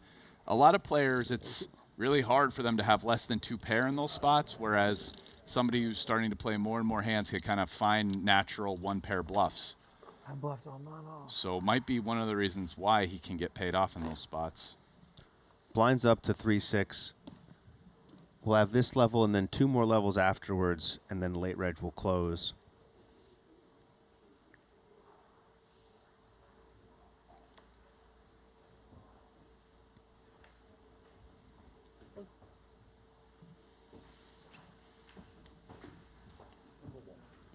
Hi, man.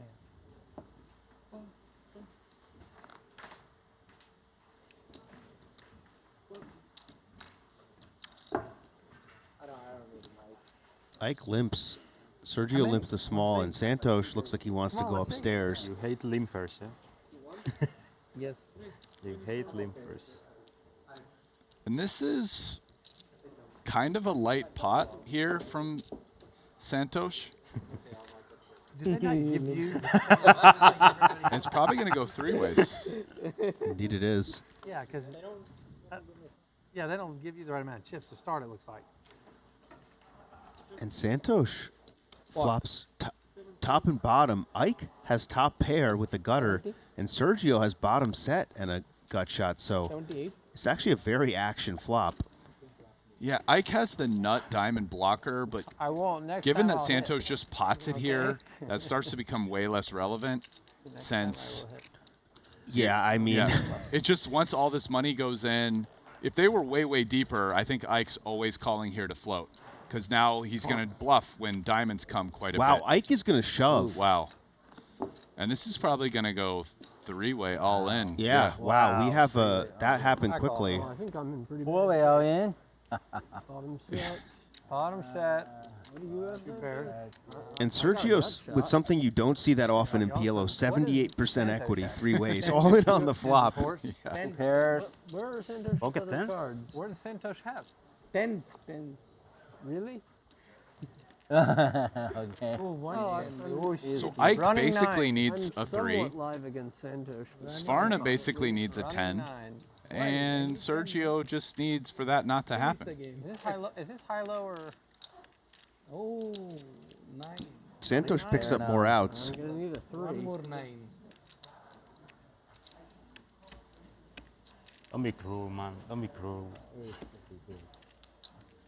And look at that, Ike somehow wins. Wow. For I. That one. A 3. You need a 3. That one right there, yeah. That's the second time you got it in with 14% and one. I try not to get in too good. And Sergio is going to be sick. How many percent does Pat? Not many. Not many.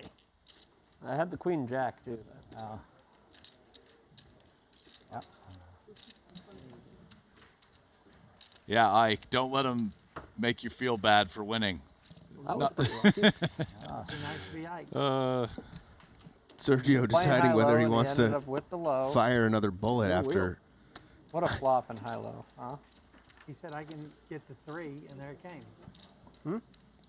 You got the deck read like you do.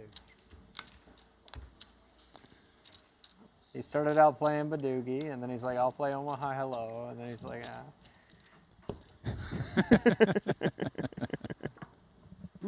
Winter with some commentary there.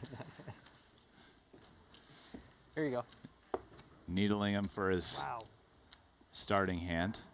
Although, seemed pretty reasonable to me. Ike to the top. Yes, it was a Badoogie. It also had Ace King 10 in the cutoff. Ike now, one of our chip leaders. 6. I was hoping Santosh just had, you know, maybe bear jacks. So you'd have 25%? I think I'm a little better than 25 against bear jacks.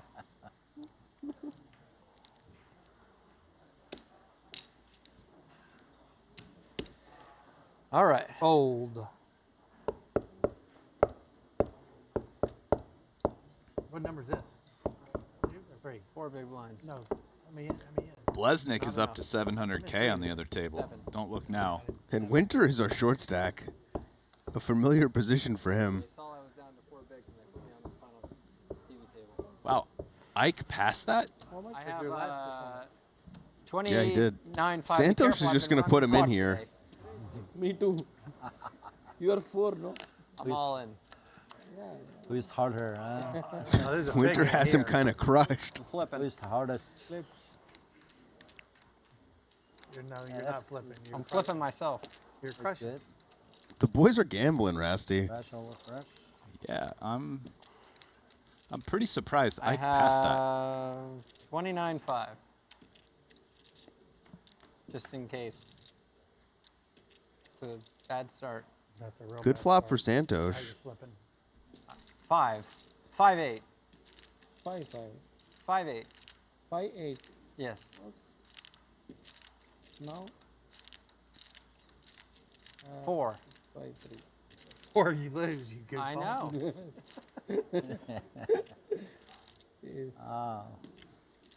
Somehow, the best short 29.5. stack player in the world is going to double up to 10 big blinds. Santosh left with dust.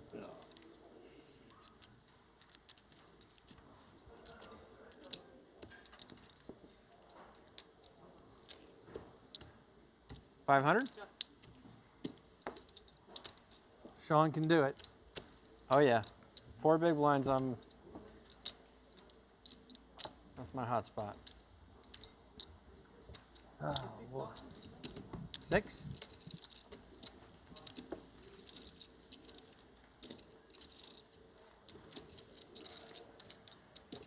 $40, $50, $60, $5.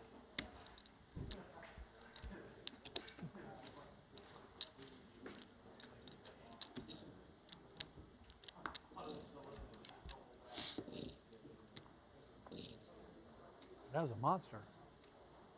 I was happy to see that hand, yeah.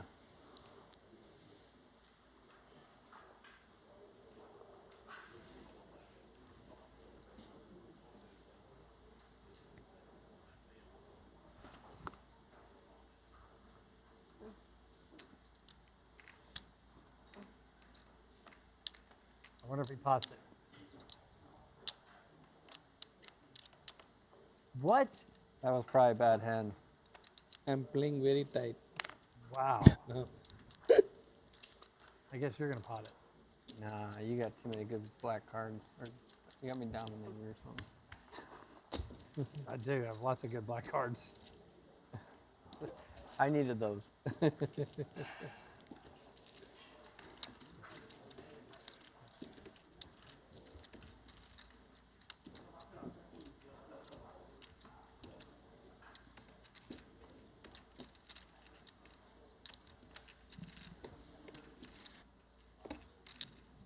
I think I fucked up. You have 750K. How did you fuck up? I didn't real bad. You're just now realizing that? Well, I mean, yeah, but you didn't fuck up. If you got a big last longer with Ren Lin and he's got 900,000, you got to put it in with 14% at some point, right? It's true. Take your chances. Yep. Makes sense to me. All right, queens. I'm waiting for top pair, top kicker. Basically just queens. He's got 3.5 blinds. Doesn't really matter. His other cards kind of suck, although he does have a queen high suit.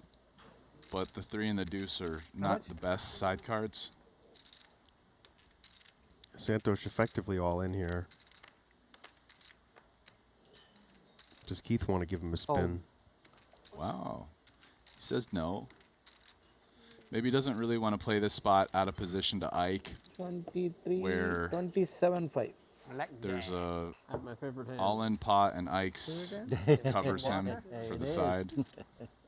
Again. Oh, wow, I did good. He is ahead. Ike's going to try to finish the job. I had the king. 10, ace 10 was 10 queens, huh? I had one of his 10s. 3, 4, 5, huh? Might make another wheel. Oh, gosh.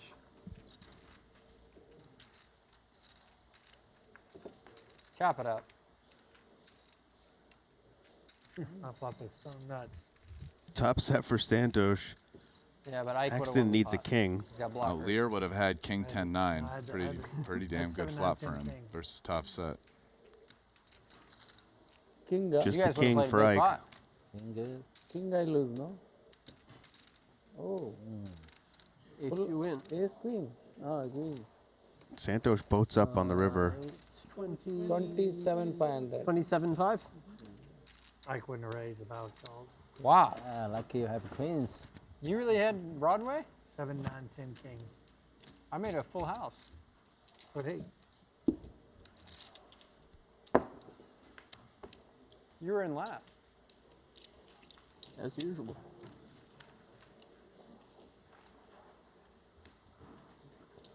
What'd you have? Ace 8? 8-8.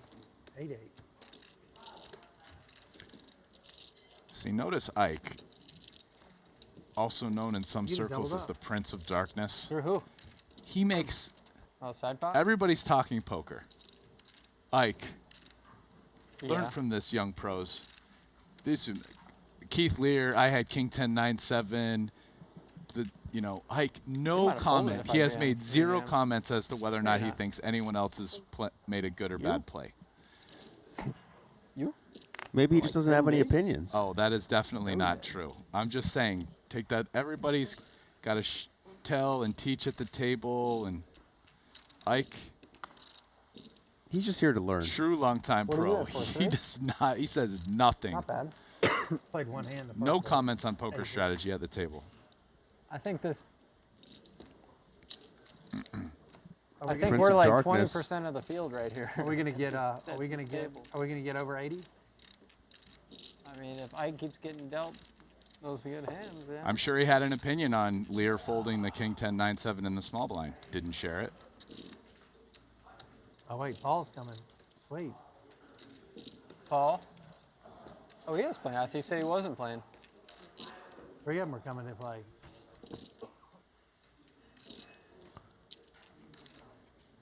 Some late a entrants second, starting to better. file in. Yeah, you did enter. Still plenty of time I was to get in this mad that you puppy. didn't enter. Just need $50,000 and a basic understanding of pot limit Omaha. He's got to support the PLO, man. Come on. If I that. came here and support his Hold'em. He's got to play these And PLO I guess matches. not being I a keep Korean coming. citizen, You're because the best everybody's one-eyed allowed to Hold'em play player here I can't keep unless playing you're these from Hold'em Korea, matches with y'all. Undoubtedly true. which is a very interesting The rule world, buddy, the world. for a casino in Korea, but it is what it is. I don't make the laws. I've still never seen you take your eye out and put it in the pot. I've heard it. I've never I've made heard the it. bets against you. And what they're talking about is, it turns out that Keith you Lear, balanced? Do you toss it one in of his there? eyes is a Yeah. fake eye. With air? He has I one do. eye. So that's why he's saying take it out and put it in the pot. He's not talking about gruesomely taking out a good eye. It was Big fish. a joke based on that fact. One of these has, there's just something on the back of it. It doesn't need to be changed. It should just be rubbed off, I'm pretty sure. Got a new player joining the table. I believe that's Wai Kin Yong. Might be too much.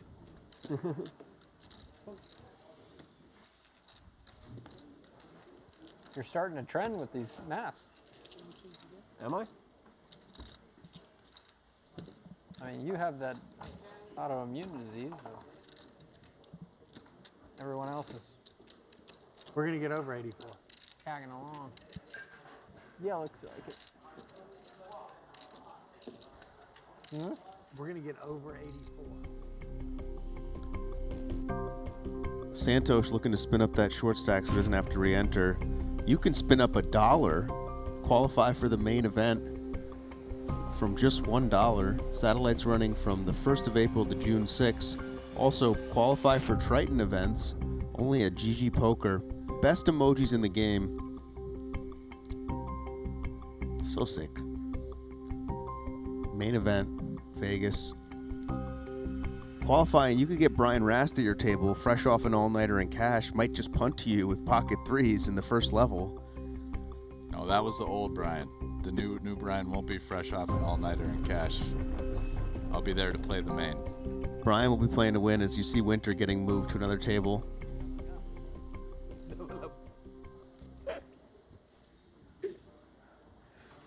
And we got Wai Kin Yong. He literally Son folded of his way Richard to, Long, to bubble both the, Triton the legends. 30K. 30K? Oh. He's folded 47 straight hands to get down to one big blind. That is true. I'm guessing they're talking about Winter. It might actually have been 47 straight. I didn't count, but it was close. He limped once or twice and then limp folded. There was the hand where you had the 8-5-3-2 against him. Yeah. The king, yeah, forgot about that. Check. That had to be less than 30 hands before he bubbled.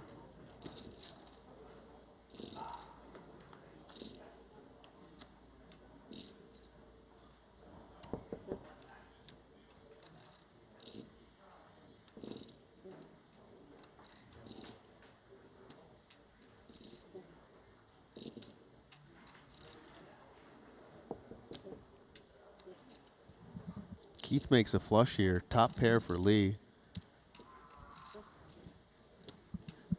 Checks it in a spot where his opponents are drawing dead. No bluff from Svarna. Probably going to be hard to get called here by 2 one-pair hands. No spade.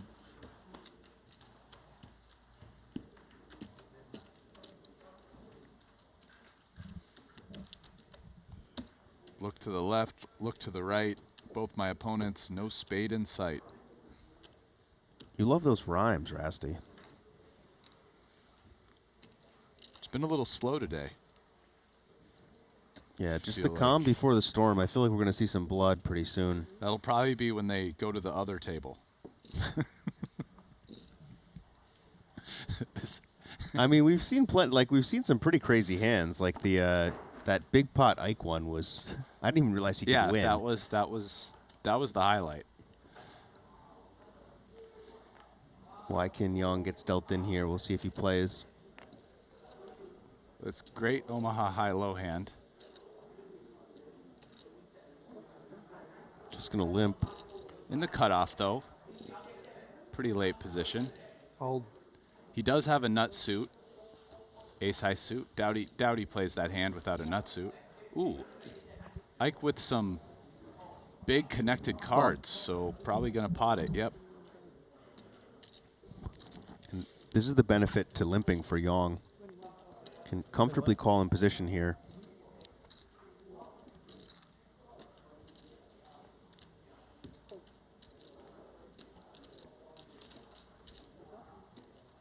These hands not interacting with each other. That's all like.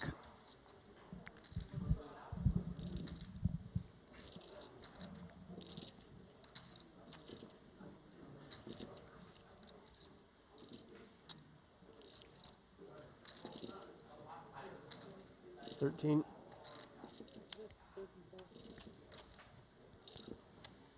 Backdoor flush draw for Young. That's about it. Goes in the muck. Ike up to third in chips. Dylan Lindy's our chip leader. Ren Lin is in second. Blesnik in fourth. And Sochuan rounds out the top 5. Santosh now our short stack. Sean Winter right down there with him.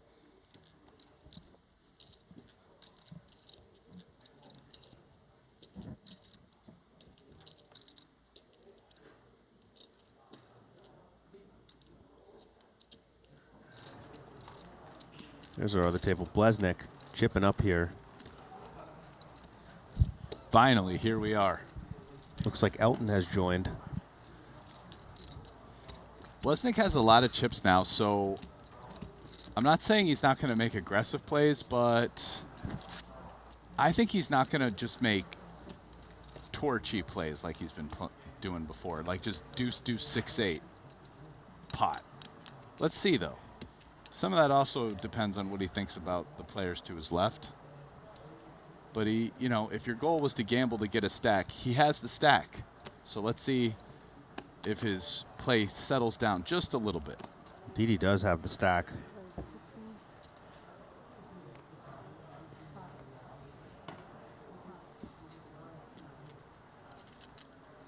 Ooh.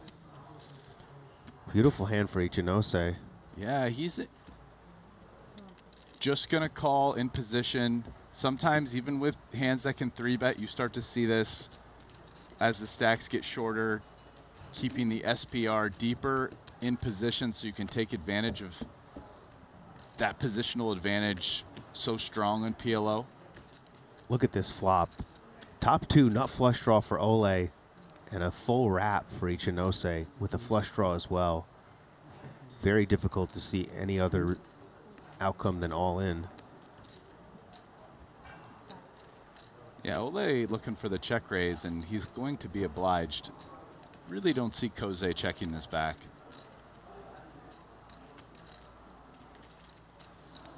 Just so much equity to push against many hands. You don't really mind getting check raised all in. I mean, you don't love it, but it'd be great to pick up the pot. He only has king high.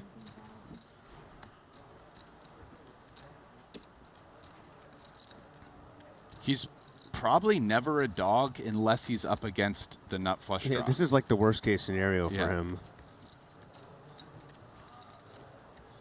Yeah, worst case scenario, 38%. That's usually pretty good in Welcome PLO. to Pot Limit Omaha. Ole's going to raise it up here, and Ichinose can just call, but may just want to get it all in now. Yeah, in these spots, in position, you can call quite a bit if your hand, if you can be kind of certain about what your opponent might have. So like, let's say you have 10s and 4s and you want to fade a draw coming, or you were certain your opponent had, like, say, a 2 pair or a set and you want to fade the board pair. You have to be careful, though, because sometimes you can end up making spectacularly bad folds. So it's double-edged sword. Does call, and I would imagine it's getting all in now.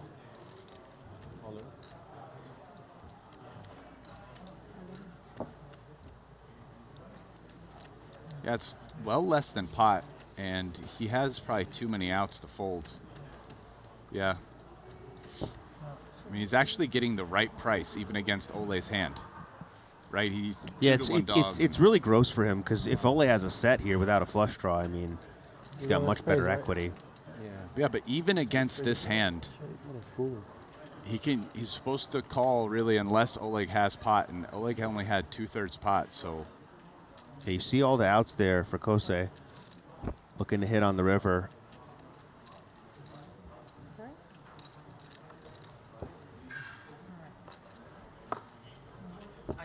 Okay, swap.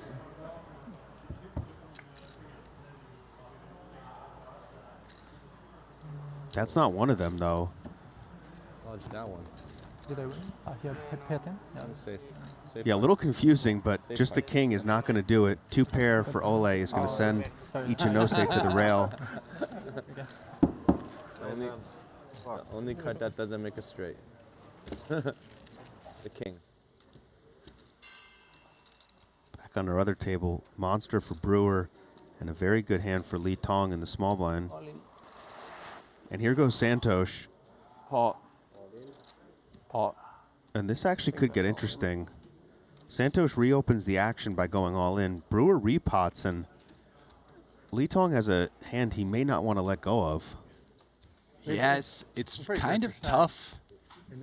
Let's see. And how much does he have? He has 55. It really depends what you think about some of their ranges. I mean, Lee Tong's hand can be in sort of bad shape if you're putting Brewer on like aces or kings only.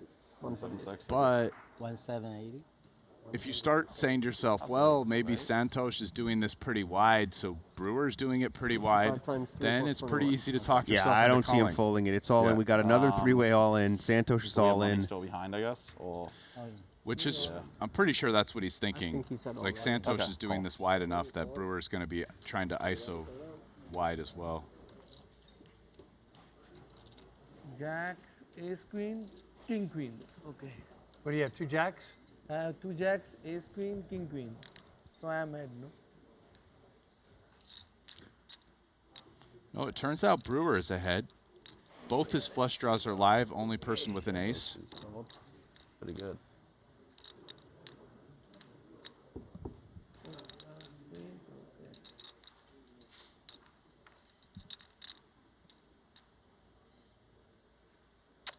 That was not the flop I wanted. Nice flop for Lee. Yeah, full wrap. Santosh, though, ahead with the jacks still. Very bad flop for Brewer. Yeah.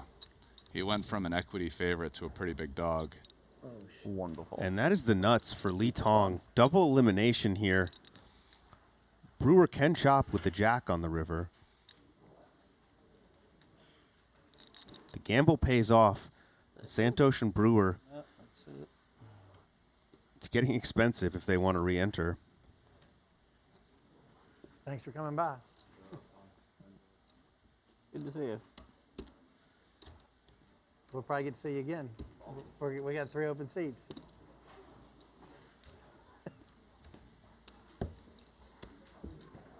Heading on over to the rebuy booth. One of the most fun walks in poker. It's a short walk here. It's the good news. Another 50K, no big deal. Re-entry still open. Great. And look at this, Jason Kuhn, now our chip leader. Almost 1 million chips for him.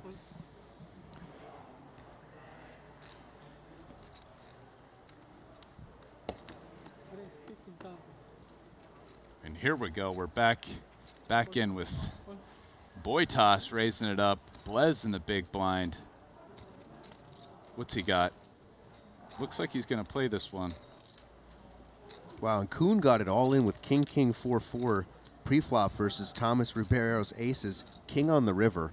Boom. For the chip lead.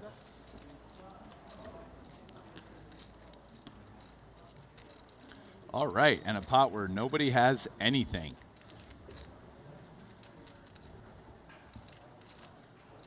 See what Blesnik thinks. He does hit this flop a bit more than Laszlo does. Now in PLO, it's not a spot where both of them can have the nuts, but Blesnik is just going to have something more often. And so he comes with lead in order to take advantage of that. Sharp player that Blesnik is. Looking good on that crossbook for Omaha for rolls. Yeah. Jared Blesnik chipping up here. Big flop. Big flop. Everything. He just loves. He just loves it. Too greedy. Huh? Too greedy.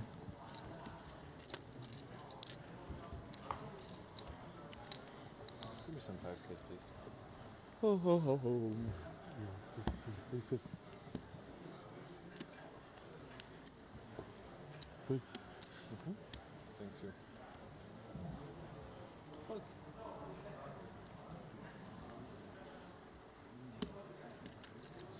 Elton Sang, what a week for him. Wins the 150K for 4.2 million. Then comes third in the 100K for 2.1 million. 3, 6. No, I just want to see her. Look. Oh, okay. That's fine.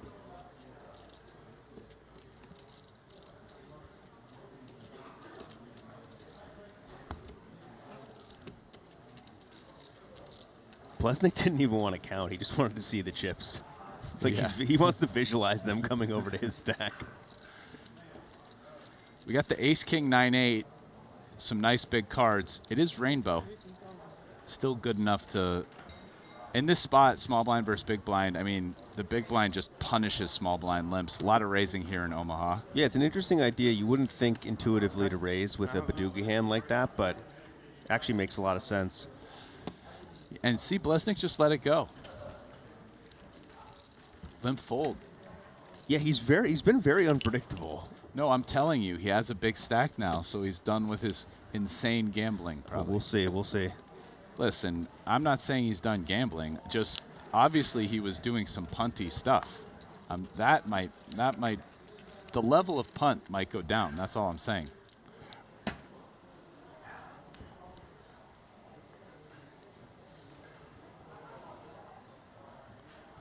Laszlo was probably licking his chops when he made this crossbook. Now he's thinking, what did I get myself into? Ole looks like he wants to play. I doubt. I mean, I'm not saying he doesn't think he's plus EV, but licking his chops. No, I know. These guys, listen, these guys just want to to gamble. I doubt either one of them thinks they're some massive favorite. They just want to gamble. Like, Nothing wrong with that. Want to play for a little bit You live in more. Hong Kong, right? It's quote unquote only a You like 50K. it? Yeah? That's the new poker economy, isn't it? I got friends in Hong Kong, business. Yeah? Where are you from? New York, but I live in Vegas. Vegas? And Joao's going to choose violence, and it's going to work. I love it. Love it? It's phenomenal. Yeah. Gonna come back more often then? Yeah, I think I'm going to come. I don't play Hold'em. I'm going to start playing Hold'em. I never play Hold'em. Never? Just a PLO only? Yeah, I only came for PLO. You play short deck too? Maybe. I might leave soon. I don't know. Yeah. But I do play short deck. How far is Hong Kong, what, 3-hour flight? Huh? 3-hour flight to here? Yeah. Yeah, something like that. Pretty close.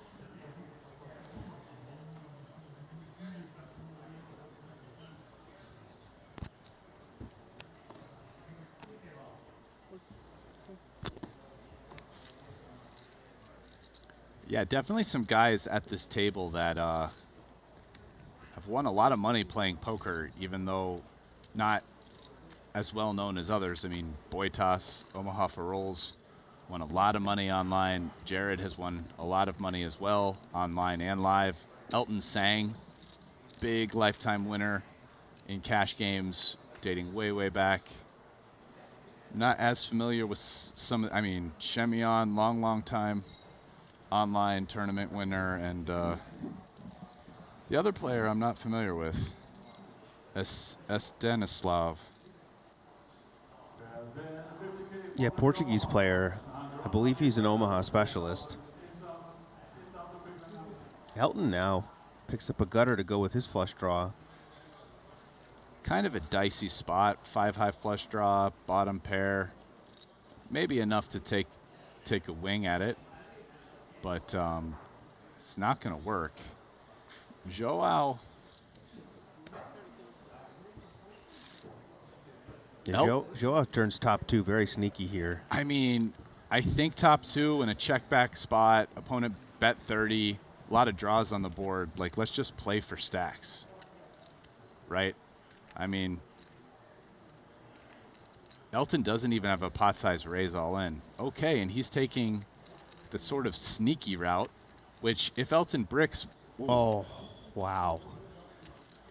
I mean, this is like the best card in the deck for Elton because he's going to value bet most likely and get paid. Yeah, this is the type of week it's been for Elton. A lot of his other value bets, it's hard to get paid. Like this spade, he might not even value bet it. It might just go check, check. And then the 10 or king are pretty good.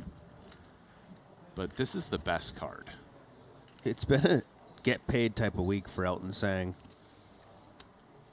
And it's really going to be tough to see Joao folding this. Yeah. Yeah, pretty much impossible. Here comes the bad news.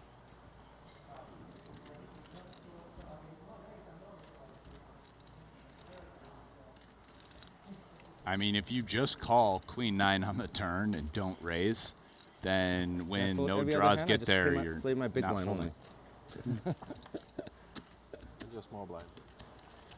You could come up with some value hands I'm you're a blind beating. player. I mean, Queen 7, I like to play Ace out of Queen. position. With my blinds. The rich get richer here in Jeju. Blind's going up, so this level and then the next one, and then late registration will close.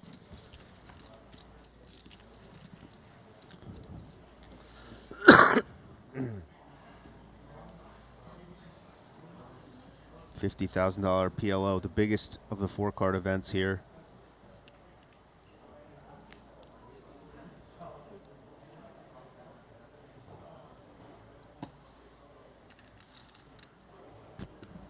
A very connected king's hand. No suits.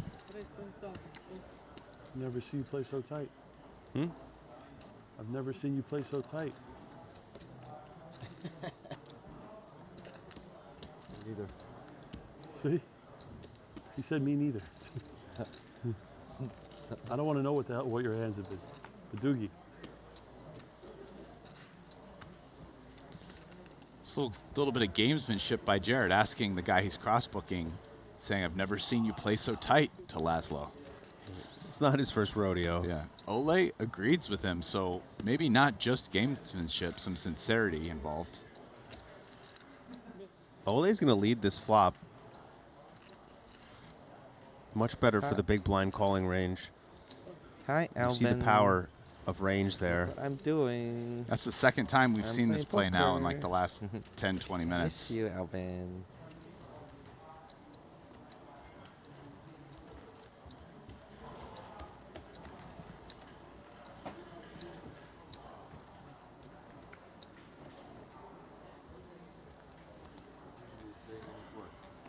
Who?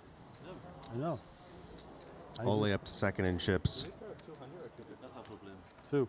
And a good Omaha run for him. He bricked all of the no limited hold'em events except the 25K silver main. Final table the 25K PLO, and then got 12th place in the 30K bounty. So Ole maybe a little bit more versed in PLO than we realized. He's definitely still stuck on this trip, though. Looks like. Oh yeah, he played a lot of events, including the big all the big no limits. Yeah, he needs to win this puppy rest. Yeah. Has had some success on Triton though. Won the 50K no limit in London last year for 1.35 million. See what Elton wants to do here. He might just call this. We're in position. Yeah, I'm interested to see Elton play PLO because in Hold'em he always plays to win, and we see more of that here. Wants to be in pots. Yeah, and I'm not surprised to see Ole pot with the stack sizes here. Yeah, the person who really can have aces only has like 25, 23 blinds. And then Elton flatting on the button kind of never has aces, so we're not that worried about that. Yeah, he diagnosed the situation perfectly. Yeah. 50K PLO. Awkward spot for Joao, but yeah, I'm not surprised to see him call at all. I crossbooked this guy 40%. This is an interesting spot for Elton here. Yeah, it's actually a really close gamble spot. You can tell he's kind of running the numbers. He's not thrilled about it. I mean, actually, normally his hand probably performs slightly, well, diamonds are live, but he's sharing a lot of cards. Just not a good multi-way hand. Yeah. Not surprised to see him fold. And 132.5. 132.5.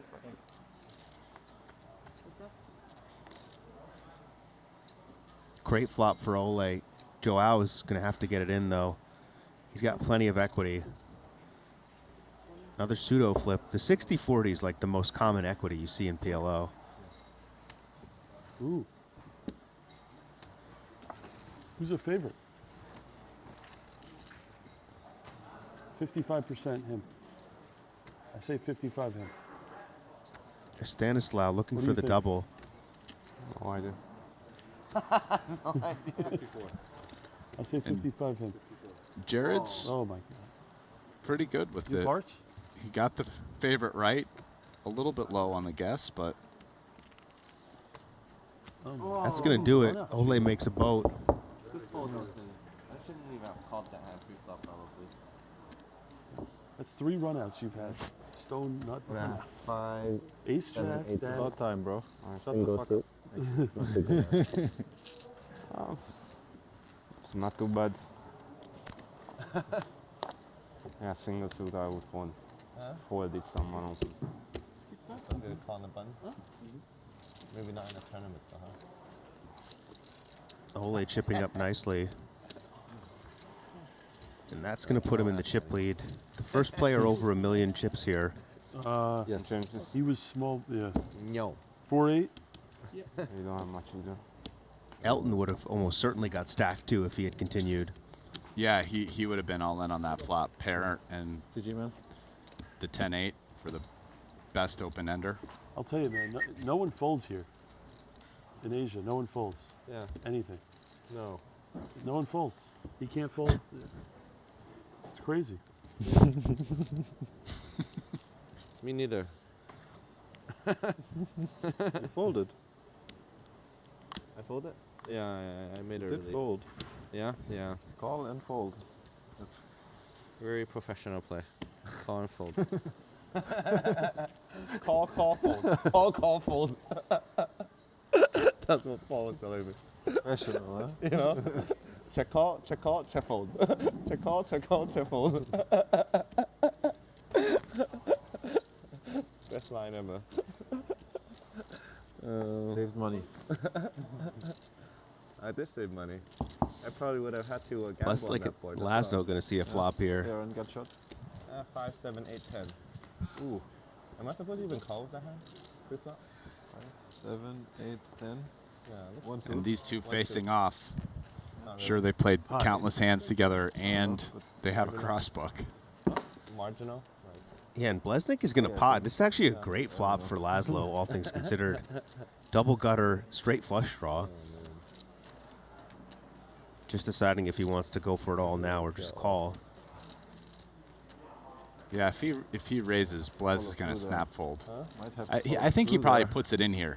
He's got queen high. Oh, Just calls. I would have had to stick it in on that flop.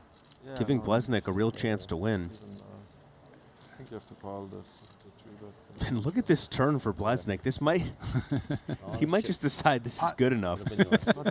He's such a sicko. Here we go. Puts Laszlo all in. And this is one of the only ways Blesnik can win this hand. Actually, no, I have the same open end. He's potting that to fold to a all in on the flop. I don't block his jack or 5 or 6. And Laszlo just folds. Wow, Blesnik domination here. Gonna show him.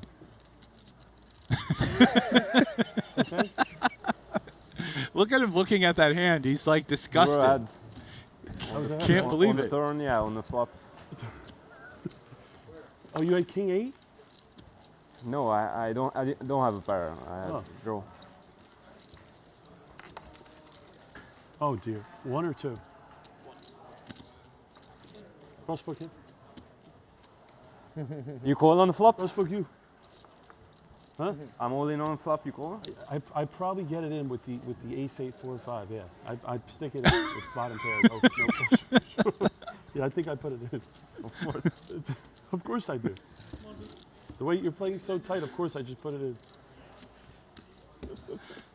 I love when I just love when I beat you in a pot. I love when I beat you in a pot, Omaha. I love it. I beat you 10 years. I'm the only person that beat you 10 years. It's not so many turns. I fold.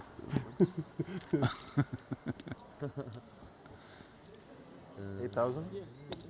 And Blesnik with some sick needles there. Yeah, he's really coming after rubbing salt in the wound. You had the best hand on the flop. Straight draw, no. Of course. No flush draw.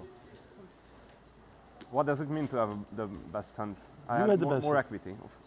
Oh, you had equity. Oh, but I had the best Queen pair. 9-6 with flush draw. Oh wow.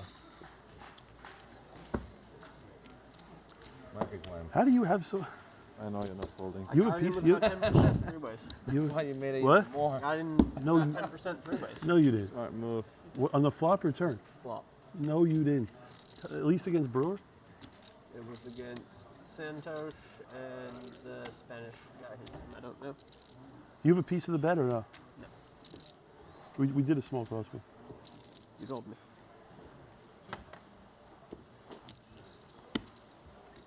Tank check, huh?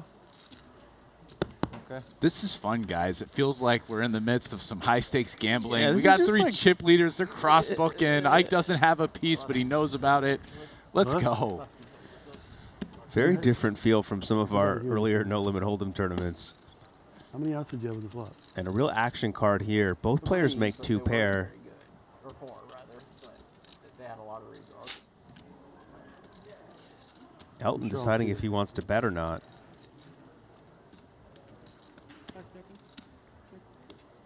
Does check wisely.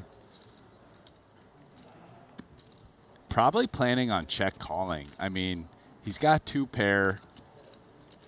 The ace-king are pretty relevant side cards. Jack gives him the nuts, and ace or a king would help him beat queens up, which is what Ole has.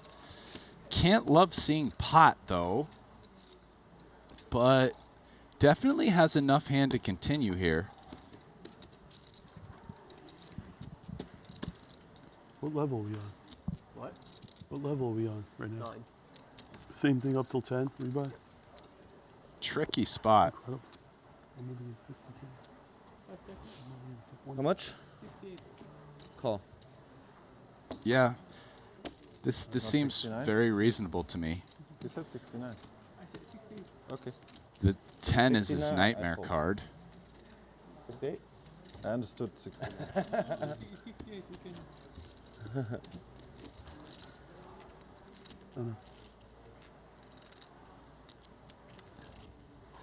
And You hit? that card should save Elton any money if Ole does decide to bet, which he probably won't, but if he does, I don't think Elton can call. Yeah, it's a really gross river for him. Yeah, when you're Elton here after Ole, who opened under the gun, pot's turn, you're never winning this pot. If somehow Ole has a bluff, he's going to bluff. I mean, the only way is if somehow Ole had maybe like aces or, you know, ace, 7-4, something like that. Yeah, this would be pretty thin for value if Ole goes for it. Yeah, every once in a while you win some check-check variations where he happens to have like smaller 2 pair. Or maybe aces. More?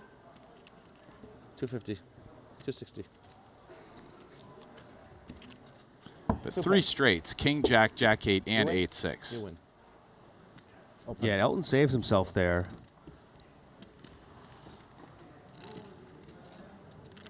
Going very dead. Day one. We got action over here. Joao has been moved, and Lee Tong has flopped middle set. Is slow playing.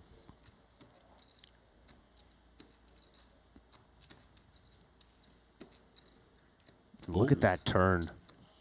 What a turn for Joao Vieira. Nut straight, club redraw. Hits all players, though. Lee and Tan both have clubs as well. And this pot was just limped pre-flop. Joao might want to lead here. Board is pretty wet.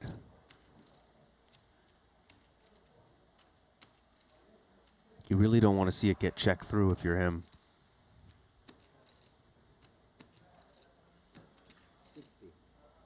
Yeah, and Tan actually has a really easy fold. But Lee is going nowhere. Yeah, not with a set and a flush draw. I mean, if his flush draw is live, he's not even that far behind a straight. But we can see his flush draw isn't live.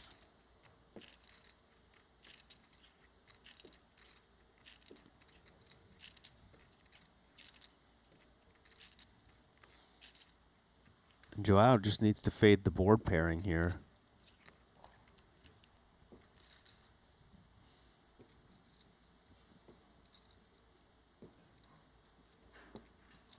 And club is a money card for him. And yeah, interesting. I was curious to see how Joao would play a club. If he just bets it himself or he checks, given the board changed. Lee will bet flushes himself.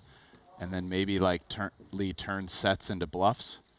So interesting spot for Joao, in my opinion, as to whether he plays this as a check or not. I mean, his range is going to be very heavy with straights, but I think both players can have flushes at a pretty high frequency here. I mean, at a relatively close frequency, so some merit to both plays. And yeah, we can see Joao's thinking pretty deep about whether to check or bet.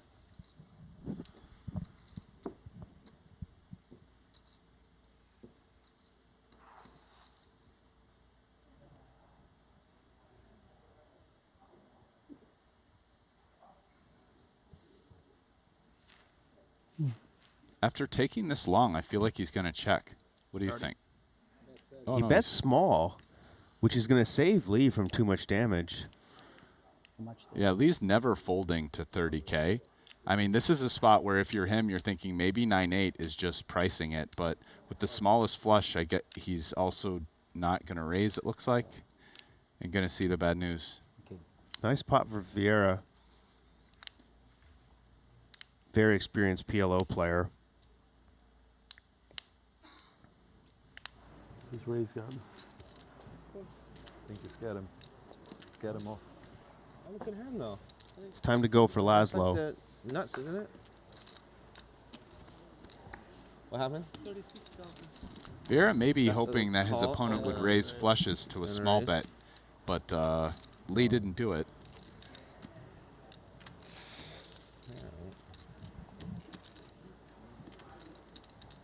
Oh, why is poker so hard? Wow. Every hand. And aces for Ole. This is almost certainly going upstairs. I ain't gonna be letting that go after the limp.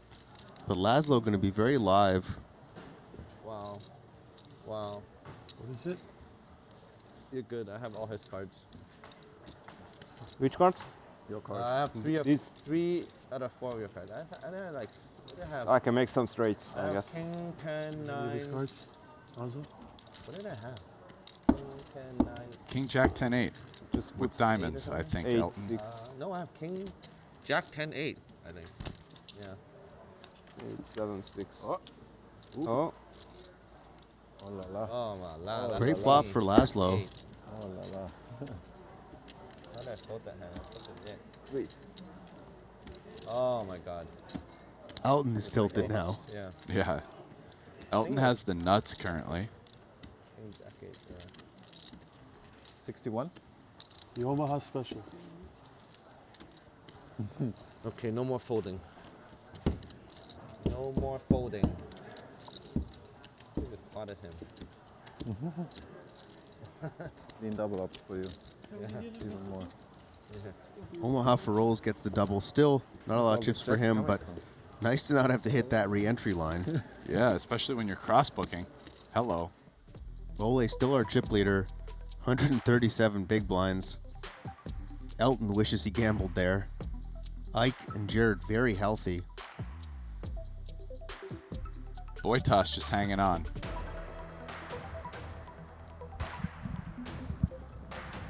Still plenty of time for these guys to re-enter this level and the next.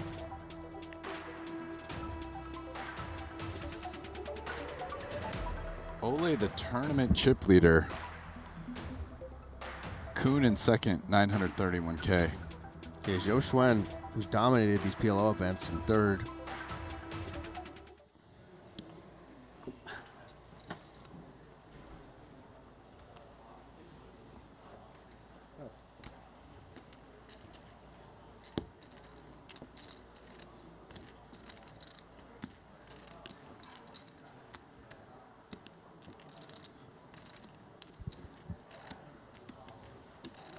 I mean, this, don't be confused, guys, at home. This table probably has 3 of the highest EV guys in the field who I feel comfortable saying that about. No slight on Ole. He may or may not be in that. Or the fifth player. Well, I don't. I'm going to stop there. But Boytas, Blesnek, and Haxton are 3 PLO crushers. Yeah, don't be confused by the gamble-less of the gamble you feel. All, like he said, Ike, Boytas, and Jared, I think in any PLO tournament would be in the highest EV. Yeah, 100%.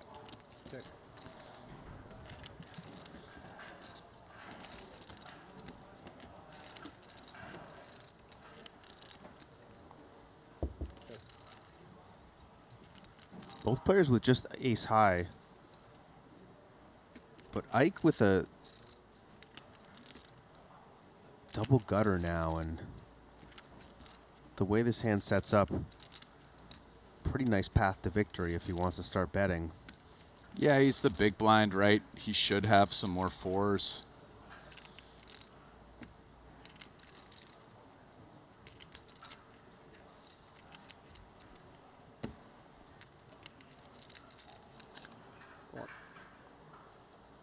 What you said? 68. He is going to go ahead and pot it. Really hard to see Ole doing anything versus pot other than folding.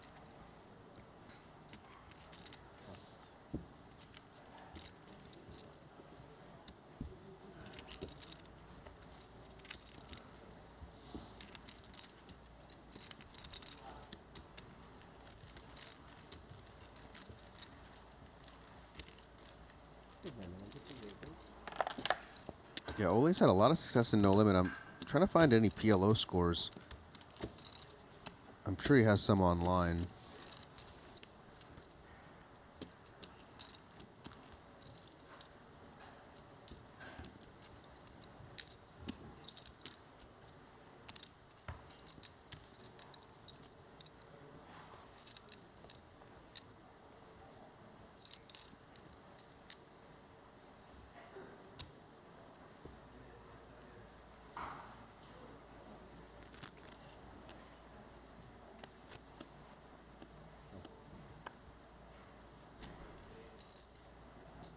Another good hand for him.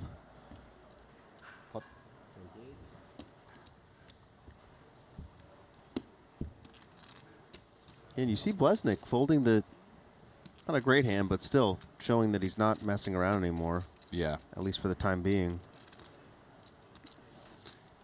In a spot where, you know, he's really deep with Ole in position, could have, but doesn't. Boyta's going to defend.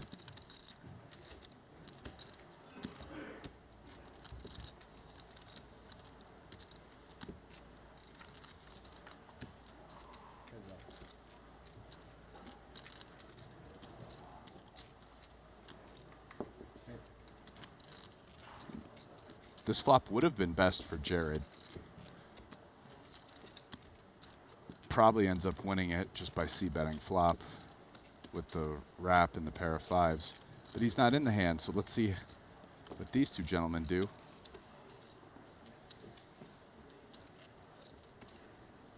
Ole turns the nut flush draw.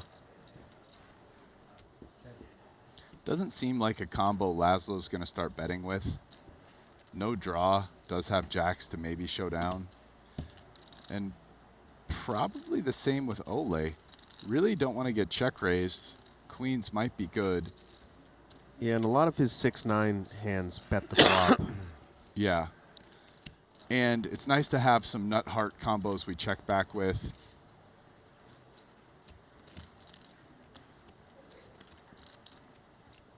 Yeah, and I think Laszlo's going to try to get the showdown here. And check 3 times. We make the nut flush. Yes, the board is paired, but let's bet for value. Yeah, it's a very comfortable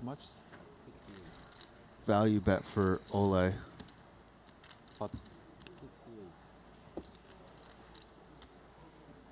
Laszlo does have some blockers. Blocks the 8 and the hearts, but pretty easy fold for him against pot. Ole continues to chip up here. The only player over $1 million.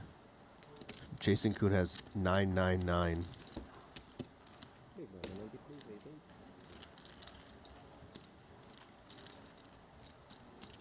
Henrik Hecklin, our short stack now, looking to avoid another bubble.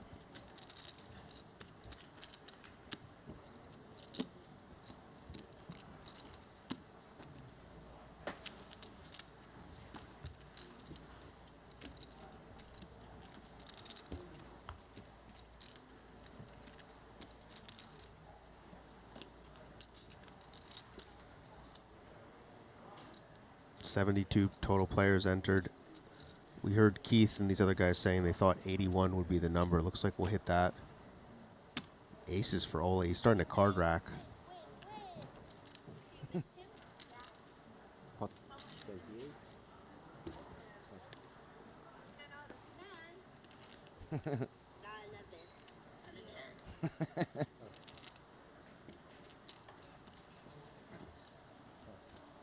You again, my friend.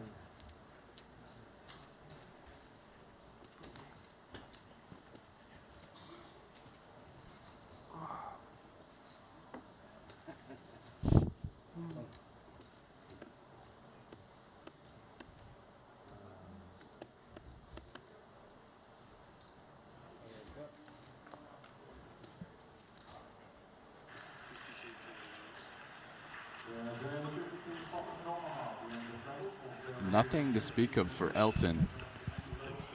And pretty decent flop for Ole. Kind of go either way with this. I mean, not much to be feared of. Maybe give a free one to our opponent, check back. We're even covering clubs.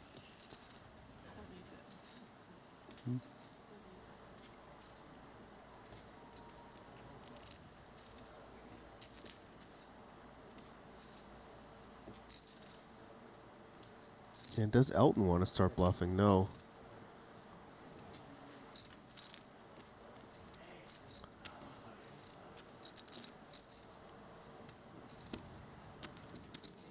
This feels like an easy check back. We're either way ahead or way behind. What a river. Makes the nut flush and top boat simultaneously.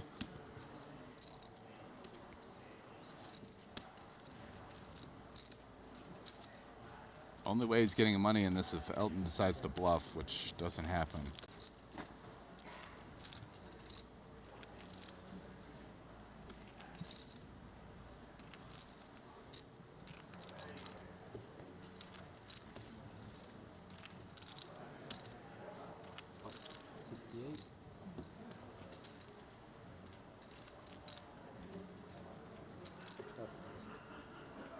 Shemian takes down another one, increasing that chip lead. Kuhn is on his heels now, up to 1.1 million himself. Dylan Linden third, Joe Schwen and Blesnik rounding out the top 5. Steamrolling at the other table. Lee Jason Tong with a Kuhn. very nice hand on the button. Raise for 26,000.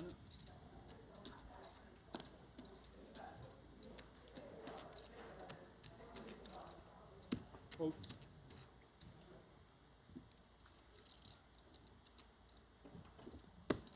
Fold.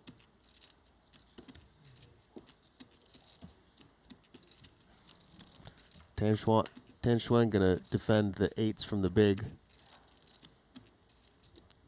Piece for both players. Top pair gut shot for Lee. Jack high flush draw for Tan. See how Lee decides to play this. He's going to hit this board more often. Check. Comes with check.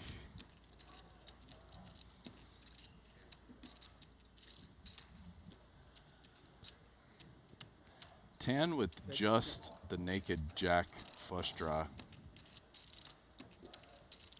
Yeah, Tan, 8 million in Triton winnings, 1 title.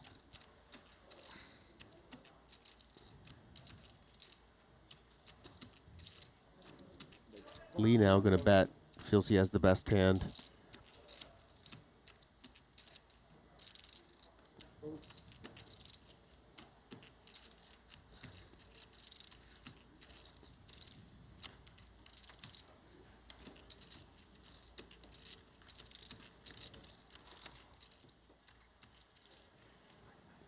Here you see on the outer tables,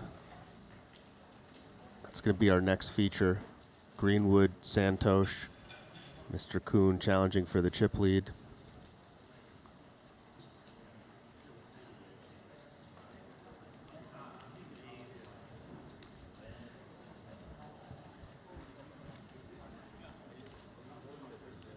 I believe this will be our other feature. Ren Lin, Lady Gaga, Mike Watson. He's at a monster trip here. Kosei. I believe that's Seth Davies. Daniel.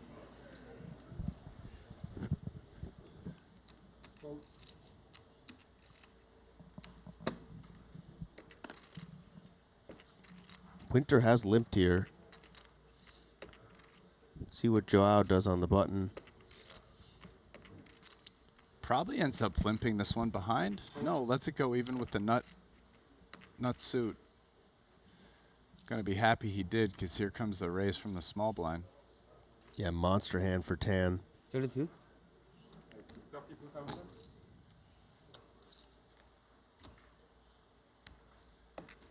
And Wykin has a very good hand in the big blind, but he's pretty short.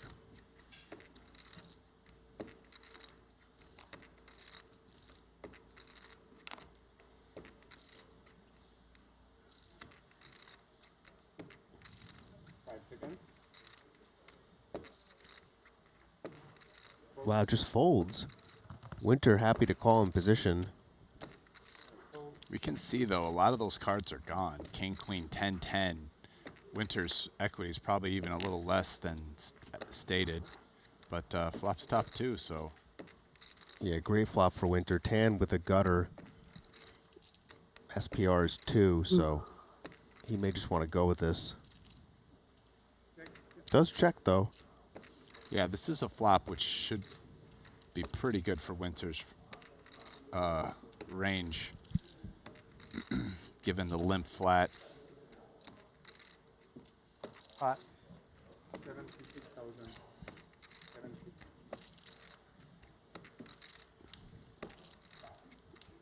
Winter gonna pot, and this is actually a really gross spot for Tan. Yeah.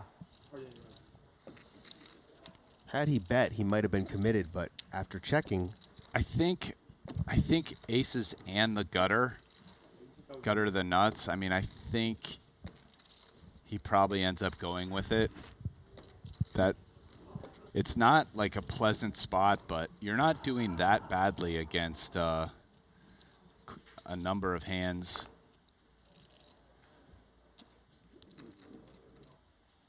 I mean, we can see even against top 2 pair, he has 40%, so. 5 seconds.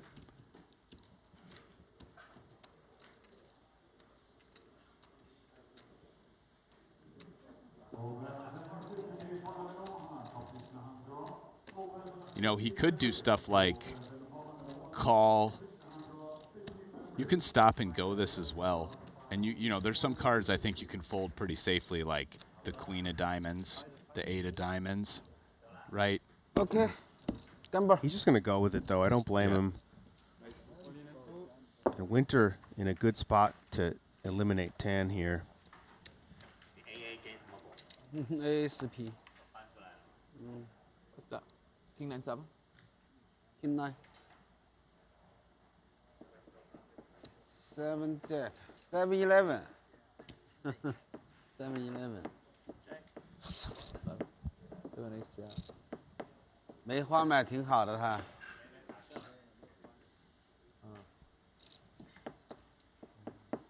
Break on the turn. Tan needs help. Three more outs that are threes. That's not going to do it. You have more, I think. 125. Close, right? What you have? 145, 155, 160. Hey, you might. You're good. It doesn't break 160. Okay. Yeah. That's 160. Yeah. Table 5. Yeah. There. 125, 35, 45, 55, 156. You're good. Yeah. 166. Yeah.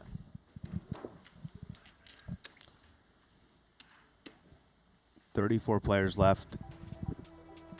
Still another level of late reg here.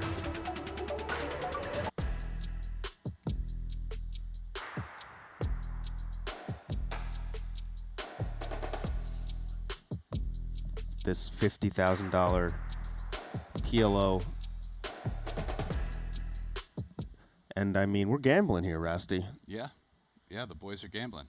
Very different feel from the no limit tournaments, right? We're not seeing so much of this, you know, between hands, the players looking at each other, being serious, playing slowly. This is just chips are getting thrown in the middle and a lot of blood being spilled.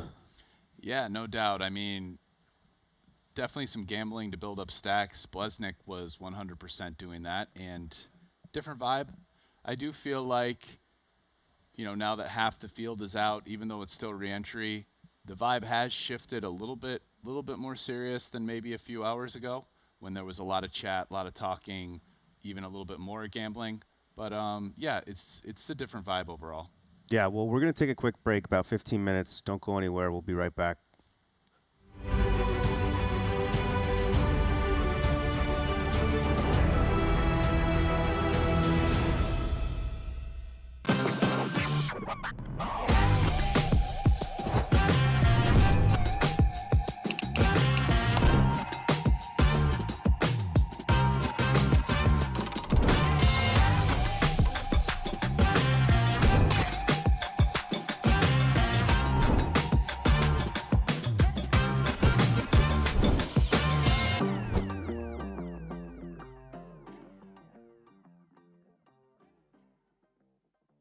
Welcome to the Daily Dose of GTO Quiz of the Day. Do you know the difference between implied odds and nut potential? Imagine you're defending your big blind on a board like 9-7-6 Rainbow. You're facing a c-bet. Would you rather hold a hand like Jack-8 or Ace-8? Both of these hands are straight draws. Which one has more equity, and which one is drawing to the nuts? Find the answer in the Daily Dose of GTO, our free ebook designed to help you master GTO poker in just 5 minutes per day. Introducing the all-new BetACR.eu, the premier destination for sports enthusiasts. What sets BetACR.eu apart is our exclusive offering of live-action prediction options on the Triton series. Experience the excitement as you predict the action while watching your favorite players live. But that's not all. By opening your account now, you can take advantage of our incredible offer. Receive a generous 15% free play on your first top-up, up to $250. Become a part of BetACR.eu and elevate your live sports engagement experience.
Just seize the wonder. Jeju Shinhwa World. None. I mean, none against. Not against a stack that only has 100. Yeah, 100 none. start with, Zero. yeah. Because PLO's like no limit. You can actually kind of do that. You can have spots where you raise, and even though you're getting, 3-4 to 1 on a call, like you literally might have like 0 equity almost against hands that go all in. You do it with air. In PLO, by the time you're getting 4 to 1, it's like a pretty good chance that whatever you're doing this with probably has like at least 20-25% equity, right? It's as we've said, the equities run closer. Yeah, interesting spot here. Santosh raises. Jason going to put almost half his stack in, and Sadabayev has a decision with the double-suited rundown. Wouldn't be shocked to see him cold call here.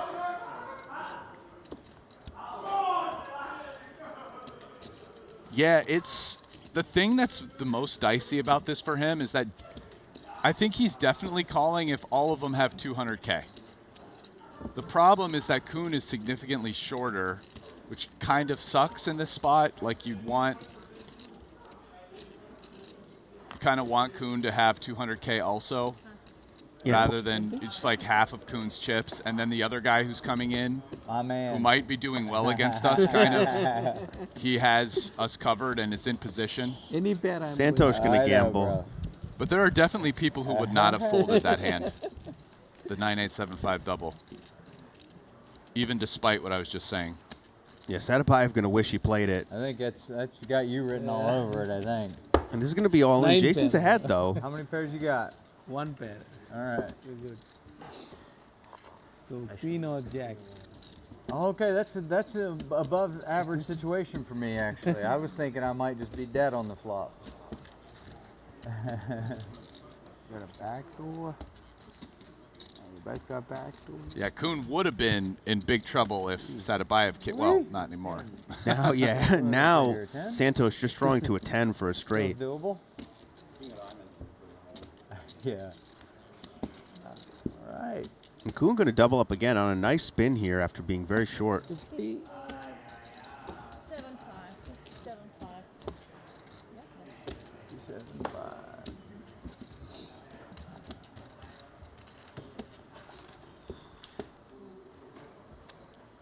We saw Sean Winter bluff it off. He re-entered, and now he's the short stack. I wonder if he just gave most of his chips away to be comfortable.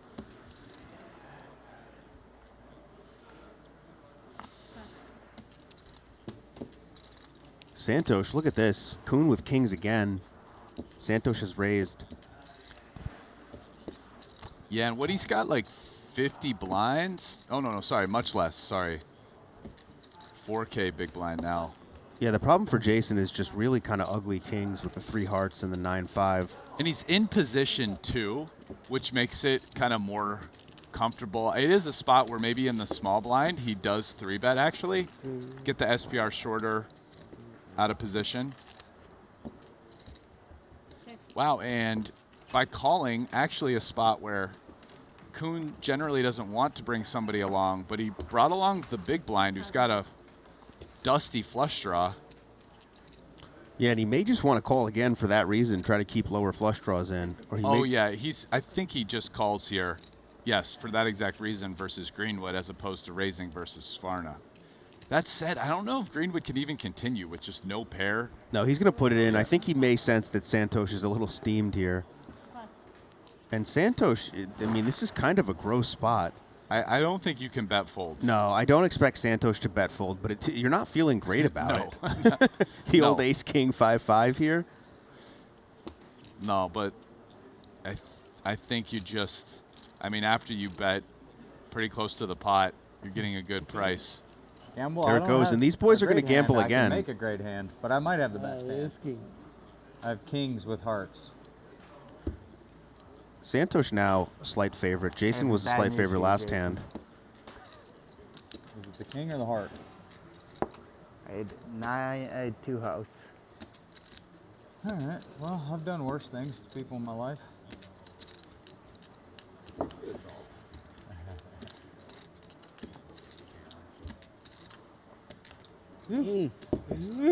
There it is on the turn. Santosh drawing dead. would expect him to re-enter. Jason Try Kuhn. again. That's what you talk about, right? Running good in all-ins. Yeah, there it is. Kuhn I was mean, short, and all of a sudden he's running it up. Yeah, vaults up the leaderboard into the top 10. Got to win that 40%, 60%. We just got to keep scooping them. Keep scooping them. You see our other feature table there. Hecklin in the house.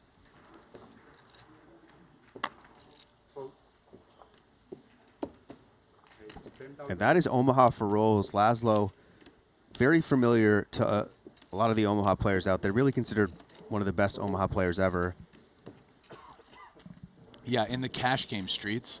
Has been trying his hand at tournaments. Yeah, he's had a lot of success in not just PLO tournaments, but Yeah. no-limit tournaments. But his definitely considered to be one of the all-time PLO cash. One of the best. Yeah, I used to actually play a good bit with him on PokerStars when I was playing like 1-2 and 2-4. And he was always insane. And we thought he was a fish, but I think he was just way ahead of the game. When was this about? This was like 2010, you know, right before Black Friday, then a little after Black Friday. He just played insane, and we assumed he was a fish, but honestly, he was just very aggressive. And I talked to him about it. He said he never really studied, just kind of played by feel, and I think he figured a lot of things out ahead of time. Yeah. Probably just taking advantage of how a lot of people played back then. Probably people overfolded, especially post. Absolutely. Right, like same idea when the no limit, the 3-betting picks up, you 3-bet, keep kind of C-bet small, this and that. He was probably some of that too. I mean, I know when I played Omaha initially, I was terrified of getting, you know, running into big hands all the time, and I think that was much more of a common sentiment back then. Also, I think back then, people had like, with the 3 and 4 betting pre-flop, people's ranges were not balanced. Yeah. And so if you got in a spot where you were 3-betting people, like there was like a pretty large number of people who, you know, up to decently high stakes who would like only 4-bet you with aces, basically. Exactly. So it's like you pretty much knew what a lot of people had when they 4-bet you, like a long time ago, I'm saying. Because I played PLO back then too. You know, it was, so you could really kind of take advantage. You 3-bet. Okay, he doesn't have aces. He's got aces. And that just made it a lot easier to play hands when you could kind of narrow someone down to only having aces. And, you know, you call and you still have a SPR over 1. Anyways. Incredible spot for Dylan. Slow plays the jacks. Gets Jared to bluff and Laszlo to call. Jared, obviously, with a air ball. We'll see if he wants to keep firing. He's...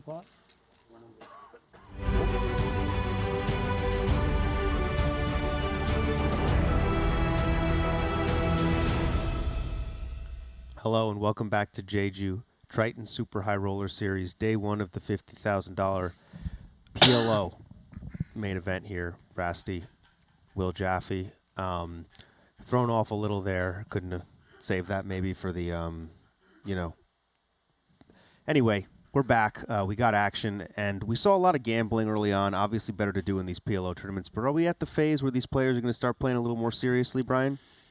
You know, I don't think we're there yet, or at least not where we get really tight yet. I feel like the seriousness has already gone up a little bit. It's ratcheted up, but we're not really on the bubble yet. Yes, half the field is out, but re-entry is not even closed. I think we still have one more level until your ability to re-enter is shut down. So I think we're still in kind of a zone of the tournament. Will it be some gambling, you know, guys taking some chances? Listen, if you've never seen a PLO tournament before, and get a little gnarly once you get down to the bubble, but we're not quite there yet. But yeah, I mean, it's a 50K. It's a big tournament. These guys playing for a lot of money. Some guys have cross books, so seriousness is moving up. Yeah, let's take a look at these tables. Make sure to check out that QR code, scan it, get on the app. But pop down to the app here. You see on the blue feature table, Jason Kuhn, who was really short when we started, with an incredible spin-up. Very possible in PLO when things go your way. Sam Greenwood there, Santosh, Sadabayev, and then at our red table, Seth Davies, Ren Lin, Michael Watson, who's had an unreal series here, Kosei Ichinose, and Daniel Jean, and Ole, still our chip leader overall. Nice little lead there as we slide back into the action. Yeah, get some fresh blood on there, see some new new faces, a few guys that haven't been on the stream yet today. So I'm excited. Let's get on to the action. Santosh, 14 bigs, looking to avoid having to re-enter again. Who knows how many bullets he's in for. Thomas doubled up Jason in pretty gross fashion. Aces to kings, all in pretty. King on the river. Not as bad as Hold'em, but still hurts in PLO. Yep. 100%. So we're starting off on the, looks like the red table.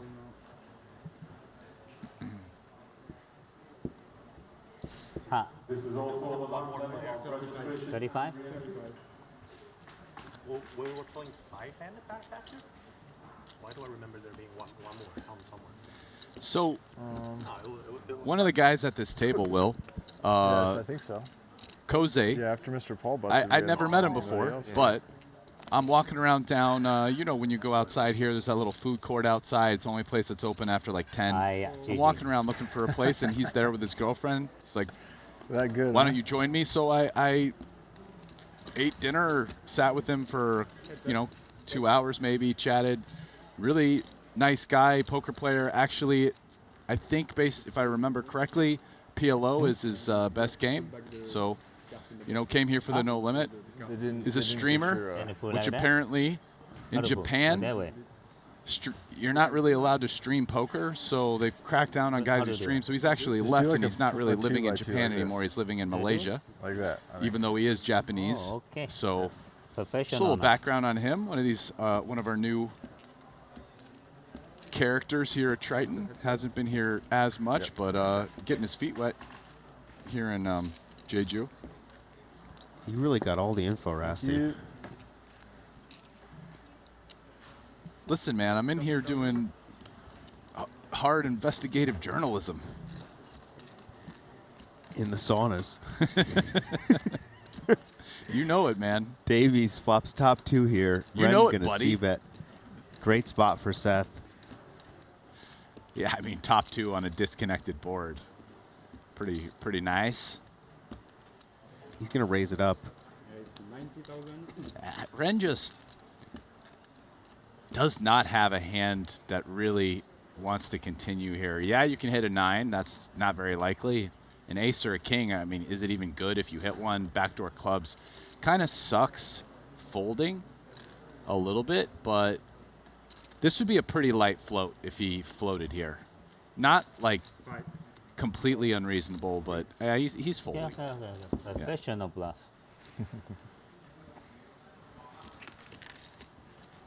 Only because we're on stream. 9 시점, 1시점, right? 9 achieve. You got your Ren bluff on stream? That's right. I'm jealous. I still haven't gotten mine yet. You're standing up. I'm still gotta work on it here.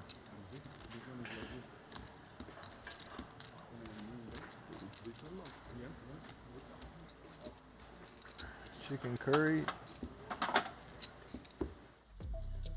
Chicken curry is Seth the new Patrick? Nobody can eat like Patrick. He ate like some type of animal live at the table during that 100K final table. Fueled up, chipped up. Daniel's our short stack. The streamer would not have pictured him to be a streamer. Gosei, Ren Lin in the middle, Seth and Mike Watson very healthy.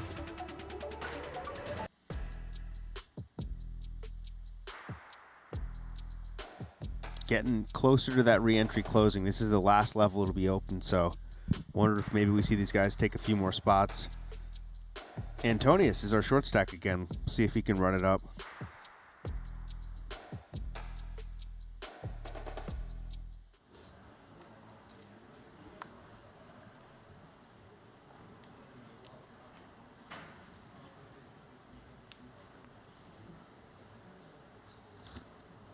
Queens for Watson.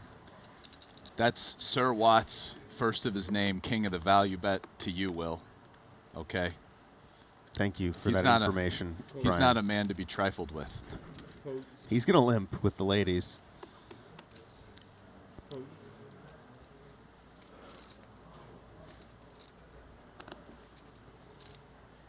You big Game of Thrones guy, Brian?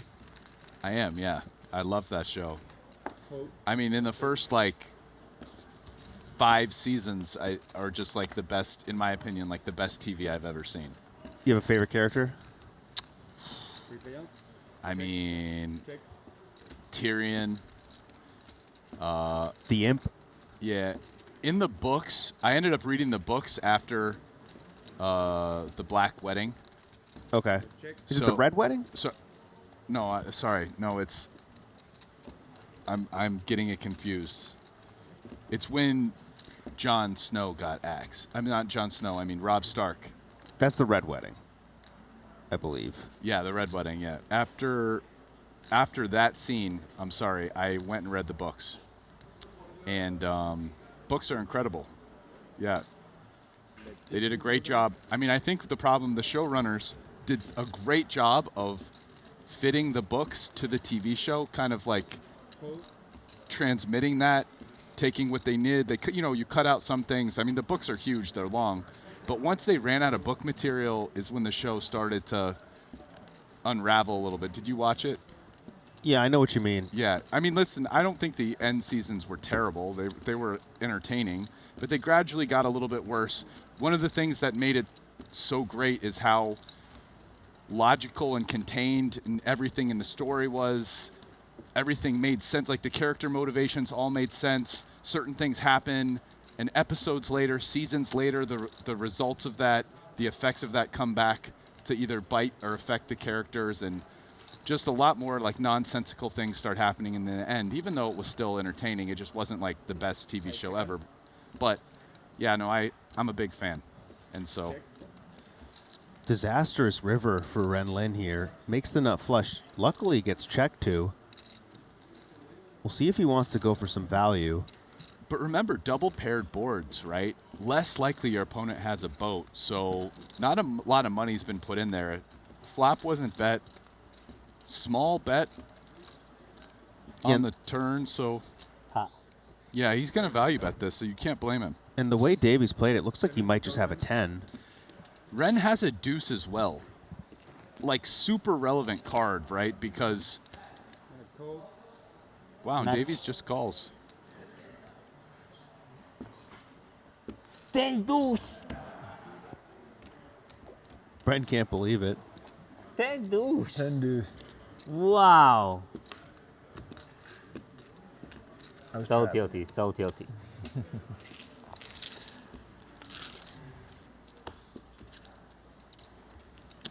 So tilty.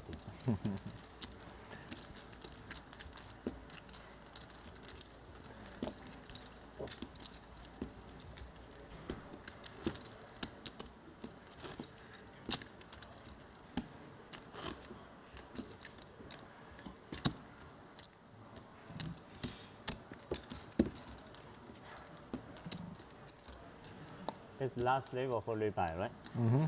Yeah. You think you can get in for 3 more bullets? No, I'll last longer. I can't Lui Bai. Oh no.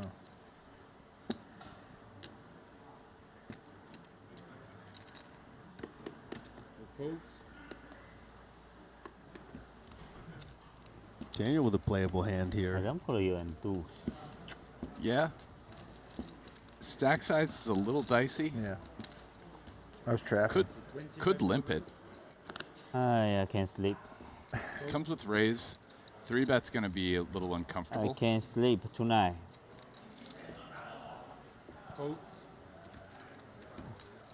Then he's going to face one. Monster for Sir Watts in the big blind.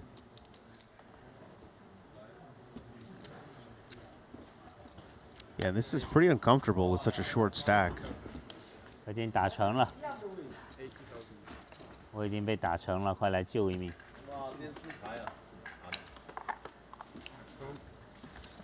And he just lets it go. Mike Watson takes it down.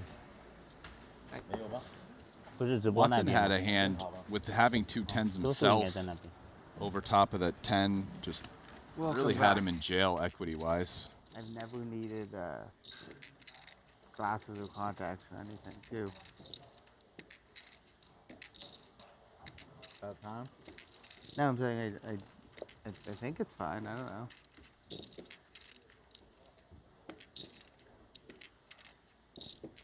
I don't know how people play these feature tables all day without hats on. Like, the Yeah, bright that- lights give me headaches. Well, neither of us have had that issue this trip of playing at feature tables all day. Yeah.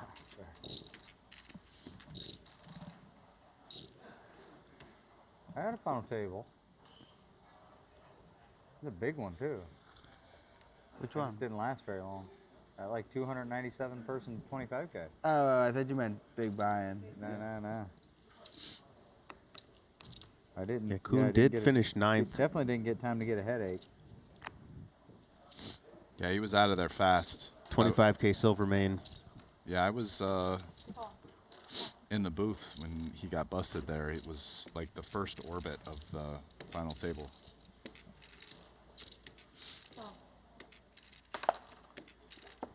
Couple of pairs gonna limp. Santosh says no, no, no. I mean, he hates limpers when he's in the big Yeah, blind. We've established that. It's like an auto raise. Gets Kuhn to fold. Greenwood, though, with the jacks on the button. May want to C3.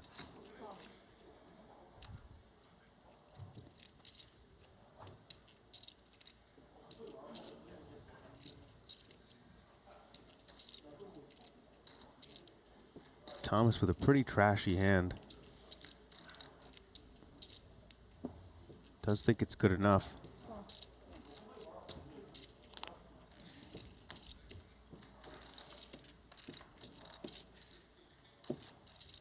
Look at that flop for Greenwood. Top set.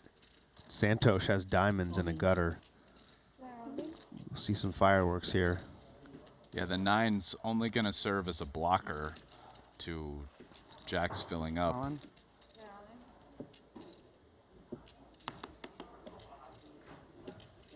I have top set. No, flush stop.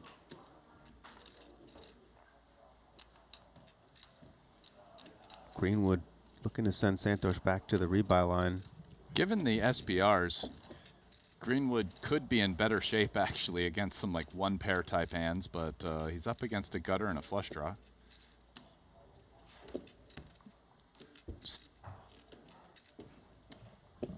And that's as bricky as they come. Doesn't change anything for anyone.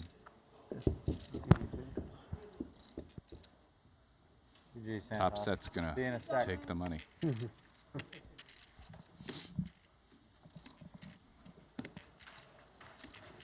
Santosh does the walk again.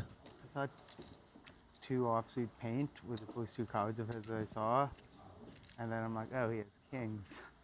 He's fucking dead. And then I saw he does not have kings. He has some stuff. He has some stuff, yeah.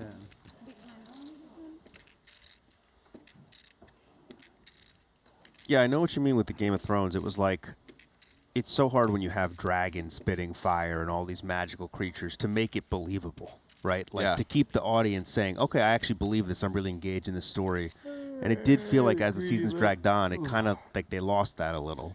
Yeah, and just everything got sped up so much. Like in the first couple seasons, it's like someone going from one part of the world to another took a whole season. Then all of a sudden, the last seasons, it's just like they're here, they're there.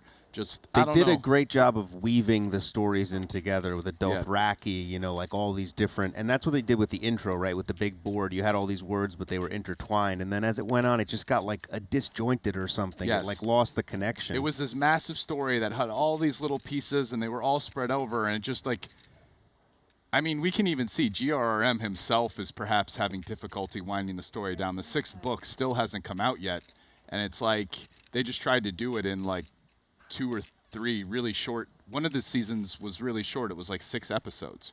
It's just impossible task, and you know, no surprise they didn't do a very good job. But you know, there's a sci-fi series that I really like. It's one of my favorite sci-fi series. It's called The 3 Body Problems, the name of the first book, Remembrance of Earth Past. Hold that thought, Brian. We got it all in here. You have a Jason. real symbol king. And this is sick, actually. Remember earlier, The same two, right? Yes, Jason had kings against Thomas's aces, hit a king on the river to double up, and now will be with less suffering. Just a flush on the floor. Thomas has the kings, and he's all in, needing to catch. He's in pretty bad shape. Two fours on the Ace flop. king 10, something. We'll find out. Oof. There it is. That's a good one for you. Yeah. less Wow. painful. Jason does have clubs.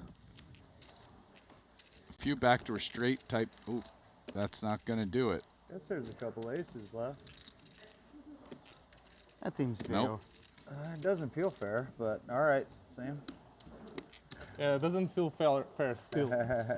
Right? Definitely doesn't feel fair. 1 for each of you.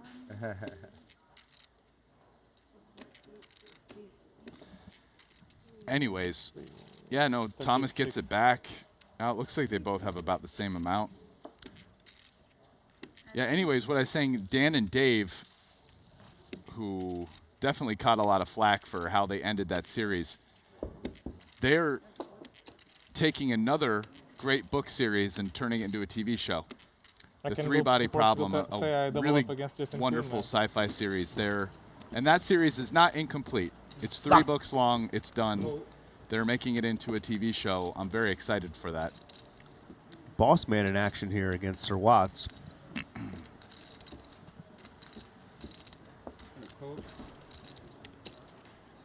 Paul Foy in the action.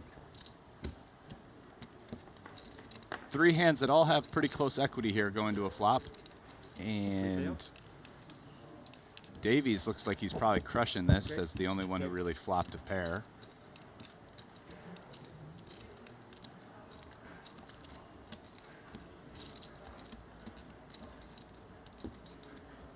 Sir Watts, first of his name, looking a little sleepy, Brian.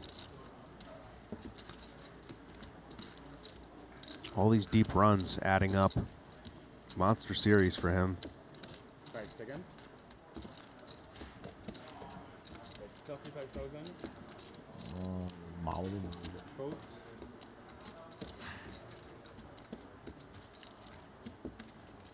Watson takes a little stab at this. I don't think Seth is going to be able to go anywhere here. Very small bet. He's got top pair. He's got backdoor diamonds. Not a lot else that he can make, but the 10-9 coming in handy now for a gutter. Watson doesn't really seem to have the type of hand that wants to keep barreling. Just really no draws. Once in a more often than that, occasionally his jacks are good. Oh, wow, the 3,000. On this run out, his jacks are not good very often. He can definitely have some worse hands to bluff with.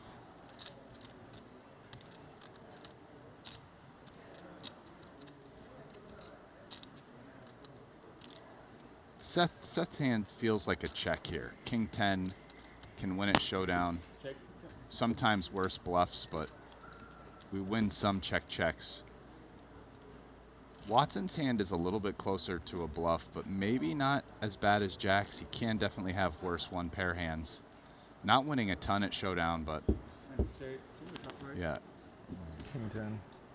7、8、9圈，一门花，去不去？2百钱。对啊。7、8、9。圈。一门花，不是非常好。我在小盲。8、9、10圈就好一点，7、8、9圈的话没位置可能不会。位置无所谓啦，那么一点。那也，但是不好嘛。我7、8、9圈。哦，你最好啊，小盲是吧？不行不行。哦。他是怕的嘛，对吧？他妈。怕的。他是怕的，不能。最烂也要8、9、10圈，就是你4张牌要都能用，你只能用3。7、8、9勾好啊。对对对，7、8、9勾就好一点。圈不行，他运不了一起啊，你等于你3张赌4张。Care to translate, Rastard? No, I'm gonna just keep that one myself.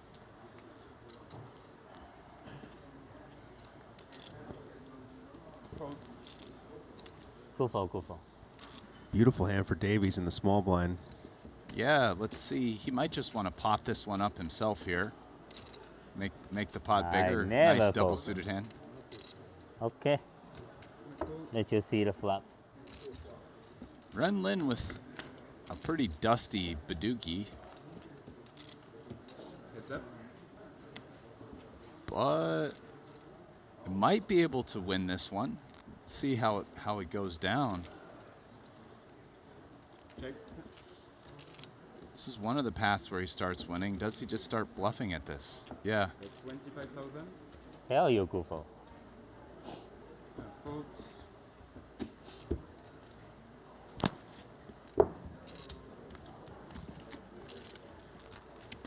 Not a big flop for Seth, but some people might start figuring out a way to see turns with backdoor nuts, spades, ace high. I mean, a very dry board all told. I mean, 993. Kind of close spot on the flop, in my opinion. As to kind of what you want to do, bet yourself, check. If you check versus a small bet, how do you continue or do you fold? What do you think, Will? 去年过80手吗？5万的。上一次5万的，我们还过80手吗？ I think it's pretty tricky. 没有哈。Yeah.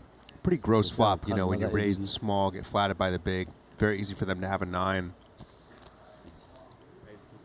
Nothing really feels that comfortable. Kings for Kosei. Certainly, but I'm just thinking maybe versus like basically B33, bet a third of the pot.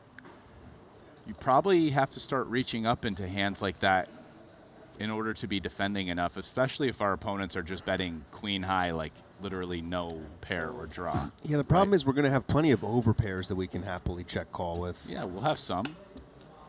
Also some flush draws. Some flush draws, certainly. Like a nut flush draw, I think, makes a lot of sense to check call with there. But, I mean, if that's all we're continuing with, our opponent's just printing by B33ing us because we're just folding way too much. So. Look at this. Kosei flops middle set. Ren flops Broadway and just going to pot out into Kosei. Pretty gross spot for him.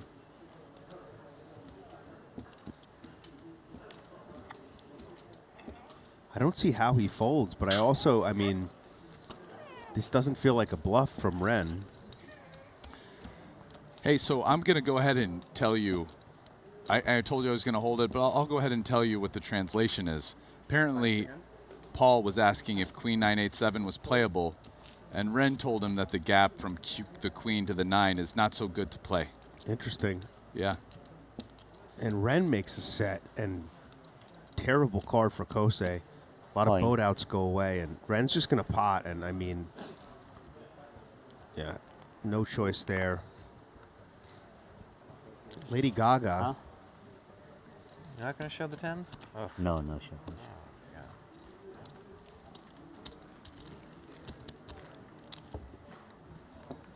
I've been working on my Chinese.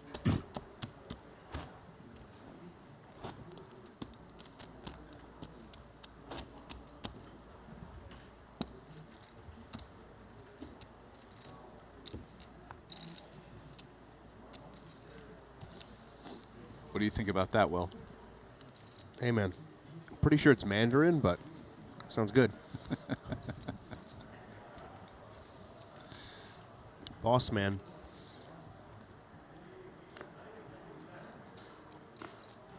He's played some fun no-limit hands. Might we see some PLO ones? Kind of owned O'Dwyer in a spot. I don't know if you were in the booth for that one, but it was just... Typo. No, not at this stop. But I've definitely seen him do that before. I mean, he's quite a good no-limit player, actually. 你没有打这个 cash game 吗？ He's much more of a cash game player than a tournament player, but he's very good post-flop. I mean, he has a lot of experience. He's been playing cash games for years. Oh. Quite a good no-limit cash player. Did you butt heads with him in Macau at all? I did play with him some at the Star World. Yeah, they had like a private game there, and I was invited to play in it number of times when I was over there. I was not a regular, but if I went over to Macau for 3 weeks, there was a good year or two when I would get in the game like a couple times in 3 weeks.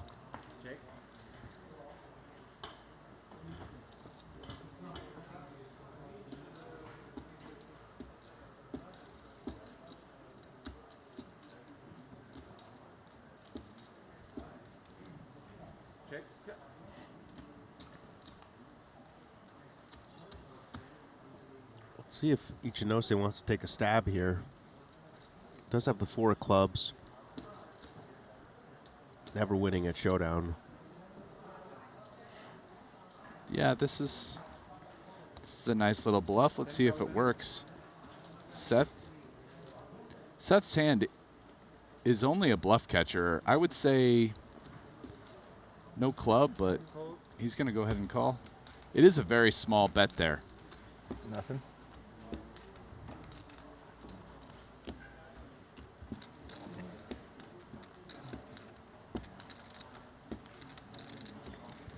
Seth continuing to chip up.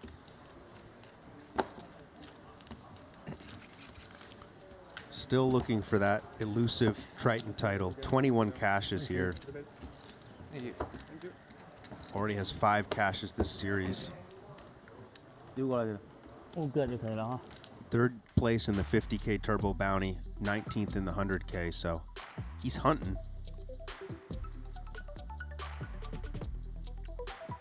Getting closer to late reg closing down, and these players being locked in. Phil Ivey in 7th. And Sergio Martinez Gonzalez, who we saw lose that sick one to Ike earlier, our short stack. He's not going to want to have to re-enter again. Oli Shemian still our overall chip leader. Kuhn, Haxton, Blesnik, and Lindy on his heels.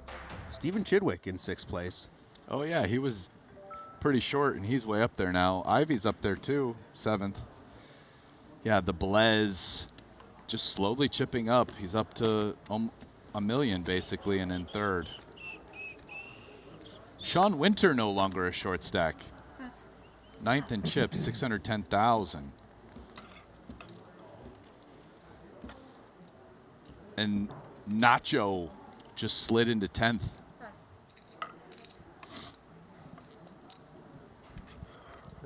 Nacho Barbero taking down the 30K PLO bounty earlier today.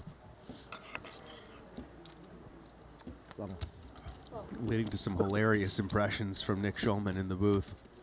Spades are covered here, the only suit either one has. But how about a set for the boss man?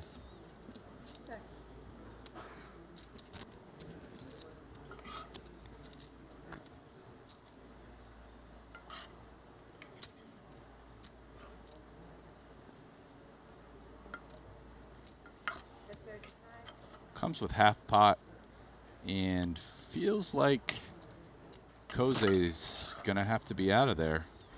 The 8 isn't even a clean out. I mean, it makes it straight, so.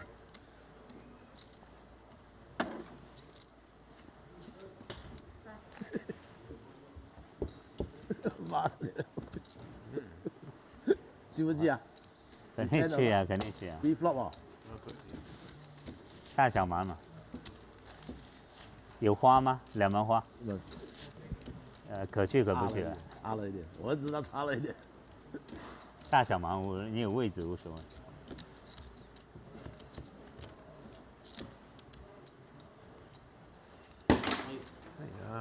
哎呀 bluff too much, nervous.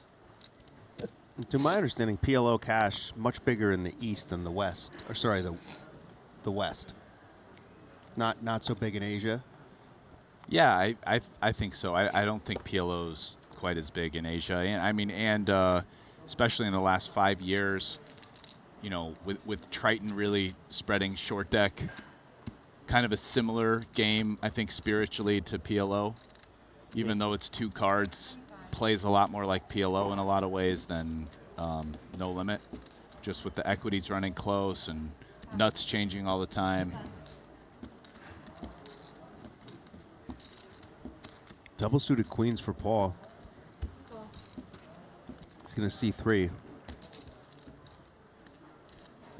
Seth with a decent little double suited hand as well, going to come along.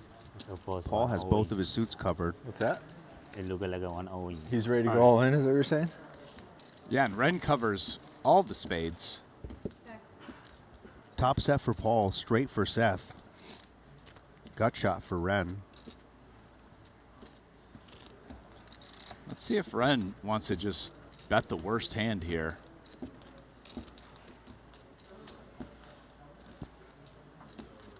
Maybe deciding ace-10 backdoor spades.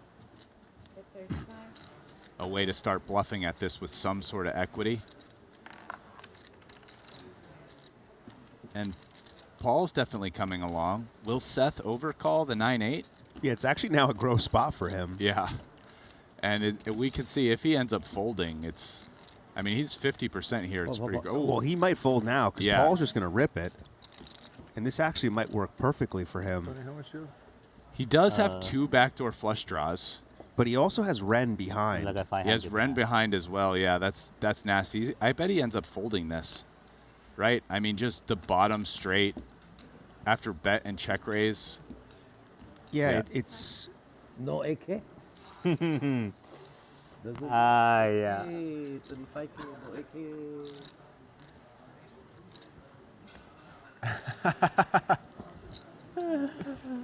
Yeah, and had Paul just called there, Seth may have came along. Yeah. Bluff too much. Bluff too much. You bluffed me off the winner. You bluffed me off the best hand. You got straight? I had the best hand. You got A9? Yeah. But you can call. That's what I think. You got me. Squeeze in the middle. Yep. 你这个推得好。 That was right in the 我 middle. 是想嘛，他有可能8九推走嘛。对啊，你这个推。你未必有 AK 啊，你打3万，我是觉得没有 AK 了。我也有可能有 AK。也有啊。但有 AK 你也不怕，你有 full house 拼，也没有说一定就怎么样。你还有 minimal 7 outs。还有后门花。对啊。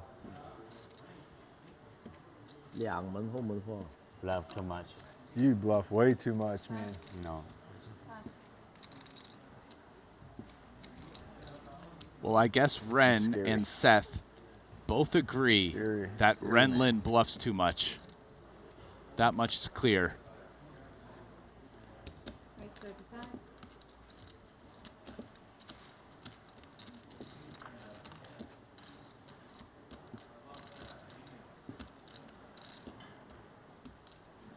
See, when Renlin's playing no limit hold'em, he's just folding to the final table all the time. But in PLO, it's bluff too much. So we can see it's a different game for him.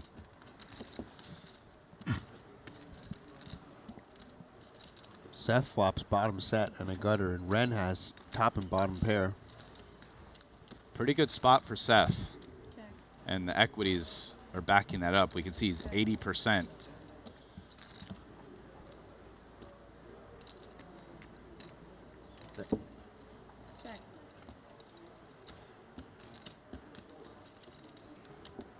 And Ren now makes 3 pair. It's going to make it even harder for him to fold if Seth bets.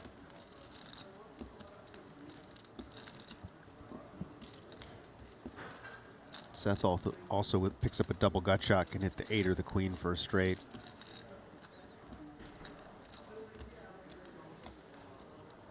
And this is a really comfortable bet. Once Paul checks back the flop. I mean, he has the best hand a lot. I do think it's interesting, the decision to bet or check here. He has a hand that isn't the worst to check call as well. You know, maybe one of our opponents bluffs with hands they're going to fold. A lot of the hands we're dominating here might fold to a bet. Like, look, you really want Ren to call.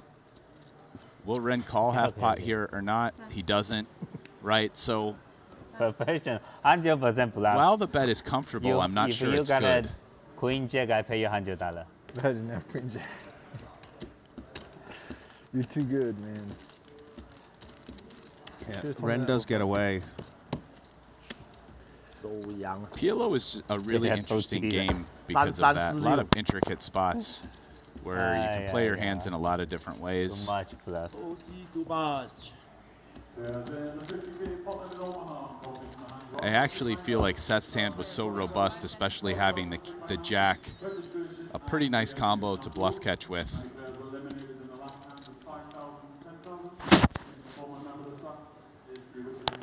I think maybe, for example, if you're him, you'd want to bet a lot more like king jack for top set, along with the gutter, the double gutter with the jack, and maybe check more with the jack 9-9 for third set and that straight draw to bluff catch a bit more with that combo, stuff like that.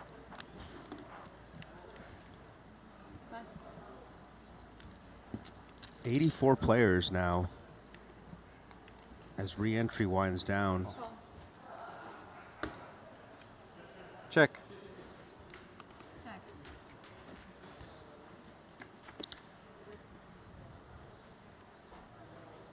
I mean, another thing that's kind of interesting about that hand at some point is like blocking the jack is nice because you block queen jack and jack 8, and like, can you actually get 8-6 to fold? Right? So like, what bet sizing do you want to bet on the turn if you do end up betting? Because you'd like 8-6 to fold.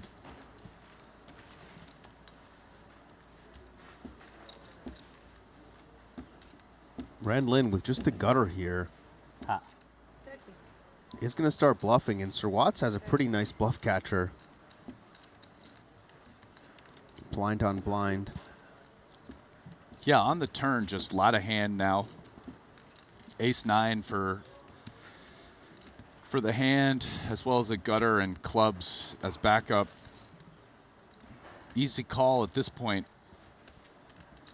Ren might be able to win this on some rivers if he fires another barrel, but he doesn't have a diamond if he wants to bluff diamonds. Ooh. Or just gonna make the best hand. Yeah, just make a jack and try to get the showdown, which will probably work because Watson has a pretty easy check back. I mean, ace-9 can win here, so. Yeah, although Watson has some bluffing properties, blocking boats and straights, but yeah, definitely blind versus blind. Look like it's good.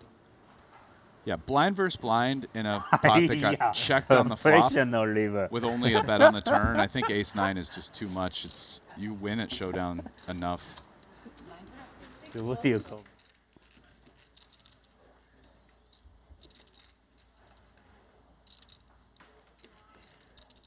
Four ways to the flop here. Kuhn flops a mirror. Satabayev with top pair and a gutter. Stevie has ace-king.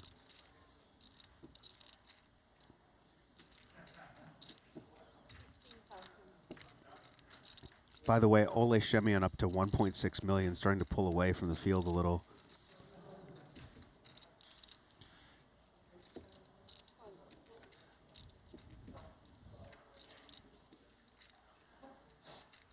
Kuhn goes for a small sizing, getting Satabayev to come along, and he might get Stevie in there too. I think Stevie comes. All three of his overcard outs are clean. I mean, a king, jack, or 9 gives him top 2 pair. And then 9, all 3 of his outs are clean because there's no diamond. Yeah. Greenwood's going to be out of there. Nobody has diamonds.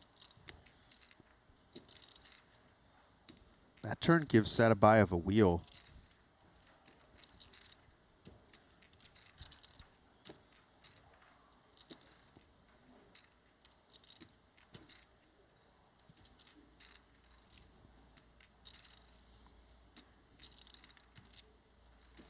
You never know with Stevie. This would be a really weird one to bluff with. Like, you think you'd want to have some sort of equity, and he has none versus straights. Yeah, also very easy for these guys to have straights. Yeah, so I think, I mean, he's thinking about it, and the nuts change, so with his particular hand, it's hard to see him betting there. Okay, and there was Kuhn's card. Yeah, Kuhn, what a riffer. Makes a better straight than Shingus.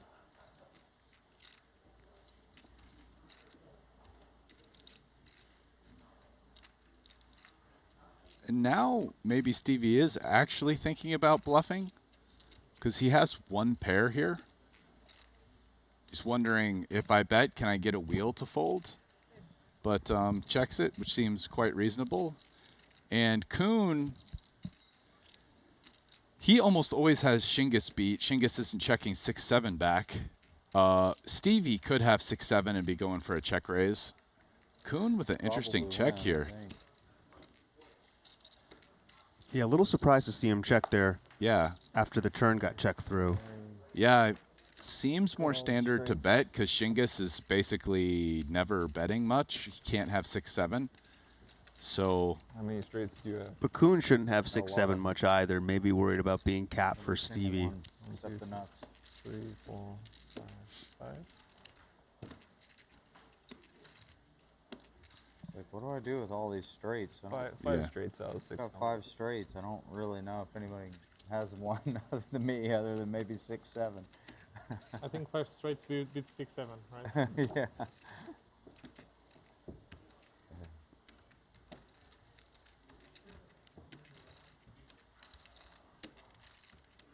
Jason Kuhn, 10 Triton titles.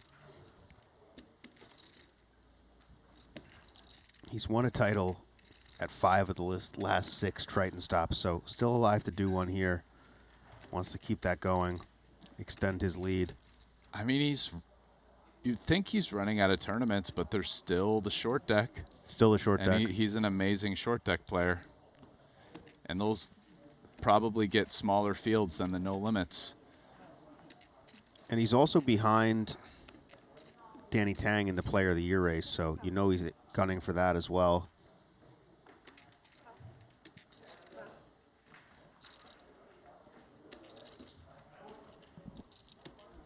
Ooh, Stevie with a primo here.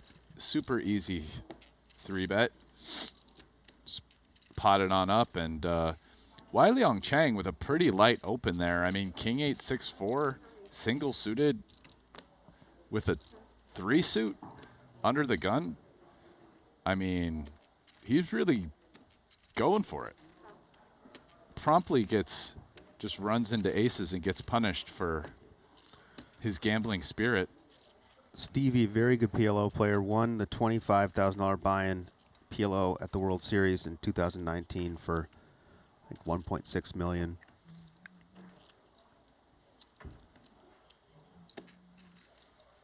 Took that disgusting beat to bubble the final table of the 100K main here.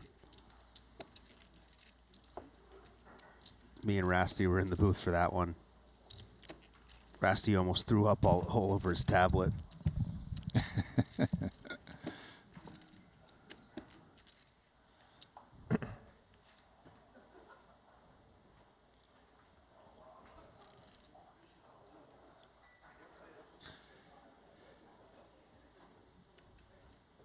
Yeah, that was a big pot.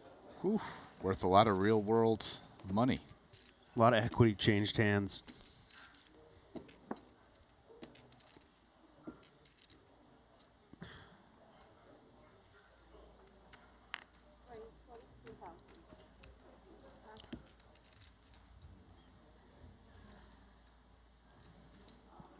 Double suited 10s for Stevie here, facing the under the gun open from Jason.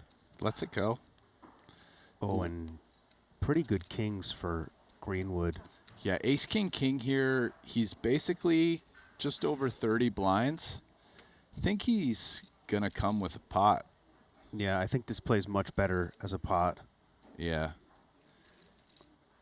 It gets kind of awkward when you flat, potentially bring the blinds in. Yeah, you don't want to play this three-way as much. You'd love the SPR to be less.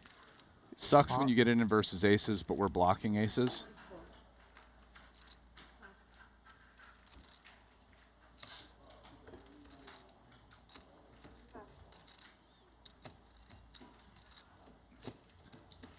How much do you start with now? A pretty awkward spot for Kuhn. Yeah, and Greenwood has hands like Jason's in behind, so- lockdown. Ace, king, king, and Kuhn has ace, king in his hand, so we can see this is, you know, he's basically a 2-to-1 favorite over Kuhn's hand. This was a mistake. Yeah, not surprised to see Jason Fold doing really bad against a 3-bet range. I would not have been a happy camper. So far, Kuhn making some good folds. I was really going to be happy with me. Yeah, we saw him fold the nut flush to Dvorak earlier. Repot if I fucking limped and he called. That's why I just thought hold it. That's a good one, but I had ace king king with the suit, and I was just like, this guy better not fucking pot, you know. you have clubs. Nah, it's spades. I had ace king 10-8. Wow, Ole Shemian up to 2 million. Almost double the second in chips. Nacho Barbero in third. And they were just honest about their hands. Some Big honest fucking card hands, sharing. man. A very How limpable do you- hand from Shingus. All the aces and kings right there. Especially when I have 10, 10, 8. What? I had 10, 10, 8 in my hands. So. You're 10, 10, 8. Sick. Yeah, so Jason's You had hand was 10-8? smoked. Wow, you were super Aces dead. for Wiley Ong. Not as dead as you. Yeah, not as dead as me. I was super. You can make it straight. Yeah, you can't could've even made it make flush. Jason can't even make Broadway for us to chop. I could have made it. And flush. Jason has a very pretty hand in the big. Wow. 60 I don't- 86 left. What do you He's think not about going to the fold variant this. Where it's Is he going to 3-bet it? Yeah, he may want to pot it. Yeah. With the 5 and the 4, Yeah. his hand plays better as a pot. Yes. So you can separate them however you, as showdown. And does Shingus feel like gambling? Yeah, Is not the bad. rebuy still open? The rebuy is still open, but this is with the pair here. You really don't want to have a pair in your hand. 146. But also, like, you know, Look, bro, I don't have a great one. Oh, looks like Reg has closed as well, yeah, so. you would do, Ah, like, a okay. game that, like, sounds fun, or a game Okay, that, like, sure. actually has good mechanics and is fun to play, like, you know. And part of the reason you want to 3-bet this is, I mean, look at the equities. He gets it in versus aces and has I mean, it would be 42%. Yeah. The other problem with it as a tournament game is you can Yeah. Yeah, it the would be a ace great 5-4 connectivity, or, like, 2 big flush yeah. draws. I mean, in a cash game, I guess in a cash game you could, like, You just don't want to be chopping pots all the time. no, I'm saying in a tournament you could collude with it, and in a cash game you could, I guess, collude with three-way pots. Look at that flop. There it is. Wiley Ong drawing to 1 out or running diamonds. You can turn. Yeah, diamonds. like the Oops. There you go. That See, is I a got great you. card. Or you could do it so that Now your can make a diamond flush or Broadway. strongest hand always plays for 1, and your weak hand always always plays the ace for of the other. spades. Wow. Sick run out for the Malaysian. He's going to double up here.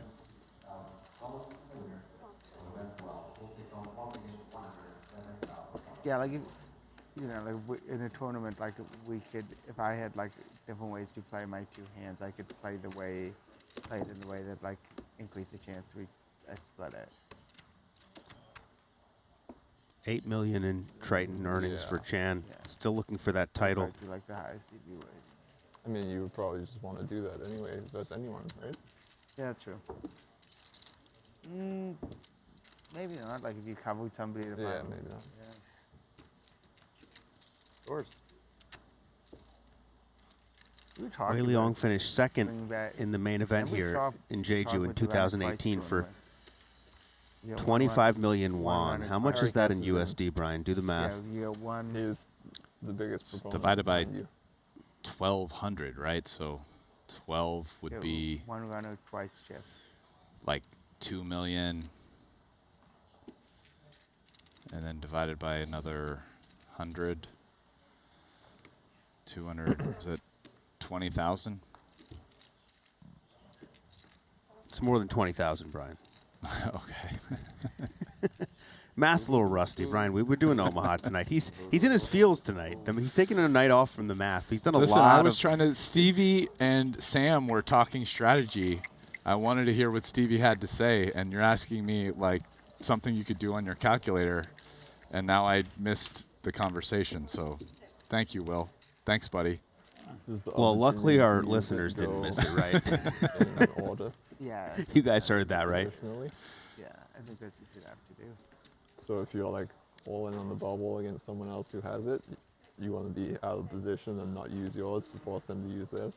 Well, unless, you know, with like the big stack. Right, I mean, if you both would want to use it. Yeah.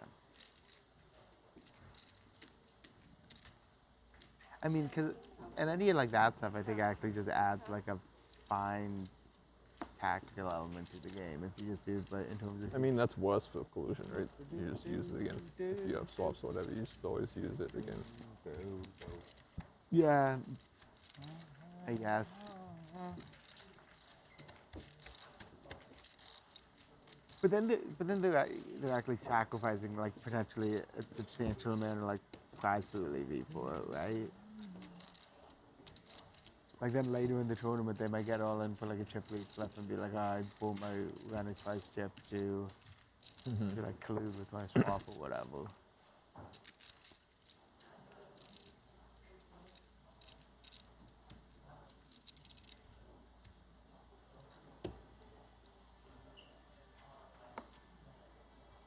Jason Kuhn still 6th in chips here. Ooh, a nice double pair hand with a suit.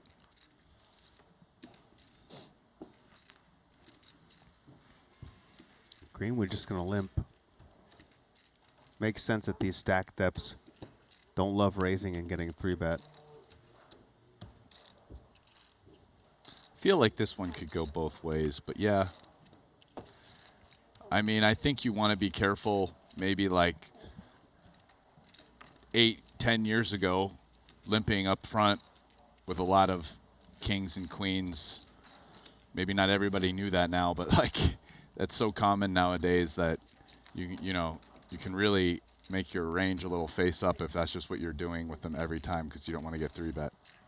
You can maybe find some that are good enough to raise and call a 3-bet, and maybe Sam's would fit. And by the way, what a flop for Sam. It's pretty dry, though. Case queen. Shingus has the other one. Stevie has a gutter. Yeah, gutter's not going to be enough here, especially against half pot. So see ya, Stevie, and let's see what Shingus comes with. Yeah, I mean, ace queen does rate to be good here some of the time. We can see he's drawing almost dead. Yeah, basically running aces.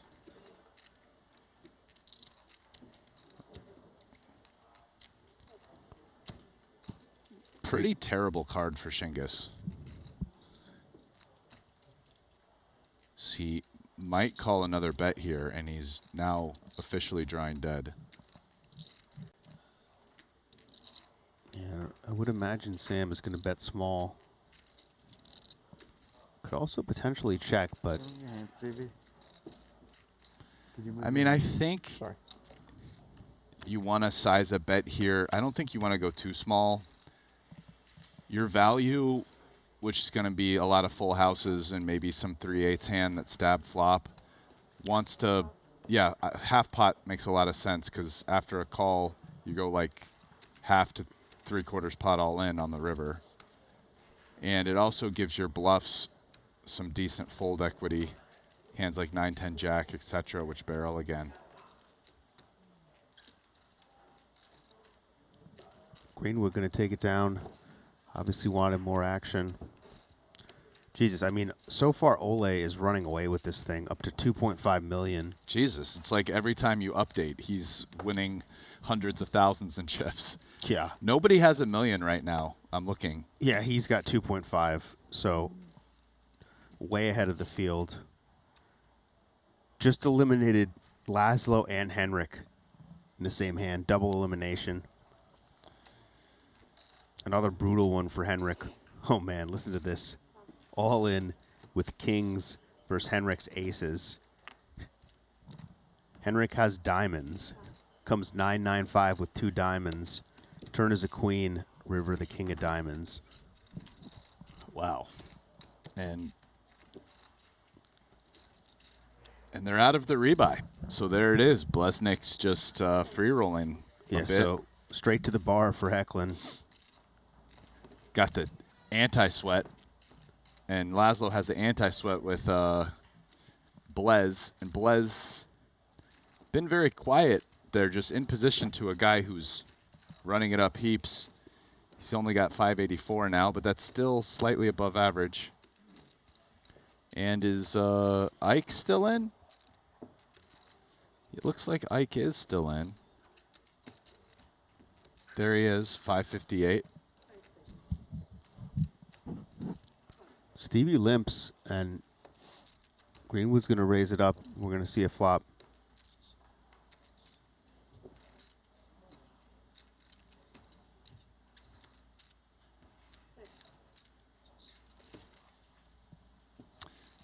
And Sam just drilled this.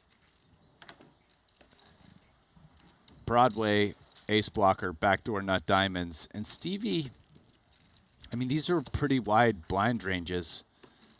Bottom 2 pair, probably enough to continue. Let's see what sizing Sam comes with.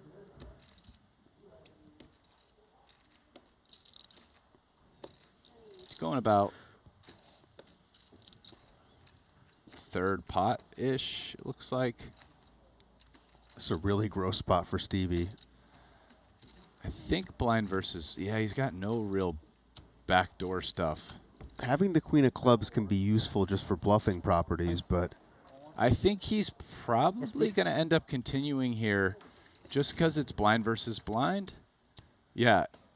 Again, I think thinking what you are, like maybe my 2 pair's good, and you know maybe I bluff clubs. What a turn for Greenwood. Thanks, man. Sure, thank you. But I think Stevie's hand becomes very weak here versus another bet on the turn. And I would guess Sam probably sizes up from third pot. A bet now becomes a bit more polar. Double flush draw, good hands. Don't want to bet too small. Some of your semi-bluffs want fold equity. Same idea where you size up on the turn with a more polar betting range. Yeah. Yeah, and he's just going to pot it, and obviously Stevie can do nothing versus that sizing. Oh, why does it hurt? Sam Greenwood, one of the best. Don't think he's had too much PLO success to my knowledge. But I doubt he's played much either.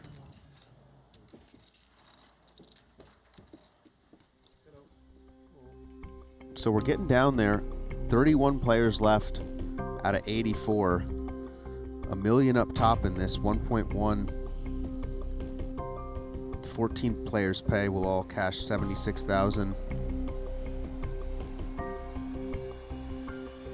And if look, it's fun watching these guys, sweating them, but you know, there are ways to always make it more interesting. Rasty keeps forgetting to do it. You know, he's got his computer. And I thought we were going to have something there. Got faked out, Rasty. Producer James with the bluff. I'm very bluffable. We're talking about ACR, right? No, it was another one. Let's just, we'll move on. If we get it later, we get it later. I do need to bet. Yeah, you need a fire tonight, Rasty. I got a fire tonight. It's I PLO. can't forget again. It's PLO. Just bet on Blesnik. Or Stevie. Another pretty hand for Sadabayev. I think Stevie debating a raise or a limp. It's going to limp behind. Makes sense.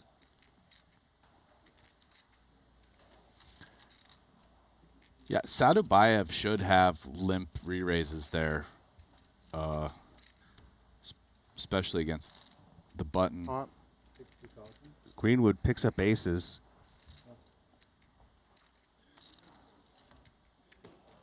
I would be very surprised if Sadabayev folded here. This is such a pretty hand. Part of the reason you limp is you can see a flop. Yeah, we're still far enough away from the bubble that, you know, we're not playing too tight. And I agree, this hand wants to see a flop. Now, unfortunately, with Greenwood having specifically 10-9 in his hand, Sadabayev is in way worse shape than he should be against aces. Yeah, normally he should have much more equity here. So that's... And the SPR's already won for him. Stevie also folded 10-7, so yeah, he's smashed much more than he should be. Just also kind of goes to show you PLO's a game. You know, these guys can't see as many cards as we can, but card removal effects in PLO are massive, right? Like in terms of just, for example, online cheating scandals. I mean, people who are sharing cards in PLO, that's, oof, that's a big advantage. Yeah, and this is actually a gross spot for Sadabayev. Yeah. With the 7, 2 backdoor flush draws. And just something to keep in mind, it's very unlikely Greenwood is potting a hand like pocket kings here. Yes. But pretty likely he has like aces or like ace king. Yeah, it's one of these spots you're always behind. You just have to kind of figure out if you want to gamble. Yeah. Once in a blue moon against the right kind of opponent in this type of spot for like a SPR of 1. You know, if they have like the ace, queen, jack 10. I mean, look, if we're up against Blesnik earlier when he's in one of his moods, yeah, but I think something that can be a tiebreaker here is you really don't want to have the 9s, right? If we just have a 7 with the 10, 9, 8, 7, for instance. No, sure. We go with it. The pair sucks here, and this is one of the reasons why pairs aren't the best in these type of spots with low SPRs. I will say, though, if Greenwood gets here with like ace, queen, jack 10 with like 1 or 2 backdoor flush draws, you are kind of supposed to just pot it, right? Yeah. So, and you know, it just sucks when you get called. But, yeah, that's not a very big portion of his range. And even that hand, you can see, has kind of a decent amount of equity versus Shingus's hand with 3 clean overcards with the ace, queen, and jack. So, yeah, this is a really gross spot. I think he'll probably end up folding. I agree. I would not blame him for calling either. I think I like a fold here now that I mean, ICM's not big, but with like small ICM effects, stack preservation, like let's not take like a 0 EV gamble here. Okay, let's gamble. Okay, Shingus does not agree with me. He wants to gamble. Let's run it. He was tanking. I thought he might have had a 9 and a 10. The timing of his precise words there was quite funny. Let's gamble. I'm like, I don't think he's gamble. Let's gamble. He says run it. Run it, baby. Good turn for him. Picks up hearts. He's got a 10, a 9, a 7, and hearts. Nope. GG, bro. Not going to do it, and he'll be out in 31st.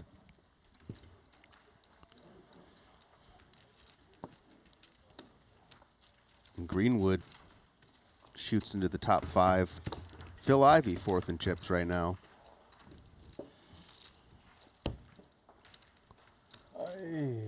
Good game, sir. This is shaping up to be a pretty nice one. Yeah, absolutely. Danny Tang in the top 10.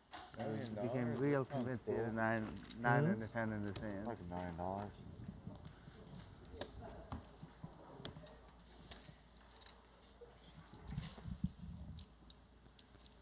Yeah, the 10 and the 7.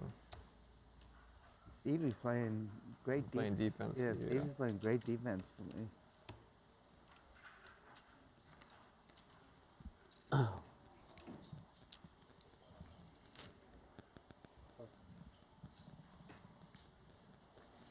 Ooh, pretty one for Stevie. This feels like feels kind of like a raise. We are starting to get.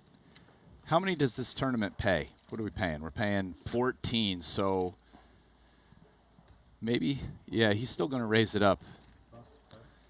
Yeah, in the cutoff. Also, part of the reason I don't like limping this is that it's not really strong enough to limp raise. Yeah, no, I don't think we want to limp re-raise it here. We've seen Wei Liang gamble a bit. He's going to see a flop here from the big. This is part of the beauty of PLO. Obviously a much uglier hand, but plenty of equity.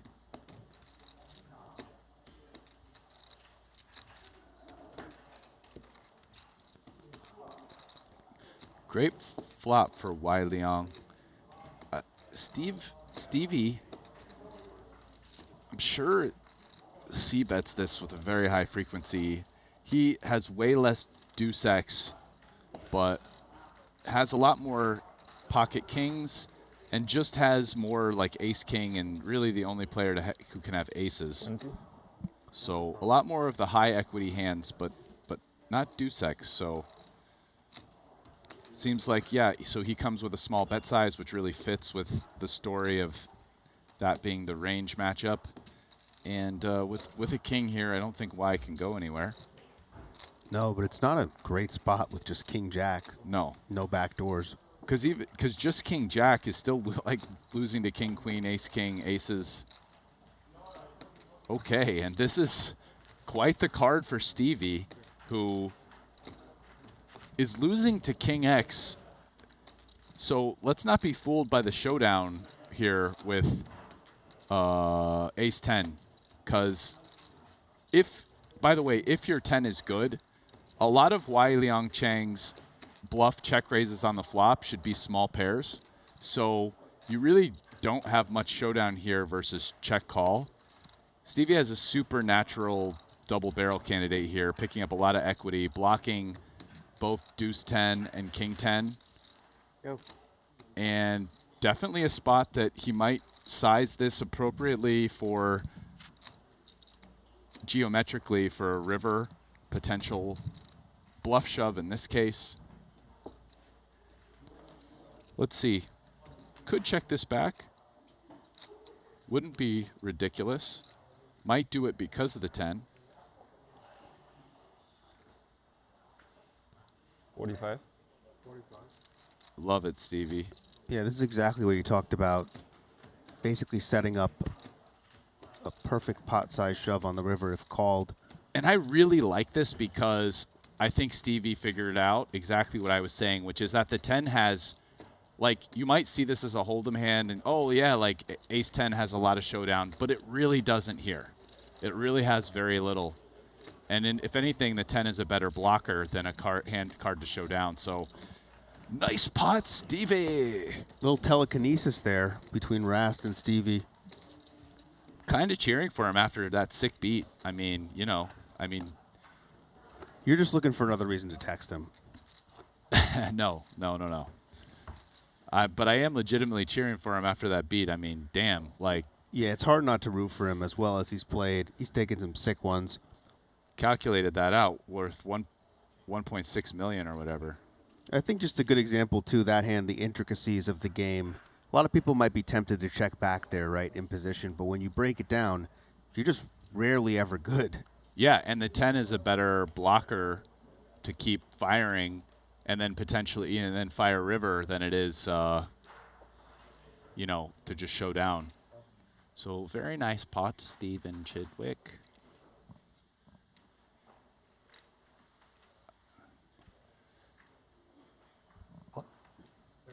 Yeah, we're getting, with 28 left, right, we're getting to the point where ICM really starts to kind of creep in a little bit more. Like, if we're doing the chess notation on that, it's not a double exclamation mark, but maybe we could give it a single exclamation mark. Either that or just best play. One of those two. It's in that territory. I don't know if we've seen any double exclamation mark plays today. That's way above my pay grade, Rasty. Yeah.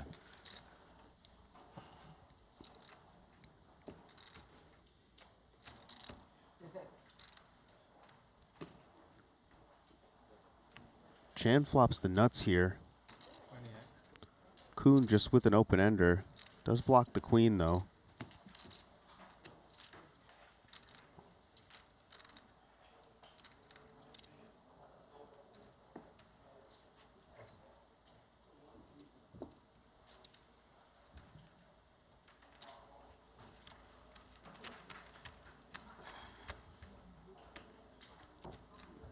Wai Leong Chan looking for that first Triton title.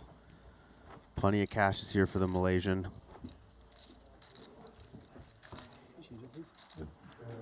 Jason looking for his 11th. And Shemayan finally has a little bit less. He's down to 2.3 from 2.5. And right on his heels, Nacho Barbero. Who else? 1.6. I mean, it might be over. Yeah, should we just call it Nacho? Yeah, I mean, Ole peaks 2.5. He's down. The top is in, and Nacho's already on his heels. Download that Triton app. Blinds up 10,000, 15,000 as you see. Ding Biao now moved to our other feature table. Very good series for him.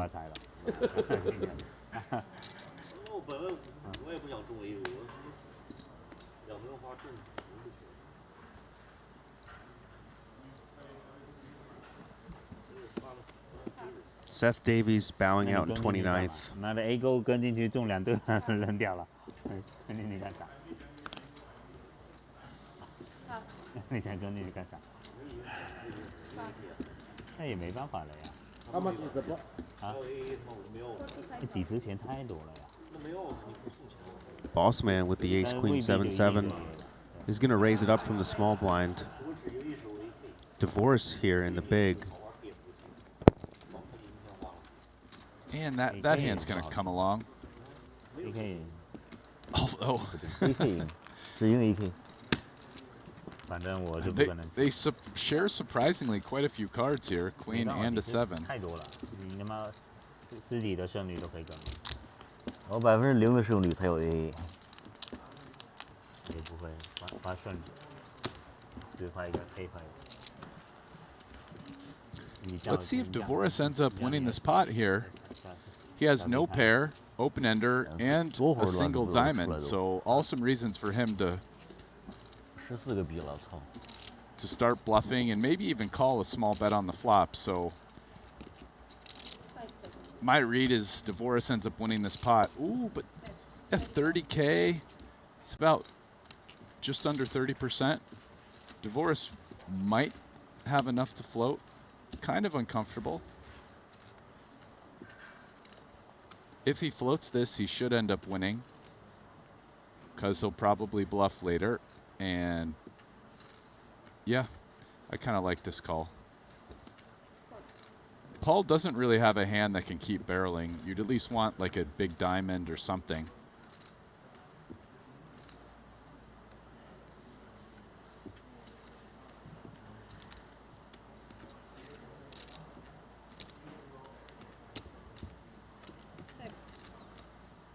So one of the reasons why you float this on the flop, in my opinion, is to now bet. Actually, the 4 is a pretty good card because he now has an open ender and a gutter for. Okay. Does check it back and lets Paul river Broadway. I mean, he's probably going for the delayed bet river bluff, but yeah, that's not going to work now. Yeah, he still and I might do think it. with the 7 of diamonds, I think with 7 high flushes, he probably would play it that way. Yeah. Paul may want a value bet now. May also just want a bluff catch. Yeah, and I like this from Paul. It's hard to get value from worse, but we certainly can get hands like this to bluff. And I would be very surprised if Daniel checked back now. Yes, after deciding to check turn back, I would be. But also the 10 brings in a lot more straights that he can represent with the queen. I'd be very surprised if he checks. Borderline shocked. Yeah, great check on the river from Paul. It's also not a great spot, though, because Divorce can easily have flushes he checked back, but when you play it like this,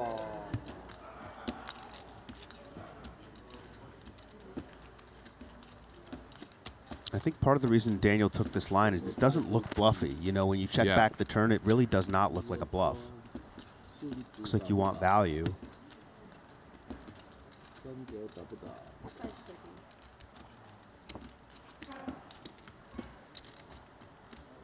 Really sucks for Paul to have no diamonds in his hand. Yeah, he's not really beating value here. No, he's not. And there's a lot of flushes that could beat him, but he could be tying ace queen potentially pretty hard, but he is beating bluffs. not a good sign when he cuts out the chips for Dvorak. Yeah. You never want to see that, do you? No, that means the call's probably coming. There it is. Ay, voilà. Good call. Three. 这肯定特级成分太高。大小蛮吗？四度敲了，我不相信他有画的。大小蛮肯定有。 Yeah, to me, even though I hear everything you say and it makes sense, like he's got the 7 blocker, so let's play it like we'd play a 7 high flush. That said, in a spot where he has queen high, no pair, but like literally has 12 straight outs on the turn, to me that's a great hand to just do that with. Right? Yeah, I agree. I think he's thinking on a high level, but he almost think like he outthought himself there. Like he just need to start betting. He's going to have a lot of other hands where, let's say he has less straight outs but just has 1 pair and 1 diamond, that he can just play that way, right? Like where by the end his 1 pair is clearly not going to be good enough for showdown, and then he bets with it. Whereas having 12 outs as a semi-bluff versus non-flushes that Paul's checking is really nice. Like what if Paul has a set and he's always check calling, but then we have 12 outs now, right? So or like top 2 that's always check calling. We have 12 outs versus that hand. That's why to me having the gutter plus the open-ended, you know, makes it a really natural candidate to bluff to semi-bluff turn. I don't know. That was my thinking. Now he's got aces. 也不会打得快变 chip leader 了啊。有点像管牌的运气。 Interested to see if he just limps here. 短牌我明天去学一下。我 No, he is going to pot it. 规则知道的。7 deuce pocket ace double shooting. Wow, and Ren calls his hand.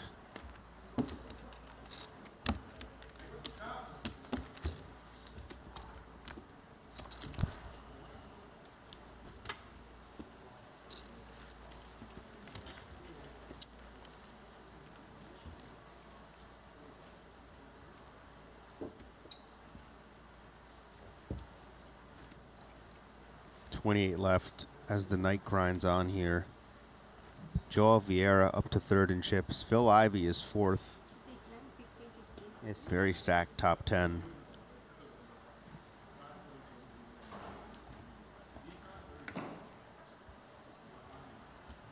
$2K now?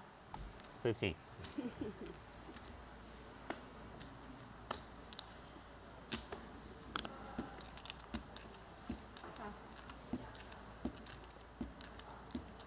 Some dusty double-suited hands up front. Get out of the way. Boss man likes the 7s and the ace queen. Just won a nice pot with them. This is an interesting combo to raise here because you can be pretty comfortable raise folding it. And you have nice blockers with the ace queen, so I actually kind of like this. Ding Biao picks up a monster in the small blind. Ooh, but oh, he's not all in. No, but effectively only 36K behind. It's kind of an uncomfortable spot for Paul. He's probably the only person who he might not have folded to a 3-bet, because if anyone who's deeper 3-bets, he's out. But still might fold, but I mean, Bao doesn't have to have aces here. It's pretty kind of close. Yeah, but that's just like a hand you almost just play as a raise fold, yes, regardless. No, for sure. And the value that chips are valuable. He loses that extra 150 or whatever, and all of a sudden he's short. 有傲气，可以发气。7犯能8就跟他干。Ding, fresh off that second place in the 150K. Also, Ding finished 5th in the 30K bounty that Nacho won. Very busy series for him. He's just smashing it, and he definitely seems a bit more happy and animated than normal. I mean, winning will do that to you, Brian. Normally, when I see him at the poker table, he's like silent, saying nothing. My man, he's up like 3 million this trip. he's happy and talking. Well, I guess he's got that makes chirping sense. chips. Yeah, chirping chips, baby. It's a real thing. But good for him, you know.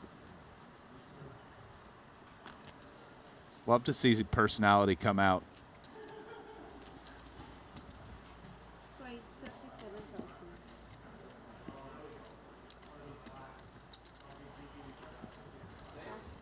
I played with him at the WSOP once or twice, and he seemed pretty miserable.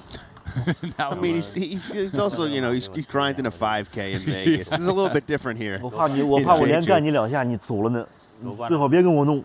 卢冠的路上就怕你没有送我一程。连弄你2下，你回去怎么办？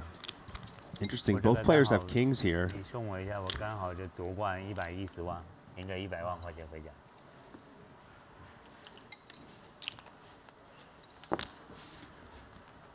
Watson flops a gutter. They both have a backdoor flush draw, but Watson has the draw to the jack for a straight, which is better than Koze's draw at a 9 for trips. 什么意思？就谁走得远就谁。不是，对，谁也活得久，不能重马，要进天枪。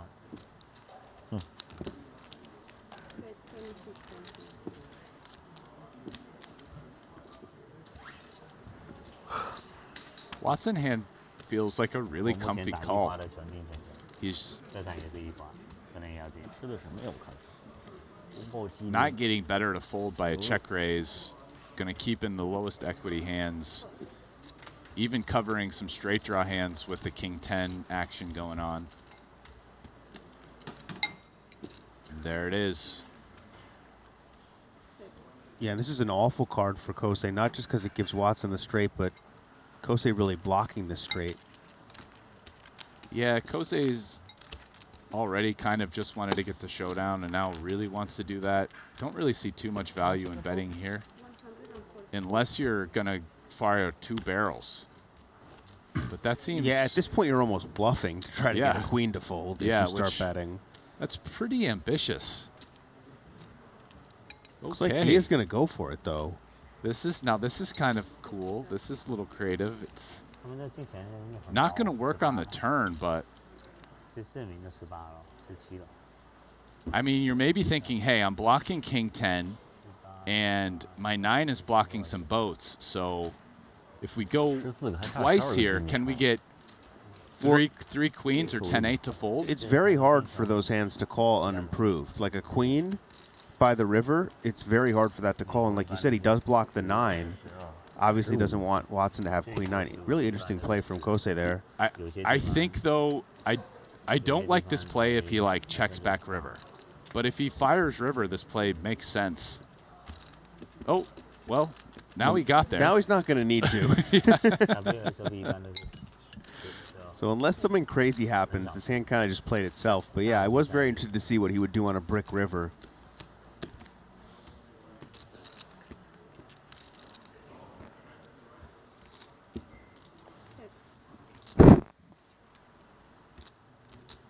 No good.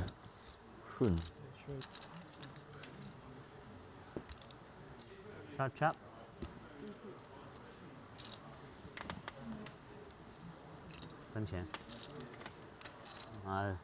How many king in the deck?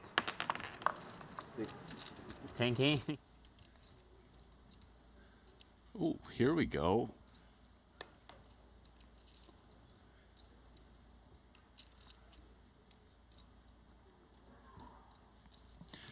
It looks like this was raised by Wai Liang Chang and the small blind called by Jason Kuhn.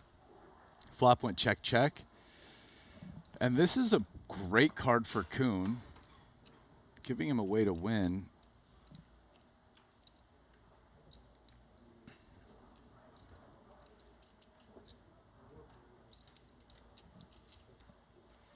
It does also, now Kuhn doesn't have a heart, but he does block straights. He's just going to knuckle back.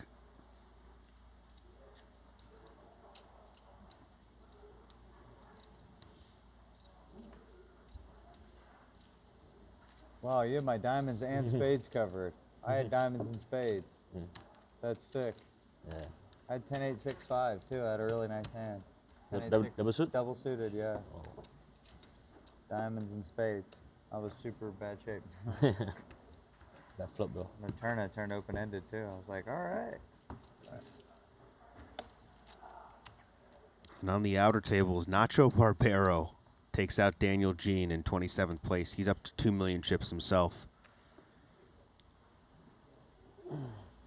Looking to go back-to-back in these PLO events. Yeah, wow. I mean, Nacho is right up there with Ole now, less than 200K separating them. Both around 2 million. Oof.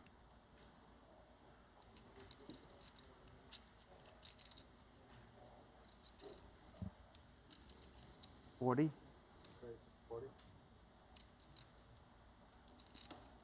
12 players off the money now. Yeah, the players are definitely starting to think about cashing here. Starting to become a real consideration with how they're playing their hands, especially when you're getting into these shorter stacks. But even the bigger stacks, like how can I put on pressure?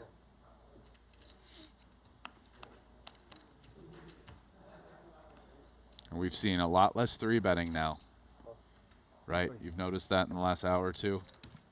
Yeah, players a lot more careful. Great flop for Chan. Top 2 with the straight blockers. Type of board that Greenwood may want to continue on. Yeah, I mean, Greenwood's only equity here is essentially his 2 backdoor flush draws.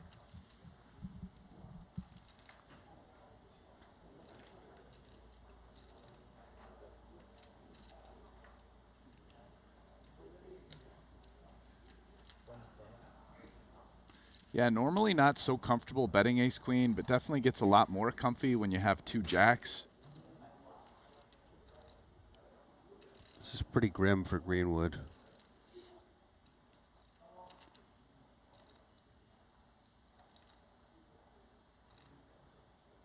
Doesn't want to release with all those back doors, though. Does make a backdoor flush draw, and Chan makes a set, which he didn't really want to.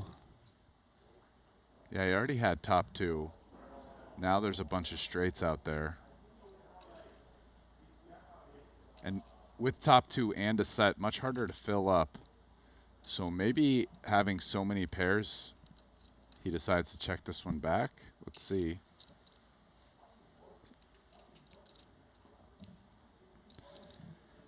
Greenwood, I mean, might decide to bluff on the river if he doesn't improve. Oh. Now, this is actually a really interesting river because Greenwood makes a flush, but Wai Leong does have the nut flush blocker. Yeah, if Greenwood checks, he's certainly just going to check call.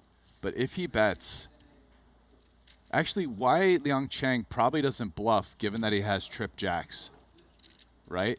I don't know.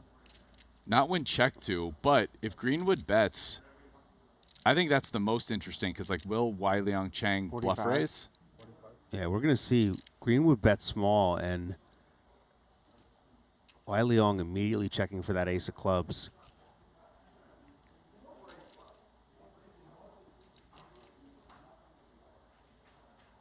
He's certainly not beating any value. No, not with a 1-card straight on the board.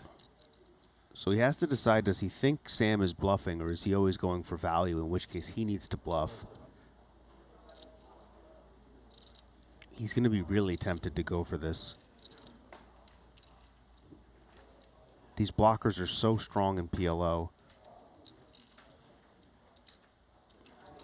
Yeah, the way this pot Yeah, he is going to go for it, and I really like this. And it's huge because the way this pot played out, Sam really doesn't have a ton of flushes, right? Like maybe 10 high flushes, maybe king high, but we're blocking with the ace. It also makes a ton of sense for Wai Leong to check back some of his 2 pairs with the nut flush draw on the turn. So it's a very credible line, and Sam's in a disgusting spot. Yeah, ace 10, flush draw, even just like ace 9.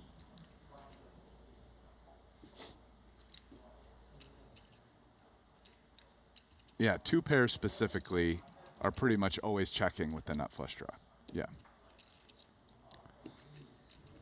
And he went so big here, he's basically representing the nut flush. Yeah, which he should, because... Yes, because he has the ace of clubs. Yeah.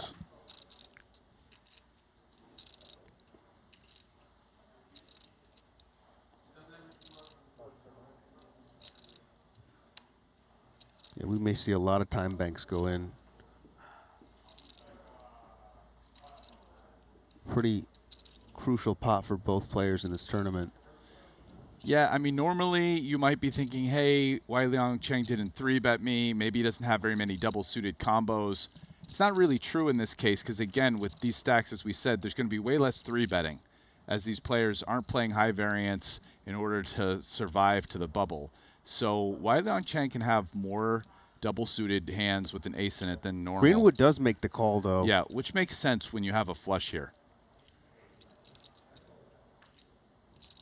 I think if you go for small bet, you should be way more inclined to fold your broadways with 0 clubs for sure, 1 club sometimes, but when you actually have a flush, those are kind of your best bluff catchers because you have 2 clubs now. So, and he's in a spot where essentially he's always bluff catching. Flush draw again. Yeah, big hand for him, and Wai Leong is crippled. But then the S is not that hard, dangerous. Everything was very dangerous. 我有个 A 扔掉，有点像玩牌啊，顶对也要扔。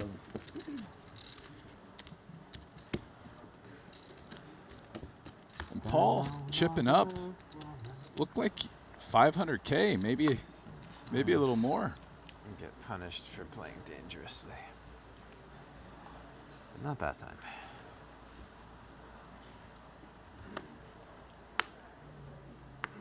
Okay. Pocket rockets up front.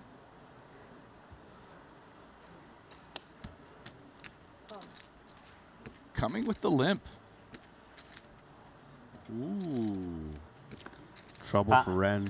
Yeah. Xiaoding, welcome to my company.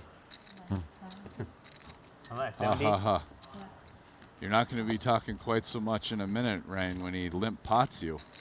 Can I change? Yeah.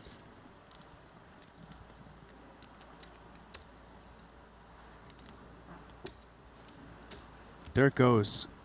AA 那么巧，我就不信。哎呀，你马真 AA，干嘛？可以了。哎呀，丁彪给我 baby 100吧，你现在有钱人了哈，做点善事，谢谢老马，谢谢老马。Wow, we can see I think here, 100% Redland has way win. less equity in a similar spot than when you Greenwood did. And part of that is the 9-5 interaction's way worse than the 4-5. Hot for you. Ace king king. You got nice black, so free hot. Okay. 这是什么牌啊 ？Not OK. Not really OK. Man, you doing? Black card. A lot of backdoors here, buddy. Hot. OK. Wow. 10 I win. And king. Oh 10. 还有 flush 你还有？就 10个 hot 吧。One time. OK。哎呀，妈的，天天从我这里换没。我的妈！好朋友无所谓了。没事，你马多资助我一点。天天干我，天天干我。我差点给我干死！我操，转牌那牌太多了。261.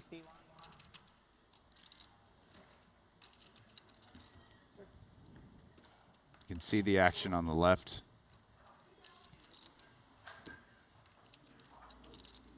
Yeah, Stevie just called out of the big with the aces here after Greenwood raised. very understandable as they get nearer to the money with the deeper stacks. Now turns the nut flush draw to go with his open-ender. He has a massive hand. I mean, just all kinds of draws to nuttish hands. I mean, a deuce or a club give him the nuts literally. 7, a straight. He also has the ace of hearts. Yeah, plus he has aces, you know, just in case, beating other one-pair hands. Greenwood's got like a double gutter. Both the 7 and the 10 give him the nuts. No showdown. No hearts or clubs, though. Yeah, not surprised to see Stevie check. Definitely a better card for Greenwood's range. Does Sam want to start bluffing now? Yeah, Stevie's got a pretty great bluff catcher. Like, if you bet, a lot of low equity hands like Sam's fold. And these hands might bet themselves. But Sam doesn't fall in the trap.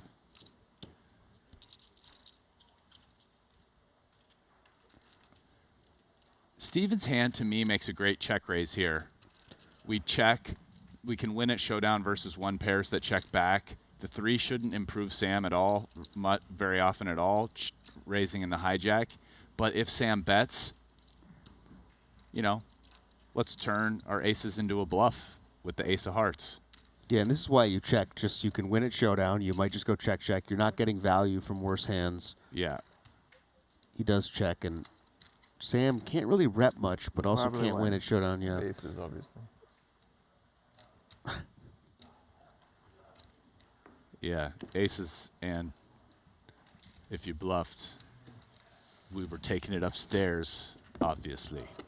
Pretty good aces. Pretty good aces. Is that what you put me on? What? Is that what you put me on? Pretty good aces? No, just because I had an ace in my hand.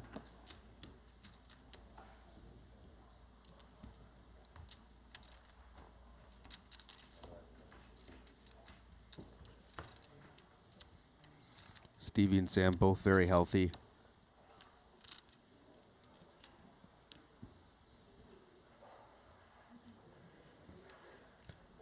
Wai Leong is in the danger zone.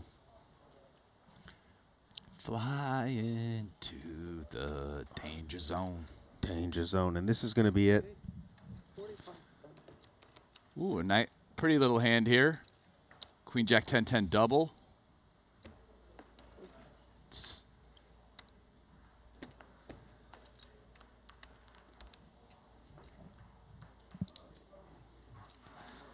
So this is that spot for Stevie. A little gross. You call, you're out of position to Sam, who you both are super deep for the side pot. Yeah. That's always, I've always tried to avoid those spots in PLO. It's the best, man. It is so much fun. So smooth, everything. And look at this. Really laid back. What a cold deck for Chan. Yeah. One of the things I've noticed in PLO in those spots is you just get effed up. Like when someone's going to be all in for the main, and then you're going to be out of position, like for heaps more in a side pot. You get like messed up so often in those spots where they can just get way more value versus you, even bluff you sometimes. Yeah, it's really tough. Like, that's one of the spots where position really comes in PLO. Yeah, and this is just really gross for Chan. Greenwood just got all of his chips. He's going to try to take the rest. What a cold deck. Before we came here, I golfed the Forest Fest where I live. Oh, nice. He's got the double backdoor flush draws. Yeah. He's got the Have you been to Tahoe much? Jack and the 10. Oh, yeah? That's about it. Oh, my God. It's like heaven. It's heaven, man. And we're on a golf course out And a there. king just shuts down the club. It's really the most beautiful place. If you ever make it up that way, let me know. We're staying on the Spazio course. It's like the most beautiful thing. You gotta look it up. Martis Camp, it's called. Yeah, that's perfect. That's going to do it. That's a pretty hand. That's another one of those ones where like almost impossible how good I got it in Dale. Was it, you know.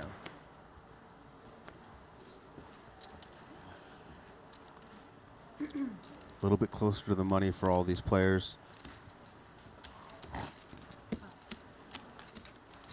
Beautiful hand for Dvoris, who's very short himself. Yeah, but I think this far out from the money, mandatory play. Oh yeah, this is just, we're playing for stacks here. Oh, and he is going to be playing for a stack because yes, he is. Ding has aces yet again against the double-suited ace-x hand. Why not, Biao, Ding Biao? He's looking up, and the lights up there tell him to 3-bet it. Yes, 190 plus.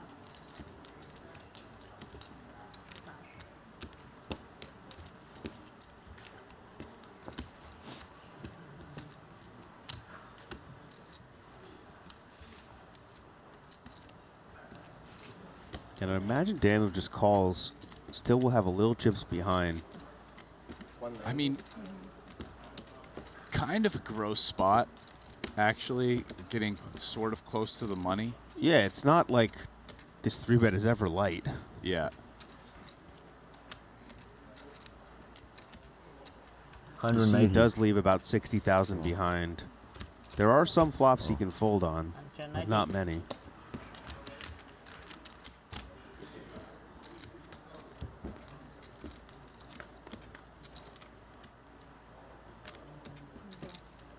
Nope, he flopped a pair. Yeah. Unfortunately, Ding has a gutter and a flush draw to go with his aces. Dvoris wants to see a heart, or a 4, 10 or a queen. 开白前 all in 了。对啊，开白打差不多。那你是很多 AA 的吧？没谁玩呀，我只会玩 AA。妈的！你把他们都杀死吧，这样我跟着你进 final 好吧？嗯。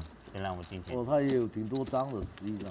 但是他有方块的 block， 方块被他 block。 Pretty good turn for Dvoris. 还有9啊，是吧？ Picks up a 9 as an out now.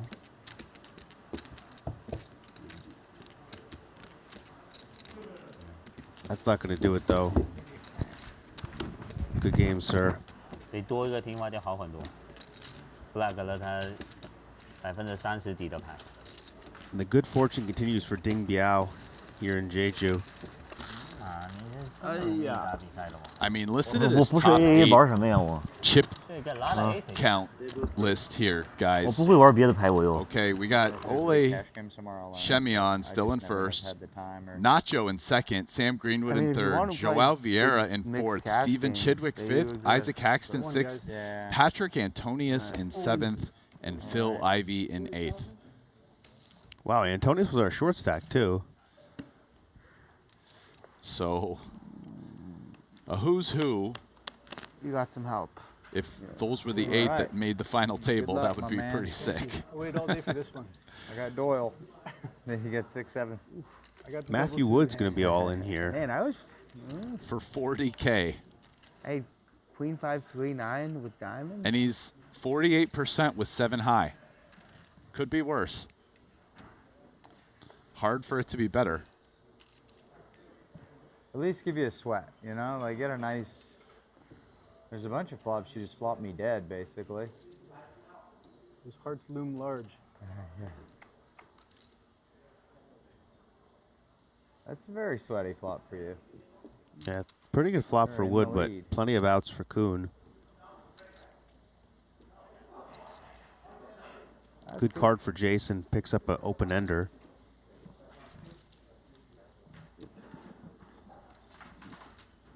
Thank you. I got Matthew some, Wood will stay alive. Never mind. Hanging around. Full redraw. Yes.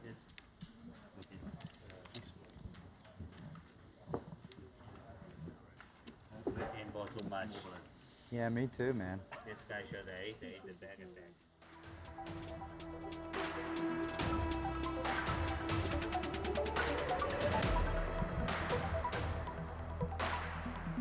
Matthew Wood doubles up to 7 big blinds. 23 players left now with Daniel Dvoris going out. So we are 9 off the money. Sam Greenwood very healthy. Stephen Chidwick as well. Ding Biao. Jason Kuhn almost 30 bigs. Ren Lin and Matthew closer to the danger zone. Ole Shemian still leading the way with Jose Nacho Barbero looking to do more damage in these PLO events. I mean, that would be pretty sick if he could go back-to-back. Chidwick with a nice double-suited, pretty connected hand, but playing it snug. Yeah, and a very nice rundown for Jason. Queen high in the small blind. Yeah, coming after the big blind, who's pretty short. I think a move, right? Yeah, and they're going to dance again. A really nice one, actually. Sure you do. I just can't fold in the big blind. No, of course not. Oh, you're in pretty good shape. Yeah. I mean, all things considered. Oh boy, I got a very pretty hand given the circumstances. It's kind of like a short deck hand. Yeah. You I feel know, like even though he's got jacks, I just feel like I'm still a favorite somehow. My hand's just so pretty. I would definitely prefer to have your hand.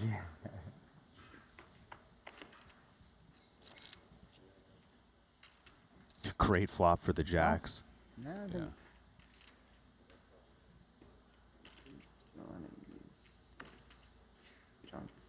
And down to a queen. You're lucky there twice. All right. We're going to double up through Kuhn again.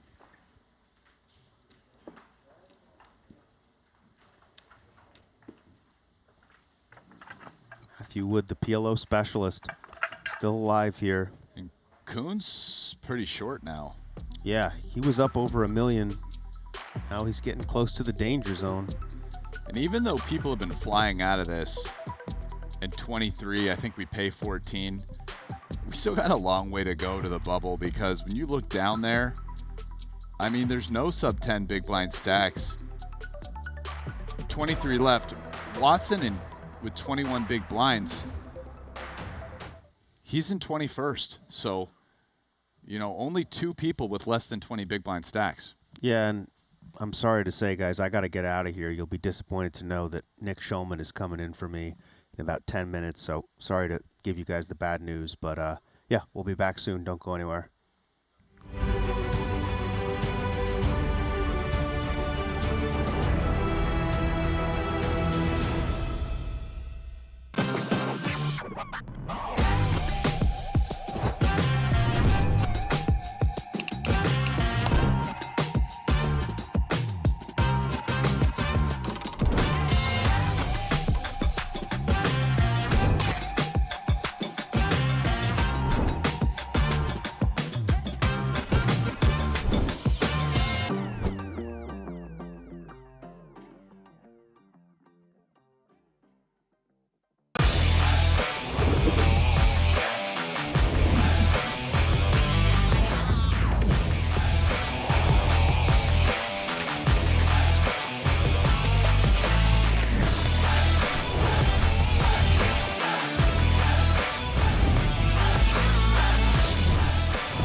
Introducing the all-new BetACR.eu, the premier destination for sports enthusiasts. What sets BetACR.eu apart is our exclusive offering of live-action prediction options on the Triton series.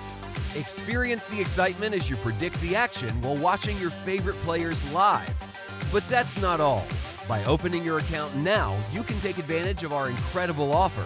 Receive a generous 15% free play on your first top-up, up to $250. Become a part of BetACR.eu and elevate your live sports engagement experience.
just sees the wonder.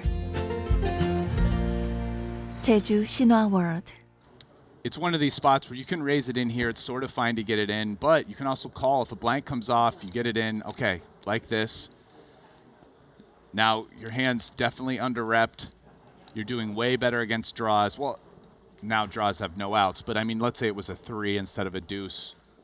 Yeah, the call looking to be very profitable for Lear as Santosh keeps betting. And now, in a lot of spots, he might raise, but with the board pairing the deuce, he's just going to call to keep in wraps, keep in whatever Svarna has. And that's a terrible river for Santosh. River's Broadway is going to check, though, and he's going to check snap call, probably. We'll see how Lear plays this. He's definitely going to bet. The question is how much. Yeah, he's I mean, why not size to get called by straights? Looks like 135,000, and Santosh, you can tell he's not thrilled here.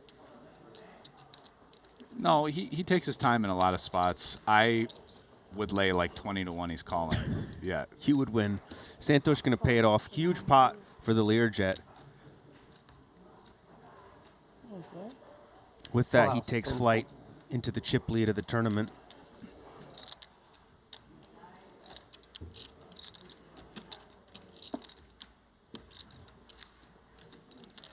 And this is not a knock on Keith at all, but then he said, well, Laszlo is in 2, which is good for me. Ooh. So cross-booking with Omaha for rolls. Yeah.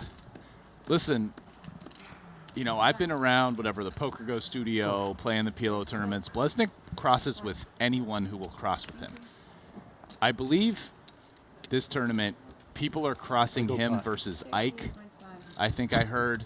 But Ike didn't do it himself, doesn't have a piece, so Blesnik takes all comers. Well, look at, speaking of taking all comers, he's about to get all in with Andrew Pantling here. Blesnik is the gladiator in the ring with the come at me sign.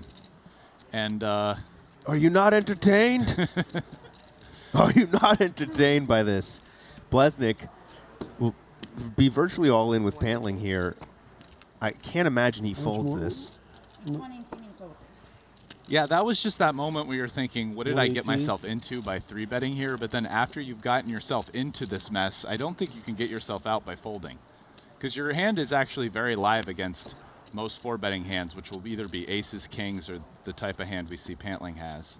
Yeah, and Pantling has diagnosed the situation perfectly. Snap 4-bets with the ace, king, queen 9 single suited. Just like Blesnik is way out of line, so we're just coming at him with some big cards. You know, I only have 30 bigs.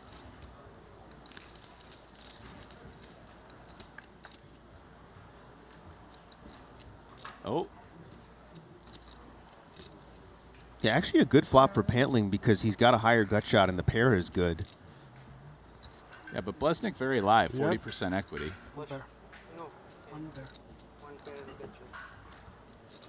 That pair is good. Jared has 8 high at the moment. The suits on this table, it's harder to... Do I have a pair or do I just have a wrap?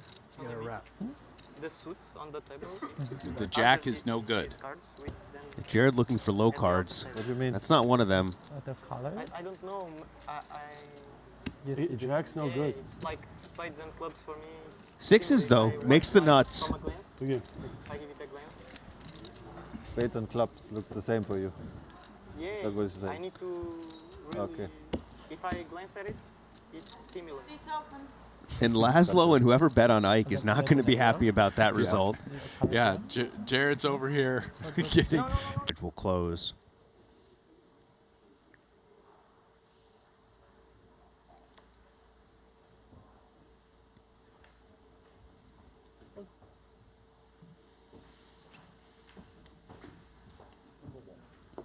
Man.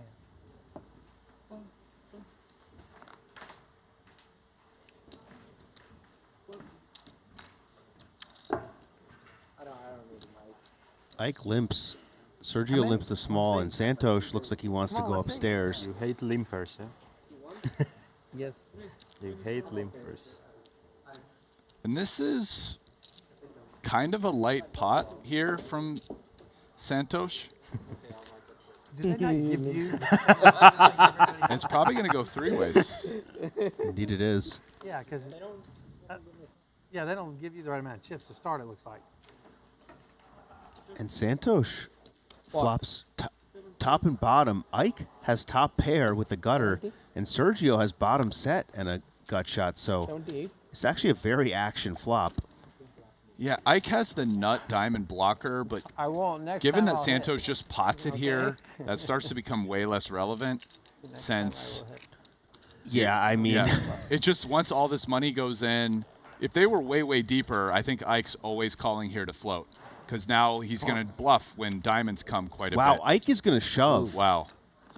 And this is probably going to go 3-way all in. Yeah, wow, we have that happened quickly. I think I'm in pretty 4-way all in. Bottom set. Bottom set. What do you have there? And Sergio's with something you don't see that often in PLO, 78% equity, 3 ways, all in on the flop. Yeah. Pairs. Where are Santosh Pocket other tens? cards? Where does Santosh have? Tens. Really? Okay. So Ike Running basically 9. needs I'm a 3. somewhat live against Santosh. Svarna basically needs a 10. 9. And Sergio just needs for that not to happen.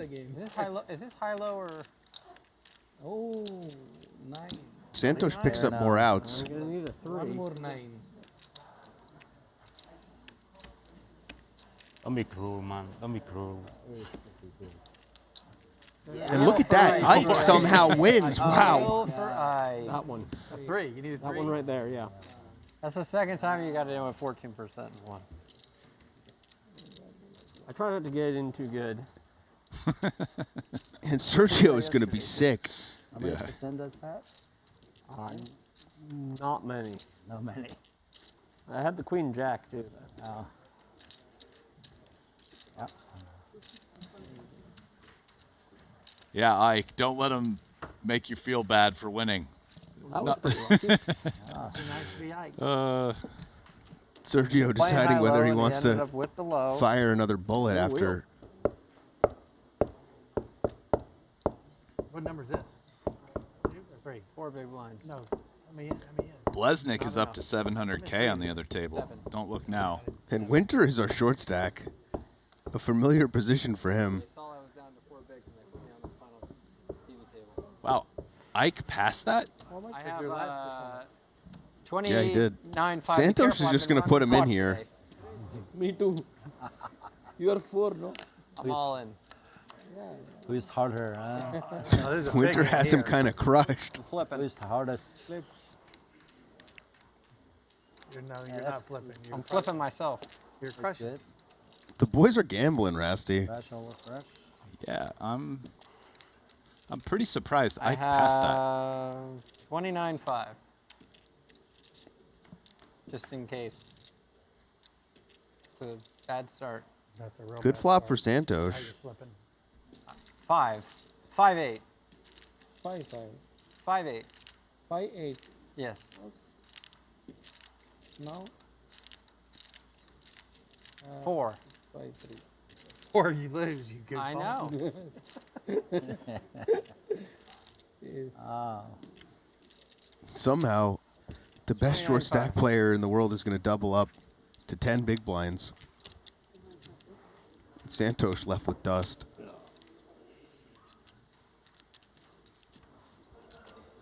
Percent at some point, right? Screw. Take your chances. Yep. Makes sense to me. All right, queens. Just been waiting for top pair, top kicker. Basically just queens. He's got 3.5 blinds. Doesn't really matter. His other cards kind of suck, although he does have a queen high suit. But the 3 and the deuce are not the best side cards. Santosh effectively all in here. Does Keith want to give him a spin? Wow. He says no. Maybe he doesn't really want to play this spot out of position to Ike. 23, where 27.5. there's a my favorite hand. all-in pot and Ike's covers him for the side. Again. Oh, wow, I did good. He is ahead. Ike's going to try to finish the job. Only had the king. 10, ace, 10 or 10, queens, huh? I had one of his tens. 3, 4, 5, huh? Might make another wheel. Oh, gosh.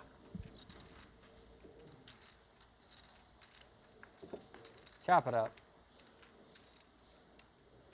I flop this so nuts.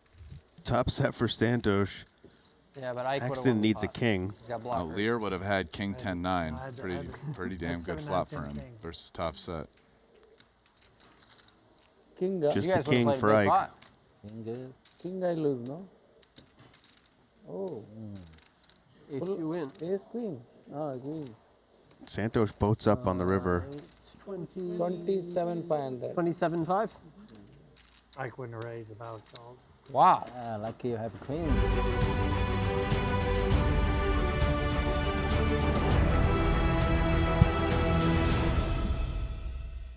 Hello guys, welcome back. We're still in Jeju. We're still covering PLO. I'm delighted to be joined by Rasty. 50K PLO action. You've been here for a couple of hours. Talk to me. What's going on? Yeah, man. Listen, we have a great tournament lined up here. Listen, the top 10 is just a who's who of big names in poker. A lot of great PLO players. Ole's been running it up off camera. Nacho off camera. Same with Phil Ivey. All of a sudden slid his way up into near the podium here. Also off, but Ivey and Ole, they're going to be on one of our feature tables we can see, along with Ike. Blesnik was super interesting at the beginning of the day. A lot of amazing table talk about side bets, cross books with some of the best players in the field, poker advice that he learned, and, just being the Blez. Being the Blez is, really an experience. And as you said, they've been running it up off camera, and now they're on camera. So we'll put some eyes on these guys. Anything stand out to you, Brian, at these two tables? I really enjoy the Blez just as far as sweats. What else? I would say there's some chip distribution things going on. Like, if you go back, guys, let's look at the blue table. Literally 5 of these 6 players are well below average being 730K. Only Antonius above average. Like, will he start running away, start opening more, and guys have to play super tight? Try to really lean on that, press his 935K up more. Other eventualities are he slides back. All of a sudden we have a table full of guys who are short. How does that play out? Whereas the other table, tournament chip leader, Ivy with over $1 million, along with short stacks. So, just those chip distributions very different. Definitely. 23 left, pays 14. 14th is 76,000. So they're feeling the heat. There's a look at those tables. Shimeon with tons, Ivy with veritable tons, Haxton, Kosei Ichinose, the Blez, Sean Winter. This is a great table. Patrick Antonius, you played a lot of PLO with Patrick, right? Yes, back in the day on Full Tilt Poker. Been playing with him for years. He's a legend. Paul Pua, the boss. Killian Loeffler, Elton Sang has been on a crazy rip. Dylan Lindy, and Joe Schwan, who I love his game. Yeah, I'm not familiar with him. Can you give just a brief synopsis here for me? I'm curious. Super icy, tricky. Now trendy orange. Not loose, kind of responsible, but capable of running one at any time. That sounds really good. Yeah. 65 to go. Jack 10, 8, 5. Hearts. And he's running right into it, Brian. Yeah. He's going for it on the button, just trying to get this one through. And, that's not what is about to happen. And I would think, although we're often priced in to just take a flop, probably we just fold to the repot. Yeah, 245K, still well over 10 blinds. A lot of survival abilities left to be had with that stack. Oh, he's peeling. Get him, Joe Schwan. Fair enough. Does have a lot of connectivity. Many straights and flushes are possible. Let's see.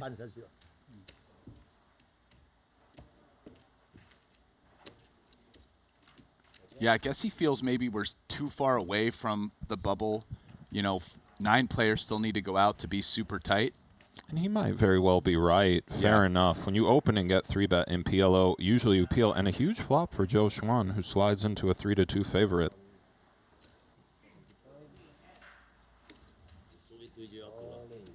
All right, it's in. 买花吗？我看还可以。对啊。4、5、8、9。 Yeah, and Elton is currently processing the bad news here. It doesn't look very happy about it. 4、5、8、9。4、5、8、9。You're right. 先发个7了，没办法了。 4、5、8、9、10，5路。4、5、8、9、10勾6路。哇，先发个7。你领先哦。好，好，顶住。好，现在6、7都可以了。 Elton slides back into the lead, favorite-wise. 6、7。Go. Go on, Joe Schwan. 4、5、8、9、10勾2次。哇！你6他4啊？65啊？65左右。645啊？我不会，这给我是拎了大了走了。You know, technology is probably not that far away from just this being able to be automatically translated. You're right. Right, with the AI and all this stuff that's happening. Because I'm sitting here going, wow, I'd just love to know what they're saying.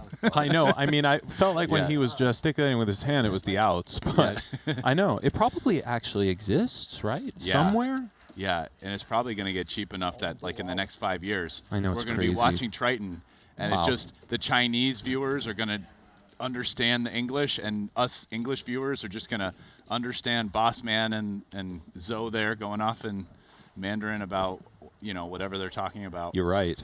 Yeah, that's going to be awesome. That will add a lot to this broadcast. 上头，上头。It's always fun to hear. Don't you think, like, when you're just hearing what the players are talking about? And yeah. Definitely. 有一个第3名。对啊。2个上头，最大赢家济州岛。哦。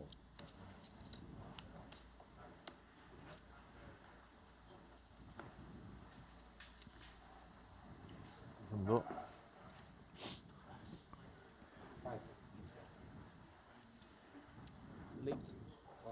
All right, the boss is hopping in. This is a curious combo to limp. Feels actually like a pretty nice raise fold combo normally, I would say, especially not having the nut suit. Getting extra fold equity on the bubble, but Paul has some other ideas, and this looks like a 3-way pot coming our way. A lot of connectivity for Dylan. 14 bigs. Goes for check. Patrick as well.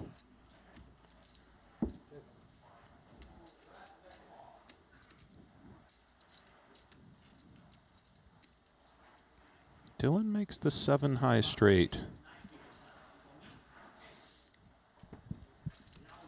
Along with hearts as backup, let's see if he wants to turn this into a bluff catcher or just go ahead and bet for value.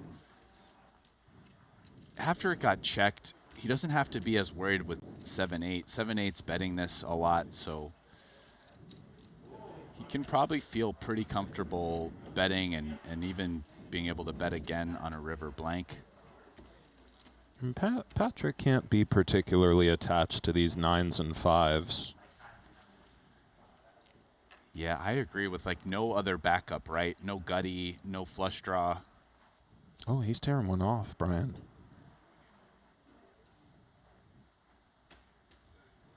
Maybe not having a heart or a spade makes him think Dylan is a little bit more weighted to draws. And he can certainly afford it. Dylan now makes the 9 high straight.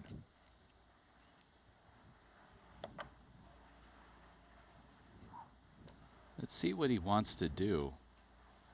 Just go ahead and bet again for value, or? Do you have a scheme of which straights you go for check trap versus ones that you just bet in general, blocker-wise? I mean, I think stuff with, if ever I had a heart that was above the 9, I think I would definitely prefer betting, right? You want to unblock your opponent to have flush draw. So he has 2 hearts himself, although the 7 of hearts is obviously not a very relevant one for that. I like that, though.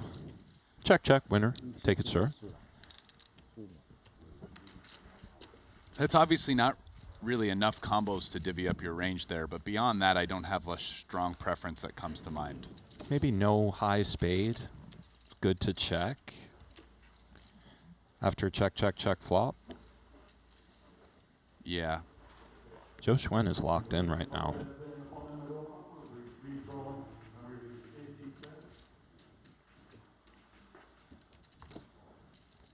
Comfy double for him.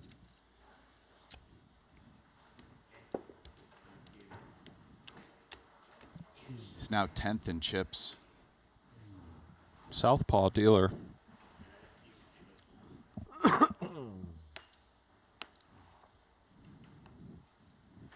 How's everybody doing on this beautiful evening in chat, YouTube, Twitch? Are we good? You guys been sweating for a while? You just getting here? Talk to us. Talk to me and Rasty. Pretty one for Elton. Oh, yeah. And he's pretty short, so it's time just to take our chances and see what happens. And for Dylan, beautiful 08 hand, double suited, ace, king high. Does do it. Yeah, the ace and king high suits.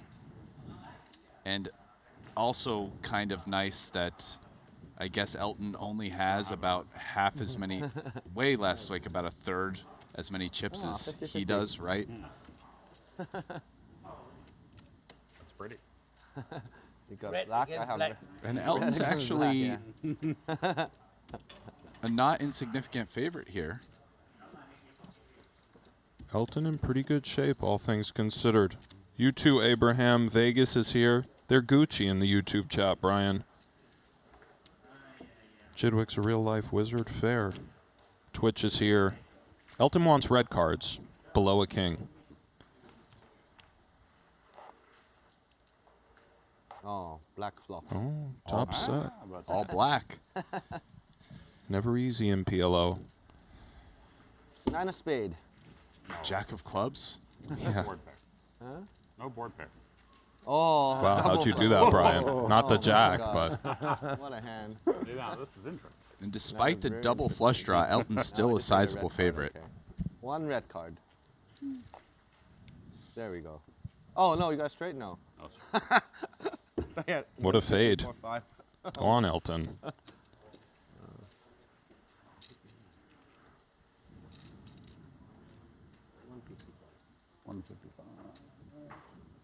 Nice handle. Nice, Kevin K. Maintaining.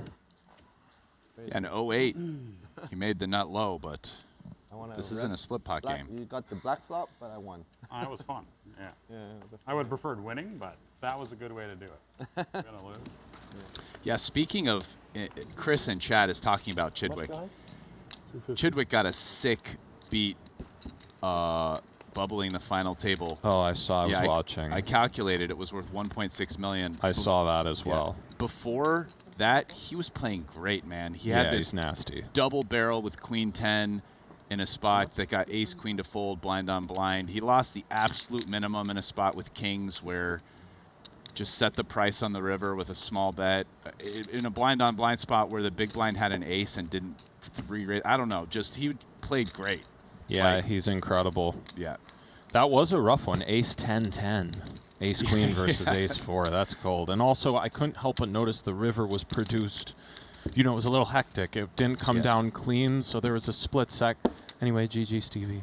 Yeah. Final table domain. Nice stab from Ole with just the ace of spades on deuce 4-5. Blockers so relevant in PLO.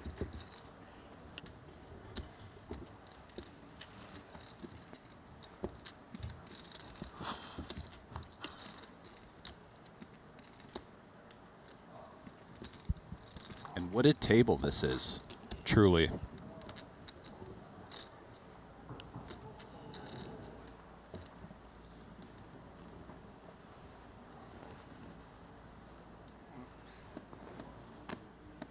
$22 left now. The going should be pretty slow looking at the chip stacks. There's still a lot of 20 big blinds and higher stacks. And those stacks at this stage of the tournament takes quite a lot to get them all in. Yeah, PLO bubbles can get intense. What do you like here, Brian, for Sean? I mean, wow. Okay, I was curious to see what Sean is going to do. And in the face of this, Pot. he kind of has to call it off, right? Yeah. Pot. I think so. He's just going to be getting too good of a price, right? And his cards should be super live. I think Ike's got to go, though. Feels close for Ike, 22 bigs. Yeah, I mean, Ivy has a lot of chips. That said, I mean, wow, we're just not performing well against aces or kings. And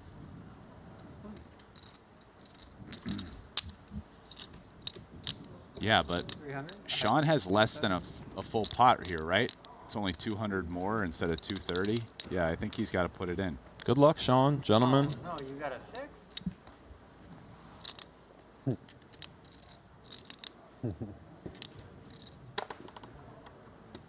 Despite having the 6, he still has 39%. Pretty One strong. of my favorite parts of sweating PLO is just collecting the equities over and over, pre and just on the flop and turn. Yes. It's always pay attention to the equities if you're watching. Dude, when I was learning PLO and playing big on full tilt, I ran equities like nonstop while I was It's playing. huge. Good start for Sean. Yeah. You're a killer, bro. Yeah, it's so big.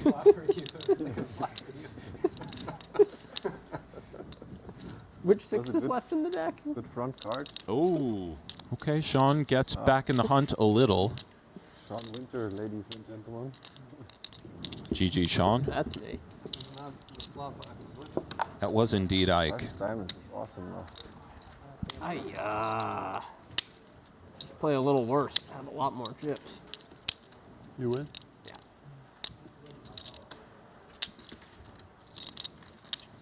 Based on Ike's comment, and he doesn't make too many comments like this, because he's really lips sealed about what's good and bad play at the table. I've noticed that. I'm pretty sure Ike feels confident that that Ace Jack Jack 10 single was a fold. Yeah.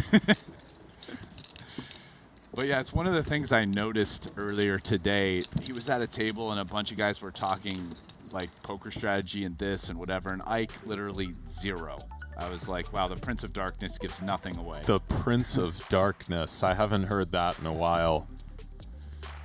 There are the chips. Shemion doing his thing. He is the overall chip leader. Nacho in second. Ivy in third. Greenwood and Chidwick. See the chips for this particular table. As Brian said, this thing could somewhat slow to a semi-crawl. PLO bubbles can get real grindy. Let's see. 50 dime action.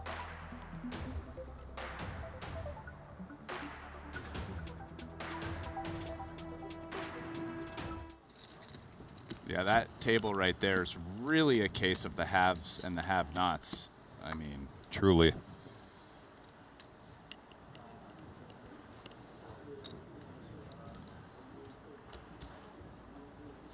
$14 bigs for the Blaz.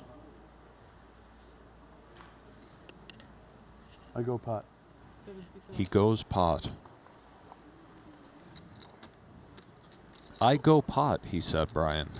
200 pounds. 205.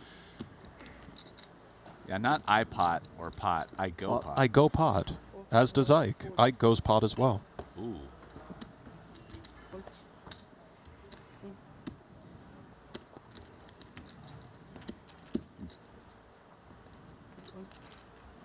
What does Blesnik do here?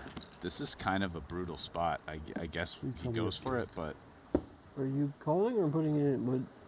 That's a good question. What is the action? Have I been raised?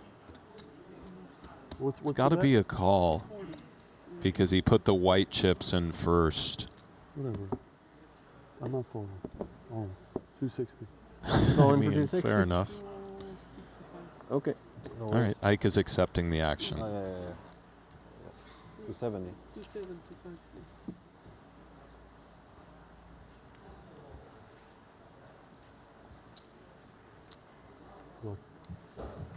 a lot of implications here. Your Blesnik diamonds or hearts? has a crossbook versus Boitas, who's out and getting free rolled and anti-sweating this hard. Oh yes. And with Haxton and against Haxton, but Wow. not with Haxton. Someone else has. I Ike. see. Yeah. Okay. Wow. He's standing, which is I don't blame him.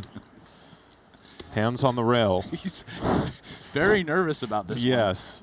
Oh, he just flopped the joint, Brian. And now he's sitting back down. Sitting back down, but you know. Okay, outs for Ike. Fair fight. Oh dear. Quite a few, actually. Wow. I missed that he had hearts a lot. Ooh. Okay, go on, Blez. Huge for Jared. 270. 270? Yes. No, wait, 275 actually. No? 275.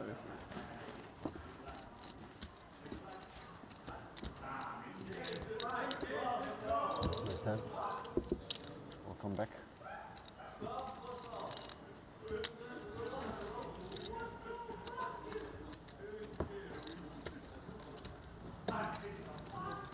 Take pot for you, huh? Renlin might have doubled out there. He was short, and we can hear him kind of sounding happy.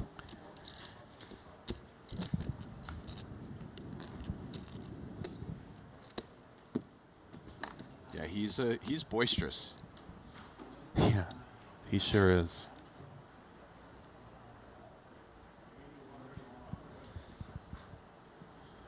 I didn't hear him once in PLO say fold to the final table. Yeah, I didn't hear that either. Yeah. He's got a different attitude with 4 cards. At least verbally.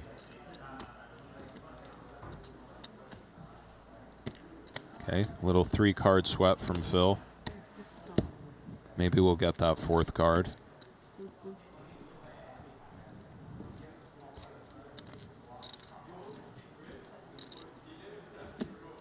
This is a touch close. 21 left, pays 14. Like 4 like this? Like, it's good? Let's see what Blez does here. I mean, we got a suited ace, some connectivity. Yeah, just too much to fold. Don't blame him. These spots kind of suck, but For sure, though, the 3-6-8 are talking. The spades does flop the nut flush draw.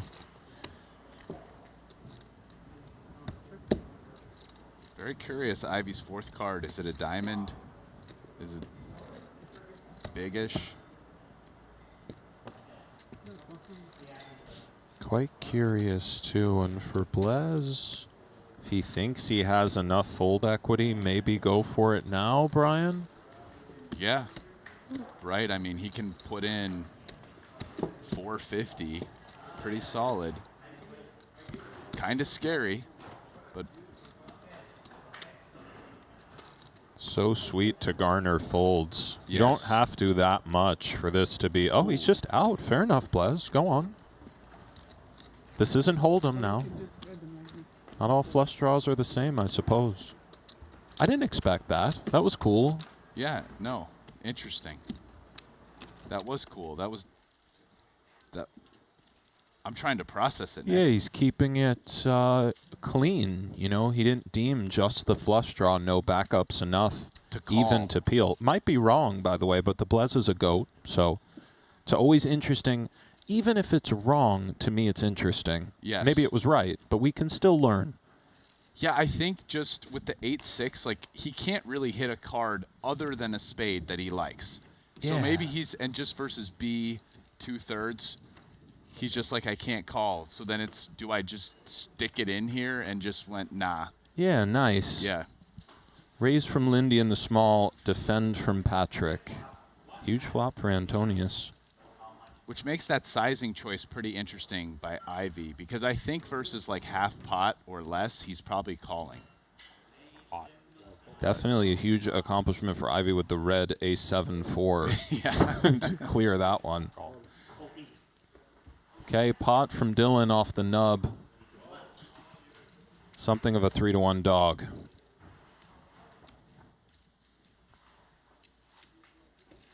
Little blind on blind action. Dylan's hand would be in way better shape in Omaha 8 or better, but unfortunately that's not what's going on. Any 4 spades for Dylan?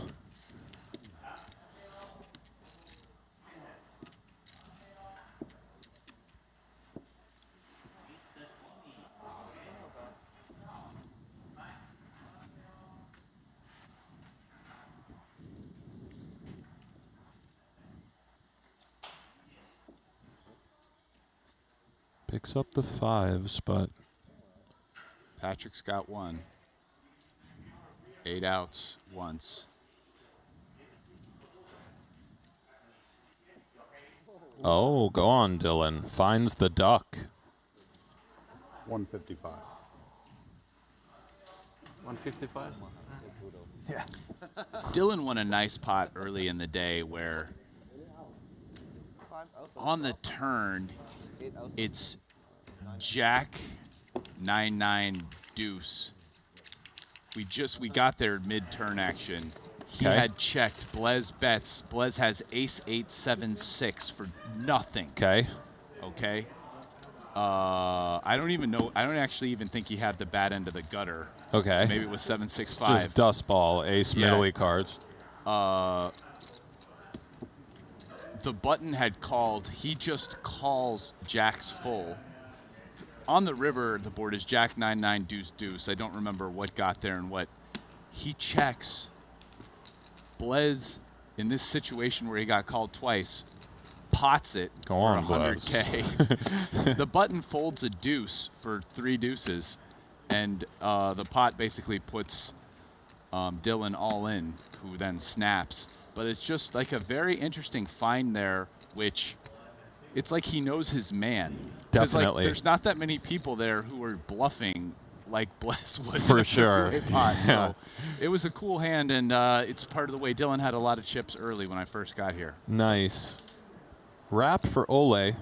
No suits. Middle set for Ike and the diamonds working.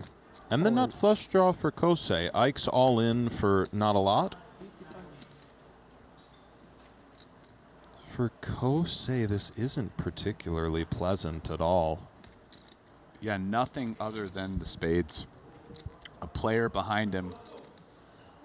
It did get checked. I mean, Ole did check back, but kind of feel like you just got to let this go. Yeah, I do too. You just do. Even closing the action, you consider it. And for Ole with the 9 as well, perhaps we give him a spin. Ike in great shape to double. Maybe the Blez will stand. A lot of hand for Ike.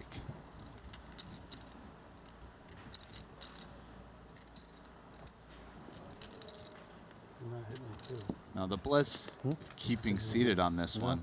Yeah. Nobody. Go on, Ike.